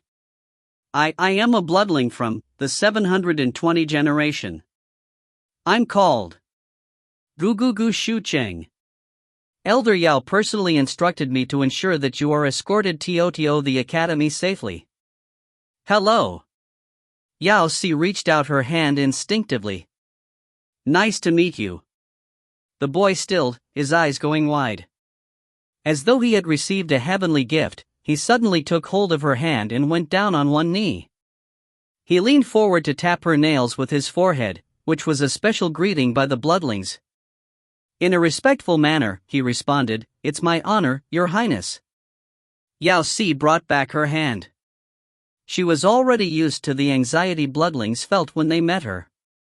Send me to the academy. Yes. Gu Xucheng stood up, directing her towards the school gate. Since this place was the first academy, there was a huge crowd in front of its gate even though it was already the third day of reporting. The students formed groups of either 3s or 5s, although there were also some that were there by themselves just as Yao Si. There were students of every race here, and there were even more different races here than she had seen in Eternal Brilliance. After they passed through the gates, a person waved at them from afar. Sis. Hua Qi panted heavily as he ran over. You're finally here, I waited almost the entire day. He had rushed over anxiously, so Gu Xucheng took a step in front of Yao Si protectively, worried that he might hit her. 3 months earlier, she had told Hua Qi that she was going to apply for the first academy, but she never expected him to be waiting for her. He is? Hua Qi glanced at Gu Xucheng curiously. Sis, you have a date? What are you saying? Yao Si's lips twitched, and she pondered for a while before providing a suitable response. He's a child, from an uncle's house. Gu Xucheng was indeed the youngest cub with Yao Qian's ability. Uncle's house? Your nephew? Heir, how did his thoughts run? She was now an aunt? Oh, a distant relative. Hua Qi quickly moved on, continuing on animatedly, I never expected you to really make it. It's fate, indeed, Yao. MH, what's after Yao? Yao Si. Even though she was aware that his impression of her was blurred because of Mu Xuan's mental strength, they had been online friends for a few months. How could he forget her name? Yao. Little sis Yao. Why, oh, you better remember it. Oh right, I'm currently in Class C of high school here, he added enthusiastically. I've been here for 2 days and have already familiarized myself with the entire place. Which level are you at? The middle or high school? And which class did you get into? Yao Si's mouth twitched once more, and she weakly pointed to a building on the extreme left. That one. Hua Qi turned, his eyes widening instantly. Elementary school. He. Why didn't you try for the middle school? Get lost. If I could enter it, would there be a need for me to join the elementary school? His words reminded her of the horrifying scores on her entrance exam. But, Elementary school is good too. Hua Qi smiled stiffly. Just then, he tapped her shoulders as though he had remembered something. With your ability, it would be good to build a solid foundation. Which series and class are you in? I'll have your back from now on. Biological series, 3rd level of Class D. Biological series. A concerned expression appeared on Hua Qi's face. People with abilities were natural warriors, and the series they were sent to would aid in teaching them how to better their abilities. The biological series was actually a class that taught other knowledge to races that didn't have abilities. For instance, their subjects included machinery, space, finance, etc. For someone with an ability, entering the biological series was basically incomprehensible. Aren't you from the water series? Why are you in the biological series? Air. I wanted to learn other stuff. She actually wanted to gain some common knowledge here. Hua Qi was incredulous. He took a deep breath. Alright, if you have any problems, remember to look for me, okay? Since we both fought the same galactic beast, you shouldn't feel shy. I'll charge you a bit less than others. You were expecting to charge me. You miser. Oh right, do you need me to direct you to the reporting area? It's fine. Yao Si was worried she couldn't afford his services. She pointed to Gu Shucheng by her side. My nephew will bring me there. Oh, all right, Hua Qi murmured with regret, upset to have lost his money-making opportunity. Go on then, I'll leave now, see you at the ceremony later. Yao Si nodded. After sending off that money-minded person, she followed her nephew Gu over to the reporting area. It wasn't like the reporting area in the Blue Planet. There weren't any teachers around, just a simple detection door that she could walk through. After walking through it, the reporting would be complete. There would also be a friendly announcement. Her was Student Yao Si, welcome to Galactic Academy's elementary school. Your Highness, here's your student ID. Nephew Gu passed her a transparent card. You'll need it when you enter the school and during the exams. Oh, thank you. She reached for it, taking a quick glance at it. Her name was imprinted on the card with a photo of her beside. Below was a bunch of numbers which were probably her student number. Your Highness, you can add it to your optical computer. Nephew Gu pointed to the bottom left of the card which had an optical computer symbol. Yao Si nodded, and the tiny card disappeared. Her optical computer beeped, acknowledging the action. This was indeed quite convenient. Before she could take a closer look around, though, Nephew Gu hurriedly pushed a bunch of things over, and all she heard next was continuous beeping from her optical computer. Your Highness, these are the notes that you need for school. Your Highness, here's your textbook. Your Highness, here are the notes that I prepared for you. Your Highness, I studied the books for elementary school at least 10 times, here are my thoughts. Your Highness, these are the important analysis for the first 6 lessons. Your Highness, these are the 108 basics on machinery. Your Highness, here are the histories of the main races in the galaxy. Your Highness. Straight face. This is just my first day. How much time did you spend on this? How much work did Zhao Qian give you? Your Highness, one more thing. There's more? My optical computer is about to explode. Elder Yao emphasized that this is the most important point. What is it? Please be punctual for your meals at home. Enough. She gritted her teeth. Once everything was stored in her optical computer, a clear-sounding announcement came from the skies of the academy. All students, please proceed to the Teacher Appreciation Hall to participate in the Galactic Academy's 9518th opening ceremony and election assembly. If you find any errors, ads pop up, ads redirect, broken links, non-standard content, etc., please let us know. Report chapter so we can fix it as soon as possible. Chapter 50, Student Union President's Election. Chapter 50, Student Union President Selection. Translator, Kingbao Editor, Dark Gem. The announcement repeated 3 times, and Gu Shucheng finally halted, leading her to the Teacher Appreciation Hall. This place wasn't far from the reporting area, and after a short few minutes, they reached a gigantic circular building. When they entered, the hall was already packed to the brim with around 100,000 students. There was no question about this school being the first. Gu Shucheng led Yao Si towards the left side of the hall and was fortunate enough to find a front row seat. The other seats were almost fully occupied, with the surrounding students dressed in the same green uniform as her. However, Gu Shucheng, who sat to her right, was dressed in blue. After they sat down, Yao Si could vaguely sense that the other students had quietened, their gazes peeking over at them. Yao Si scanned her surroundings. The Teacher Appreciation Hall could be separated into 3 sections. The extreme left was dressed in the same green uniform as her, the section in the middle had a yellow and white uniform, while the section on the right was dressed in the same blue uniform Gu Shucheng. It probably served as a distinction for the 3 school levels. You can go on if you're busy. Nephew Gu was probably from the high school level, so she couldn't possibly make him sit with her at the elementary level. Don't worry. I'll be fine by myself. Gu Shucheng hesitated slightly, but he seemed to really have something to tend to, for after a short while he nodded. I'll come get your highness once the ceremony ends. Right, hurry now. Reluctantly, he stood up and walked away, though he still sent several glances full of worry back at her. Yet instead of heading to the right side of the hall, he walked toward the stage at the front.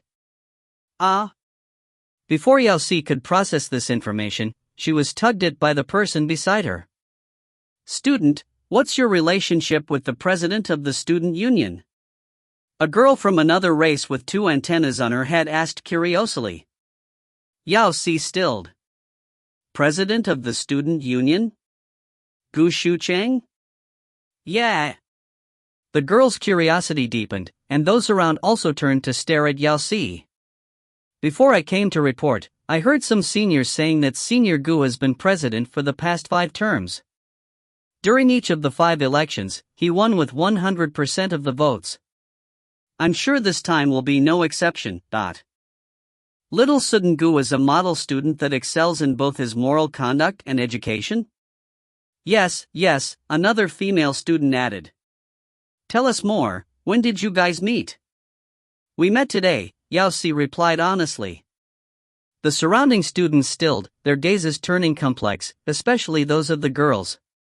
Infuriated, one asked, Stop kidding, how could he be so nice to you if it's the first time you met?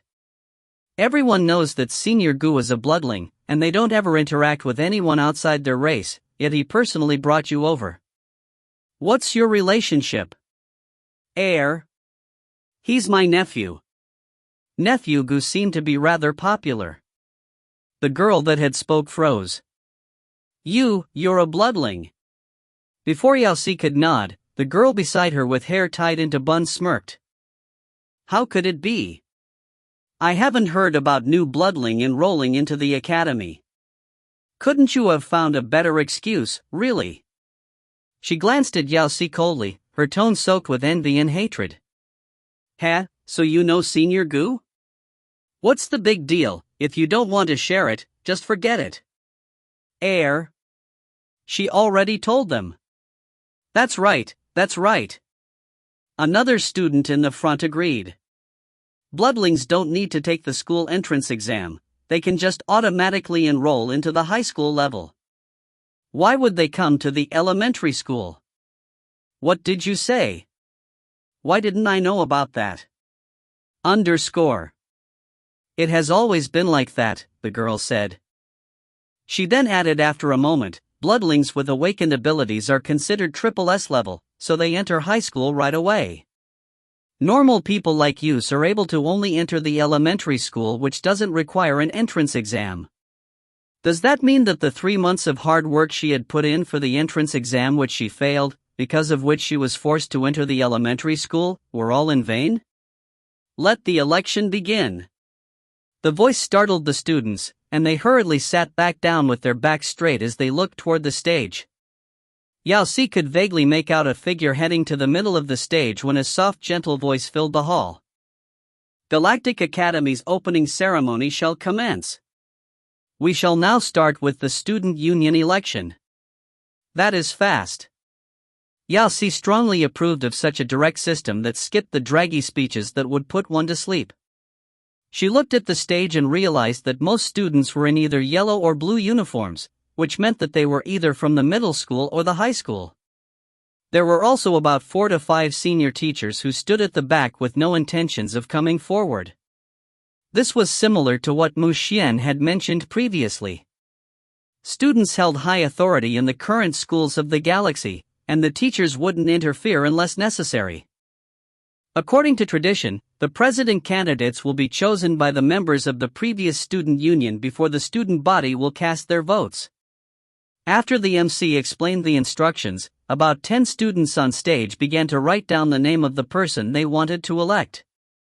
In less than a minute, the MC headed toward the previous student union members, starting from the one at the left. Vice President Zhao, who would you like to elect? Gu Shu Cheng. Department Head Qian, who would you like to elect? Gu Shu Cheng. Department Head Sun, who would you like to elect? Gu Shu Cheng. Department Head Li, who would you like to elect? Gu Shu Cheng. Department Head Tian. There were no exceptions. Gu Shucheng's name flashed on the screen continuously. Yao Si sighed. Nephew Gu must be a high flyer in the academy. Chairman Gu, who would you like to elect? Yao Si. Cough, cough. Yao Si almost choked. F***CK. Nephew Gu, what's your issue? But it was too late. On the huge screen on the main stage, large letters of the common language formed her name. Yao Si. Sigma, degree. The moment the 2 words flashed on the screen, the hall erupted in chatter and confusion as everyone scanned the hall trying to figure out who was Yao Si. Her face twitched, and she wondered if there was still time for her to escape. He. This is the first time there is another candidate other than President Gu. The MC seemed startled. After a moment of silence, she hurriedly swept her gaze over the audience. Congratulations Yao Si, please come up onto the stage. The next moment, the futuristic technology was flaunted to perfection. The screen flashed, and a picture of her was displayed on the stage. Yao Si cursed internally. Oh, so it's a new student from the elementary level, the MC introduced. Yao Si could feel the eyes of the entire hall full of people turning in her direction. The sister beside her with 2 buns on her head was gazing blankly with her mouth open wider than the top knots of her hair. It was too late to escape. Yao Si had no other option. Enduring the uncomfortable gazes from the entire hall, she made her way up to the stage. Hi! She waved her hand rigidly, greeting all the members of the student union. Instantly, Gu Shucheng bolted forward with his back rod straight. If it weren't for the table in front of him, he would have gone down on his knee to salute her. His sudden actions shook the hearts of all student council members. With curiosity, they followed his lead. After all, since their president was standing, it wouldn't seem right if they continued to be seated. Yao Si felt as though she was participating in an international interview. It was as if everyone had stood up in preparation to shake hands with her. If you find any errors, ads pop up, ads redirect, broken links, non-standard content, etc., please let us know. Report chapter so we can fix it as soon as possible. Chapter 51, Organized Trouble Causing. Chapter 51, Organized Trouble Causing. Translator, King Bao. Editor, Dark Gem. Yao Si toughened up and walked to the center of the stage to introduce herself. Everyone. I'm Yao Si. The chatter increased instantaneously, and dagger-like stares flew in her direction, the majority of them from women. This was practically a battlefield. Nephew Gu, remember what you put me through. He. To have President Gu himself elect you, you must be a remarkable student. The MC chuckled as he walked towards Yao Si. As President Gu's first competitor who was also an elementary student, what special talents do you have? Could you share them with the rest of us? Yao Si stiffened. I don't have any talents. None at all. Great. Gu Xucheng applauded vigorously. Everything Her Highness said was out of the world. The next instant, the entire hall exploded into a roaring applause. Yao Si. The MC. The student union. The entire student body. Nephew Gu, are you sure you aren't out to embarrass me? _ Ha! Hey, the MC was left speechless. Stiffly, he muttered, the voting shall commence. Let's welcome ex-President Gu. Nephew Gu walked forward, stopping a step behind Yao Si. His expression was serious, with just a hint of excitement. The voting shall commence. Upon the MC's order, the students opened their optical computers and cast their votes. The stage had two separate screens, with Gu Xucheng's name on one and Yao Si's on the other. Below their names was a number, with one side's jumping upwards rapidly. It was obviously Gu Xucheng's side. Below Yao Si's name was an incredibly exasperating 0. It was only after Nephew Gu switched on his optical computer that the number finally jumped up to 1. Yao Si felt her entire being burning up. She wanted to go home. The voting has ended. The MC announced after 5 minutes. Yao Si, 2 votes, Gu Xucheng 15,463 votes. The student union president for this year will be. I give up. Gu Xucheng raised his arm to announce before the MC could finish his sentence. F***K. Nephew Gu, if you stir any more trouble, I'm going to sever all ties with you. President Gu, the MC called out with an agonized expression. If you give up, we won't be able to settle on a president today. Why not? If I give up, the position will naturally be given to her. Gu Xucheng glared at the MC with fury before adding, what do you outsiders know? No. Even though they had worked before in the past, why hadn't she realized he was such an impulsive person? According to the rules, the candidate can only qualify if they receive more than 50% of the votes. This means that only you qualify. From what I remember, an ex-president has the ability to disqualify a candidate. Indeed. Then I shall disqualify myself. You can't do that. You should be honored. Her Highness is willing to cooperate in this little game. What more can you ask for? She would definitely be the best president in the Academy's history. Turning, Huoqi ignored the MC entirely and smiled brightly at Yao Si. Your Highness, congratulations on your success. The entire committee stared speechless. Was the president always this reckless? Nephew Gu, Yao Si wanted to express her opinion, that she had no intention to join the student union, but someone ran out from the side at this moment. F***CK, Boss Gu, what are you up to? A blonde-haired student took large strides toward them, looking Yao Si up and down in a derogatory manner. Even if you no longer wish to be the president, how could you give it to a newcomer? Who even is she? Gu Xucheng snapped, his face darkening as he glared at him. In a grave manner, he snarled, mind your language. What's wrong with my language? Retorted. What's wrong with you today? Even though we don't treat the student union seriously, what are you trying to do this time? She can't be a newbie from our race, right? I haven't received any notifications, what about you? He turned to glance at the others. They shook their heads simultaneously. Gu Xucheng received it, and it was a direct order from the Elders' Council. He had been yanked to the council in the middle of the night to receive the final decision from all the elders. Even till today, it still seemed like a dream. Their glorious Royal Highness wanted to attend the Galactic Academy, and not at the high school level, but actually the elementary one. She wanted to experience life, and he was tasked with helping her and ensuring her safe. Most importantly, though, he had to remind her to be home for dinner. Her Highness had entered the academy to experience life, so she probably wouldn't want her identity to be exposed, so he didn't send any information regarding it to the other bloodlings in the academy. But with her prestigious identity, it wouldn't be right for her to be looked down upon. In this case, wouldn't her becoming the student union president be the best solution? You don't have to know. Mu Xuan glanced at them sideways. She will definitely be the next president. But, I don't want it. All right. Before Yao Si could finish her sentence, a long-legged female walked forward, chuckling. I believe Boss Gu.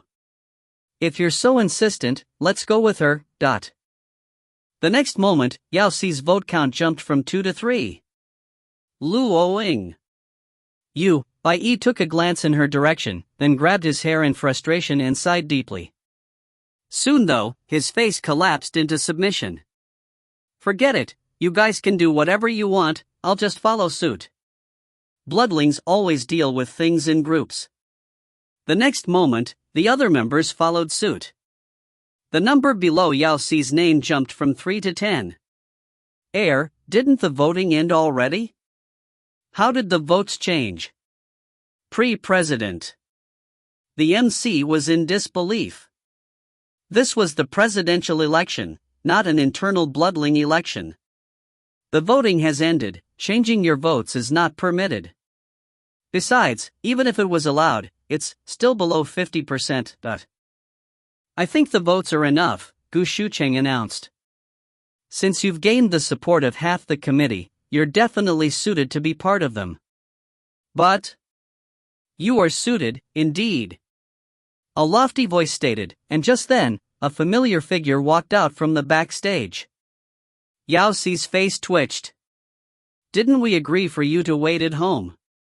Are you all trying to cause trouble for me? If you find any errors, ads pop up, ads redirect, broken links, non-standard content, etc., please let us know. Report chapter so we can fix it as soon as possible. Chapter 52 Galactic Academy's Lucky Charm. Chapter 52 Galactic Academy's Lucky Charm. Translator, King Bao. Editor, Dark Gem. After the first shriek that came from an unknown source, the entire hall seemed to have transformed into a boiling hot lava field as screams pierced the air endlessly. Yao Si covered her ears instinctively, feeling as though the roof was going to collapse. God Mu. It's God Mu.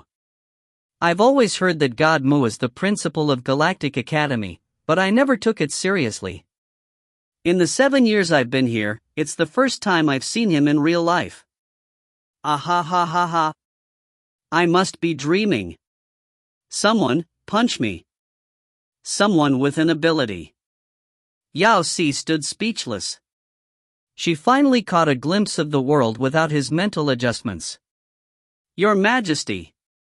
All the bloodlings on the right greeted Mu Xuan.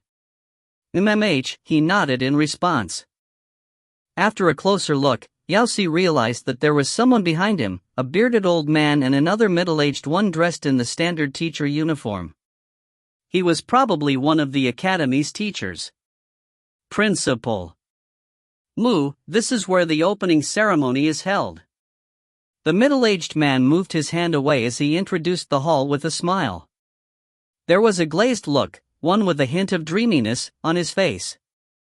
Galactic Academy had been established more than 1,000 years ago when the bloodlings had produced the initial funds for it, so their ruler was always considered as the principal.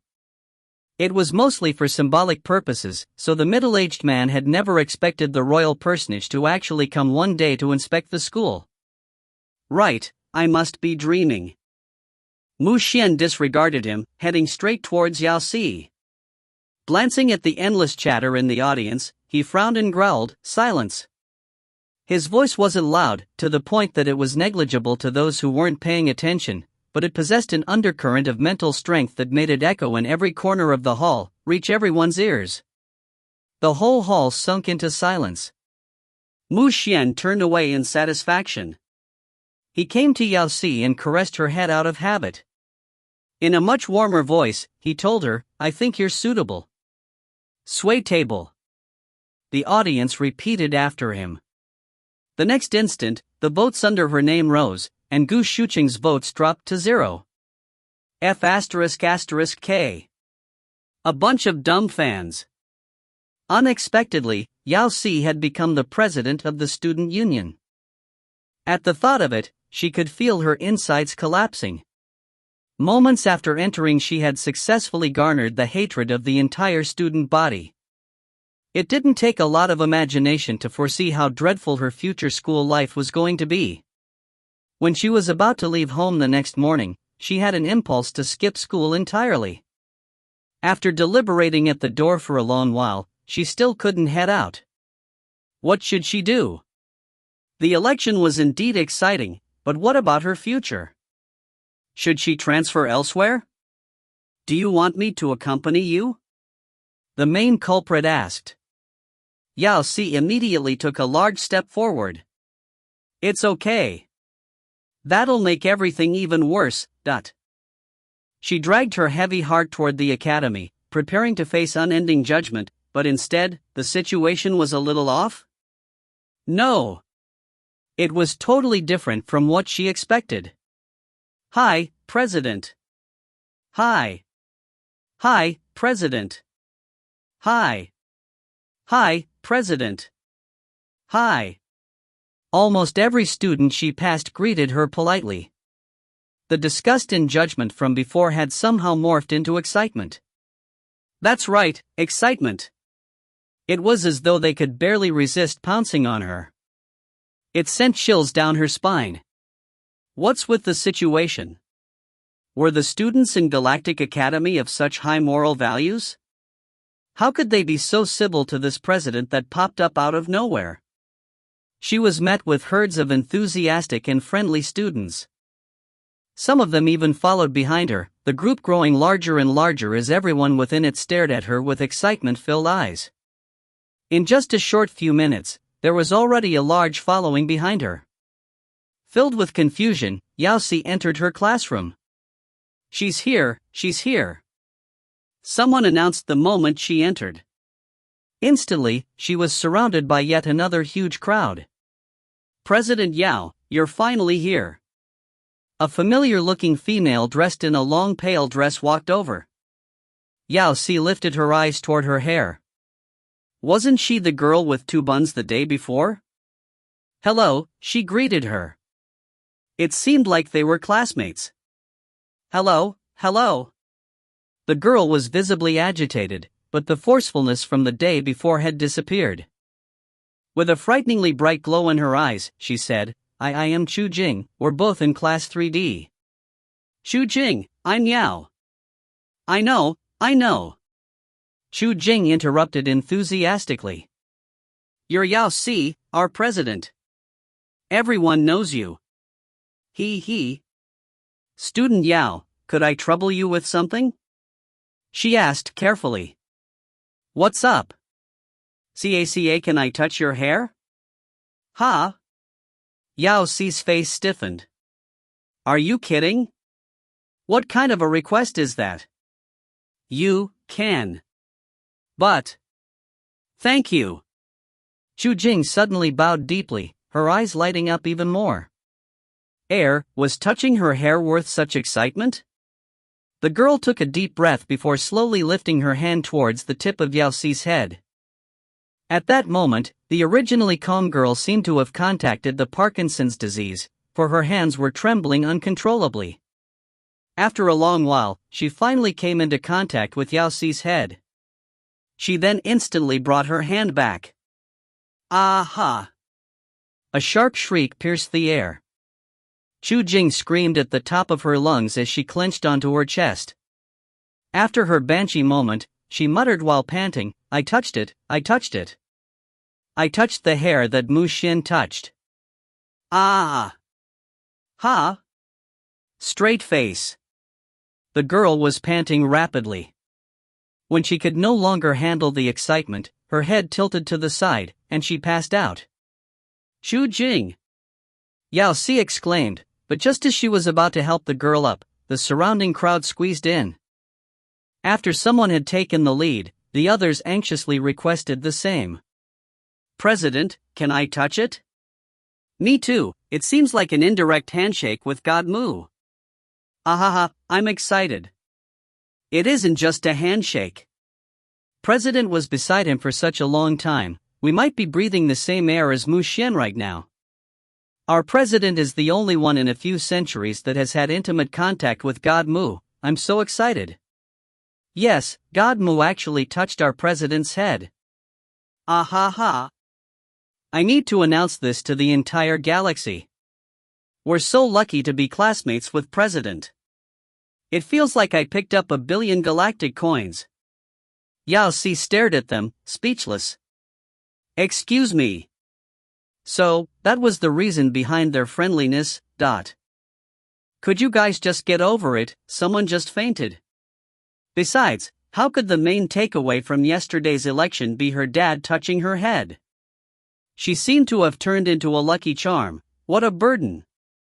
_ If you find any errors, ads pop-up, ads redirect, broken links, non-standard content, etc., please let us know. Report chapter so we can fix it as soon as possible.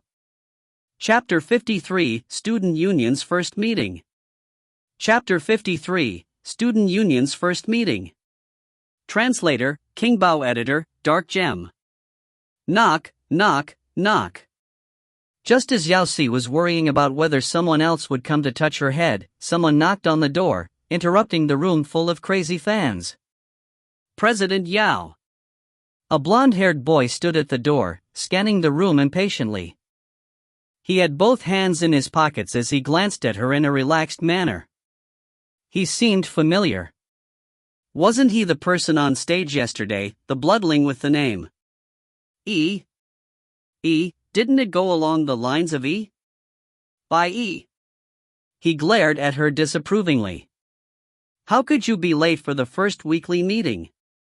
Weekly meeting? What's that? She had no idea since she had left early the day before. But, she shifted her eyes toward Xu Jing, who had just fainted. She should really send her to the nurse. She's from the Heba tribe, i.e. interrupted her hesitation. Whenever they get agitated, they would enter a pretend death mode. They can faint up to 10 times a day. Ha! Pretend death is normal? What a world! Alright, let's hurry. Everyone's waiting. He took hold of her arms and dragged her out of the room. Something must be up with Xu Chang to have elected you as the president. Once they started walking together, he continued to criticize her. You must have done some amazing things in your last life to have such luck. Ever since the academy was built, there hasn't been a president that wasn't a bloodling. Xu Chang didn't even think it through. Is everyone actually eligible to be the president? Others aside, how many of us bloodlings are honest? The bloodlings in the academy would never listen to him if his ancestor wasn't the 13th elder. As an outsider, how are you going to manage the academy? Any other race will easily rip your hands off. But you're King lucky to have bumped into His Majesty the very first time he visited the academy. With his one word, everything should be fine. Your life improved just like that. It was the first time I saw His Majesty, if. Yao Si walked quietly, speechless. This dude is so naggy. MMH? Why aren't you replying? He turned around abruptly. Oh, I understand, you must be nervous, right? Before she could respond, he continued, I guess it's understandable, since you became a member out of nowhere. You must feel like everything's a dream now. How could someone that isn't a bloodling be able to speak to His Royal Majesty? But you don't have to worry, even though you aren't a bloodling, our race has its values. Since Xu Qing chose you, we won't make this difficult. Actually, There isn't much to the student union, especially for the president. The other members are just a few elders. For matters that we can settle, we will make the decision. Today's meeting is just a formality. Since Gu Xucheng is the new vice president, he'll take care of the matters while you aren't familiar with the system. That guy is really putting in a whole lot of effort for you.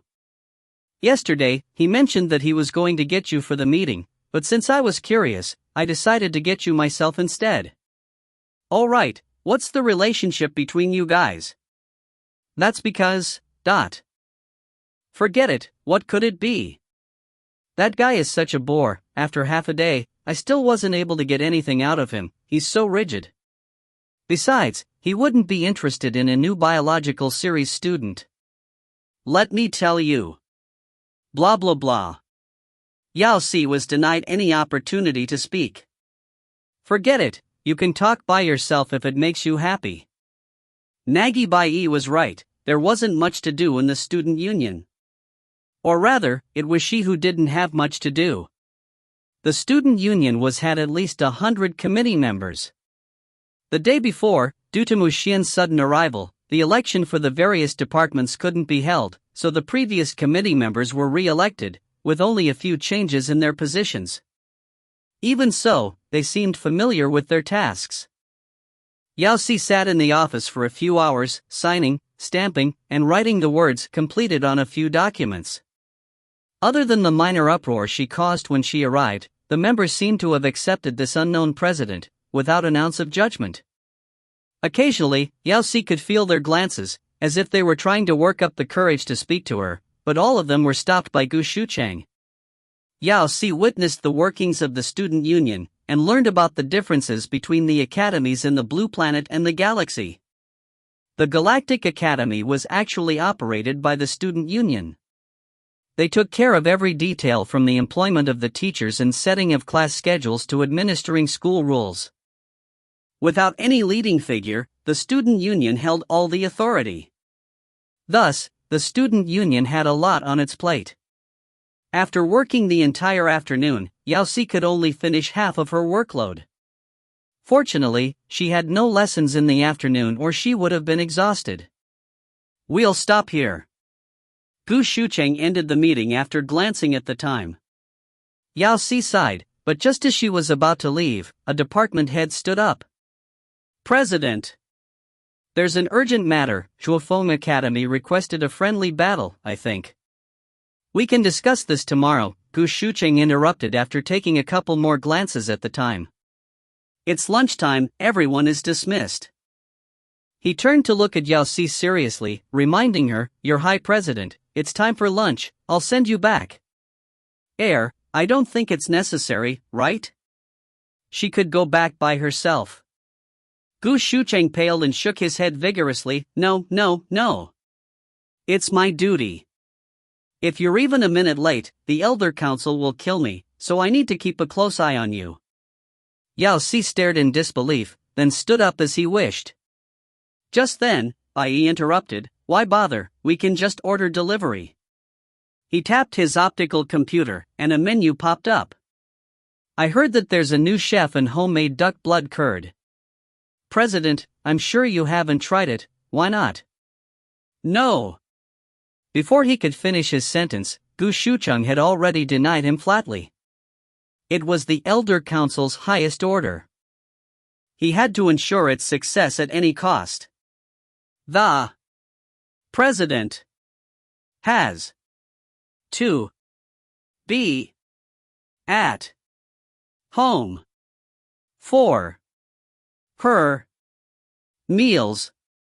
How could the chef compare to His Majesty? Bai stilled, glancing at them suspiciously. What's with this tense mood? What's wrong with the canteen's food? Then, a preposterous thought struck him.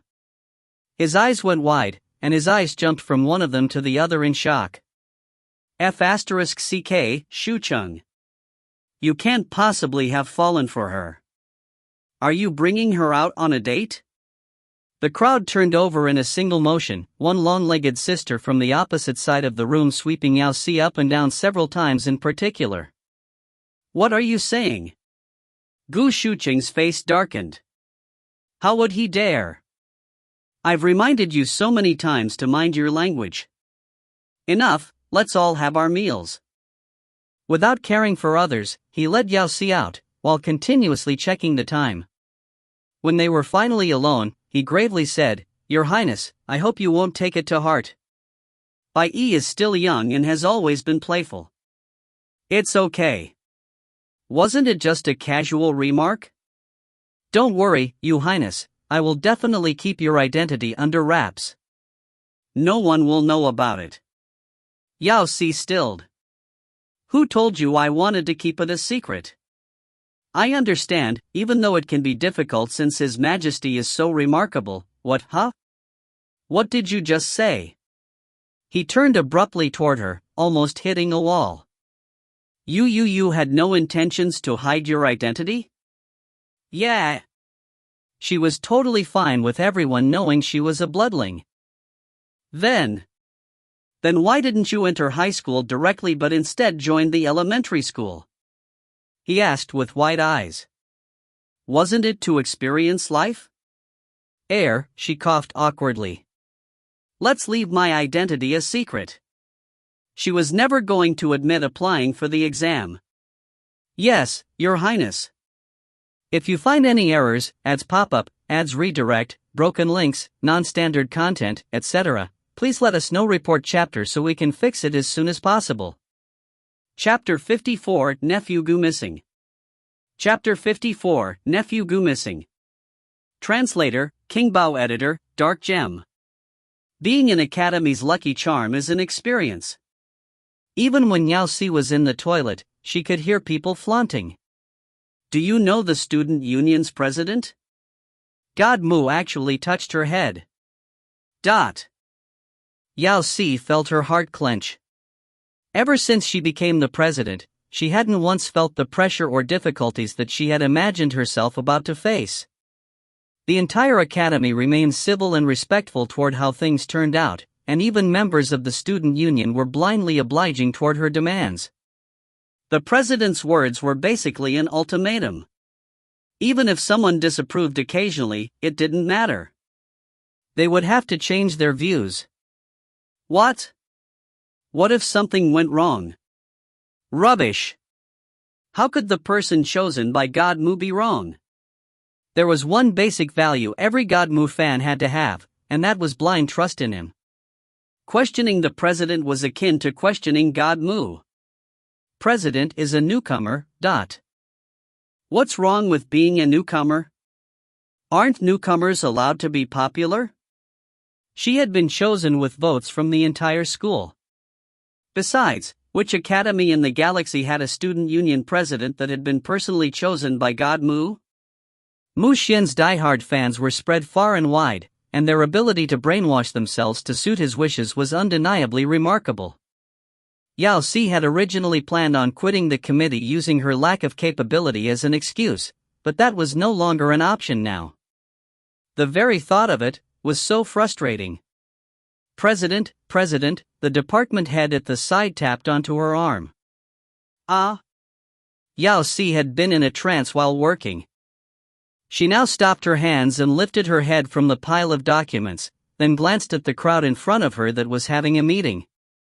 "What's wrong?" "It's regarding the Zhuofeng Academy. They would like to have a friendly competition with us," the department head said seriously. "The proposal is ready, we just have to confirm the location and date." Friendly competition, it sounded familiar. Out of habit, Yao Si turned to the side. "Isn't Nephew Gu Cough. Vice President Gu in charge of that?" The seat next to her was empty. "Bai, why isn't Shucheng here?" "How would I know?" Bai stopped playing with his pen. "Hey, President, even though me and Shu Chang are from the same generation and we've been playing together since we were young, I'm not psychic, I can't read his thoughts. Besides..." "Enough. Luoing, what do you know?" Yao Si interrupted, no longer able to withstand his chatter. If it continued, even the readers might misunderstand and think the author was trying to increase the word count. I'm not sure either. Luoying was the long-legged female from before. She was the head of the entertainment department. After Bai Yi, she was the closest to the vice president. He hasn't been home for the past few days and hasn't informed me about his whereabouts, but he returned to the Red Planet a while back. I'm sure it has something to do with that. President, you don't have to worry, it's normal for a bloodling to disappear once in a while. Was there really such a tradition? Our race has always been withdrawn and aloof. We rarely stay in one place for a long period of time, she explained. Even sinking into hibernation for a couple of years was considered a norm, much less skipping a few days of school. I think, Bai Yi interrupted. Xucheng must have. All right, will it end here? Yao Si stood up. We'll discuss the friendly battle when Vice President Gu is back. I'm not done yet. Bai Yi was still planning to continue. President. Yao Si was already at the door. Fortunately, she left swiftly, for just after a few days, she could no longer withstand Bai Yi's incessant chatter. She lowered her head to glance at the pile of documents in her optical computer. With a deep sigh, she reminisced on how it used to be taken care of by nephew Gu. A wave of worry stirred, and an ominous vibe aided her.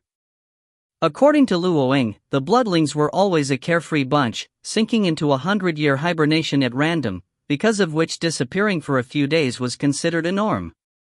Yet even though this might be normal for others, it was definitely not so for nephew Gu, especially not when he was still in charge of her safety in the academy. Based on Yao Si's observations during the last couple months, his responsible and serious nature would never allow him to do such a thing. Previously, regardless of the matter they had at hand or the weather conditions, he would punctually escort her back home for her meals. If she was late for even a second, her optical computer would be flooded with his messages.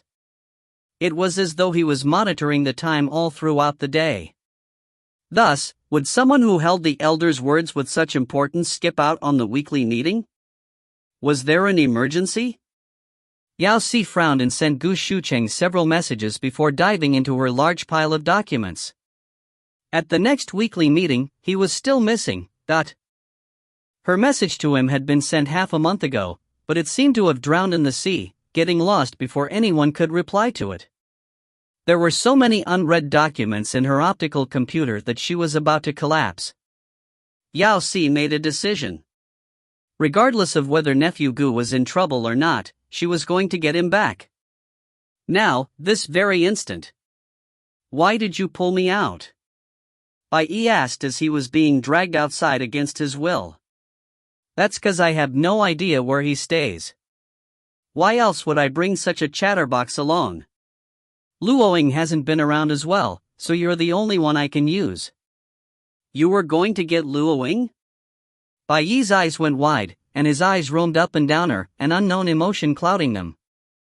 You're so brave. He shook his head. Let me warn you, though, you better stay away from her, or... TSK. Why? Yao Si stilled. She didn't seem to have offended her? Besides, that woman seemed like an easygoing person. Bai Yi glanced at her sideways. Let me put it this way, Xucheng is Luoying's mentor. Mentor? Yao Si's eyes went instantly wide. Gu Xucheng is Luoying's father? F***CK. Both father and daughter are in the same school and on the same level? Yeah. He nodded. Even though Luoying is still a cub, she has already awakened her ability, so you better be careful. What did that mean? Even though it was weird that he would have a daughter at such a young age, but... what has that got to do with me? Bai Yi was left speechless. He turned and glared at her. Are you dumb? Do you think his cub would be happy that you're getting so close to him? Why would she be upset? All he did was remind her to go back for dinner, and it wasn't even held at his home. You Bai almost choked on anger. After a moment, he scoffed, "Forget it, didn't you want to go his house? Hurry!" In large strides, he left the academy. Yao Si had on an incredulous expression as she followed behind. Why is he so temperamental? Is he perhaps on his period? Gu Shucheng didn't live on the Red Planet. He instead stayed in a tranquil area near the school. Galaxy's advanced transportation allowed them to reach their destination in less than 5 minutes. The area there was indeed a prime spot. The lush greenery was well attended to, and the surroundings were peaceful. There was barely anyone on the roads, with just 3 well-built men passing by them. Maybe due to the peaceful surroundings, they could smell a faint floral scent. Just as Yao Si was staring at the signboard, Bai stopped abruptly. Yao Si almost bumped into him. "What's wrong?" Bai focused on a corner, seemingly in deep thought. Gradually, a hint of worry clouded his relaxed expression. The knot on his temples deepened, and after a moment of hesitation, he said, "You can't have hit the jackpot, right?" "What?" Yao Si stilled. Without explaining anything, Bai ran for the house in front of them. Yao Si hurriedly followed after. When they reached it, the door opened with just a light push. In the galaxy with highly advanced security, this was definitely a red flag. What even worse was that the interior was pitch black. It looked as though it had been burnt by a humongous flame. The 3 men were the ones that caught Shucheng. Bai stated suddenly.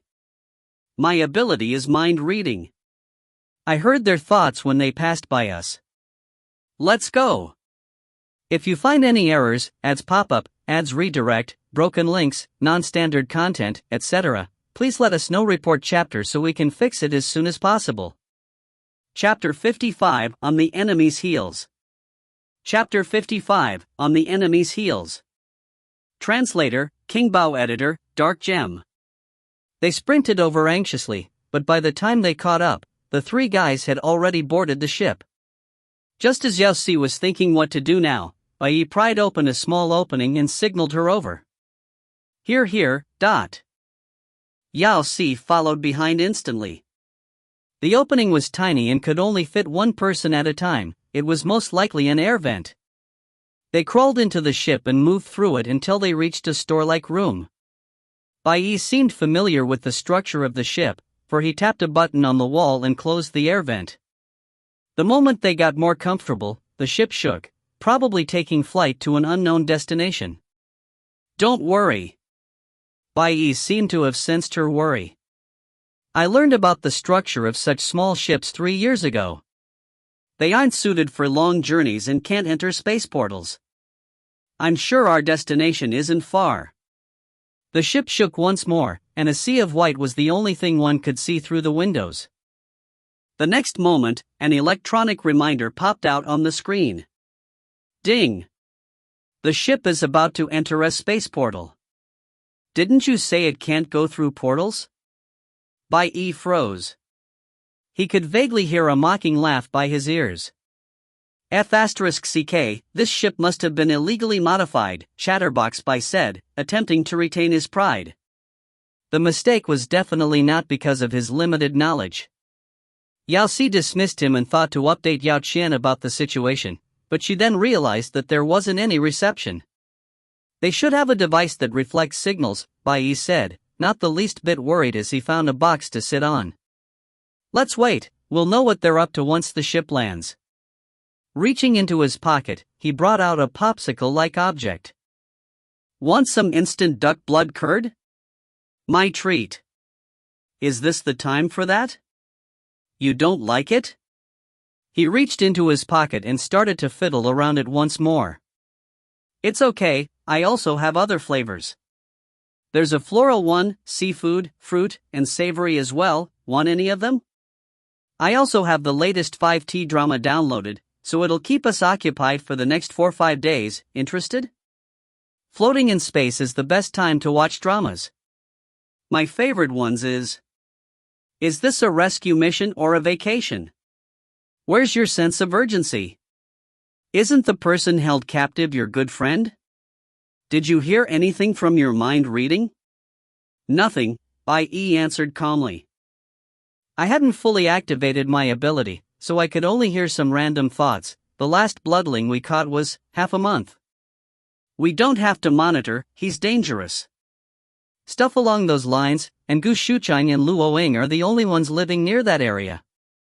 This meant that Gu Shuchang was not on their ship but had been held captive for a long time now. Nephew Gu had been missing for almost half a month now. The time he was captured couldn't be much earlier than that. These three were most likely here to examine the situation, afraid that other bloodlings might have noticed something. Was this why Bai decided to wait with her and follow them to their nest? The very thought of a pathetic Gu Shuchang excites me. Bai clenched his fists, his eyes bright. You have no idea, ever since we were young, that guy was already an old soul, often poking his head into the business of others.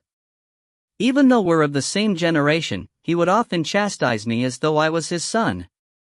This time, it's finally his time to be the pathetic one. I must be the first to ridicule him. Ha ha ha. Was that the only reason behind his hurry? Aren't you worried? They were, after all, bosom friends since their birth. Worried? He stilled. Because of his plight. What a joke. He rolled his eyes. Do you think anyone can inflict harm on a bloodling? That sounds reasonable. Don't worry, even great danger does not matter much. We're immortal. He waved his hand and passed her another treat. You really don't want one? It's okay. With such a nonchalant friend, should she help Nephew Gu by lighting a candle for him? The ship left the space portal after less than 10 minutes inside it. Outside the window, there was an unfamiliar sight, vastly different from what Yao Si had seen in the galaxy before. There were many tiny planets and star belts scattered around, but not many were fully formed. They were like an incomplete puzzle, many parts of which were missing. Isn't this the Forgotten Dreams galaxy? Bai asked as he ate the duck blood curd. Forgotten Dreams. Is this where the bus mother planet was? Wasn't it a deserted planet now? Bai nodded. So this is where they hid them. I wonder if quick, look there. He pointed toward the front, and Yao Si turned in the direction of his finger. In front of them was a place covered in pitch-black darkness. Suddenly, though, the darkness was ripped apart, and a blue planet appeared before them. It was exceptionally small, like a big space station. When did this galaxy have a fully formed planet? When bloodlings joined the galaxy, this place already on the verge of destruction. There was no way a formed planet could still be around here. Just then, footsteps came from outside. Someone's here. Yao Si whisper-shouted and instinctively pulled Bai into the air vent. Wait, you can't. Before Bai could finish his sentence, he was pushed in, successfully blocking the opening. *CK, this isn't logical. We could clearly crawl through it a while ago. The footsteps came increasingly closer, and Yao Si panicked. She pushed Bai even more aggressively. I told you I can't. Ouch, ow. It hurts. Can't we hide in another spot? It's too late, why did you eat so much just now? His stomach probably hadn't been so stuffed before. Now you blame me, don't you know that bloodlings can't be starved? I really had no clue. You, outside. Shut your trap, hurry in. She pushed him in with all her might. With a pop, as though a carrot was pulled out, she finally managed to push him inside. The next moment, she rushed in after him, slamming the vent closed behind her. Two familiar figures, they were part of the three men they had seen on the street, walked into the room. They scanned the surroundings, then headed toward the overflowing boxes and each picked two before leaving. At this moment, Yao Si became aware of another problem. How was she going to pull the carrot out again? What are you doing? Put down the staff. Wait a minute. Not here. Ouch. It hurts. No. Shut up. If you find any errors, ads pop up, ads redirect, broken links, non-standard content, etc., please let us know. Report chapter so we can fix it as soon as possible. Chapter 56 Ability Opposite to Mind Reading. Chapter 56 Ability Opposite to Mind Reading. Translator, Kingbao. Editor, Dark Gem. After a lot of effort, Yao Si managed to pull a certain someone out of the air vent. The ship had been resting for a long while by then, and its surroundings were silent. No one would notice if they headed out now. Let's go. She went straight for the door, while a certain someone dragged his feet reluctantly while rubbing his bottom. Hurry up. She couldn't help rushing him. Isn't it your fault? He glanced up to glare at her while rubbing his swollen face. If it wasn't for you, would I be in this state? Didn't I help you? Besides, since he was a bloodling, those bruises would be gone in less than 10 minutes. How's that helping? He exploded. Am I an ant-hole? Escaping with just a few hits? Air. You shouldn't pay attention to the process. You're out, after all. Now that there is nobody around, let's hurry out. You know how the ship functions, right? As a student in high school, you'll find a solution, right? I trust you. Of course. His face brightened slightly, and he humphed arrogantly. Just then, he seemed to have triggered something, for a bright screen to popped up. It was filled with long red rows, and Bai brought his optical computer closer to them. His screen read, then instantly filled with code as well. It's just a simple automated door, nobody uses it anymore. He scoffed, confidence lighting up his face as he started to work on the door. After 10 minutes. This door was definitely modified. Give me some time. After half an hour. I'm almost there, it's halfway done. After an hour. This model is a little old, I need to recall how it actually works. After 2 hours. They modified this door way too much, the insides are a mess. Give me another 10 minutes to open it. After another half an hour. Bai's was extremely dark. He put away his optical computer and made fists, then punched the door. It buzzed loudly and some sparks flew out. Smoke erupted from the machine, and the next moment, the door burst open. It's done, it's open now, let's go, he announced calmly. Weren't you going to be technical? Are you sure you didn't learn the mechanics from your physical education teacher? Forget it, let's hurry, someone should be on their way. Their time was running out. Yao Si took large strides out. Fortunately, the ship wasn't big, so after walking through a short passageway, they found the exit. Yao Si glanced outside and realized that the planet was actually gigantic, but it didn't seem to be populated. Their surroundings seemed strangely quiet. Just as she was about to leave the ship, she hesitated. What are you doing? Bai asked impatiently. There aren't many guards here, but it seemed to be a large base. There should be many security cameras around, right? Security cameras? Bai stilled. Are you referring to biological scans? He frowned. As if he'd thought of something, he tapped his optical computer and did something on it. It's all right, I've something good with me. Once it's turned on, the security won't be able to detect us. There is such a device? The moment she ran the code, she felt a layer of light scanning her, and she felt at ease. What are we going to do now? Bai glanced at the almost deserted grounds. How about we first locate Mu Xuan? She replied while scanning the grounds. Nephew Gu had been missing for half a month, so he had to be someone special. Isn't your ability to read minds? Get someone and read his mind before we... Hey, what are you doing? Bai Yi had raised his arm and struck a guard that was close by. Didn't you want me to read someone's mind? You can only read an unconscious person? Stand guard here. He threw a weapon on the floor before her. If there are too many thoughts, it'll be hard to spot any important information. While I'll be using my ability, stop anyone from disrupting me. Yao Si nodded. Bai Yi knelt down beside the person and placed his hand on his forehead. The next instant, Yao Si felt a tingling sensation moving from him to the person's forehead. Gradually, she felt a familiar surge within her, and she was suddenly curious.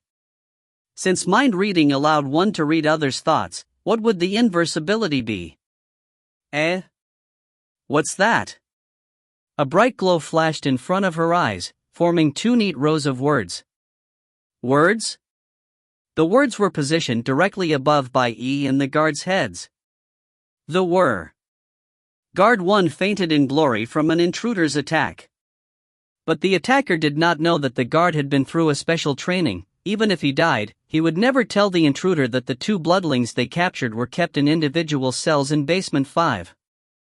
The intruder would also never know that the pass for every floor was different. This guard could only enter basement 2, and his pass was currently located in his right pocket.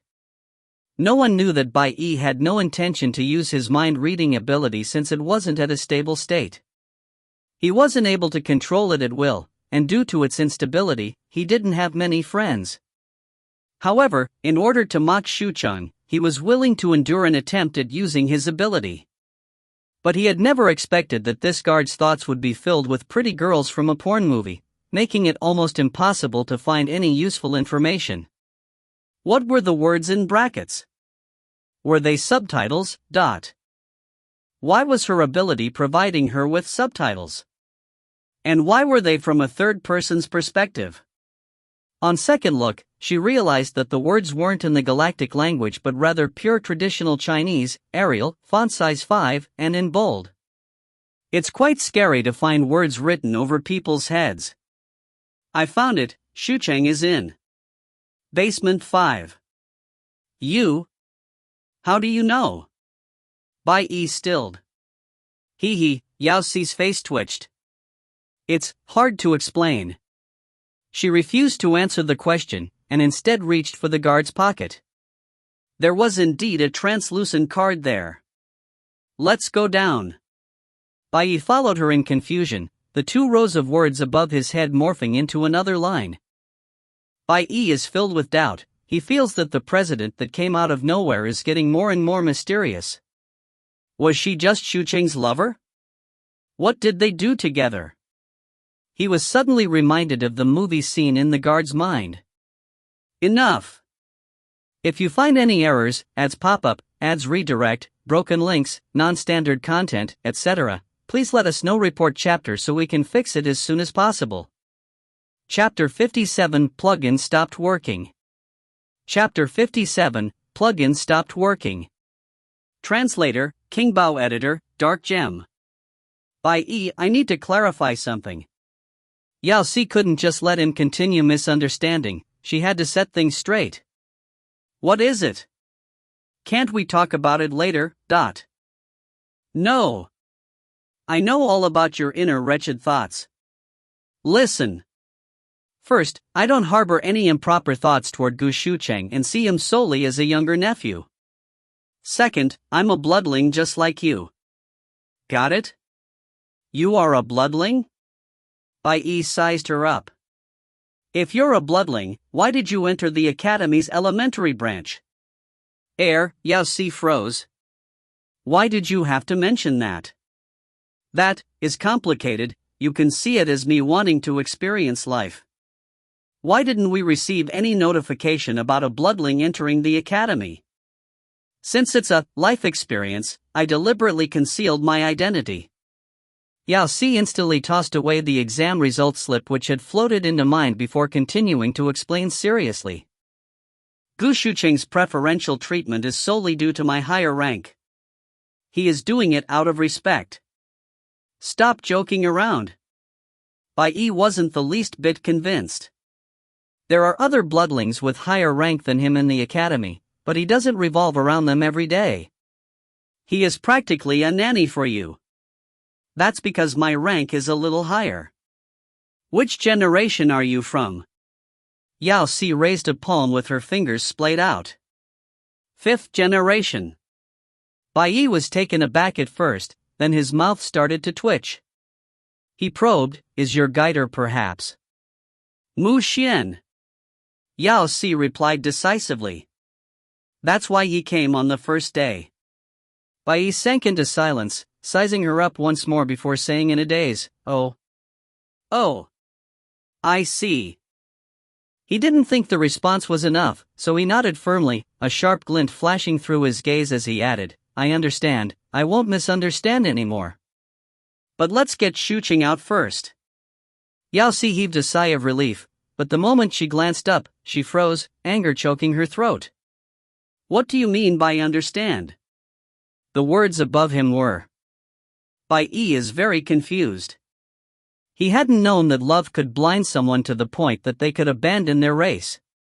The girl in front of him had to be crazy from love, even picturing herself as the cub of the bloodling ruler, His Majesty.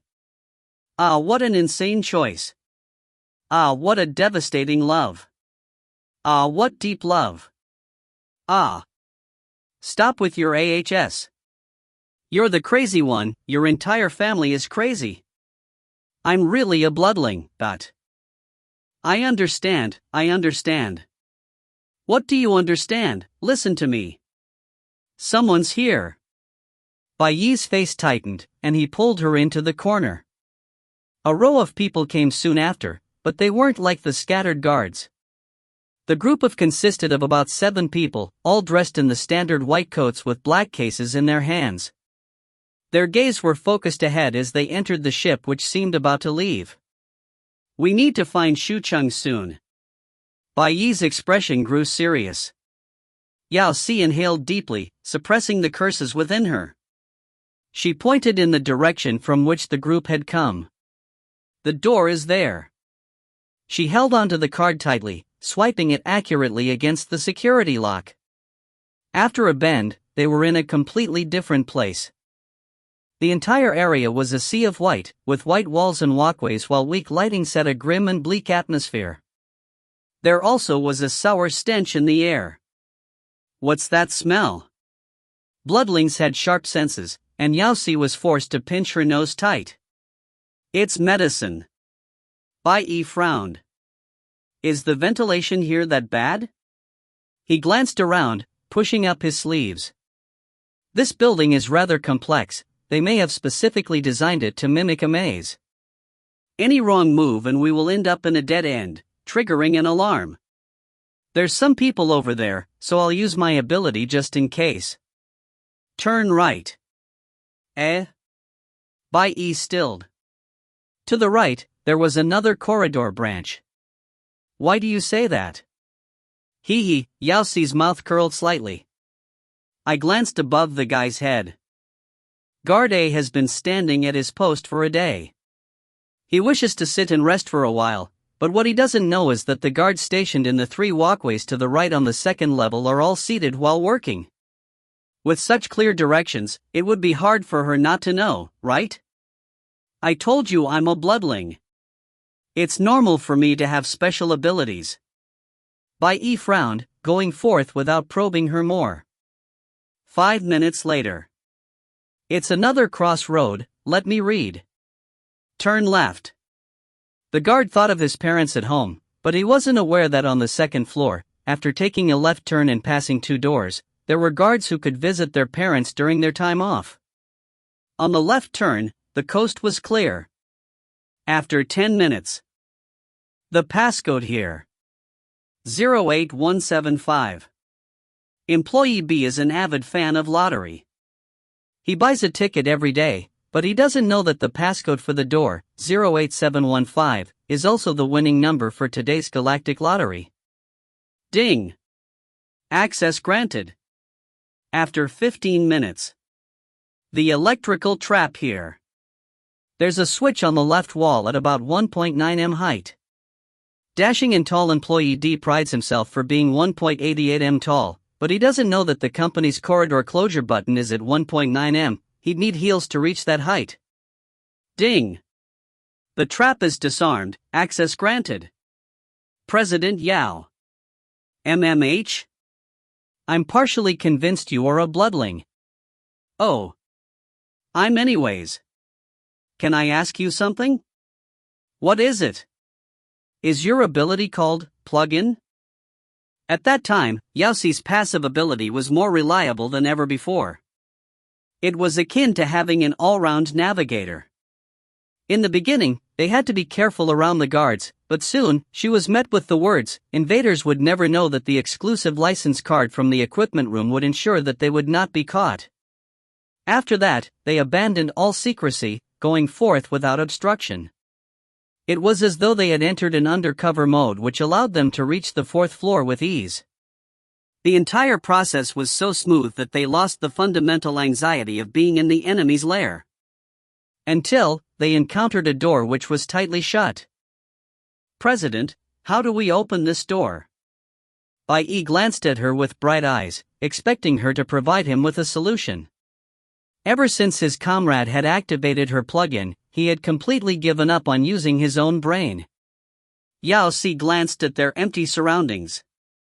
There wasn't a person in sight, only a door so bright she could see her own reflection, and even the words above her head. Now that Yao Si met with another problem, she was reminded about the amazing ability of Master of Subtitles. She wanted her ability to tell her how to open the door, but what she didn't know was that even Lord of Subtitles couldn't figure it out. What's wrong? Is the door hard to open? Bai couldn't help rushing her after seeing her lack of progress. Would you believe it if I said that the plugin stopped working?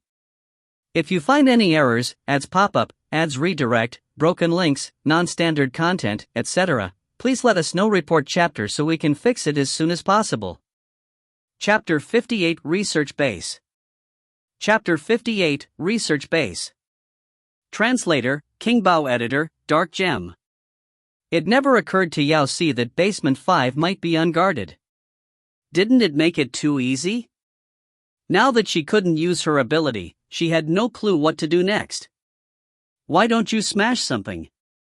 She suggested. Aren't you good at smashing doors?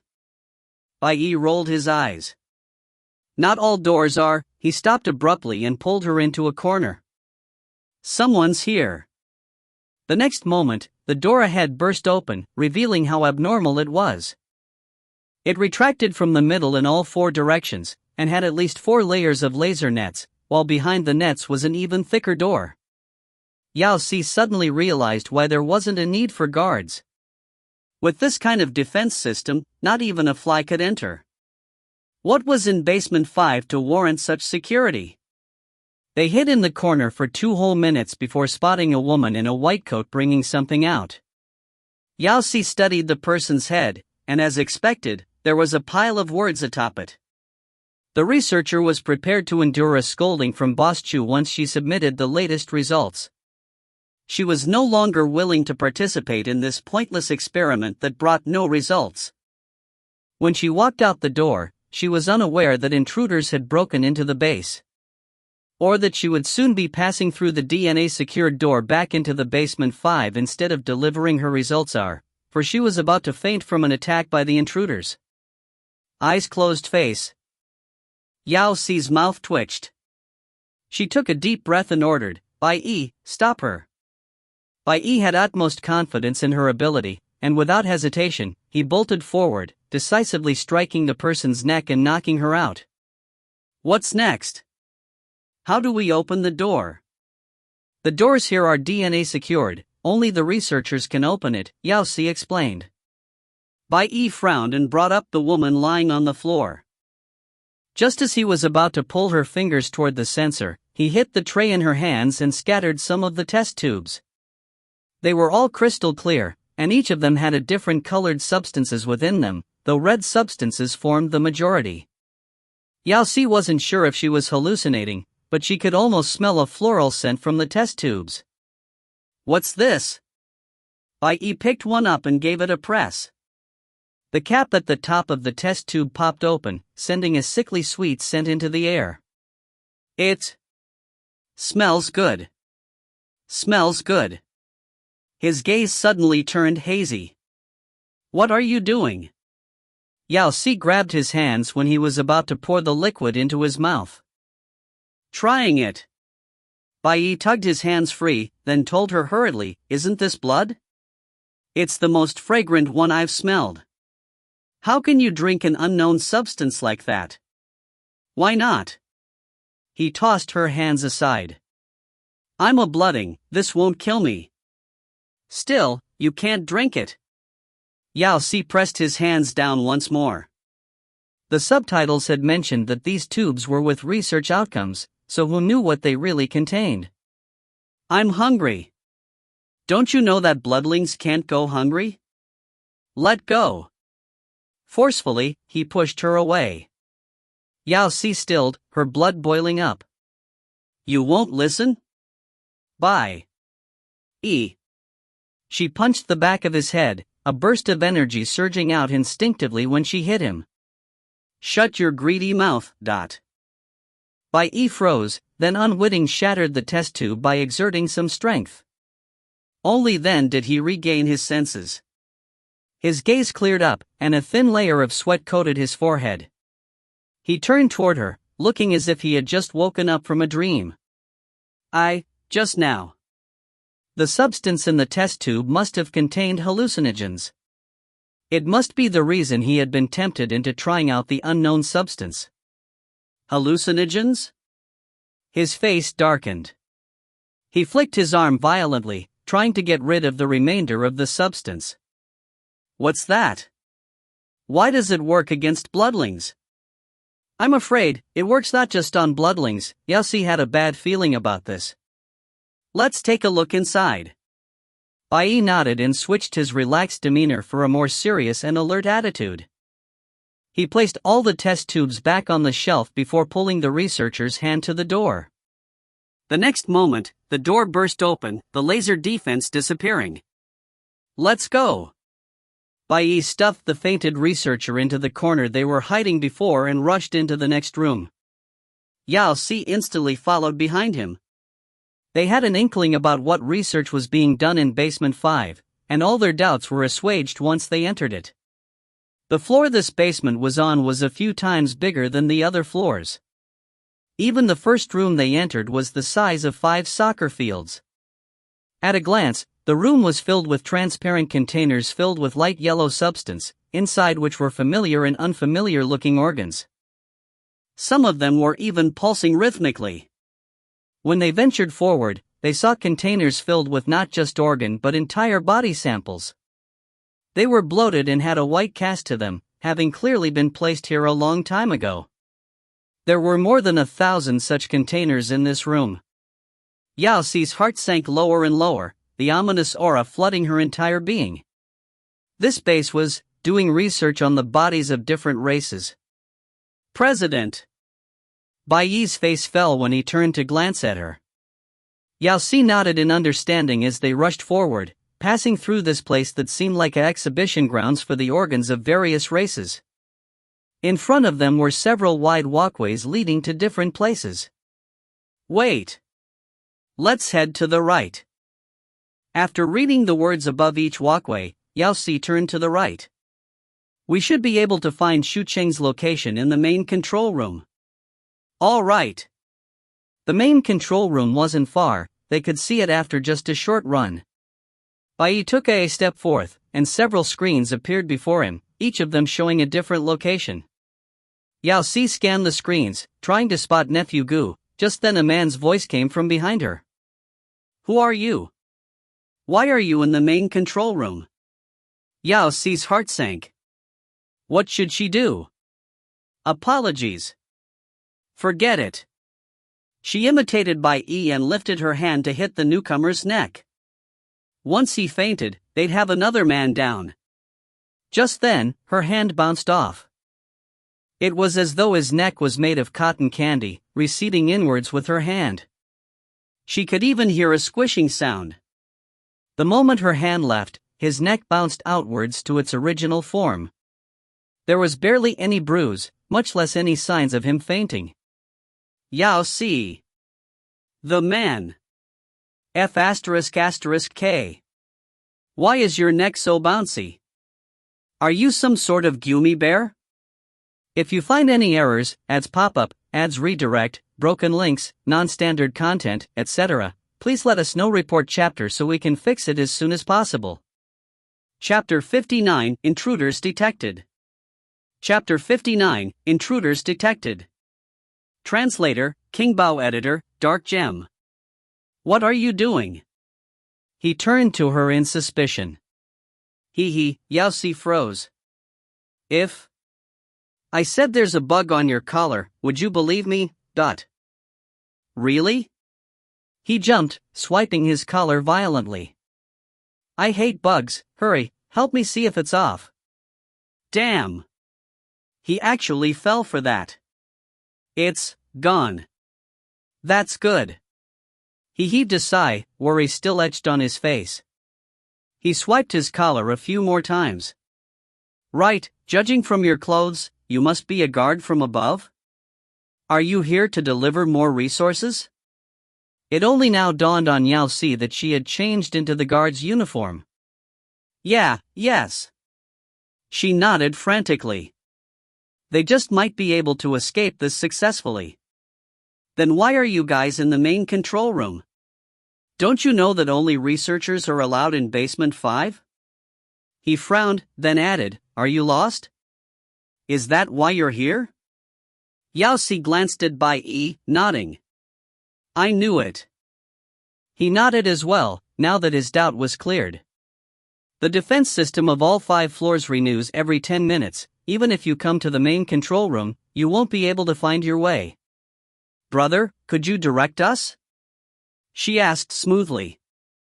You can exit after turning right, even though I'm just a small assistant here, I can still give an entry pass to you. He tapped his optical computer while casually walking toward the door. Yao Si heaved a sigh of relief, then took a good look above his head. Her heart sank. He's going to sound the alarm. Bai Yi, stop him. Bai Yi rushed forward, pinning the man to the floor so violently his shoulders went flat. You're one of the elastics. Bai Yi pressed down on his squishy shoulders. Elastics? Squishy? The man seemed like a gummy. You, what are you going to do? He asked frantically. I was going to offer you a way out, why are you capturing me? Yao Si walked forward. Stop lying. The words above his head had long ago betrayed him. You were clear that we don't belong here, so tell me, where's the bloodling you caught? Bloodling? What bloodling? He shook his head vigorously, pretending to be dumb. I heard that your race doesn't have any bones, just one slight weakness, Bai Yi said in a wondering tone, his gaze shifting downwards to a certain area. The man shivered and brought his hands to shield himself. You, what do you want? I don't know where they are. What do you think I want to do? Bai Yi broke into a devilish smile. Don't be reckless. Don't worry, I know my limits, you won't be hurt. No. Hey? Isn't this conversation getting weird? Why is there agitation on the man's face? Yao Si turned to stare at Bai Yi's actions. He had raised his hands toward the guard's belly button. He wailed in pain. Ow! Ow! It hurts. Yao Si stared, speechless. This is what you do after removing his pants? She would much rather read the words. Lifting her head towards the guard's head, she did just that. As a timid elastics researcher, he was terrified, but regardless of how scared he was, he would never reveal to the intruders that the bloodlings were in the sampling room to the right of the main control room. They are in the sampling room on the right. Bai Yi froze. He then opened the door to the right, and the sampling room was indeed right there. You? How did you know? Don't be reckless. The researcher was not the least bit worried. Even if they knew the location, they would never know to close the poison gas before entering. Wait! There's a poisonous gas device there. Bai instantly took several steps back. How did you know that? He exclaimed. The researcher still wasn't worried. Even if they knew about the poisonous gas, they would never know that its control was below the control table. The switch is below the control table. Bai knelt down, there was indeed a red control button there. The researcher still wasn't worried. Even if they managed to turn off the defense, they would never know that his DNA was required to enter the sampling room. His DNA is required to open the sampling room's door. The researcher was starting to worry. The intruders knew the space like the back of their hands, though could never know that he was Professor Fu who was in charge of this whole base. Bring him alone, he's the person in charge of this experimental base. I shouldn't have gone to the toilet. Yao Si glanced at Elastic Professor's words as she switched off the various defensive systems according to what she read in the subtitles. A certain someone remained in a daze the entire time, only regaining his senses later. Trembling, he pointed at her. You have an ability. It's to read minds, right? The real mind reader by did not have anything to say. Why did he seem like somebody of lower level? The researcher began to randomize his thoughts to prevent Yao Si from reading his mind, but he didn't know that her ability was to form subtitles, not to read minds. It was just like how it could only form the passcode for the sampling room, 00769. The code is 00769. Thanks, Elastic Professor. Mr. Candy was in a daze. Bai sighed, then tapped the man's chest. Trust me, she can't read minds. It's an external ability, so all those distractions you're planting in your mind won't affect her. He himself wasn't interested either. Elastic Professor did not have a way to respond to that. After a few creaks, the sampling room's door unlocked. Yao Si entered first. Inside, there were a couple people in white gowns around an operating table, preparing to start their work. When they heard the door open, the whole group turned in unison, and this time Bai did not need a reminder. He rushed forward and incapacitated all of them. Luckily, there wasn't anyone else from the Elastic race. Yao Si's heart tightened. She had never expected the researchers to have harmed the bloodlings. In a hurry, she ran toward the operating table. Nephew Gu, you. Luoing.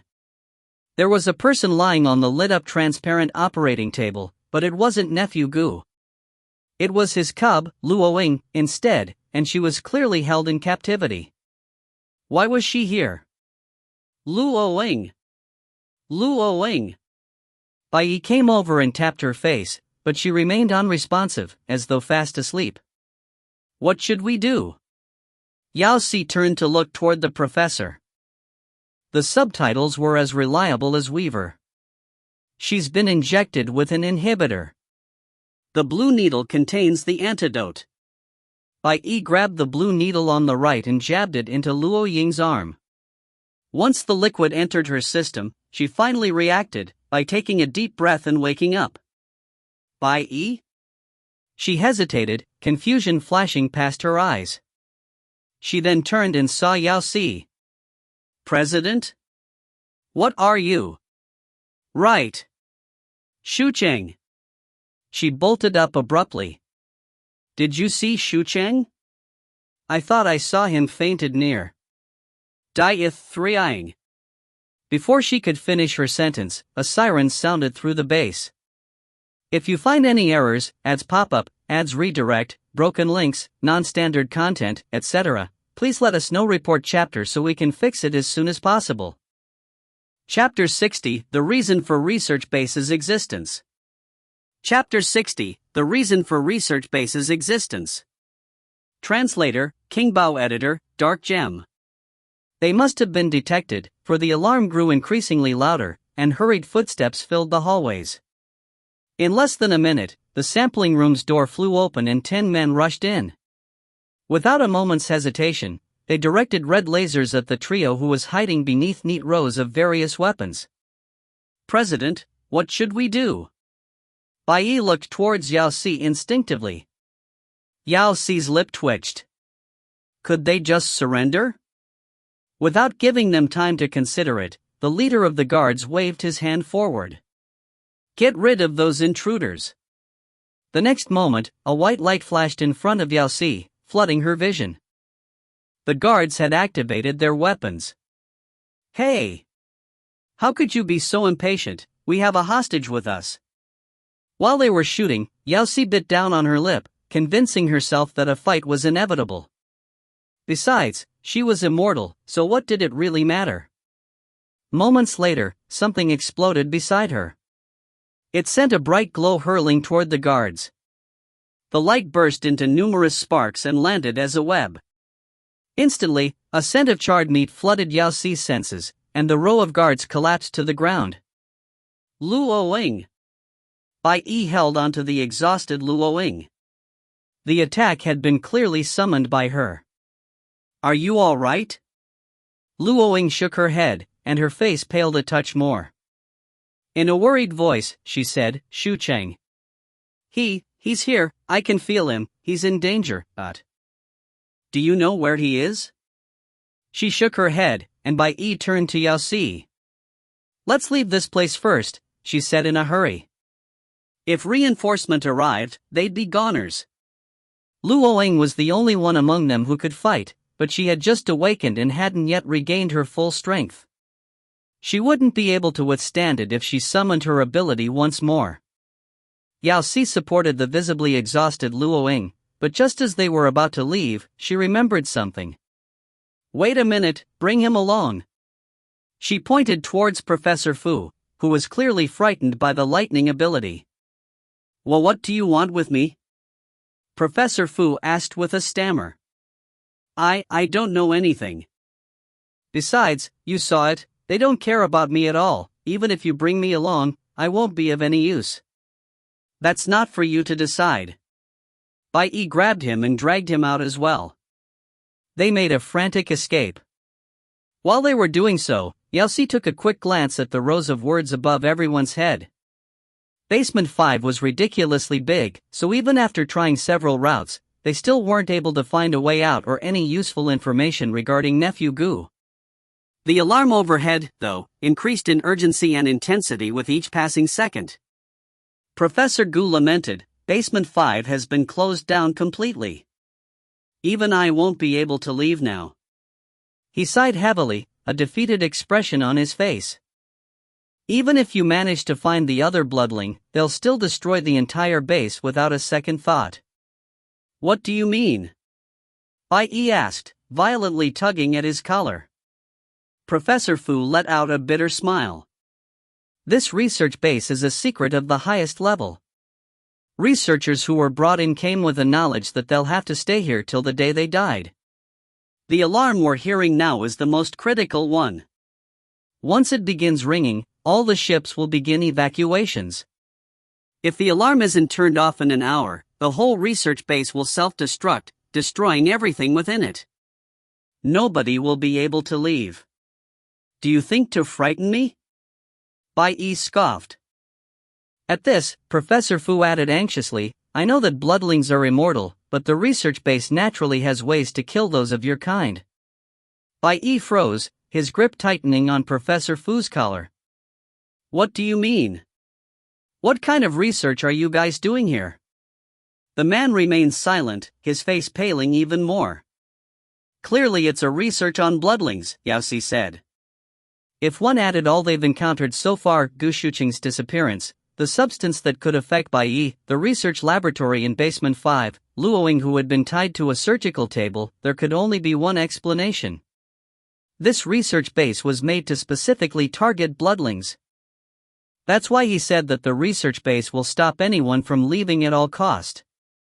For if the matter was leaked, they would experience the wrath of the entire bloodling race. Professor Fu lowered his head, his face reaching a terrifying shade of white. "Xu Cheng," Bai Yi's face darkened. His hands tightened into fists unconsciously, and his expression clouded with worry. No. We have to find him. He turned, preparing to look for Shucheng, but Professor Fu sighed at this moment. It's too late, no one can leave. What did you say? The moment the question was spoken, a loud noise erupted above them. Yao Si's heart quivered. Careful! She grabbed onto Professor Fu and Luoying and dragged them both back. The next moment, the ceiling opened up. The floor started to tremble as though the research base was being ripped apart, and the walls began to collapse. A shattering sound filled their ears as large blocks of stone fell from walls and ceiling, smashing into each other. Numerous shards reached the group, grazing their skin. At this moment, the research base on the verge of total collapse. President! Bai Yi hurried over to grab the three of them, and with a high jump, they exited through the hole in the ceiling. Right then, the research base was no longer the peaceful calm lab it was before but a danger ground with fallen out floor. I was wondering who could have entered basement 5. A foreign voice soaked with mockery came from nearby. Isn't it some research specimens that came to join the fun? Yao Si's heart sank.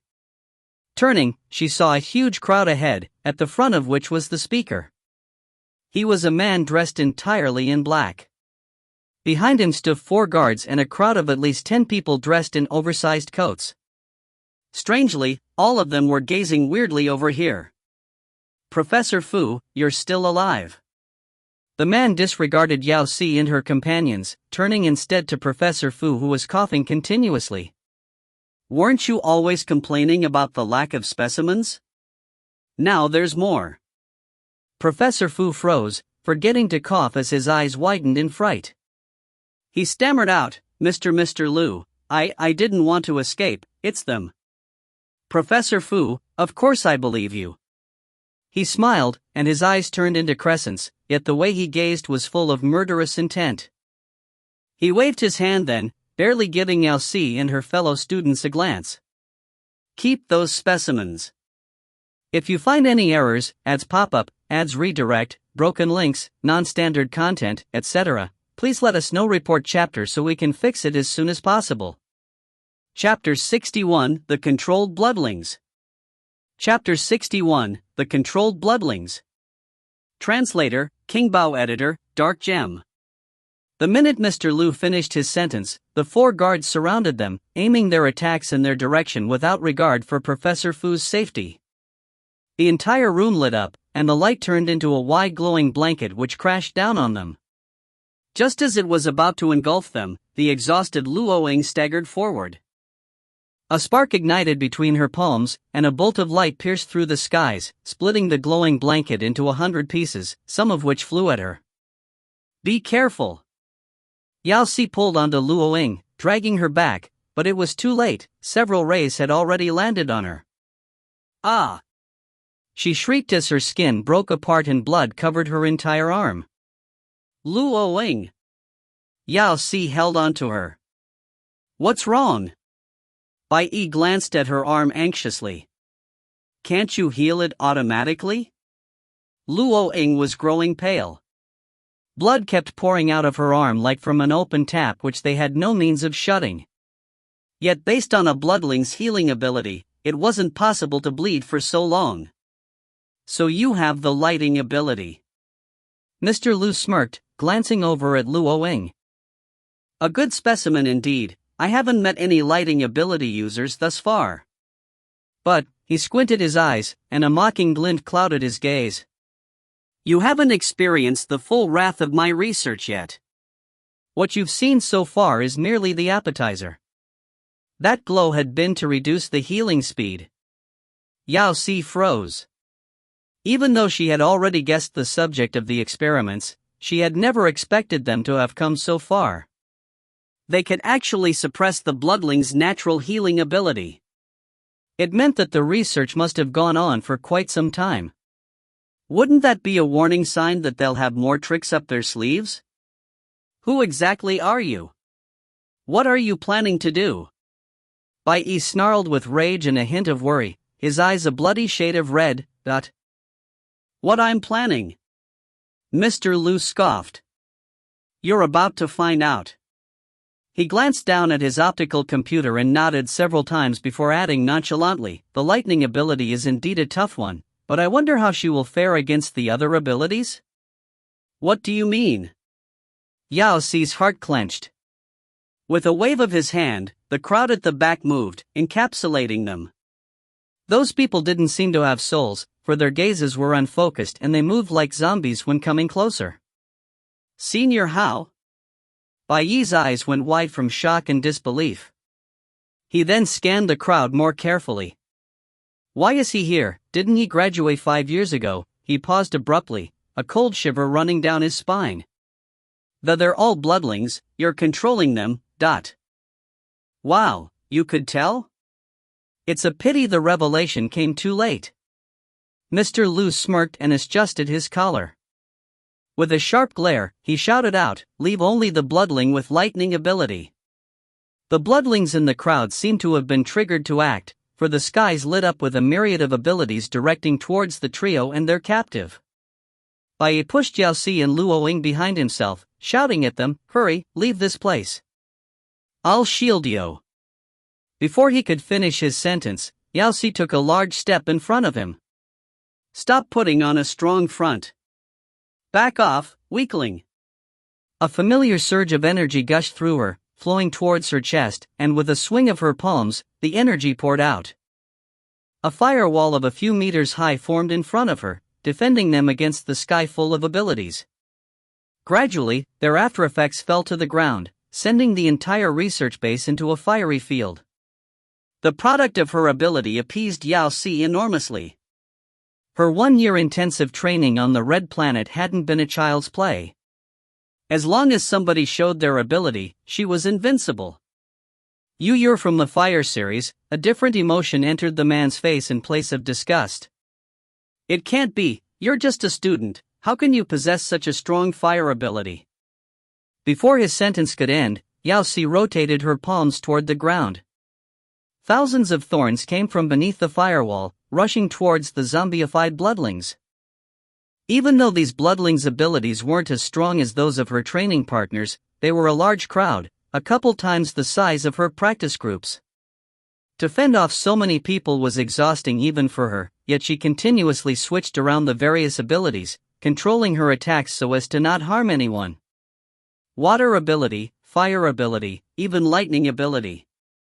No, this can't be possible, how can someone possess so many abilities? Mr. Lu's eyes were wide from disbelief. President, Bai Yi was thoroughly confused as well. President, had upgraded? Ha ha ha. 5 series, you must have the complete range of abilities.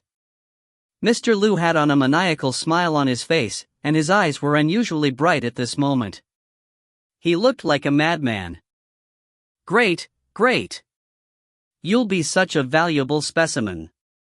F***ck your research. Yao Si controlled the ability within her body, and with a wave of her hand, a black light flew out. A portal closed at the spot a black knife had appeared, then vanished into thin air. Space splitting, you can actually do that, too. Pervert Lu grew increasingly more hysterical. He swiftly lowered his head and started to type on his optical computer. Regardless of your identity, don't dream of leaving this base. The next moment, a deafening sound rang out from somewhere, and the zombified bloodlings knelt down in immense pain. They grabbed onto their heads, and shrill cries filled the air. What's happening? Bai Yi looked around in confusion. An ominous feeling entered Yao Si's heart. Suddenly, all the bloodlings stood up as though triggered by an extreme force. Their eyes were bright red, and they attacked maniacally, without care for anything. Multiple abilities rushed straight for Yao Si.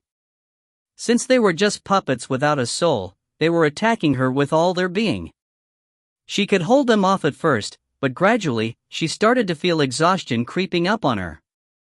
Those people were from her race, so she couldn't just kill them. Especially now when they couldn't heal themselves. If she hurt them, they would just die while hypnotized and unable to do anything about it. What should she do? As she warded off their attacks, she scoured her mind for a solution. Right then, a shrill cry pierced the air. Ah! Bai Yi, dot. Yao Si's heart clenched as Bai Yi collapsed onto the ground with his hands over his head. She instantly formed a solid wall of fire, protecting them from the crowd ahead. Are you all right? I am fine. Bai Yi's forehead was soaked in sweat, and as he struggled to rise, he seemed as if he was suppressing something in his mind. Panting uncontrollably, he stammered out, I read their thoughts. What did you see? Pain. An intense, heart-wrenching kind of pain. His face paled, and the memory of the image sent his hands trembling. Pain? Yao Si stilled. Suppressing the power within her, she turned toward the bloodlings that were trying to overcome the firewall. The words above their heads were strangely few in number but shocking to uphold. Ripping the heart 688 times. Amputation 465 times. Digging eyes 980 times. Shifting the organs 591 times. President, they aren't being controlled. The pain from the experiments was simply too intense, and their minds collapsed, shielding them in. This was what Lu had meant about retrieving resources. Anger blazed within Yao Si, spilling over into her entire being. She trembled in fury, and for the first time, she was filled with a desire to kill. Lu, in the name of bloodlings, I'm going to kill you. If you find any errors, ads pop up, ads redirect, broken links, non-standard content, etc., please let us know. Report chapter so we can fix it as soon as possible. Chapter 61.5 One-Sided Pressure. Chapter 61.5 One-Sided Pressure. Translator, King Bao. Editor, Dark Gem. Yao Si felt an unfamiliar surge of energy rushing through her and exploding outwards with her anger. As an orphan, she had to endure and experience much more than others, so she had cultivated a mild temperament and carefree nature. This was then the first time she felt the desire to kill. With a flicker of a thought, the energy came gushing out of her, and the firewall grew exponentially. Its red sparks turned blue, and the next moment it morphed into a blue dragon rushing into the skies. The dragon roared, turning the skies into a fiery ocean as it headed straight for Mr. Lu. It's a fire dragon. This definitely isn't part of any tripe's abilities. How can that be? Who exactly are you? Mr. Lu stilled in disbelief. He had never expected her fire ability to be of such an advanced level. Stumbling backwards, he anxiously shouted at the zombified bloodlings, "Where's the water series bloodlings? Hurry and attack!" Almost instantly, 3 water ability bloodlings directed their abilities toward the incoming fire dragon. With a loud splash, the base flooded with water, but it still wasn't enough to stop the fire dragon that was rushing toward Mr. Lu. "Hurry, stop her," he shouted out with anxiety. But it was too late, for the fire dragon was already in front of him. Even though the water attacks had weakened it slightly, it still possessed frightening heat. Mr. Lu staggered backwards, hiding behind the 4 armed guards as he cried in pain. The fire dragon swooped down, engulfing the 4 guards. This saved Amr.Lu from a fiery demise, though his clothes were all burnt. Yao Si took a slow step forward. With another wave of her arm, another fire dragon formed, heading straight for Mr. Lu once again. You stay away. Mr. Lu tugged at his burnt clothes haphazardly, then returned to his optical computer. Once again, the deafening alarm pierced the air. "Hurry, stop her. All you specimens, stop her." The bloodlings bolted upwards, their eyes a painful shade of red. In unison, they formed a human wall around Mr. Lu. Yao Si had a strong urge to smash him into pieces, for the bloodlings in front of him sent yet another surge of fury through her. The flame within her seethed and simmered, threatening to engulf her entirely. Instinctively, the energy gushed out once more. "Move aside." She suddenly had a vague sensation of a suppressing force sweeping across the base. It was both familiar and unfamiliar at the same time. Once the others felt it as well, they froze. The bloodlings with bloody eyes and pained expressions suddenly paused, becoming motionless as though their acupuncture points had been pressed. Then, like one, they all fell to their knees. What's happening? What are you doing?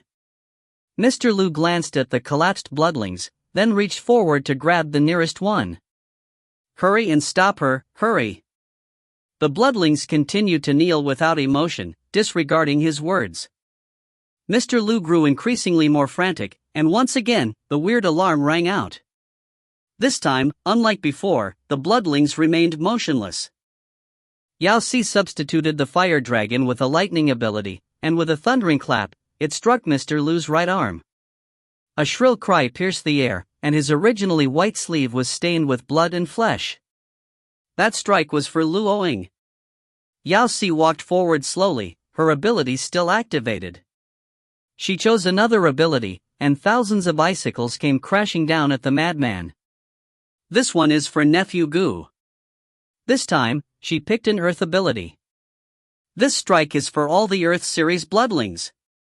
This time Gold ability. This strike is for all the Gold series bloodlings. This time. After going through all the abilities, Yao Si finally reached his side. She had deliberately suppressed her full strength so he would remain alive, and now the originally proud and elegant master had been turned into a bloody mess. Aside from his face, the rest of him was covered in bruises and blood that gushed without end. It was a pity he wasn't a bloodling. Right then, Yao Si lifted her foot and kicked hard at a certain area between his feet. This strike is for me. Ah!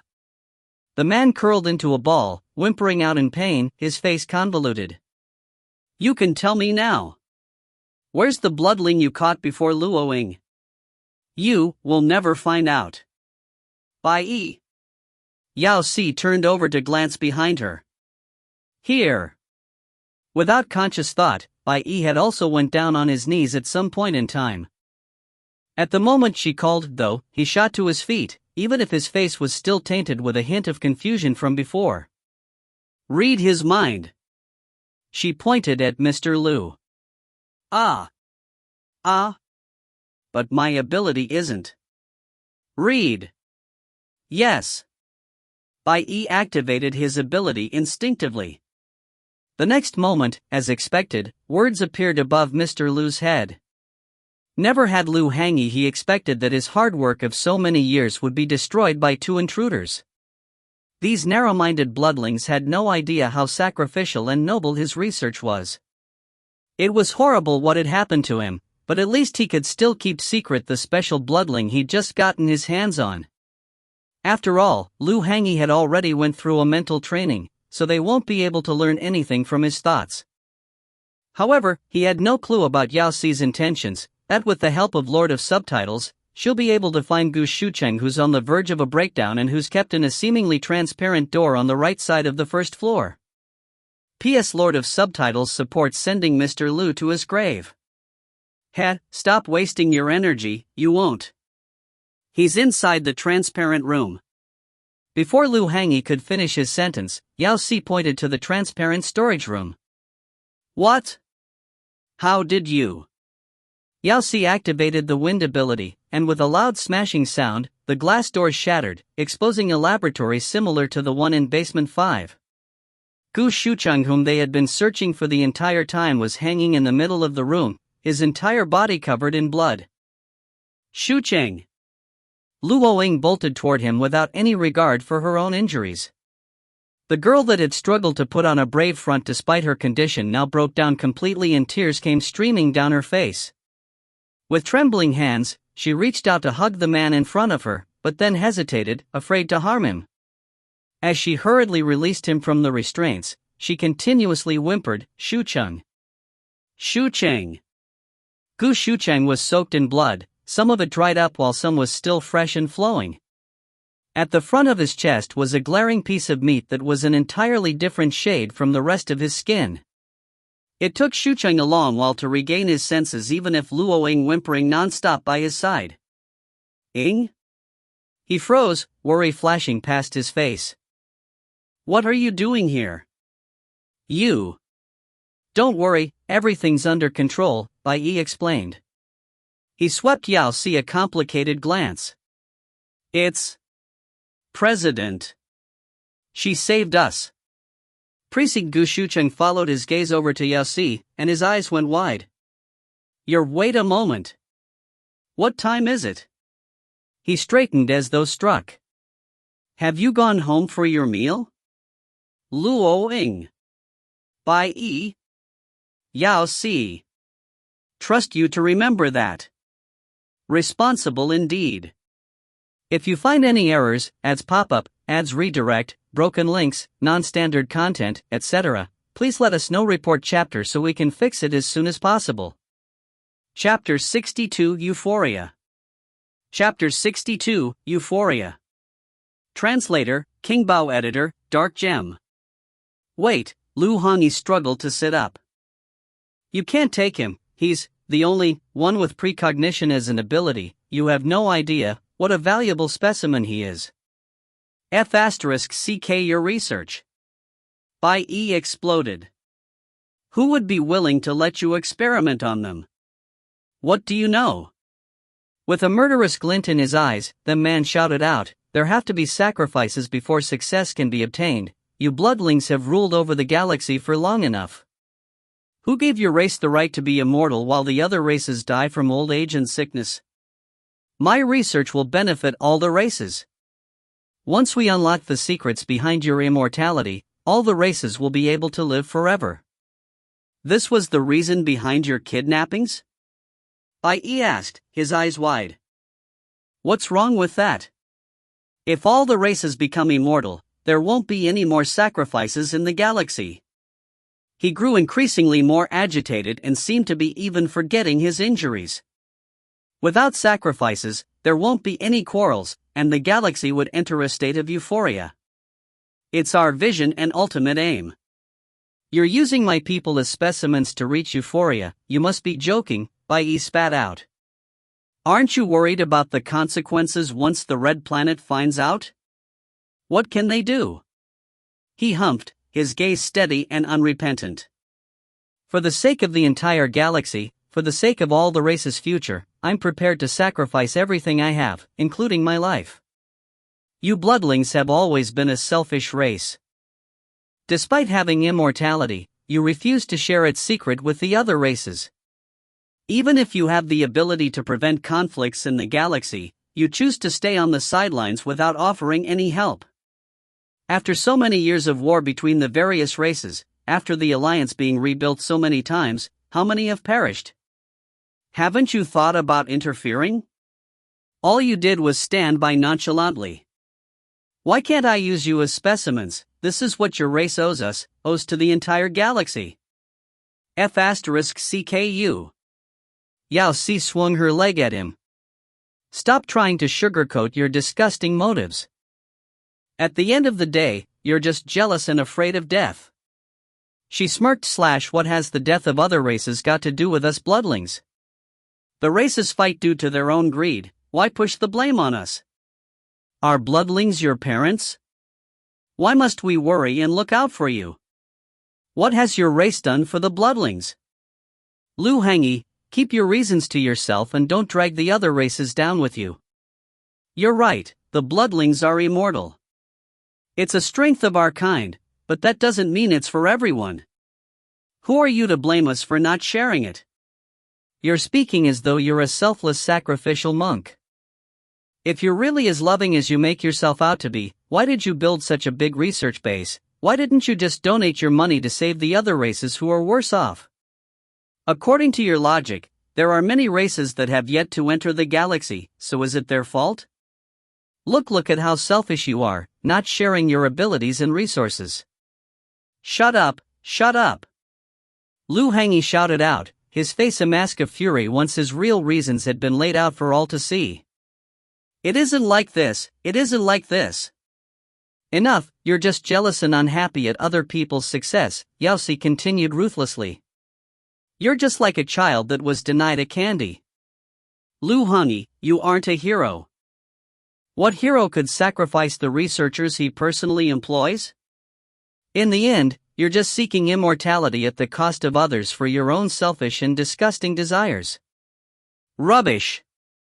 The man went out of control, wanting to pounce on her but seemingly being too paralyzed to do so. Lies, it's all a pack of lies. Who exactly are you? How dare you criticize my actions? Who am I? Yao Si stared straight at him. You bully my people and you dare to ask who I am? You listen up. She took a deep breath, then clearly spit out each word. I am a 5th-generation bloodling from the Red Planet, the cub of His Majesty, Yao Si. The bloodlings will purge everything that has happened here. Regardless of whether it's you or your race. 5th generation.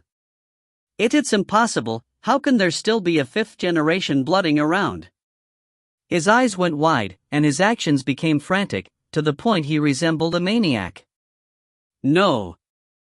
You can't do this. I'm doing this for all the races, I'm doing this for the entire galaxy. One day, the galaxy will enter a state of euphoria, that is its future. The organization's plans are never wrong.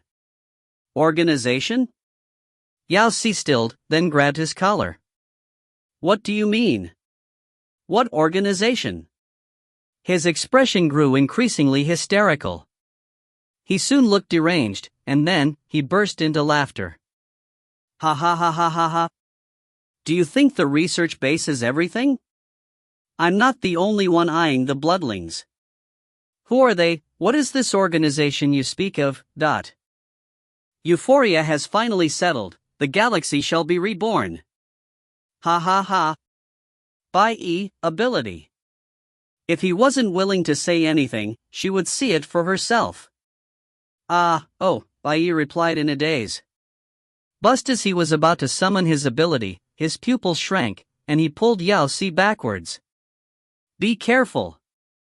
With a loud thud, Lu Hengyi activated a self-destruct bomb tied to his body, exploding himself into tiny pieces. Before his death, the word, euphoria, formed above him. Euphoria. Is that the name of the organization? Yao Si's heart sank, and an ominous feeling settled in within her. If you find any errors, ads pop up, ads redirect, broken links, non-standard content, etc., please let us know. Report chapter so we can fix it as soon as possible. Chapter 63 Bloodline Suppression. Chapter 63 Bloodline Suppression.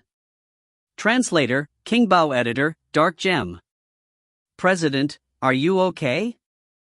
Bai glanced over at her, then heaved a sigh of relief when he confirmed that she was all right. Ha ha ha ha ha. I never knew you could act so well. Not too bad at all. I give your act a 101 points, that additional point is for you to flaunt. He patted her shoulder casually.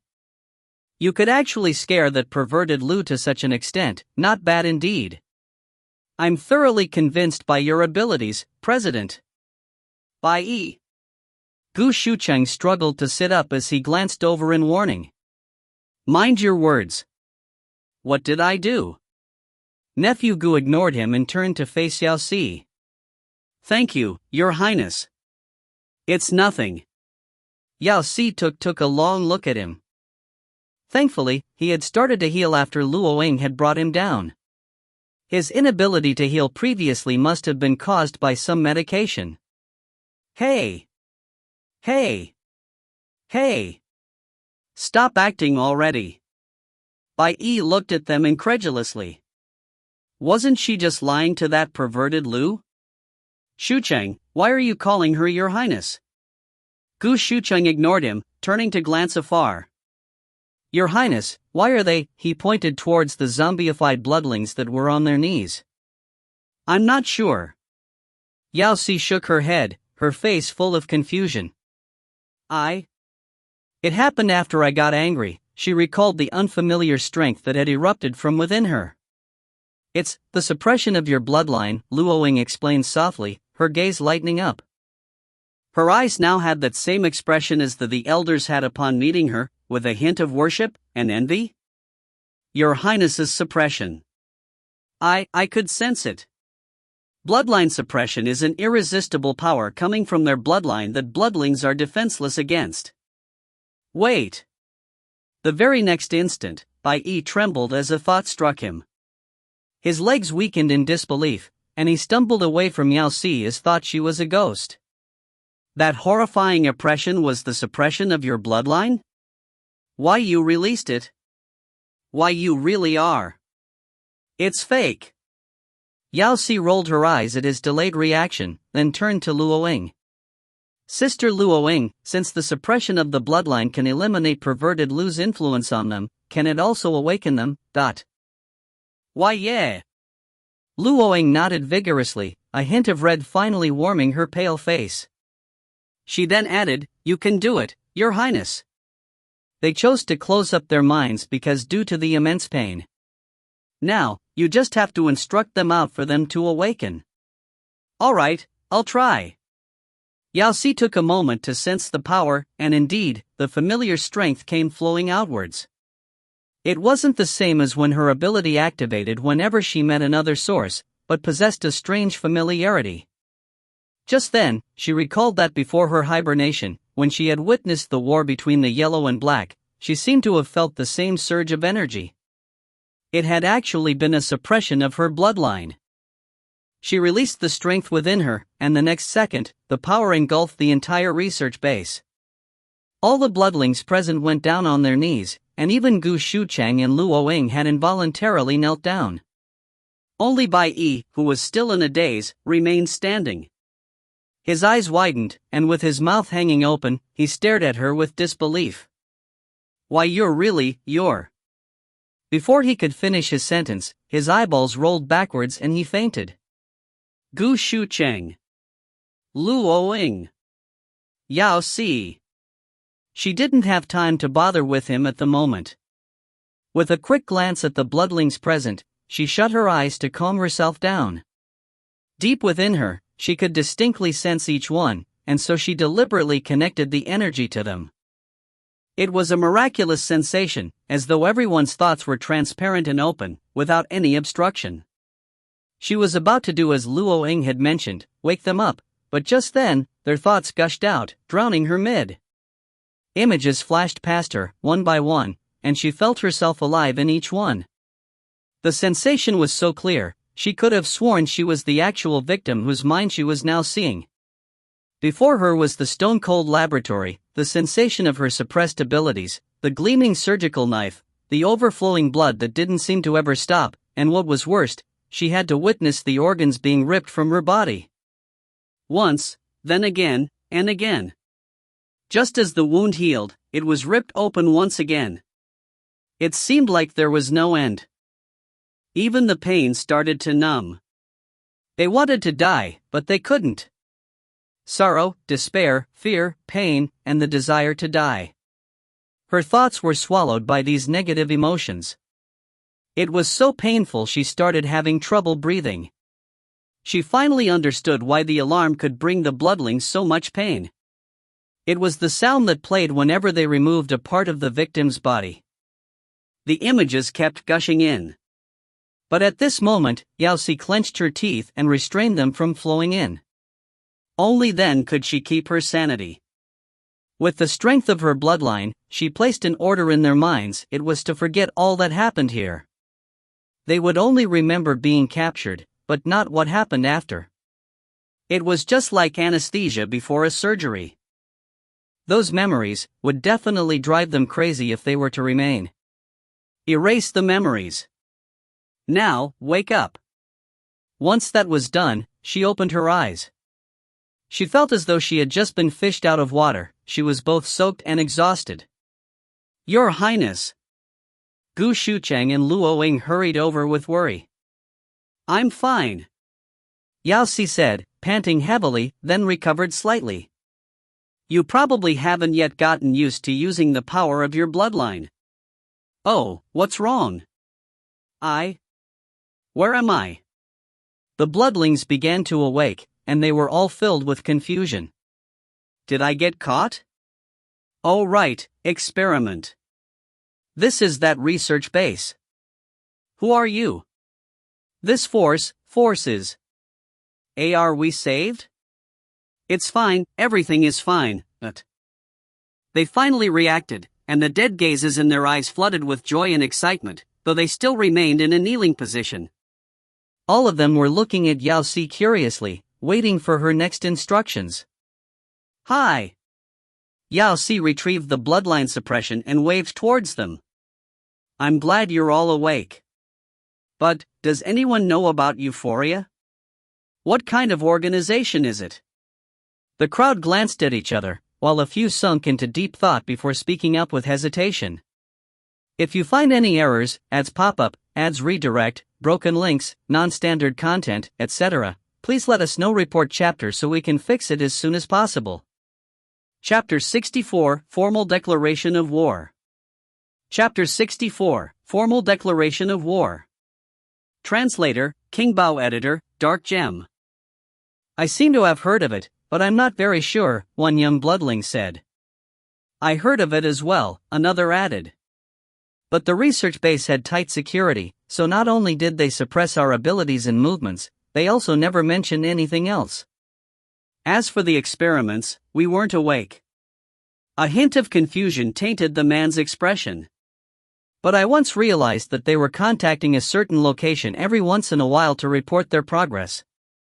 I'm sure there'll be records somewhere. Where can we find the records? Any clues of communication would be great. They could use them to trace the origin of the organization. I know, it's in the control room. One of the bloodlings shouted out, pointing towards the room that had collapsed. I've been investigating the galactic network for the longest time, so I could hack into their system. Great. I'll have to trouble you then, let's go. The bloodling nodded, excited to have received such a compliment. He followed Yao Si enthusiastically. Even though he had no idea who she was, he seemed delighted to have received her praise. All the bloodlings followed behind as well. In less than a heartbeat, the tiny room was packed and there were still bloodlings that had failed to squeeze in. The person who had stepped out before seemed to be rather educated. After inspecting the equipment, he pressed something.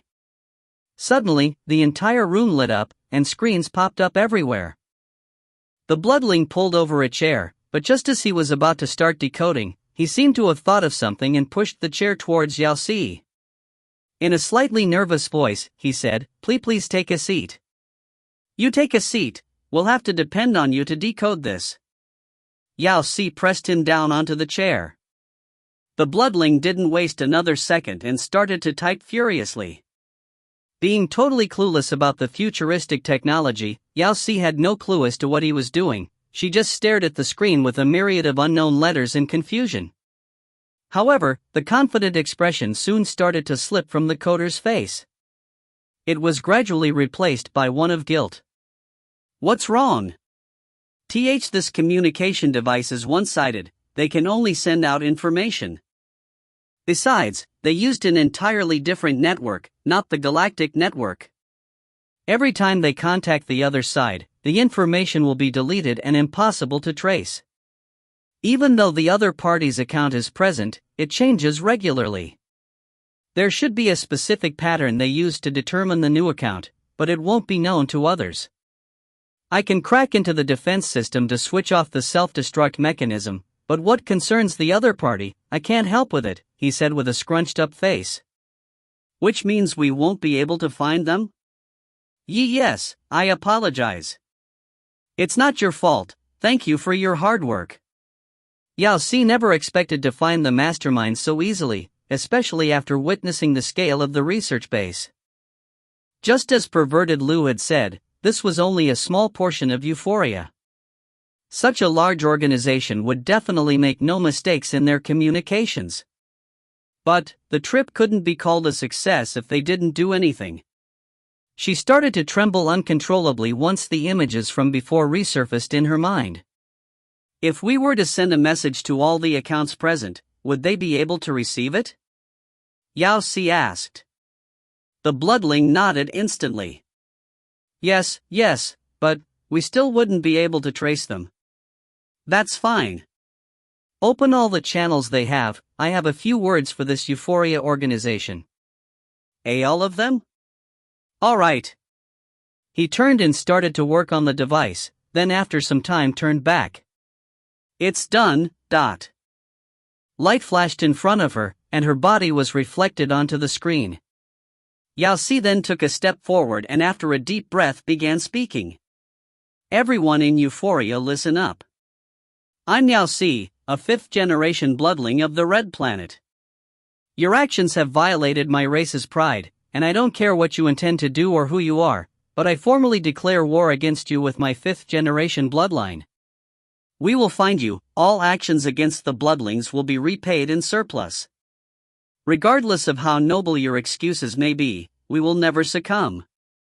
Even if it's the whole galaxy, we won't mind taking it out entirely. Her expression remained the same, serious and calm, but her next words were more spat out than said. Cherish the peace you have now, for you shall feel the wrath of my entire race. Remember my words, they're no warning or threat, we are coming. If you find any errors, ads pop up, ads redirect, broken links, non-standard content, etc., please let us know. Report chapter so we can fix it as soon as possible. Chapter 65 Human Transport Machine. Chapter 65 Human Transport Machine. Translator, Kingbao Editor, Dark Gem. Yao Si switched off the screen in front of her, not regretting in the least to have exposed her identity. The bloodling's pride was at stake. She took deep breath and, suppressing her tumultuous emotions, turned to face an unexpectedly silent room. She scanned the crowd, taking in the dazed expressions. Well, what's wrong? Did her ability fail her? Fifth generation. Finally, one of the bloodlings snapped back to his senses, blurting out what was on his mind. The next second, the entire crowd became agitated. Your Highness. It's Her Highness. 2 years ago when I dropped by the Red Planet, I heard that Her Highness of the 5th generation had returned, but I never took it seriously. Your Highness. Your Highness personally came down to save us. Ah ha ha. This is amazing, I actually got to meet Her Highness. I wouldn't mind getting caught again. Me too, me too. Me 3. Count me in. Yao Si was speechless. You guys had followed me in without even knowing who I was? Does the bloodline power really have such immense influence? Is it the inheritance of every generation? But I'm glad my ability didn't fail. After a series of commotions, all of the bloodlings went down on one knee in unison, saluting with the bloodling greeting. Their eyes were bright with an impossible-to-extinguish glow as they looked up to stare at her, a stark contrast to the dead stares they had not long before. Yao Si started to feel uncomfortable and naked under their intense gazes. Gu Shuqing seized this opportunity to squeeze through the crowd. With a slightly superior look that indicated his prior knowledge, he swept the crowd. Your Highness, together with Luoying, I've investigated the base. The ships have already left the terminals and there seems to be a field surrounding this base, preventing communication with the outside. You mean, we can't get out? Nephew Gu nodded. They were indeed trapped on this deserted tiny planet. And on top of that, it was a planet that no one visited and where the transport was all one-sided, and one sent by the enemies. Even if they received their call for help, they would probably only come to kill them off.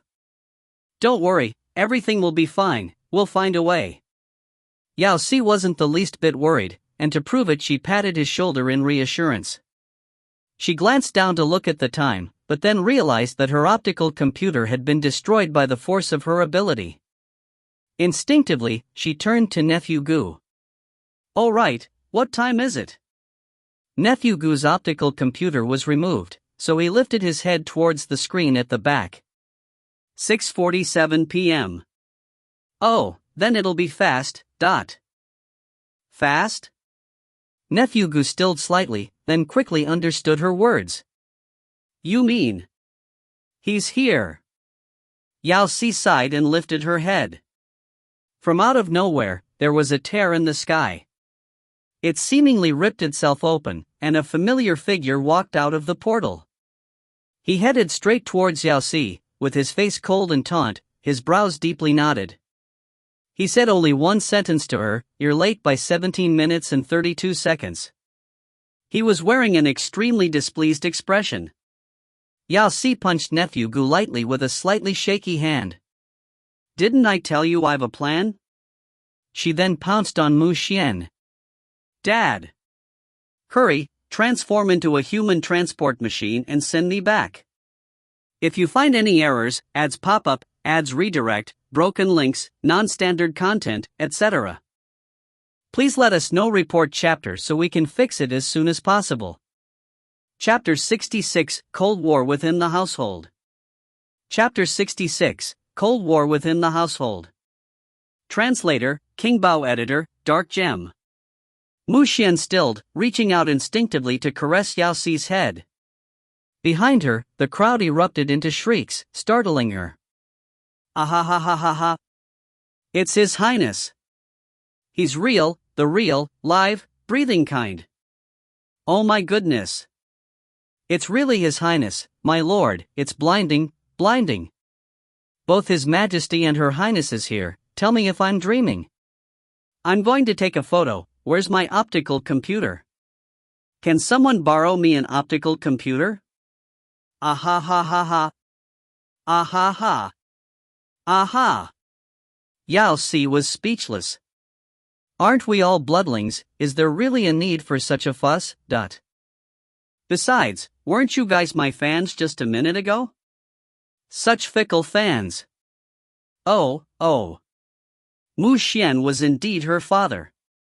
His portal was of an entirely different level, and with just a tiny wave, a passageway to the red planet appeared. Probably for convenience's sake, it led to the Elder Council. Without a word, Mu Xuan threw the bunch of bloodlings to the elders so they'd settled everything and brought Yao Si home. After all the trouble, they were already more than an hour late for dinner. Yao Si had never been so late for dinner. She assumed that with Mu Xuan's personality, he would definitely force her onto a chair and push the duck blood curd down her throat. However, Mu Xuan acted out of character. After instructing her to have her meal, he completely disregarded her and sat down in the corner of the sofa with his optical computer. Even if she deliberately tried to attract his attention, he never once offered her a glance. His face remained distant and taut, his entire being emitting a menacing tension. Yao Si endured his cold aura. He was furious, and not just slightly. As an orphan with only the pathetic 20 years of experience, Yao Si had never once had to coax her parents. Without having any idea how that was supposed to be done, she wondered how she should proceed. Person seeking help here. Yao Si kept all the pranks she could come up with to herself and finished the entire bowl of duck blood curd obediently. She even asked for an additional serving before daring to push the empty bowl back. Cough. "Dad. I finished my meal. Look, everything is gone." The man on the sofa completely disregarded her, keeping his focus on his optical computer as though she hadn't spoken. "I have my grievances too." He hadn't even bothered to correct the way she had called him. He must really be infuriated. "I was wrong." She let go of the bowl and came to stand formally at his side with her hands hanging low, a repentant look on her face. Mu Xuan's fingers suddenly stopped, he was finally reacting. In a frosty tone, he asked, "What did you do wrong?" Yao Si froze. "Right, why am I in the wrong?" She had clearly done a good deed, one where even the Elders' Council should owe her bonus. So why was Daddy Mu so angry? Mu Xuan took in a deep breath at her silence. He turned to glance at her, then spat out word by word, "Sisi, you're still just a cub." "Ah. I know that. You're aware?" He frowned, the tension about him increasing. "If you knew, how could you have gone to such a dangerous place by yourself? I told you, your ability isn't stable yet, besides it has a passive nature. If there weren't any bloodlings in the base, do you really think you would have been able to come back safely?" He was speaking the truth. She couldn't argue with it. I was worried about Nephew Gu at that time, and the communication was cut off in both the ship and the research base, that's why. I did consider getting you. I swear. She said, raising her hands to prove her sincerity. If you find any errors, ads pop up, ads redirect, broken links, non-standard content, etc., please let us know. Report chapter so we can fix it as soon as possible. Chapter 67 Bad Habits Need to be Changed. Chapter 67 Bad Habits Need to be Changed. Translator, King Bao. Editor, Dark Gem. Why didn't you wait for me then? She was clear on the fact that he would get her when she was late for mealtime, but she had rather entered a risky situation than waited for him. Yao Si stilled. The thought had never once crossed her mind, or rather, she had chosen to neglect such an option. Mu Xuan's face sank, disappointment clouding his gaze. With a deep sigh, he caressed her head. Cece, I'm your mentor. Even if you wanted the entire galaxy destroyed, I would help you with it. You can rely on me a bit more. Yao Si's heart clenched as she dove into his embrace, her throat choked up with worry and other emotions. In an unfamiliar voice, she choked out, Dad. Mu Xuan. Mu Xuan. I'm sorry, I'm just so used to doing things by myself.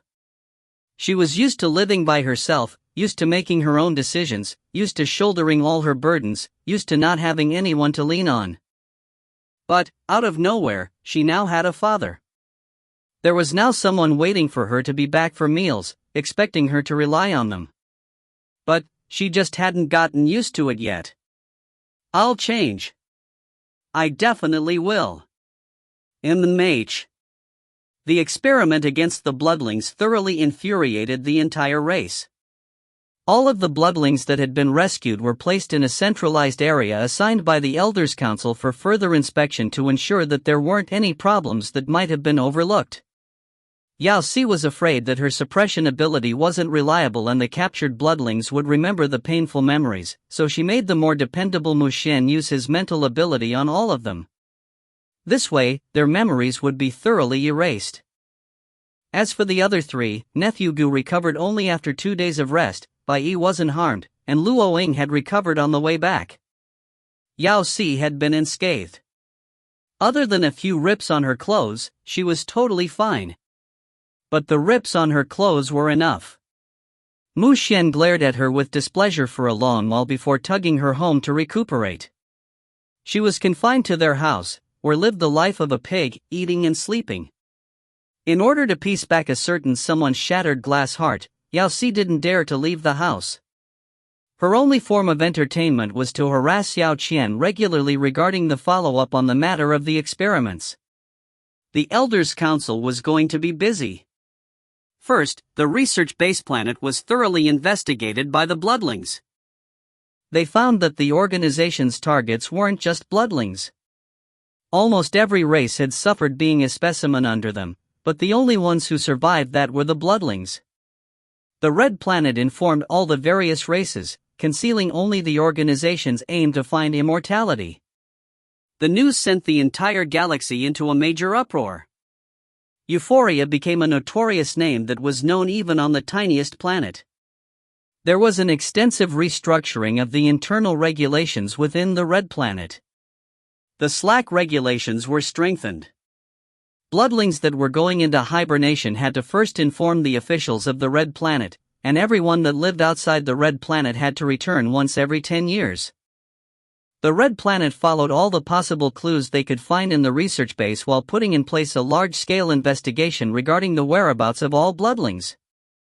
The investigation shone light on a large number of missing people, but the elders couldn't be sure if they were in hibernation or captured, as perverted Lu had led them to believe.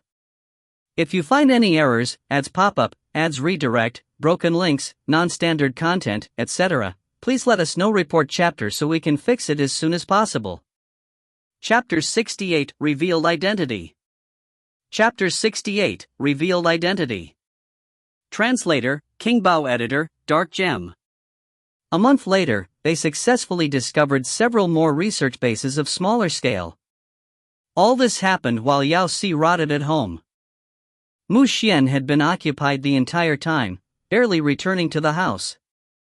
However, every single time the thought of going out crossed Yao Si's mind, he would immediately appear to stuff her back in place, even forbidding her to attend school.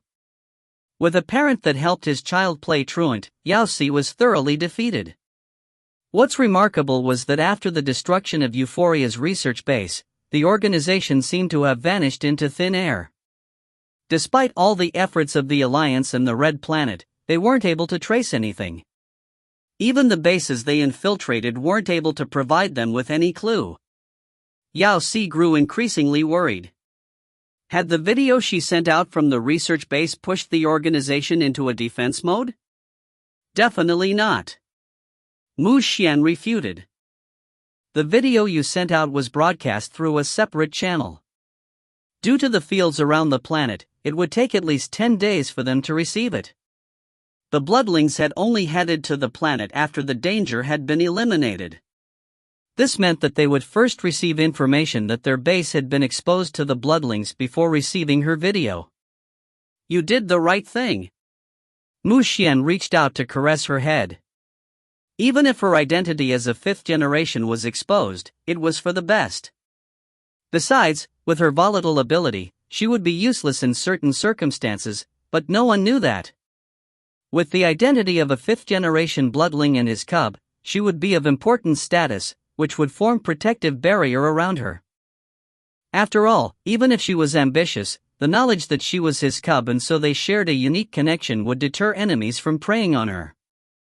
Hence, anonymity was no good. She should be advertised publicly instead. Rather than engaging in underground protection, why not thoroughly expose you under the sun? Thoroughly? What do you mean? Yao Si remained confused for a long time.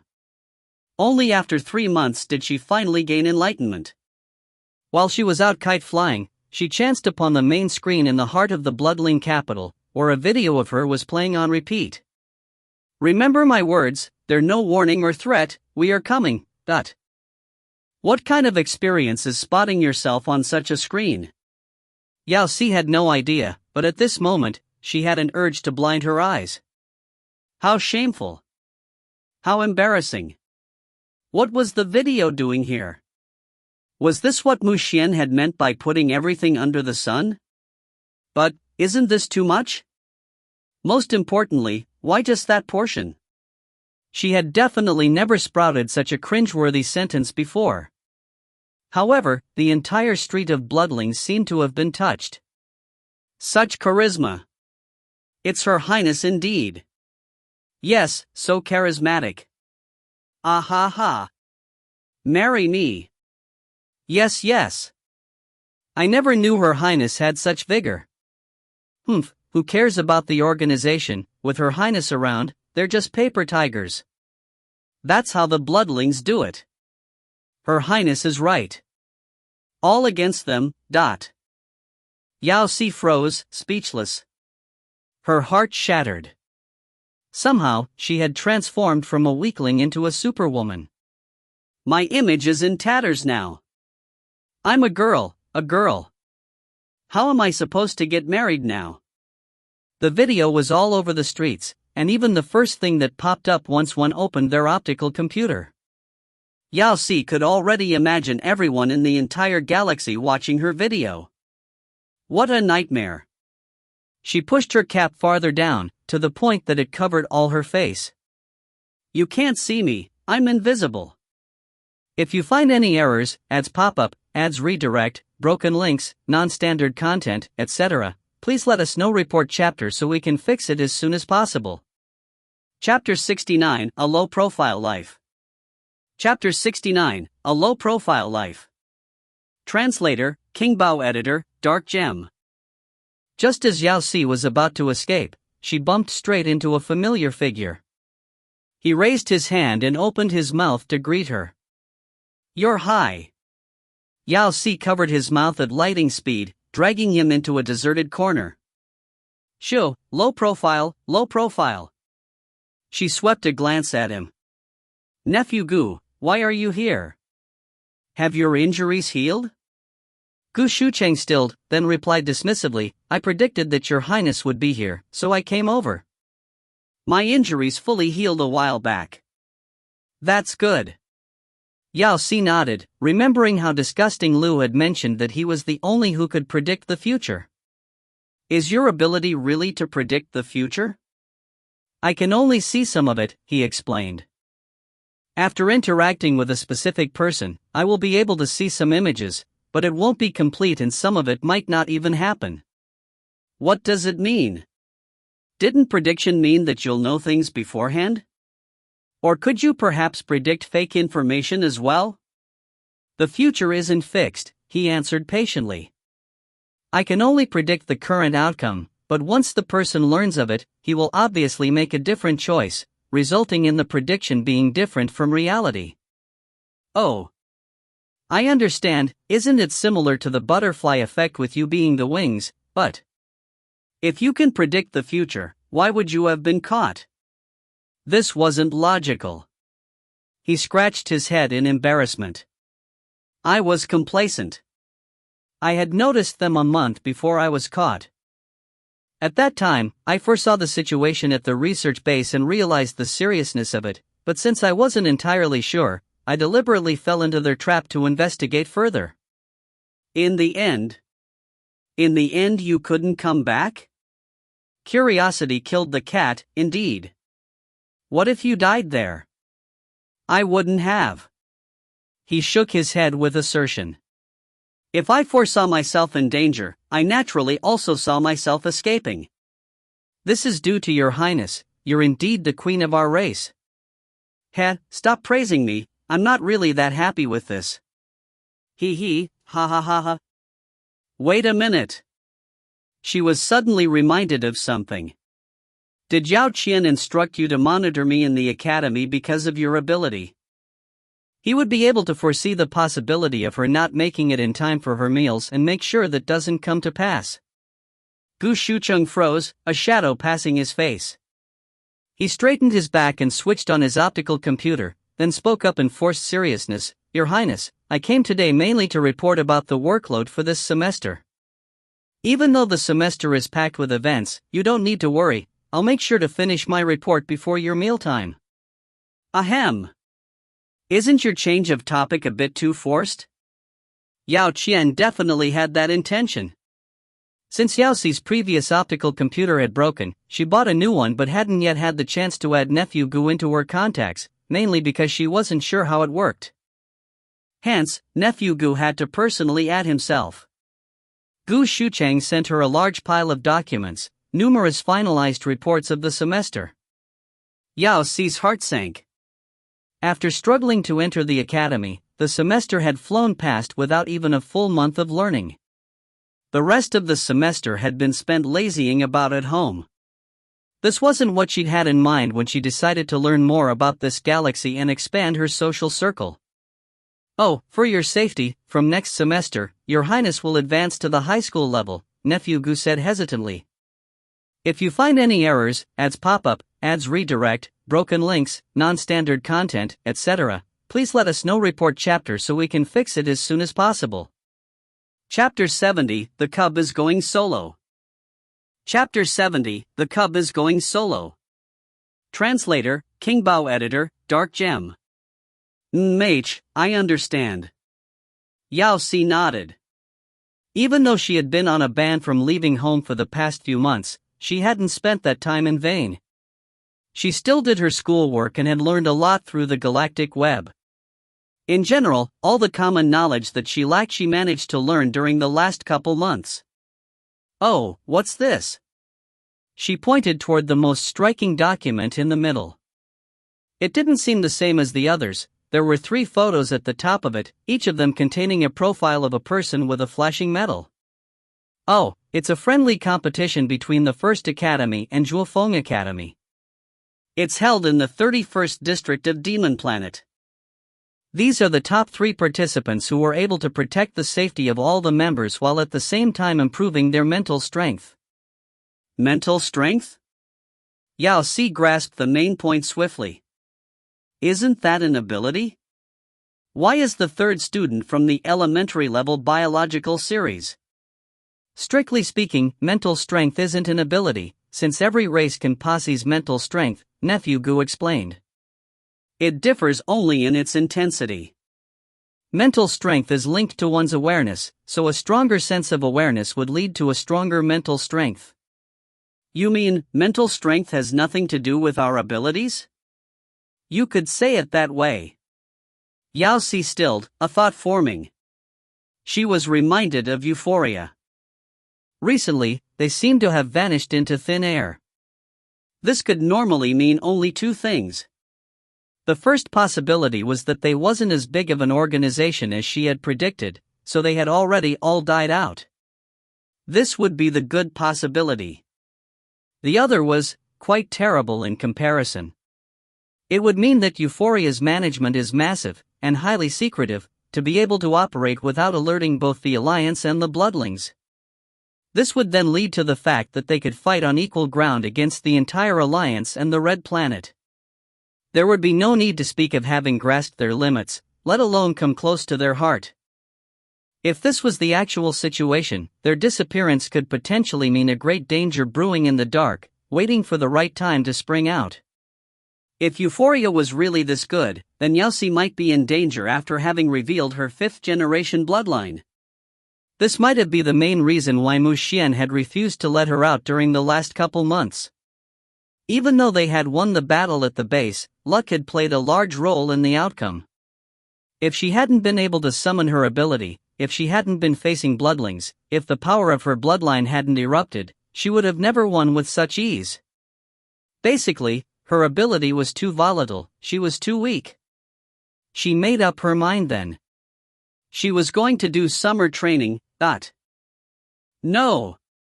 Mu Xuan vehemently objected after hearing her thoughts. Why? Yao Si asked, startled. I heard that it's the best place for training one's mental strength. It's too dangerous. It hasn't been long since she had come back from the research base, yet here she was ready to risk herself again. Besides, the places she was choosing to go to were getting increasingly more dangerous. She was just a cub, so how could he allow that? Mu Xuan. Yao Si sighed, looking at him seriously. You know about my ability. I should actively seek out ways to protect myself. There's me. Who would dare to bully my cub with me around? But you can't always be by my side. He sunk into silence. His cub was right, of course. Self-defense was the best form of defense. Yet even though he was clear on that, he couldn't help a wave of sorrow rising within him. His cub was all grown up and ready to leave. What should he do? This was an emergency. If you find any errors, ads pop up, ads redirect, broken links, non-standard content, etc., please let us know. Report chapter so we can fix it as soon as possible. Chapter 72, Flaunting Love is Prohibited. Chapter 72, Flaunting Love is Prohibited. Translator, King Bao. Editor, Dark Gem. In the end, Mu Xuan gave in after giving her 3 rules to follow. First, she was to conceal the nature of her ability and not expose her identity. It's necessary, Yao Si thought to herself. After the video was aired, she had gained a small following, so it was a must to maintain her image. Second, she was to report to him daily for at least half an hour. Also, once the 2 months were up, she was to return immediately. This is agreeable too. Third, she had to be home for her meals. Definitely not. She violently opposed this rule right away. She was about to enter a planet not recorded in the galaxy, so there wouldn't be a portal for her to return through. How could she then come back for her meals every day? After this, Mu Xuan reluctantly agreed to change the rule, have the meals on time. On the day of her departure, Mu Xuan instructed her for 2 whole hours at the pier before stuffing her bag with a huge pile of things, mainly food. He was only satisfied after she had successfully missed the flight. Yan Xian was there, too, with a pretty little girl by his side. He handed Yao Si a jade-like object. "Your Highness, bring this along, it's from a friend. It should come in handy in an emergency." "Thank you." Yao Si placed the object into her optical computer, then turned back to the frowning Mu Xuan.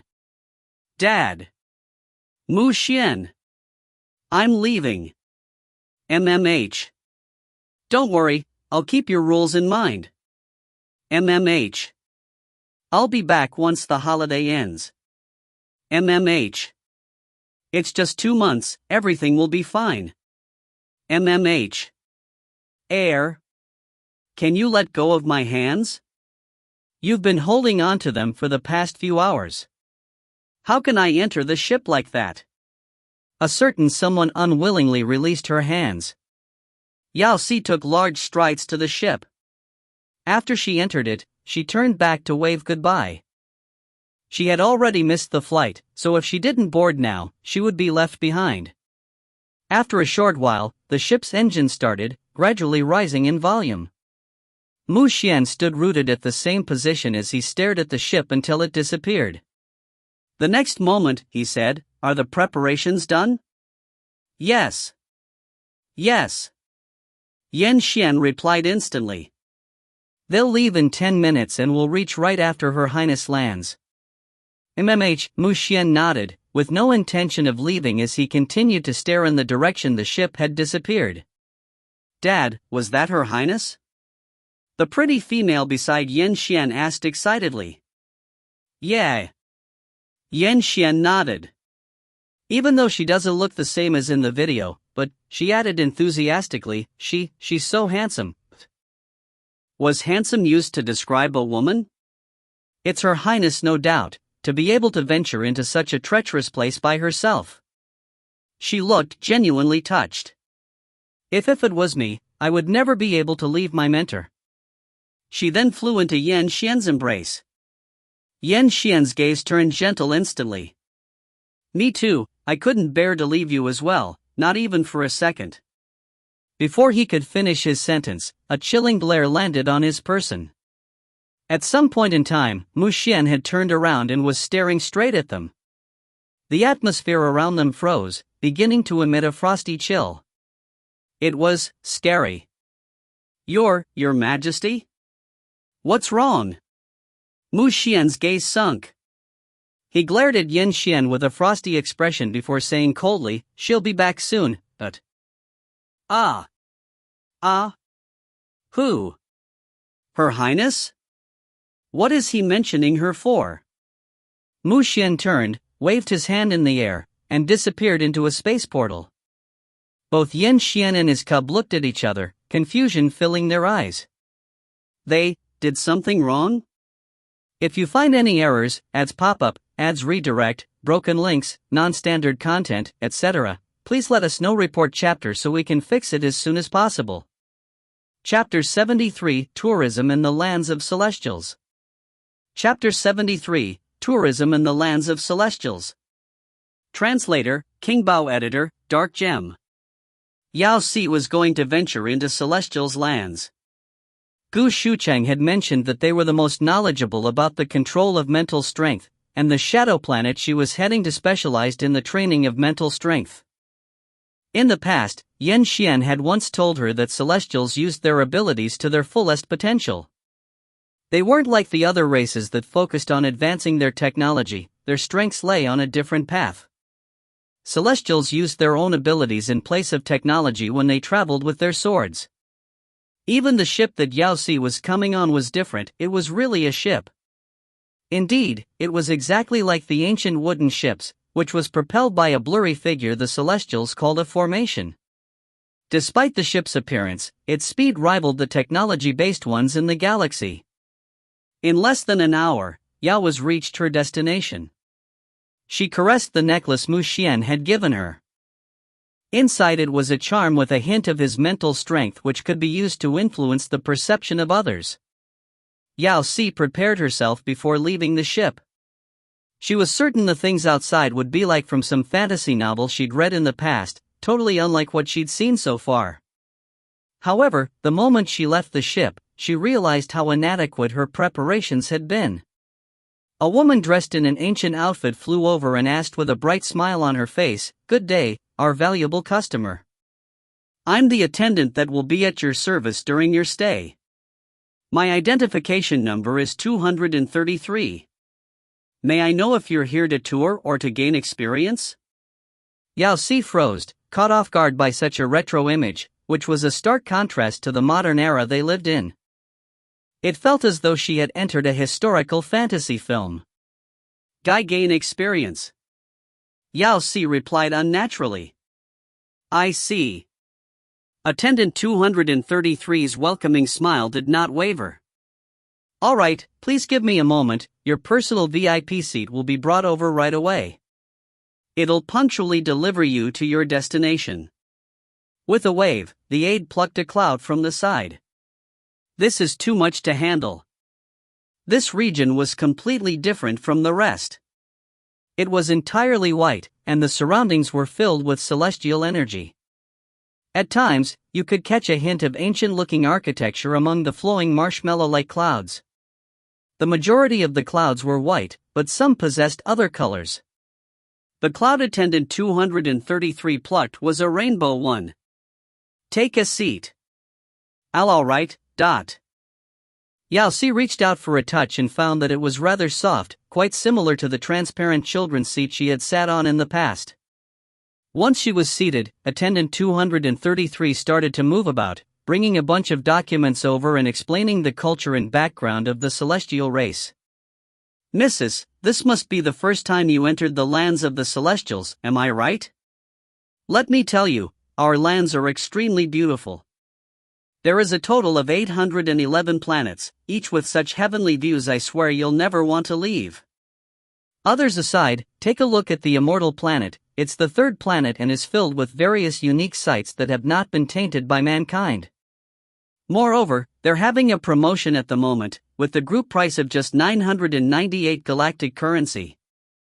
If you're interested, I could offer up additional offers." Yao Si's expression froze. How could such a spiritual celestial introduce a tour package in such a way? Do celestials prioritize tourism over gaining experience? If you find any errors, ads pop up, ads redirect, broken links, non-standard content, etc., please let us know. Report chapter so we can fix it as soon as possible. Chapter 74, Celestials Transportation Methods. Chapter 74, Celestials Transportation Methods. Translator, King Bao. Editor, Dark Gem. The attendant stilled, seemingly recalling that Yao Si was here for training. She smiled, abashed. He, it's the same. But Mrs., if you wish to tour the area after your training, you can come find me. My service number is 233. I'll be sure to provide you with a special discount. Sure. The attendant prepared a stack of documents. But just as she was about to continue her introduction of the training, a buzzing sound came from beside her. She placed the documents down and pulled out a paper talisman, then made a strange hand gesture. A white gleam shot into the amulet. The next moment, the woman's face fell. What? Car accident? What happened? There's a customer here waiting to be transported.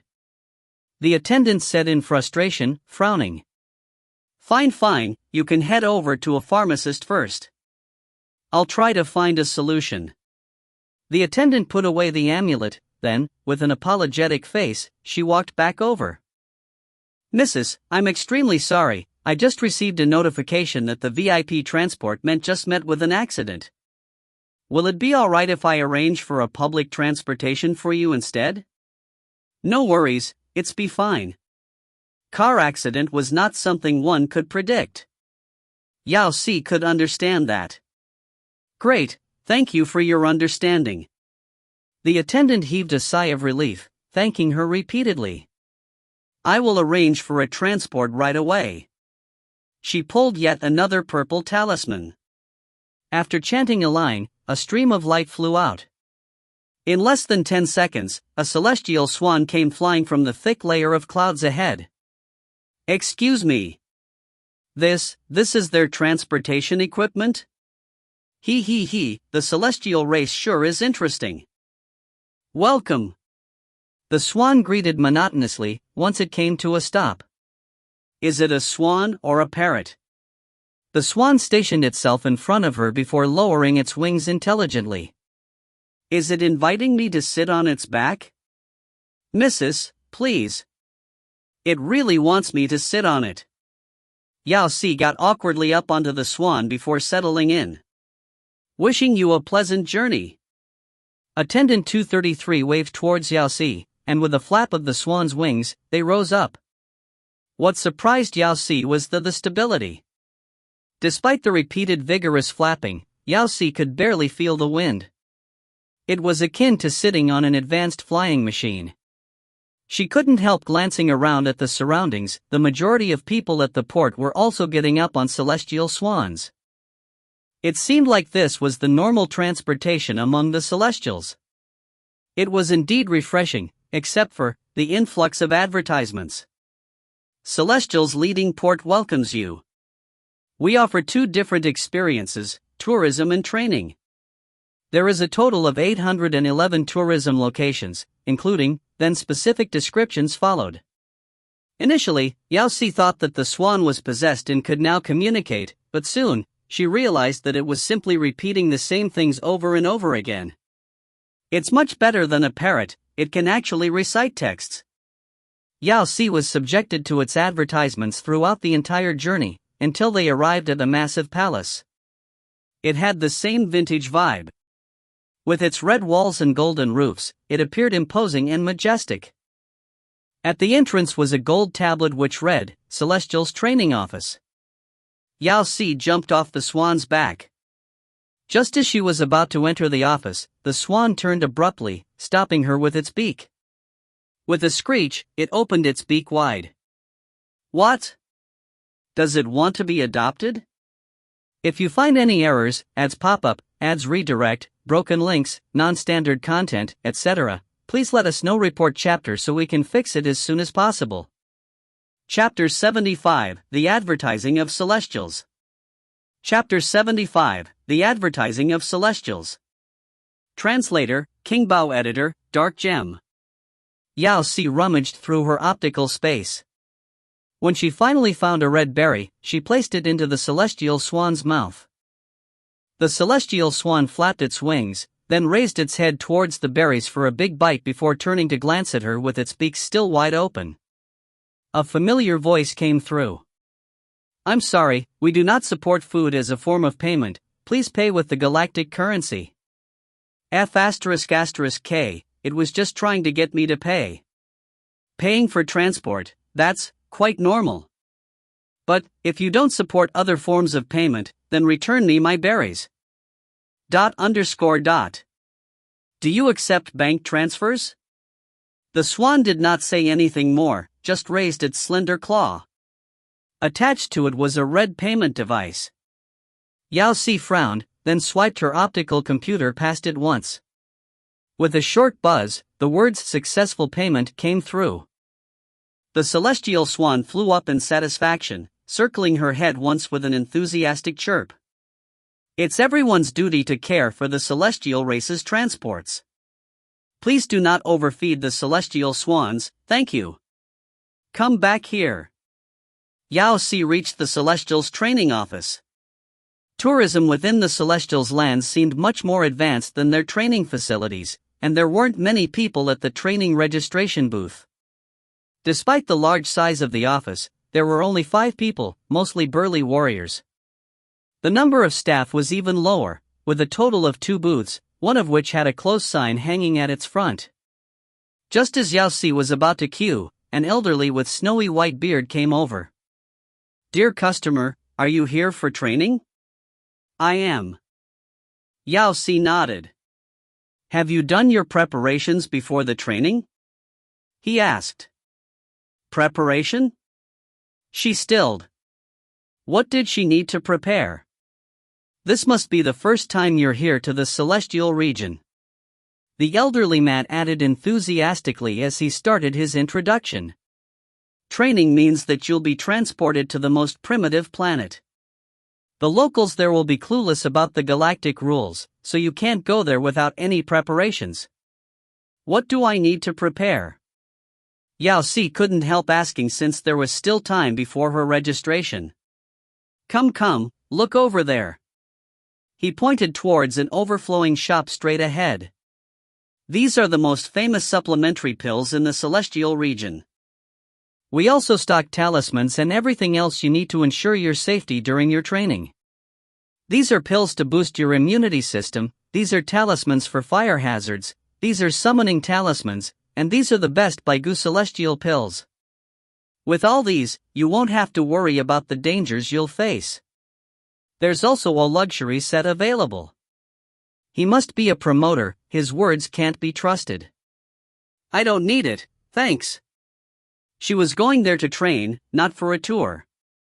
Besides, she wanted to train her mental strength, which had nothing to do with all these. Why won't you need it? Customers must have been a rare sight judging by his persistence. He added in agitation, don't worry, my merchandise is all of the highest quality. Even if you're here to train, you can never be too careful. You should get some to protect yourself in case of unforeseen circumstances. I really don't need anything. She was here purely to train her mental strength. She had already checked the galactic web, and her first destination would be the third region of Shadow Planet. According to the web, the species in that area would all be below rank B, so as a 3S rank bloodling, as long as she remained in that area, she would be safe. If you find any errors, ads pop up, ads redirect, broken links, non-standard content, etc., please let us know. Report chapter so we can fix it as soon as possible. Chapter 76, The Training Planet. Chapter 76, The Training Planet. Translator, King Bao. Editor, Dark Gem. Why don't you take another look? My things are really very useful. How about this? I'll give you a discount and a free anti-fire talisman, will that do? I really don't need it. Yao Si rejected once more. The elderly pouted, waving the thick stack of talismans in his hand, clearly displeased. He looked her up and down mockingly, then scoffed as a glint flashed past his eyes. He pointed at the booth with a sigh. Whatever. Go back in queue, that counter is going to open soon. Yao Si didn't take offense. With a quick look, she realized that the clouds covering the closed booth were starting to dissipate. She hurriedly thanked him before going over to queue up. After the registration was done, a yellow talisman slipped out from the booth. It contained only a simple instruction for her to proceed to the dispatch area on the left. Yao Si headed over with the talisman that looked a transport ticket in her hands. She was totally clueless of the smug expression the elderly at the back was wearing now. Since you didn't buy my things, I'll make sure you end up crying. The dispatch area was just a spot with a drawing on the ground. Yao Si was intrigued as she walked onto it with the talisman in her hands. The moment she stood on the drawing, the talisman began to glow and disappeared. The next moment, the drawing lit up and she started to levitate. Just as she was impressed by the magical skills of the Celestials, a white glow flashed in front of her, transporting her to an entirely different location. 10 minutes later, there were people speaking in the VIP lounge. Why isn't Her Highness here yet? She could have been slower than us. But didn't the attendant mention that we're the first batch to reach the lounge? Bad news. The port just mentioned that the mystic beast in charge of welcoming the first batch of VIPs had been injured. Her Highness must have headed directly to the normal entrance and should already be on the training planet. Hurry, we need to reach her immediately.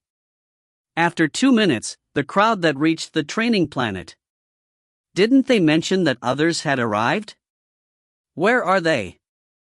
We might not be able to make it back to the red planet. We're going to get beaten to death. The three of them shivered uncontrollably as they gripped onto each other. At this moment, Yao Si. Is it dark already? Yao Si scanned her surroundings.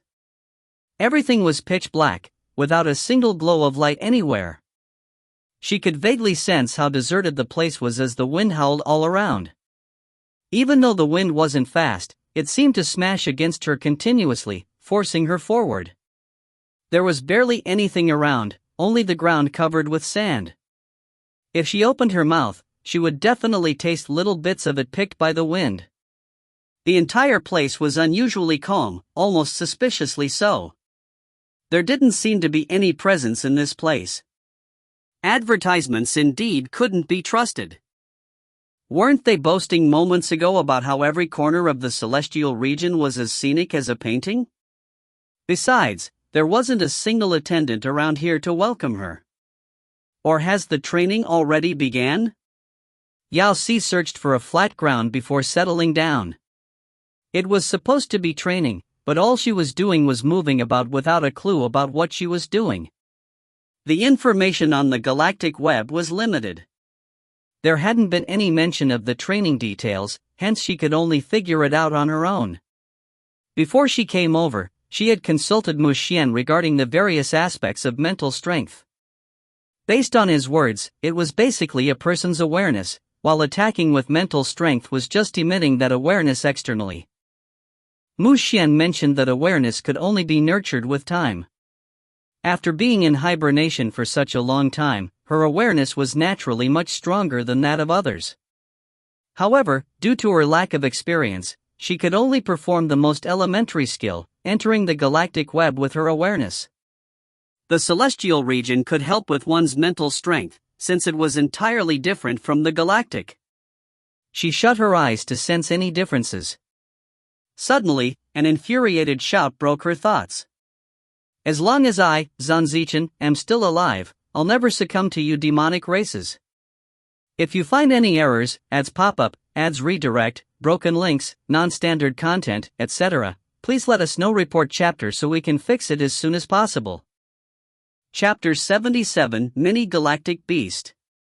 Chapter 77 Mini Galactic Beast. Translator, King Bao. Editor, Dark Gem. Yao Si turned. The only thing in sight less than 100 meters to the right was a man in a long vintage outfit. The darkness made it hard for her to decipher the details, but in his hands, she could see a sword that he was using to attack the surroundings ferociously. His long hair was already in a mess. He seemed to be injured, for a pungent coppery blood smell filled the air that the wind brought over. As the man swung the sword, he shouted at the surroundings in agitation. My life is in my own hands, not the heavens. With its tiny size, the demonic race has no rights for arrogance. I Zanzichen won't give up until I die. That line seems rather familiar. Self-fulfilling prophecy? Yao Si grew increasingly more frustrated by the ruckus he was making. Taking a step forward, she called out, "Hey, young man. Who is that?" He turned, trying to spot her. His expression was cautious as he gripped his sword, while his gaze did not seem to be a friendly one. Here. Yao Si took another 2 steps forward, waving her hands in front of him. He turned in the direction of her voice. With his sword, he flicked her hand away before taking a step back. How audacious! Where did you come from, you demonic woman?